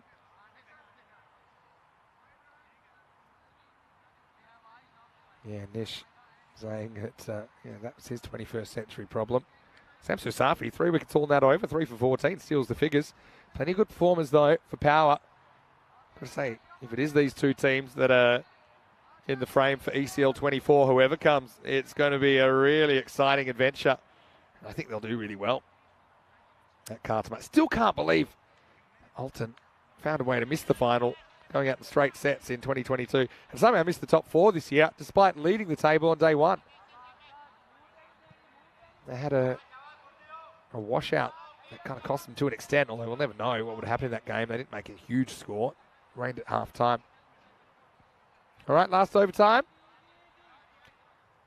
We have had penalty runs here, so the clock had run out.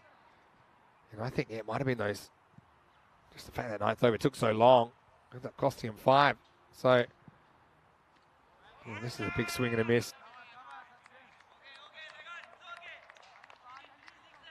Yeah, so the issue here, it does go deep in his crease, but I don't think he actually touches the stumps.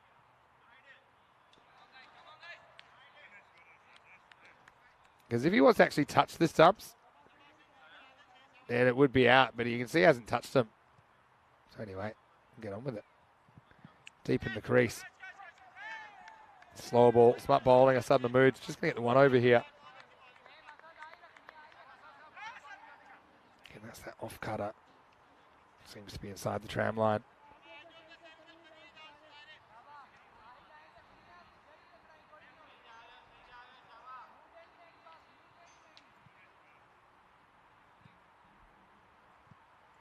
So, this is up, it's in the air, and this is going to disappear out of the ground as well. And static sign goes Maximo. Mahmood tries the cutter. Gets caught with his hand in the cookie jar. Same issue. It's going deep in the crease. But that ball travelled all the way over the fence. Chris Smith is saying if something happened to his account, no one has his WhatsApp. Only one mod is on his Instagram list, and no one from ECN is, so he'd be in big trouble. Well, Chris, you just have to chat for a little while. We'd know it was you. We would know it was you. All right. Well, there goes the helmet. I'll say it. I think that the days are numbered where you can bat without a helmet. I think that's the way the world's going. Probably rightly so. Anyway, Wayne, congratulations for your performance tonight as well. Yeah, tell us your 21st century problems, if you can think of any others. people saying it's looking a bit dark. I do think it's a lot lighter here than it looks on the camera. I don't think there's any issues with the light at all. But the main camera shoots from the grandstand. All right, bails are off now. Edged and dropped. Baljinder then hits the stumps. Oh, now there's no stumps. So they're going to go bowler's end, and he's gone.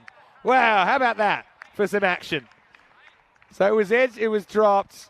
To be honest, it was worth taking on the second run. You might as well just scramble for every single run possible at this stage. Again, Baljinder looks mildly surprised that the ball comes to him in the first place. Yeah, he's just kind of standing in that statue formation. Then he actually makes up for it with a really good throw. Yeah, but that was in. But then they say, well, let's run two, because even though the ball's right next to the stumps, they're going to have to pick the stumps up and knock them down again. Or at least pick the stumps up and hit them, because there were no bails on those stumps. You want to be super technical. And then a very good direct hit.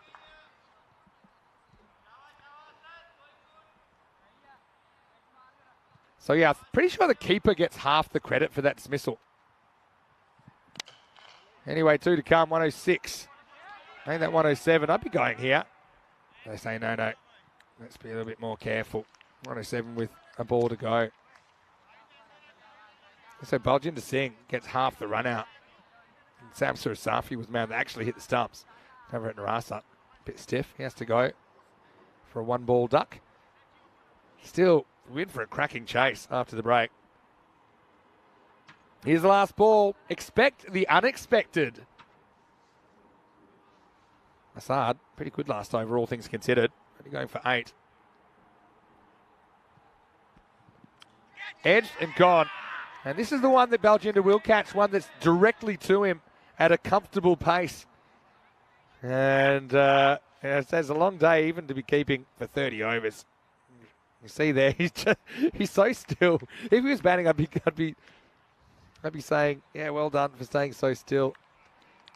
But anyway, someone's got a good pair of hands for the most part. The last one was a bit of a toughie with the one glove. So it will be a wicket to finish. Olten lose 8 along the way, but they do score 107 off their 10 overs. And so let's go back and look at the highlights. Well, big inclusion for Power.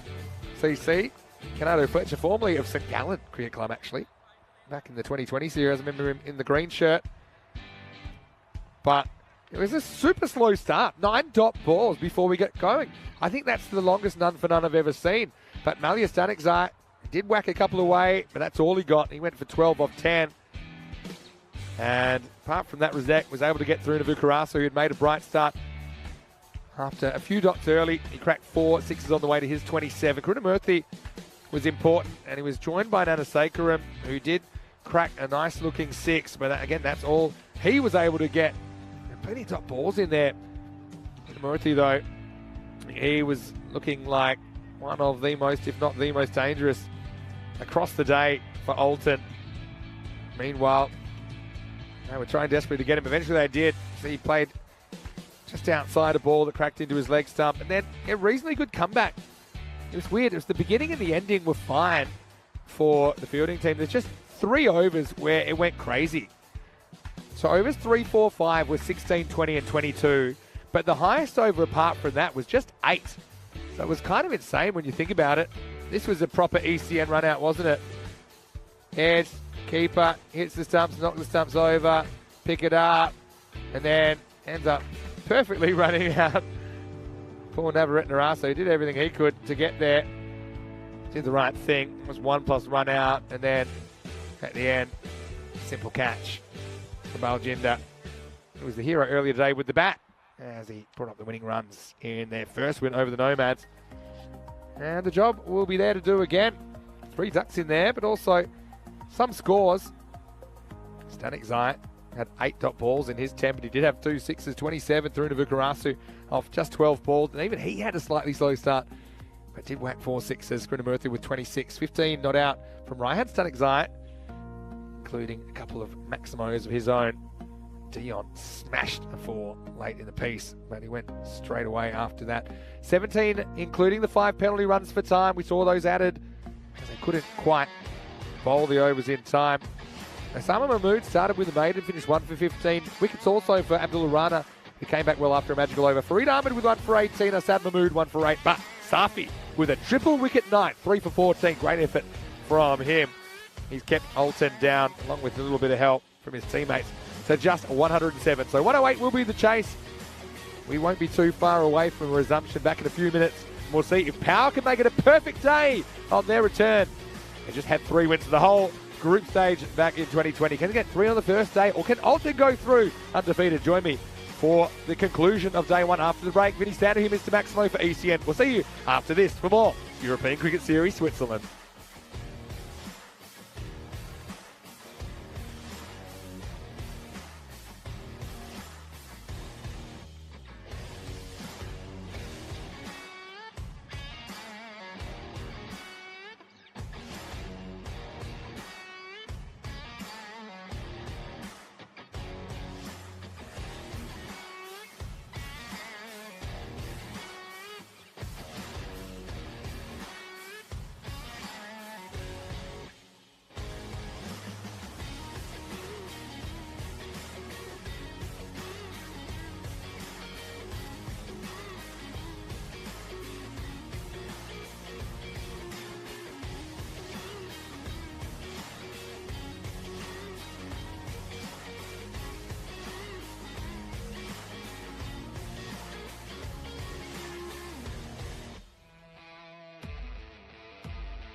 Hello, cricket lovers. Welcome back to St. Gallen. Great to have your company. Opening day coming to a conclusion now after the end of this innings. And it's two undefeated teams today going to battle in match number 5. Olten 2-0. They had wins over Zook Nomads and then over Ventator earlier in the day. They went over Nomads. A bit of revenge for losing the final to the same side 3 years ago here. And the only other ECS here in Switzerland. Meanwhile, Power have been powering. They had a win over the Nomads, chasing down 126 in the second match of the day. And then fairly comfortable, even if it didn't look that way on the scoreboard, win over Ventator 130 to 113 in match 4. So one of these teams will be undefeated at the end of the day, and one will not. So looking forward to seeing how things wind down.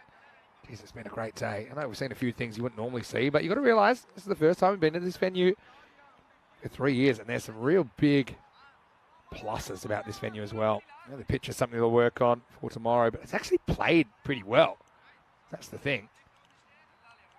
It's a bit of an issue with the shifting, but as far as the actual integrity of the pitch and how the ball's bounced, it's been pretty good. A few shot through early, but apart from that, I think it's actually been pretty decent.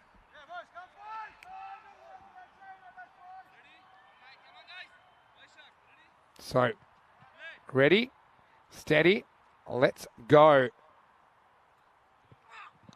And it's a pretty good start. Osama Mahmood is off to the races. Malia Static's eye the bowler, but he gets into his pads, and there's 4. For me, it's a tough one. I would have said probably 115 was a 50-50 score between these two teams. So for me, I think Power, they're in the box seat with some of the batting they've got, but not by much.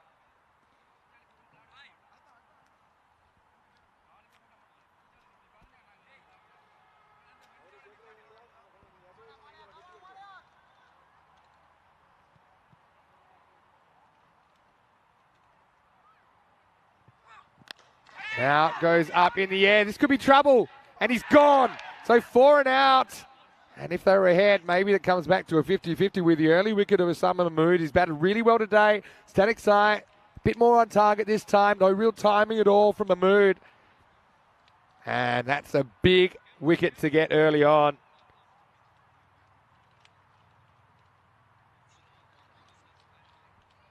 And, man, just didn't time it at all. Wrapped the bat around it. That's Gary Navaratnarasa.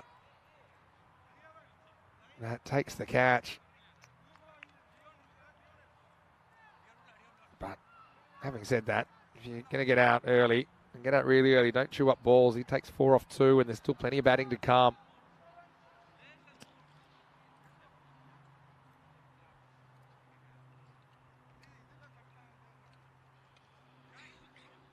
Malia. Had an interesting day, hasn't he? Remember, he batted the first over and he played 6 dots. Exactly the kind of player you would not expect. Yeah, just noted in Portugal, catching up on the highlights, as Chris Smith pointed out, a bit another Bairstow-like incident. Batter snoozing out of his crease.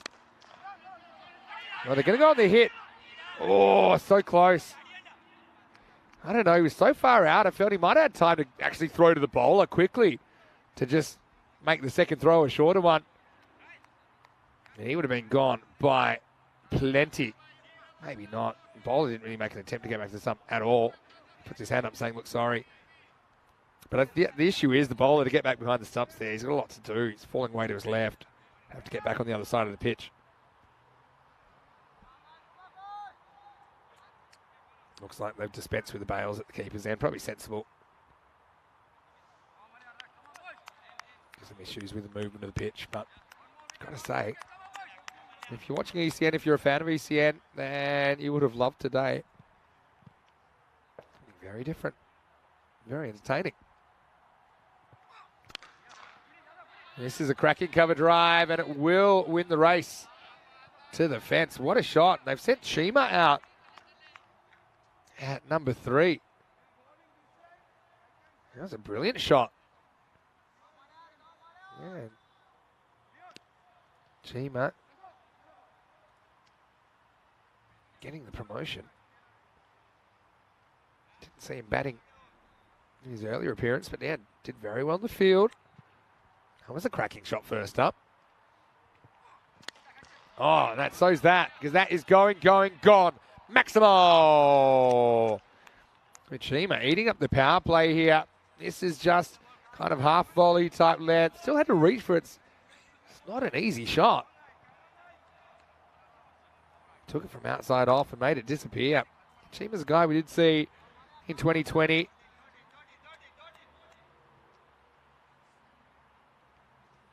think we saw him from Winterthur from memory.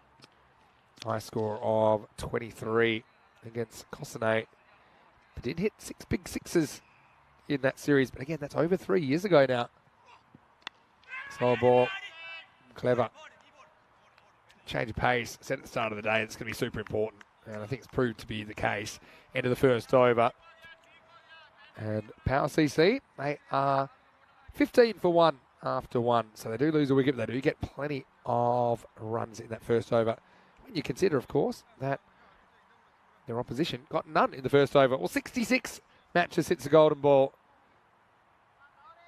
And it's hard to believe. It's only 9 days ago we had a golden ball, and that's already up 66. So, yeah, crazy stuff, really, how many matches we've got going on at the moment. But that's all because of demand. People love ECN cricket, and we're very, very happy about that. And yeah, I hope you can continue to love it. And yeah, tell your family, tell your friends about the European Cricket Network.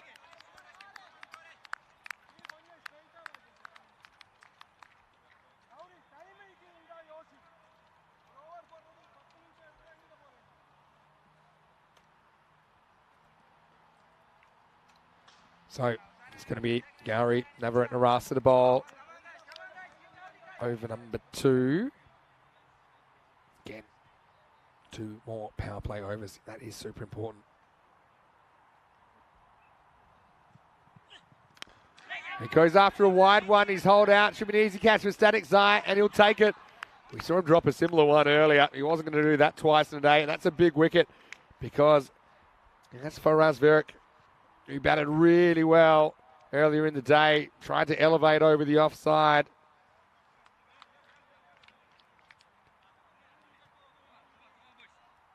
Just, yeah, reaching away from the body. There's always an element of risk there. It's away from his eye line. Nicely taken. So 15 for 2. Pretty even start. You factor in the high-scoring first over. They lose 2 wickets. But this guy, Hassan Mahmood, I'm a little bit surprised that we see him at 4 because he could easily open. I think he just has confidence the guys above him. They're not going to waste balls. They're going to go for it. And then they can come in pretty much any situation and do a good job.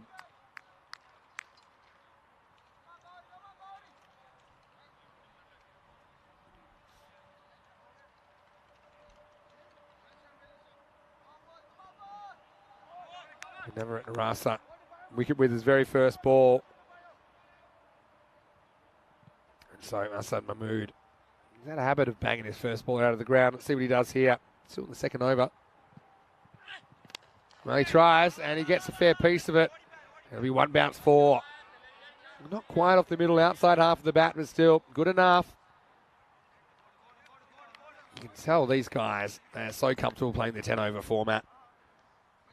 Normally, if you might go to a place after 3 years, and you say, it'll take them a little bit of time to adjust. They have to get used to it, get used to the approach. These guys, they know their way around a 10 over cricket match.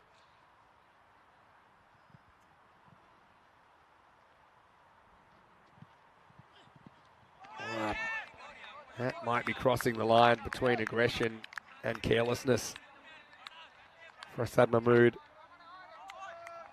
I suppose if he hits it, looks like a genius. He just lost his shape there. Knew he was in trouble.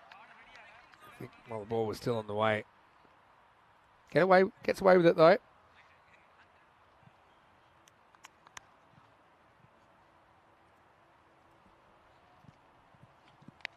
Right, Sky. I don't think anyone's catching this. That man comes around. Could have got all the way, you know. I think eyeballing this, I think it was 6, but I'm not sure we have this on the replay. So my feeling it was 6. That's what I saw, but yeah, that's what has been signalled. So Maximo, I'd say that's an accidental Maximo. He wasn't trying to hit it there, but he did hit it there, and he does get full value. 25 for 2 now after 10 balls.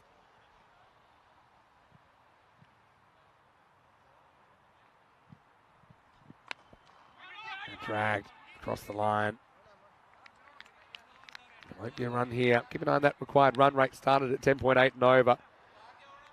Probably after that will be about 10. Yeah, 10.2 if you want to round. It hasn't gone too far. In the balance. That's what I would say.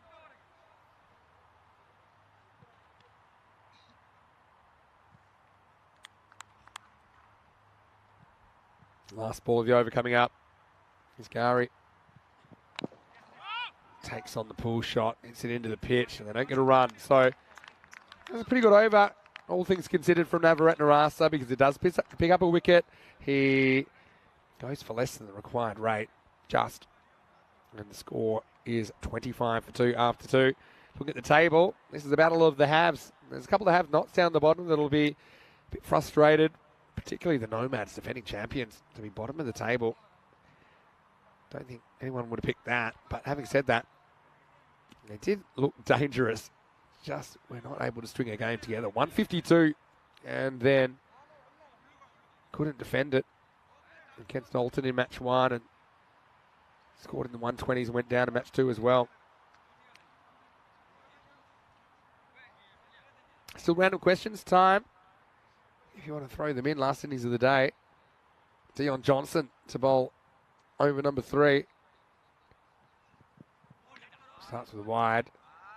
Yeah, I'd be running there, or I'd be thinking about it. Maybe at this stage you don't need to, it's still early. You rarely actually catch a batter napping. Having said that, we saw that in the Portugal qualifier already tonight. So I suppose maybe it's worth a go, but you can't give away a run unnecessarily. Gamblers chasing 107 for victory for a spot in the final. Well, that's 6, and I can tell you just by the sound, because that has gone many a mile. Maximo! And I'm telling you something, if it reaches that thicker grass on the fall, man, it's a gigantic hit. This pins the ears back and goes bang. What a shot. Look where the boundary is. Look where that landed, where that ended up.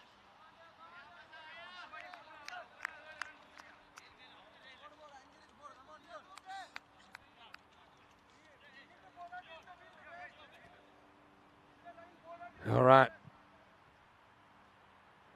Johnson. Hoping to bite back straight away. He's still looking dangerous for power. Low full toss. Misses the Yorker. Oh, this is running away. Should stop.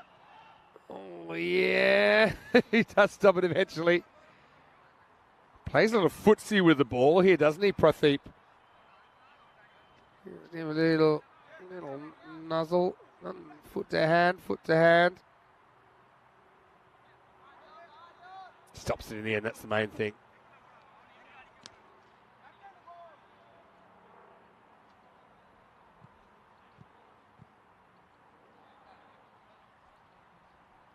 Slower ball, clever. Completely threw off the timing of Sufyan Chima. So if he picks that, you probably want to hit it over the offside. He's got 0 outfielders to the left of the screen. But he doesn't pick it, and he kind of hitches his wagon to that similar kind of shot that brought him runs earlier in the over.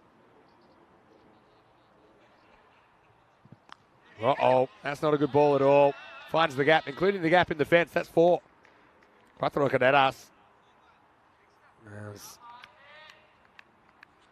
I'll probably call it feared in this part of the world. But yeah, Chima. He's been a revelation at the top. They listed him at 11 in the last game. Well, this ain't no number 11 you're seeing right now.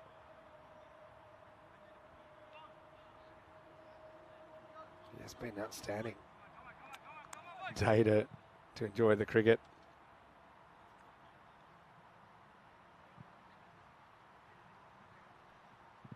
Slow ball again. Smart. Really smart. Worked before, works again. This time, I think Chima picks it, but it's too late to do anything about it.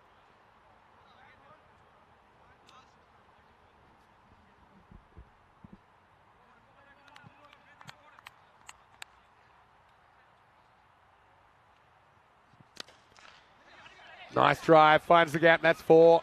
Crusade's outfield's actually run a bit quicker than I might have thought at the start of the day.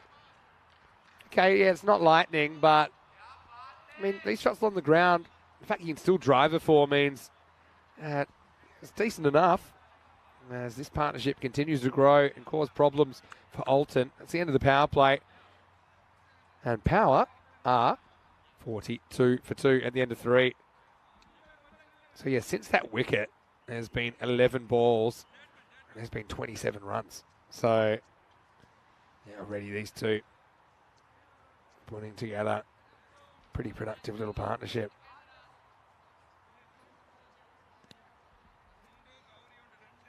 See where they are here at the end of the power play. Isn't it a weird kind of an innings, the first innings? It seemed like it was accelerating, but it kind of fell off a cliff. There's not a lot happening in the second half. I think I mentioned that there were just those big overs, 3, 4, 5, 16, 20, 22. We saw 58 runs there. So we saw over half the runs in those 3 overs. Nice little cut shot, finds the fielder. They won't get a run here.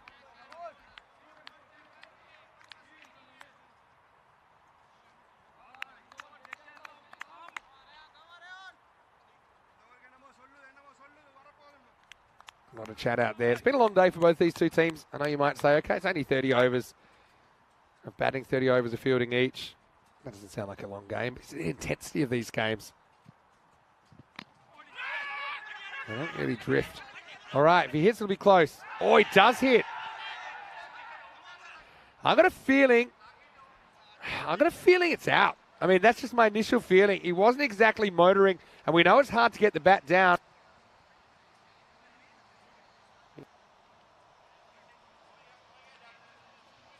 Oh, I think he's gone. Look, there. Bale's gone. He's out. He's just out. What a fantastic bit of fielding. I think that's enough for me. He's going to have to tell his story walking. Excellent stuff. You see, he was all over it, and they love it. That's a big moment in the game. Got to say, great work from the crew at Spring Productions. Still at the top of their game in the 11th hour. And Assad, well, he's annoyed. Probably had a bad feeling about that. And yeah, that was an excellent camera shot. It showed that Assad was just out. So remember that, because that's a big moment. Assad run out for 10. And Power get that crucial third wicket, 42 for 3. This will bring Abdul Rahman to the crease. Yeah, Mahmood, I think is his choice to run. It's probably a run there. Has to be a perfect piece of fielding to run you out. He was only just out.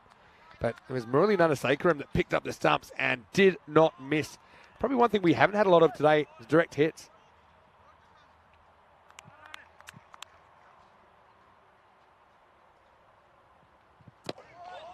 Oh, yeah. This is Raihan Statikzai with his left arm slingers. That was right in the block hole. Oh, that's such a big moment in the game. Power pretty much on the rate, but they have lost 3 very, very big hitters. Having said that, Chima's tracking nicely. He's on 26. Abdul Rana new to the crease. He's very capable. Got Baljinder. He looked very good in the brief moments we saw him earlier. This is a thick under edge. Don't think this goes for 4. Well, I might be wrong. I am not wrong. Pretty sure stops this in time.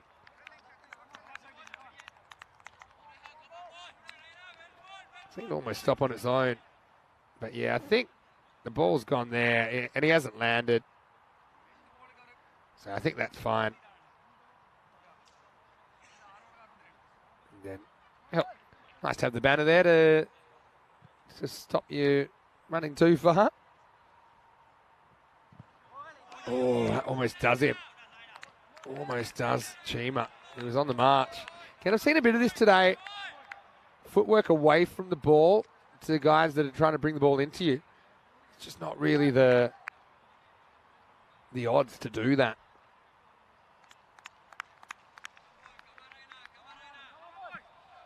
Last ball the over coming up. Again, this game right in the balance. Static Zai. He's only gone for 2 in this over. There's been the run out in this over as well. Well, ball well played. If he hits here, that could be trouble as well. It is. Oh, double gun down in the 4th. And Olten are on fire. The double strike. And can you believe it? Rana, he's run out without facing a ball. Oh, what a piece of fielding. I said we've been light on for direct hits here on opening day. But this is a one-stop sniper shot from the side. And Olten come to life. And the fielding's so important. That was a brilliant piece of work. There it is. It's pushed slightly to his left. He even steadies himself there and says, all right, I know I've got time. You'll see him come into the shot here. Bang. Not even close. And Abdullah Rana, he will not even get to face the ball. And it's the same fielder, Murali Nanasekaram. And there you go, Abdullah. Worst case scenario. I don't think he did much wrong there. I think the run was called. Okay, he doesn't run it out, but he probably knew that if he hit, he was gone. Maybe by not really running, he allowed Murali to kind of double clutch, if you like, and balance himself. That's the end of the 4th over. It's all the 4s, 44 for 4 off 4, and double strike from Muralitharan Nanasekaram. What a fantastic over for him in the field. You could argue, that's even if he didn't bat or bowl, and we know he did bat in the first innings, but even if he didn't, you could get player of the match for just your fielding.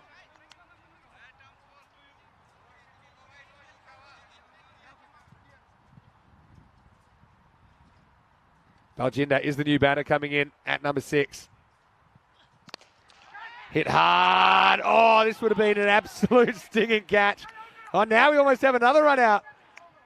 I've got to say, Dion's done pretty well to keep that in front of him because that was murdered from Baljinder Singh, first ball. He has smashed it. And to be honest, he doesn't do himself any favours. He's kind of rushing at the ball. He was going to carry to him. I just hope all his fingers are okay after that.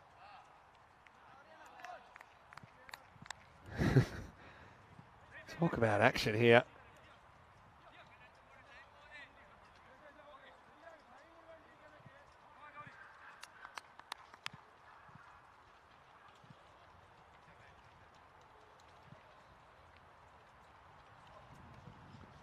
Oh, go down leg side, I think.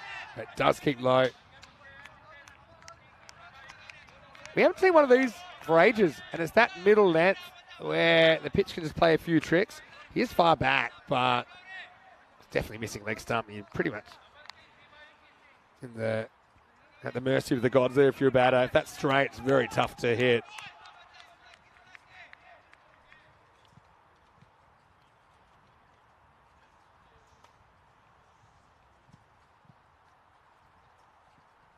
Now Retnarasa gets driven away powerfully, and that's going to go all the way. Maximo! As Baljinder not wasting any time here. Throws the hands at this and gets it pretty sweetly. 6 of the best. What entertainment. Switzerland's one place I've been looking forward to it for a while. I've got to say hello to Ashwin Vinod, who is watching. Hello, Ash. Hopefully you're well. Where are you watching from? Maybe ECN headquarters. 50's up now for power. Push back, easy one. Oh, they won't get one. So this is what happens. A couple of run outs. Suddenly, you're not taking runs that they otherwise would, I'm sure. Yeah, Ash, hopefully you're enjoying opening day. I know we'll see you later in the tournament for Kosane. He's saying, yeah, great work, Murat. Great piece of fielding. Trip saying, I don't know what I just saw. It's been pretty sensational entertainment, hasn't it?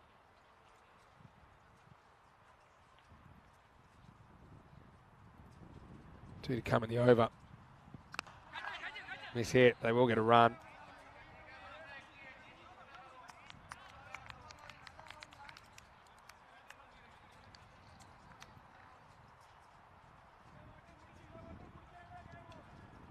So Never at Narasa. Pretty happy with his work. I think 1 for 18. Love a second. He's got one more chance. Chima. He's been motoring. 29 of 14. Last ball, the 5th coming up.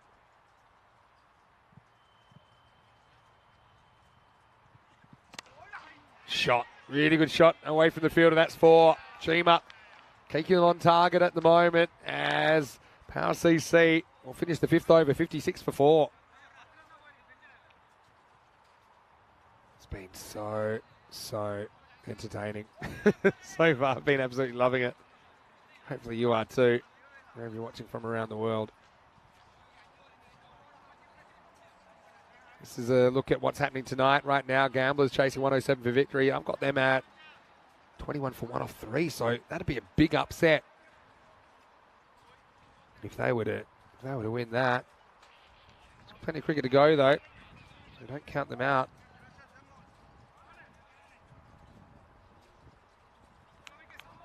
And of course the final a little bit later on. I'll certainly be watching that. Maybe I'll have Lenny with me to watch that one later on. So stay tuned for Corey Rutgers. I want to watch it right now, or you might want to turn over at the end of this game. This one at the moment, it's worth waiting for, I think. We should finish just before that one finishes. So yeah, stay tuned.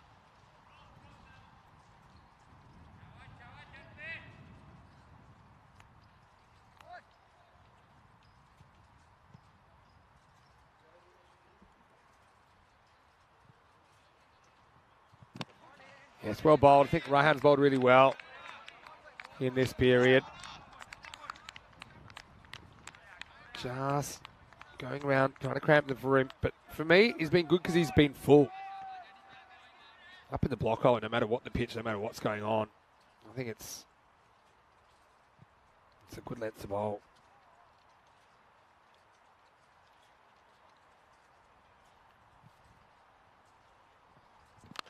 Oh, well, if you're not quite up in the block hole, though, this can happen. And that one has gone into another galaxy. What a shot by Chima. What a move to bring him up the order. So the others have fallen around him in the top 4. But yeah, he's just still motoring on. Maximo. Keeping power on the pace.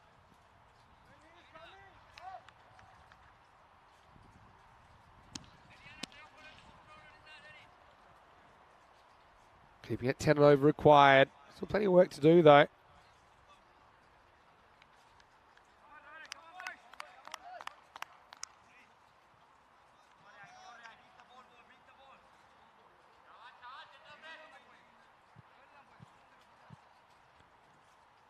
Here's the next ball. Static Sight has got too many wrong. There he goes, the cutter. Now this is high.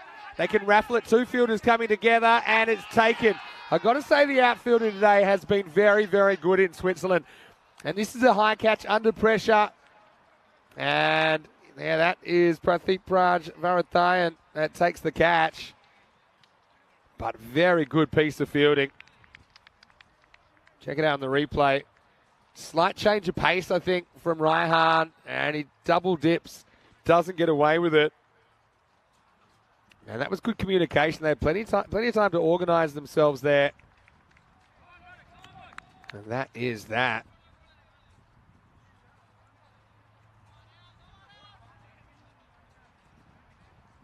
So, high drama continues. There's power just when you think they're cruising. They lose another one. And the score is 63 for 5.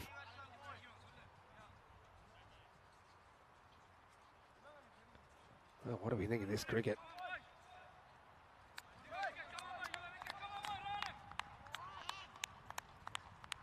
Could be a tight one to finish. Got all the hallmarks of a tight one. I think the key here is continue to take wickets.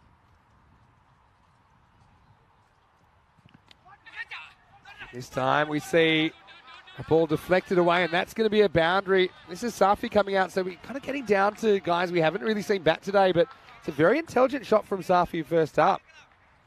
Really intelligent shot.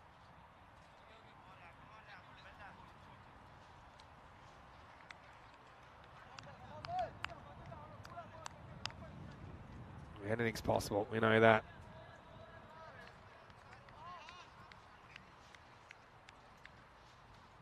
So stay tuned. I'm going to keep one eye on Portugal, but keep one eye here.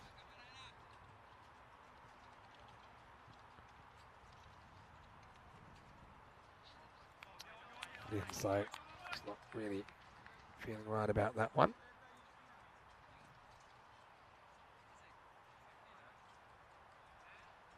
Got to say, this has been such an unusual, different kind of day. But I've absolutely loved it.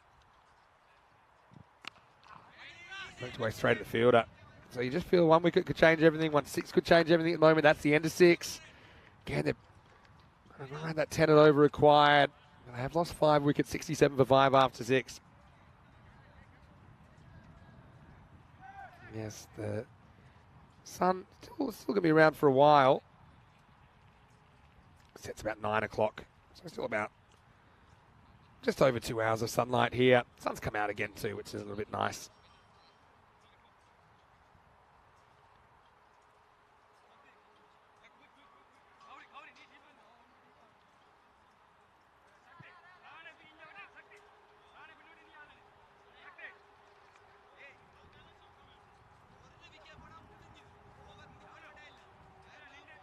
Almost ready for the new over.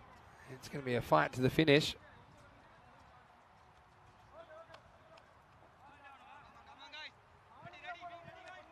You can see that Olten been under pressure before.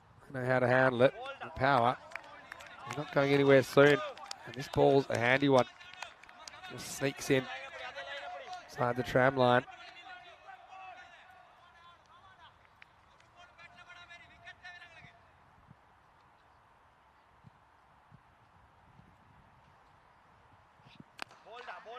Yeah, it's well bowled. Every time it's just a one that's a win. In fact, they're not even going to take a run there. I'm very surprised with that. Kazafi's come out and he's shown he can handle himself. I think this is just Baljinder saying, you know what? I want this. I'm not happy with the one. I want this. But it's a big gamble to take. Now, he misses the next one. He's looking around, he's saying, is that in the edge of the pitch? I don't think so. He might have rolled his fingers on. Let's check it out in the replay. Oh, yeah. Maybe that did hit the edge of the pitch. Let's see. Man, they're going to have another look at this, and I think the batter rightly is questioning it. Now, has this... Yeah, for me, that's definitely been impacted by the edge of the pitch there. So I think this is going to be a no ball. And it's been called, so this will be a free hit. And so, not really able to cash it in, but yeah. Sometimes it's just a natural cut of the ball. And so you kind of, sometimes it won't even quite hit the edge, but it's kind of influenced by the edge of the pitch. So I think that's the kind of spirit of the rule there.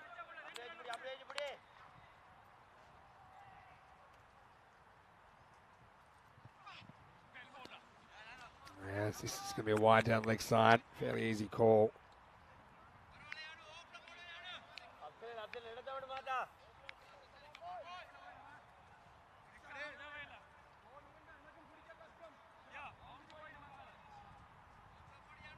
Gamblers have got a crack on over there. Darchie's going crazy. 60 for 5, chasing 107.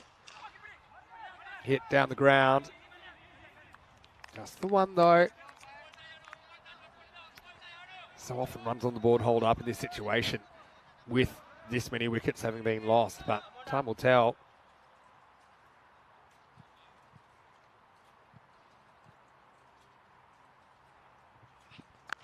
Oh, he goes upstairs on him.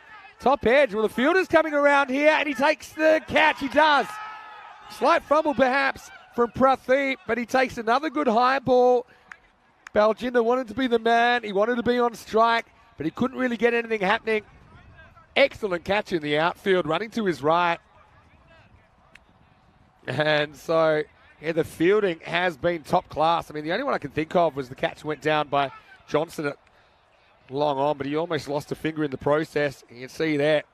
He takes it very, very well. 71 for 6, but this man, he can hit the ball a long way. Canado Fletcher, haven't seen him batting for a while. But he is a guy that he can do immense damage.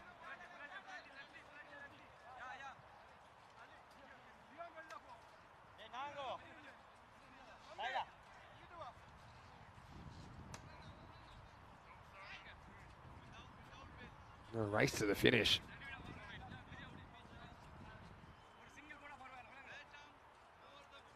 A couple of big finishes coming up. You can see it's 42 of 28 over in Portugal.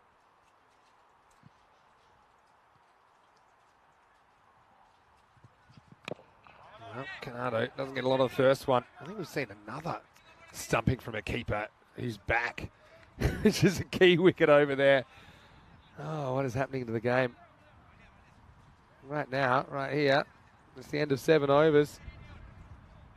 And the score is 72 for 6, 36 required of the last 3 overs. Coming up tomorrow, we'll get to see 4 new teams to this week, but we'll see 3 new teams to ECN because Vettingen, as well as the Lions and Paktun Zalmi, they're making their ECN debuts. At Crickets, we did see them back in 2020, but we weren't able to secure a win. But they were a good young side back then. I think we're a bit unlucky not to get a win. But join us slightly earlier time than usual, 6:45 AM GMT, which is 8:45 in Central Europe and 12:15 in India. It's going to be a big day, day 2. Check out all the fixtures, EuropeanCricket.com. And it is the Swiss National Day tomorrow, August 1st. So we're expecting a bit of a party down here. Anyway, Canado's come out in a tough situation. With those 6 wickets down, I mean, yes, you've still got genuine batters there, but we're talking to a ball plus now. So if you're going to do it, you better do it quickly.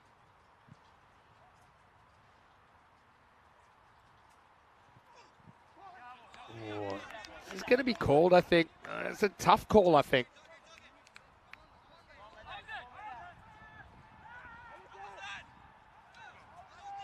Puts it out there. Yeah, you can debate that one both ways. Let's see Fletcher hitting through the line a little bit, though. Trying to hit straight. There's a big gap straight down the ground. There's 3 fielders protecting the boundary on the leg side. So, yeah, go straight, go strong. You know you're probably going to get something outside off here. And instead, you get something short. Test the field up, but the fielding has been good. Slight fumble. Fletcher's looking for 2, but he's not going to get there in the end. Probably wouldn't have made it. This is a brilliant over at the moment from Malia Stanikzai.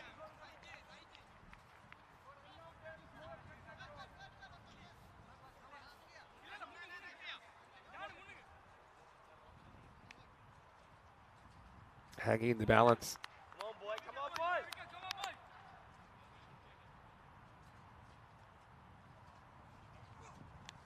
Well, a little edge, but somehow they got the 3rd man in the perfect position. I can't believe they got someone there, but they do. That's worked out perfectly. Very fine 3rd man saying, I'm not going to let you get away with a little edge. I'm going to have someone here for it.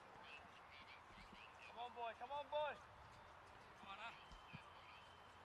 Check out the time as well. I think they're running behind for time. I don't know what they're checking here. This is well inside the boundary. Yeah, I'm not quite sure. Maybe there's a technical issue at the moment. We'll probably stop the clock if there is a technical issue. They'll add time to the clock.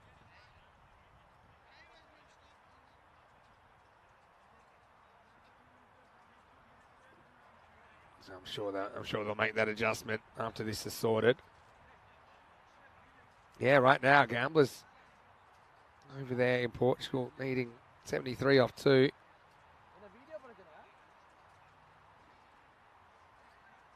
So just something technical at the moment. Just a reminder, it's the final 5, not just the the final four that we normally have, experimenting with a final five system in this tournament. It's giving one more team the chance to qualify for Finals Friday. Yeah, so Vettingen versus Zurich Lions, which is first up in the morning. It's the first time either of those teams will have played. And actually, Zalmi, in the second match of the day, it'll be the first time they've played as well. The Lions by then will have one game under their belt, but it should be a great day of action. And like I said, it is the Swiss national holiday as well. Very proud day for all Swiss people. So why don't you come and celebrate it with us? Should be a great way to spend a day. It's excellent concessions around the ground as well, got to say. If you want to have a beer or something like that, I know a lot of Swiss people enjoy that. Then why don't you join us? Okay, ready to go. Malia, ready to continue. 33 required off 15. And I'm pretty sure they'll add, I think they'll probably add 2 minutes for that interruption. But I still think they're in a bit of trouble for time. Because they were before. There's the 2 minutes gone on. So they may be okay, but they still got to get through 8 balls in 3.5 minutes. I don't know. Goes upstairs. Canado says, yes, please. I'll have a piece of that. Maximo! Hurricane Canado has arrived, and he gets one short. I'll say I would have continued to go on the same tactics that had worked so far, but they run out of patience with him. They go short.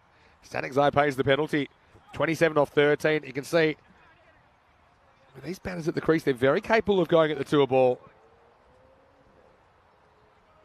Jordan just mentioning, the third man, ideal for tail enders. I don't know if I'd call these guys tail enders, but I do take your point. They've still got a very fine third man in place now. Pitched up, and actually, oh, well, watch this. I hope the ball's okay. Ran into Canado. I feel like he might have actually been, maybe just back. And the ball comes back. I think he was just in, but he does his own backing up. That'll be the end of the over. So 6 and dot to finish. 81 for 6 off 8.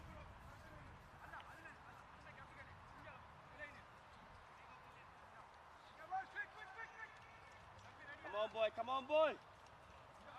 Yeah, just tipping below for the first time in a while over the last couple of overs.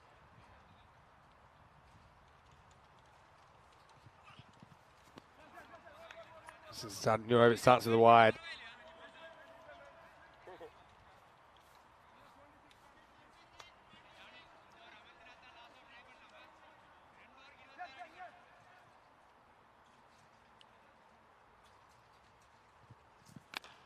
This is in the air and good. He's dropped it. Oh, this guy's caught everything. He just mistimed his jump, I think, a little bit. That's Pradeep. Oh, Diane.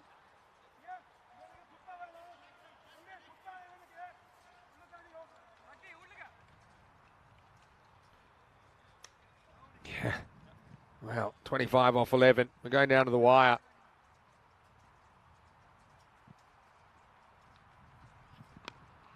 Canado doesn't get this at all. Should just be one.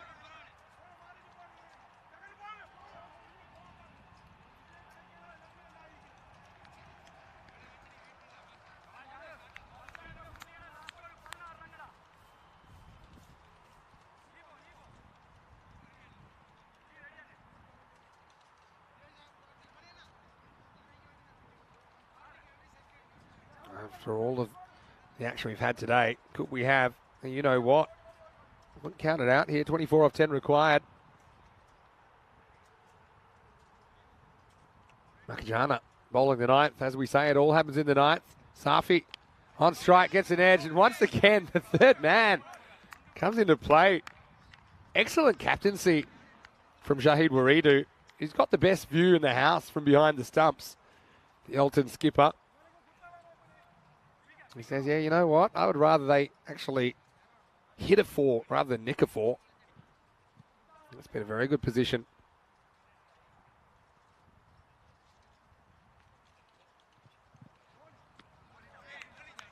This is Going to be called a wide. Again, Pies had a bit of a tough task on these. It probably is a wide. Again, Canado, I'd like to see him watching the ball a bit more. You know, he's kind of going through the motions there. Get across, get the foot out to it and whack it. And he hits this, hang in the air, and he's going to be gone. So another big moment. Fletcher just does not time that at all. It's high up on the bat. Skews away. And a simple catch taken. Yeah, Fletcher, while he was there, he thought anything was possible.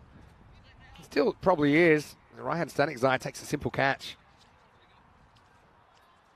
And Power now 7 wickets down. 8 balls remain in the day. The score is 86 for 7.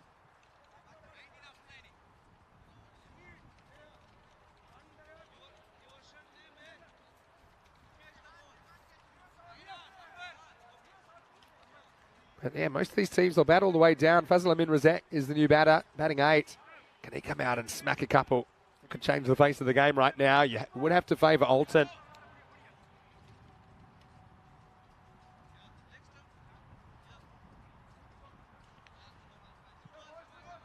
So it's been a pretty good over this one. 3 singles, 2 wides and a wicket. Doesn't time it. Should get a run. Yeah, I think Razak, he hits it. He says, I feel I've gotten it past him now. The clock's run out. So I wonder if the minute was added on for that 7th wicket yet. Because with the clock out, this could be huge.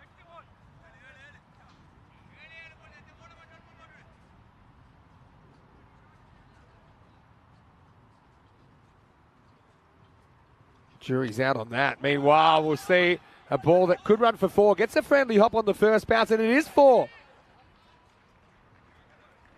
So, let's have a look at on the replay. Yeah, nicely done.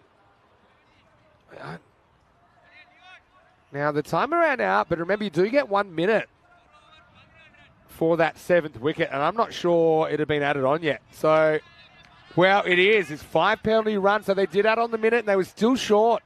So that's a big moment. It's going to be 12 off the last over. So just wait. They're about to go on. 5 penalty runs.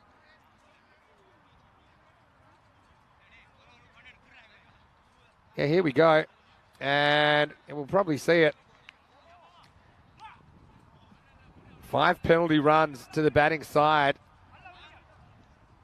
I have heard that's the situation. So it's going to be 12 to tie. It'll be 13 to win then.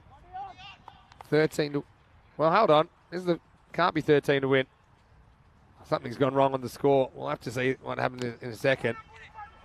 Oh, well. So it's last ball. Last over. First ball, last over. I can say this. I thought it was 17 at the end of that last over to win.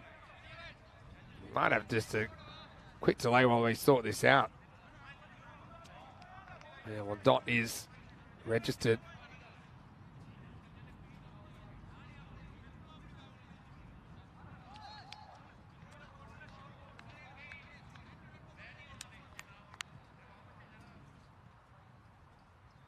All right, well, 13 or 4, that's what I'm saying.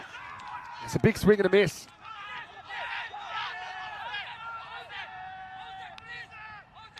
Well, what happens here? He's in there. He's going to be out, I think. We'll show he's out. Yeah, so the issue here is the ball dead? And my guess is Waridi is up to this straight away. So I don't think you can really call it a dead ball. Let's have a look at the actions of the keeper. Straight away he's running in, he's looking for it. And then I kind of plays dead a little bit. And then... yeah, it's an interesting one. I mean, so there's no doubt he's out of his crease. But does the keeper kind of act like it's dead? Not that the batter would know because he's behind him. So this is chaos. Let's have a look. And the batter's not watching. He's out. And the keeper's saying, oh, yeah, well, he was in and then he's out. This is touch and go. If in doubt, I always think the ball's alive. And I think there is doubt there. Only because the batter had finished his shot. The keeper, so the batter thinks the ball's dead. the keeper kind of acts like the ball's dead. So there's a moment and where Waridu kind of acts all cool, although he is still moving. You see, this is all about the actions. It's not actually about is he past the line or not. See, he runs in, but then there's this moment here where he's just like all casual, and he's like, whoosh. He sees an opportunity because the batter's moved out of his crease. Now, for me, this is such a 50-50. Maybe I'm leaning towards the dead ball because there is a moment when everyone considers the ball dead. You know, there's a moment before the keeper then changes his mind when he sees the batter go out. So I think it's very difficult. This could go either way. I think there's no doubt there's been an appeal. So, I mean, the umpires have had all the information they can get. Really, they could call it either way. And I think they've decided it's a dead ball. And I think there's a case for that. Waridu's saying, hey, what are you talking about? But I think what the umpires are saying, unless I'm completely wrong, is that, yeah, you didn't really act like you were going to stump him. And then it was only the very last moment when you saw the opportunity that you did. Got to say, it's a very contentious one. As it is, I think, I don't know if we'll have one more look at it. Here it is again. This is my interpretation, is that if all players act like it's dead now, everyone except the keeper's acting like it's dead now, and he's in his crease.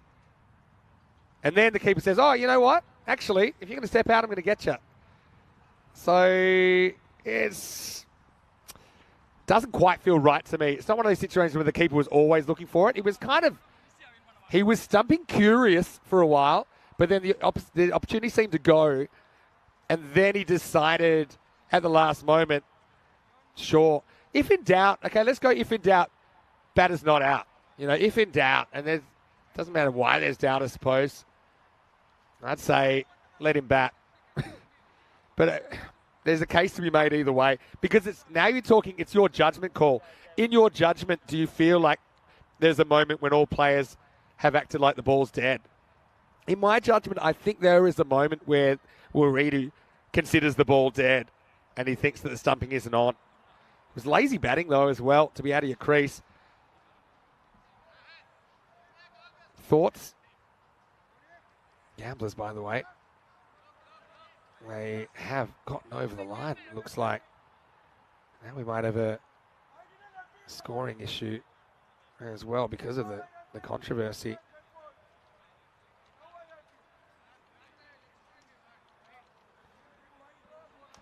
All right, Friendship knocked out. They're having a crazy time. Okay. So, yeah, I think in the end it's been given as a dot. So it's just a technical issue.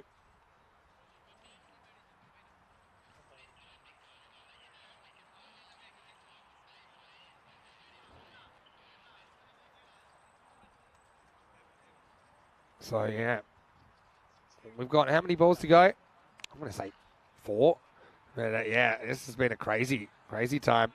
Long day for everyone. Ask the umpire, does he want the ball? He says, yeah, not really.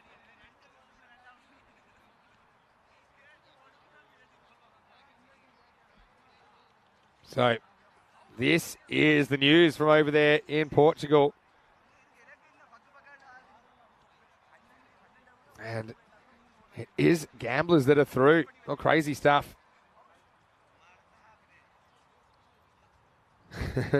So technical issue now. Oh, we've had a long day, that's for sure. Here we are. Over 10 hours since we were scheduled to start. But it's been that kind of day.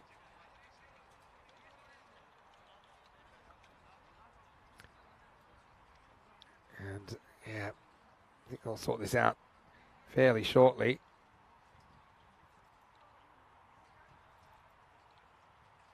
But yeah, what do you think of this? I can tell you, it's on a knife's edge at the moment. I can tell you that much.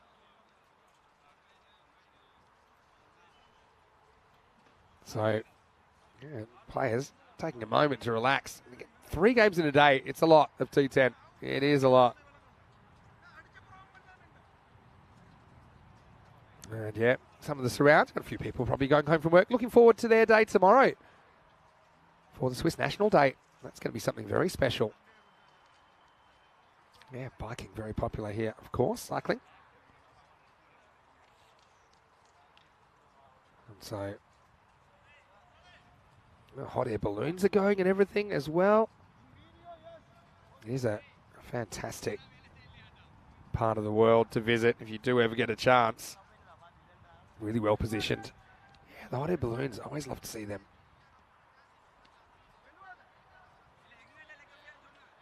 And I think now we're almost there.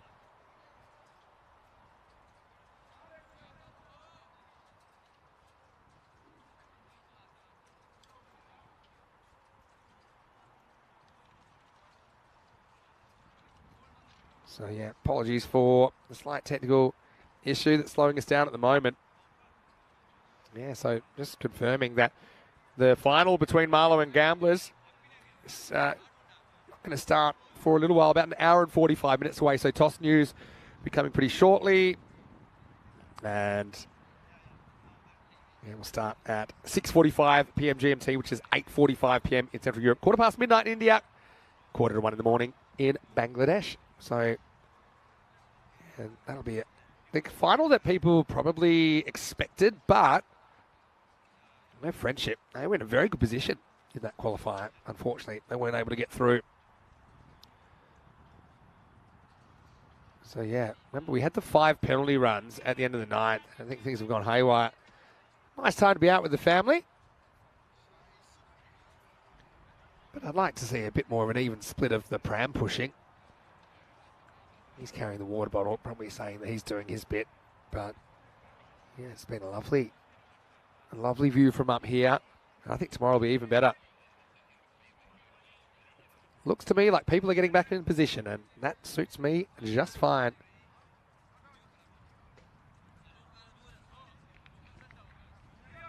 All right. I think the thing is they want to make sure the score's right before they bowl the last 4 balls, and I can totally understand that. Well, there's Jay. Jason. We'll see him a little bit later in the tournament on the field. Right now doing a bit of work for us as part of the blue crew.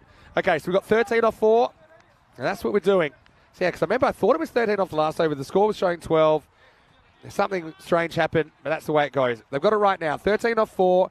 Rezek's the batter. And we will be back underway. Needing a boundary. Oh, and it gets it wrong, but I don't think it's quite high enough to be a full toss. Let's have a look at it on the replay. Oh,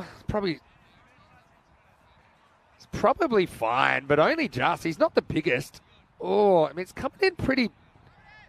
Oh, you know what? I haven't really called those today, but ordinarily I'd say that would get called. Given the game, you could see it called. I suppose you've got to take it with him standing at the crease. He's slightly crouched there. So 12 off 3. Safi does get the strike back, and he gets bowled. So Dion Johnson has come up with the goods. He's come up with the Yorker. And really now have to be 2 Maximos for Power. Power's out. This game's had everything.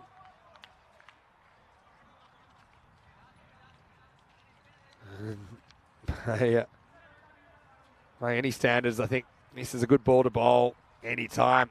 Yorker crunches it. Maybe could argue it, but maybe a bit more of a full toss, but the batter stepped away.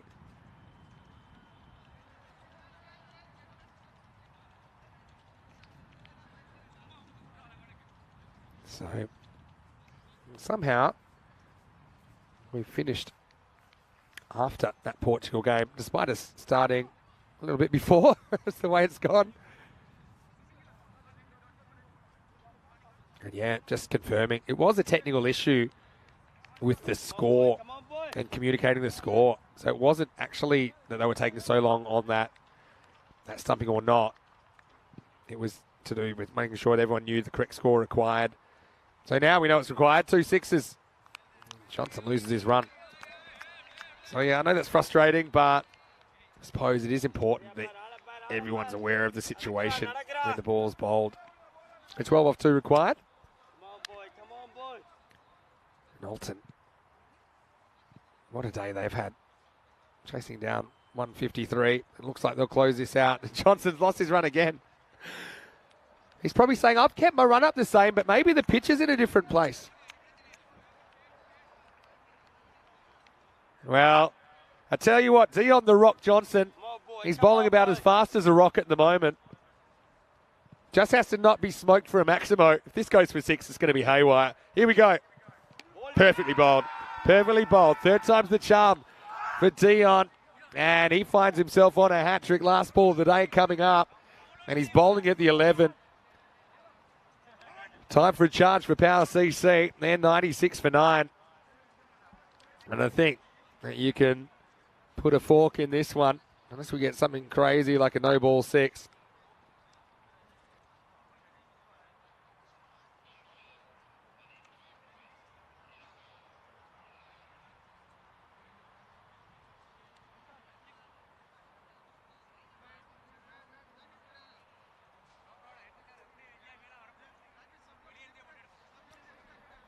So, what a journey. And to think these two are probably going to play off, that's the information I'm getting at least, in the T10 final here, in the Switzerland T10, which is the qualifier for the ECL. So, yeah, looking forward to seeing how that goes.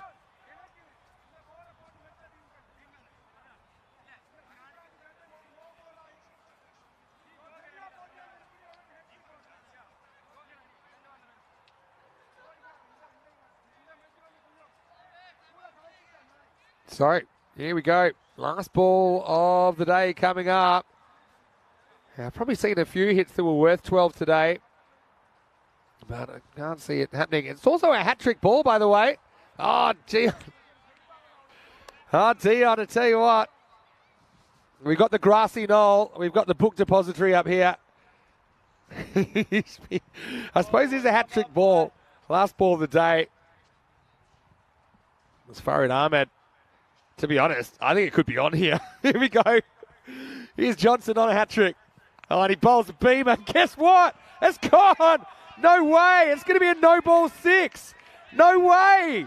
No way that could happen. Maximo, and it's game on. No way that just happened. Johnson on a hat-trick, and he's been hit for 6 by the number 11. Off a no ball, and this is a free hit. And now a boundary is the golden ball, and 6 is a win. So 4 for a tie for Power CC.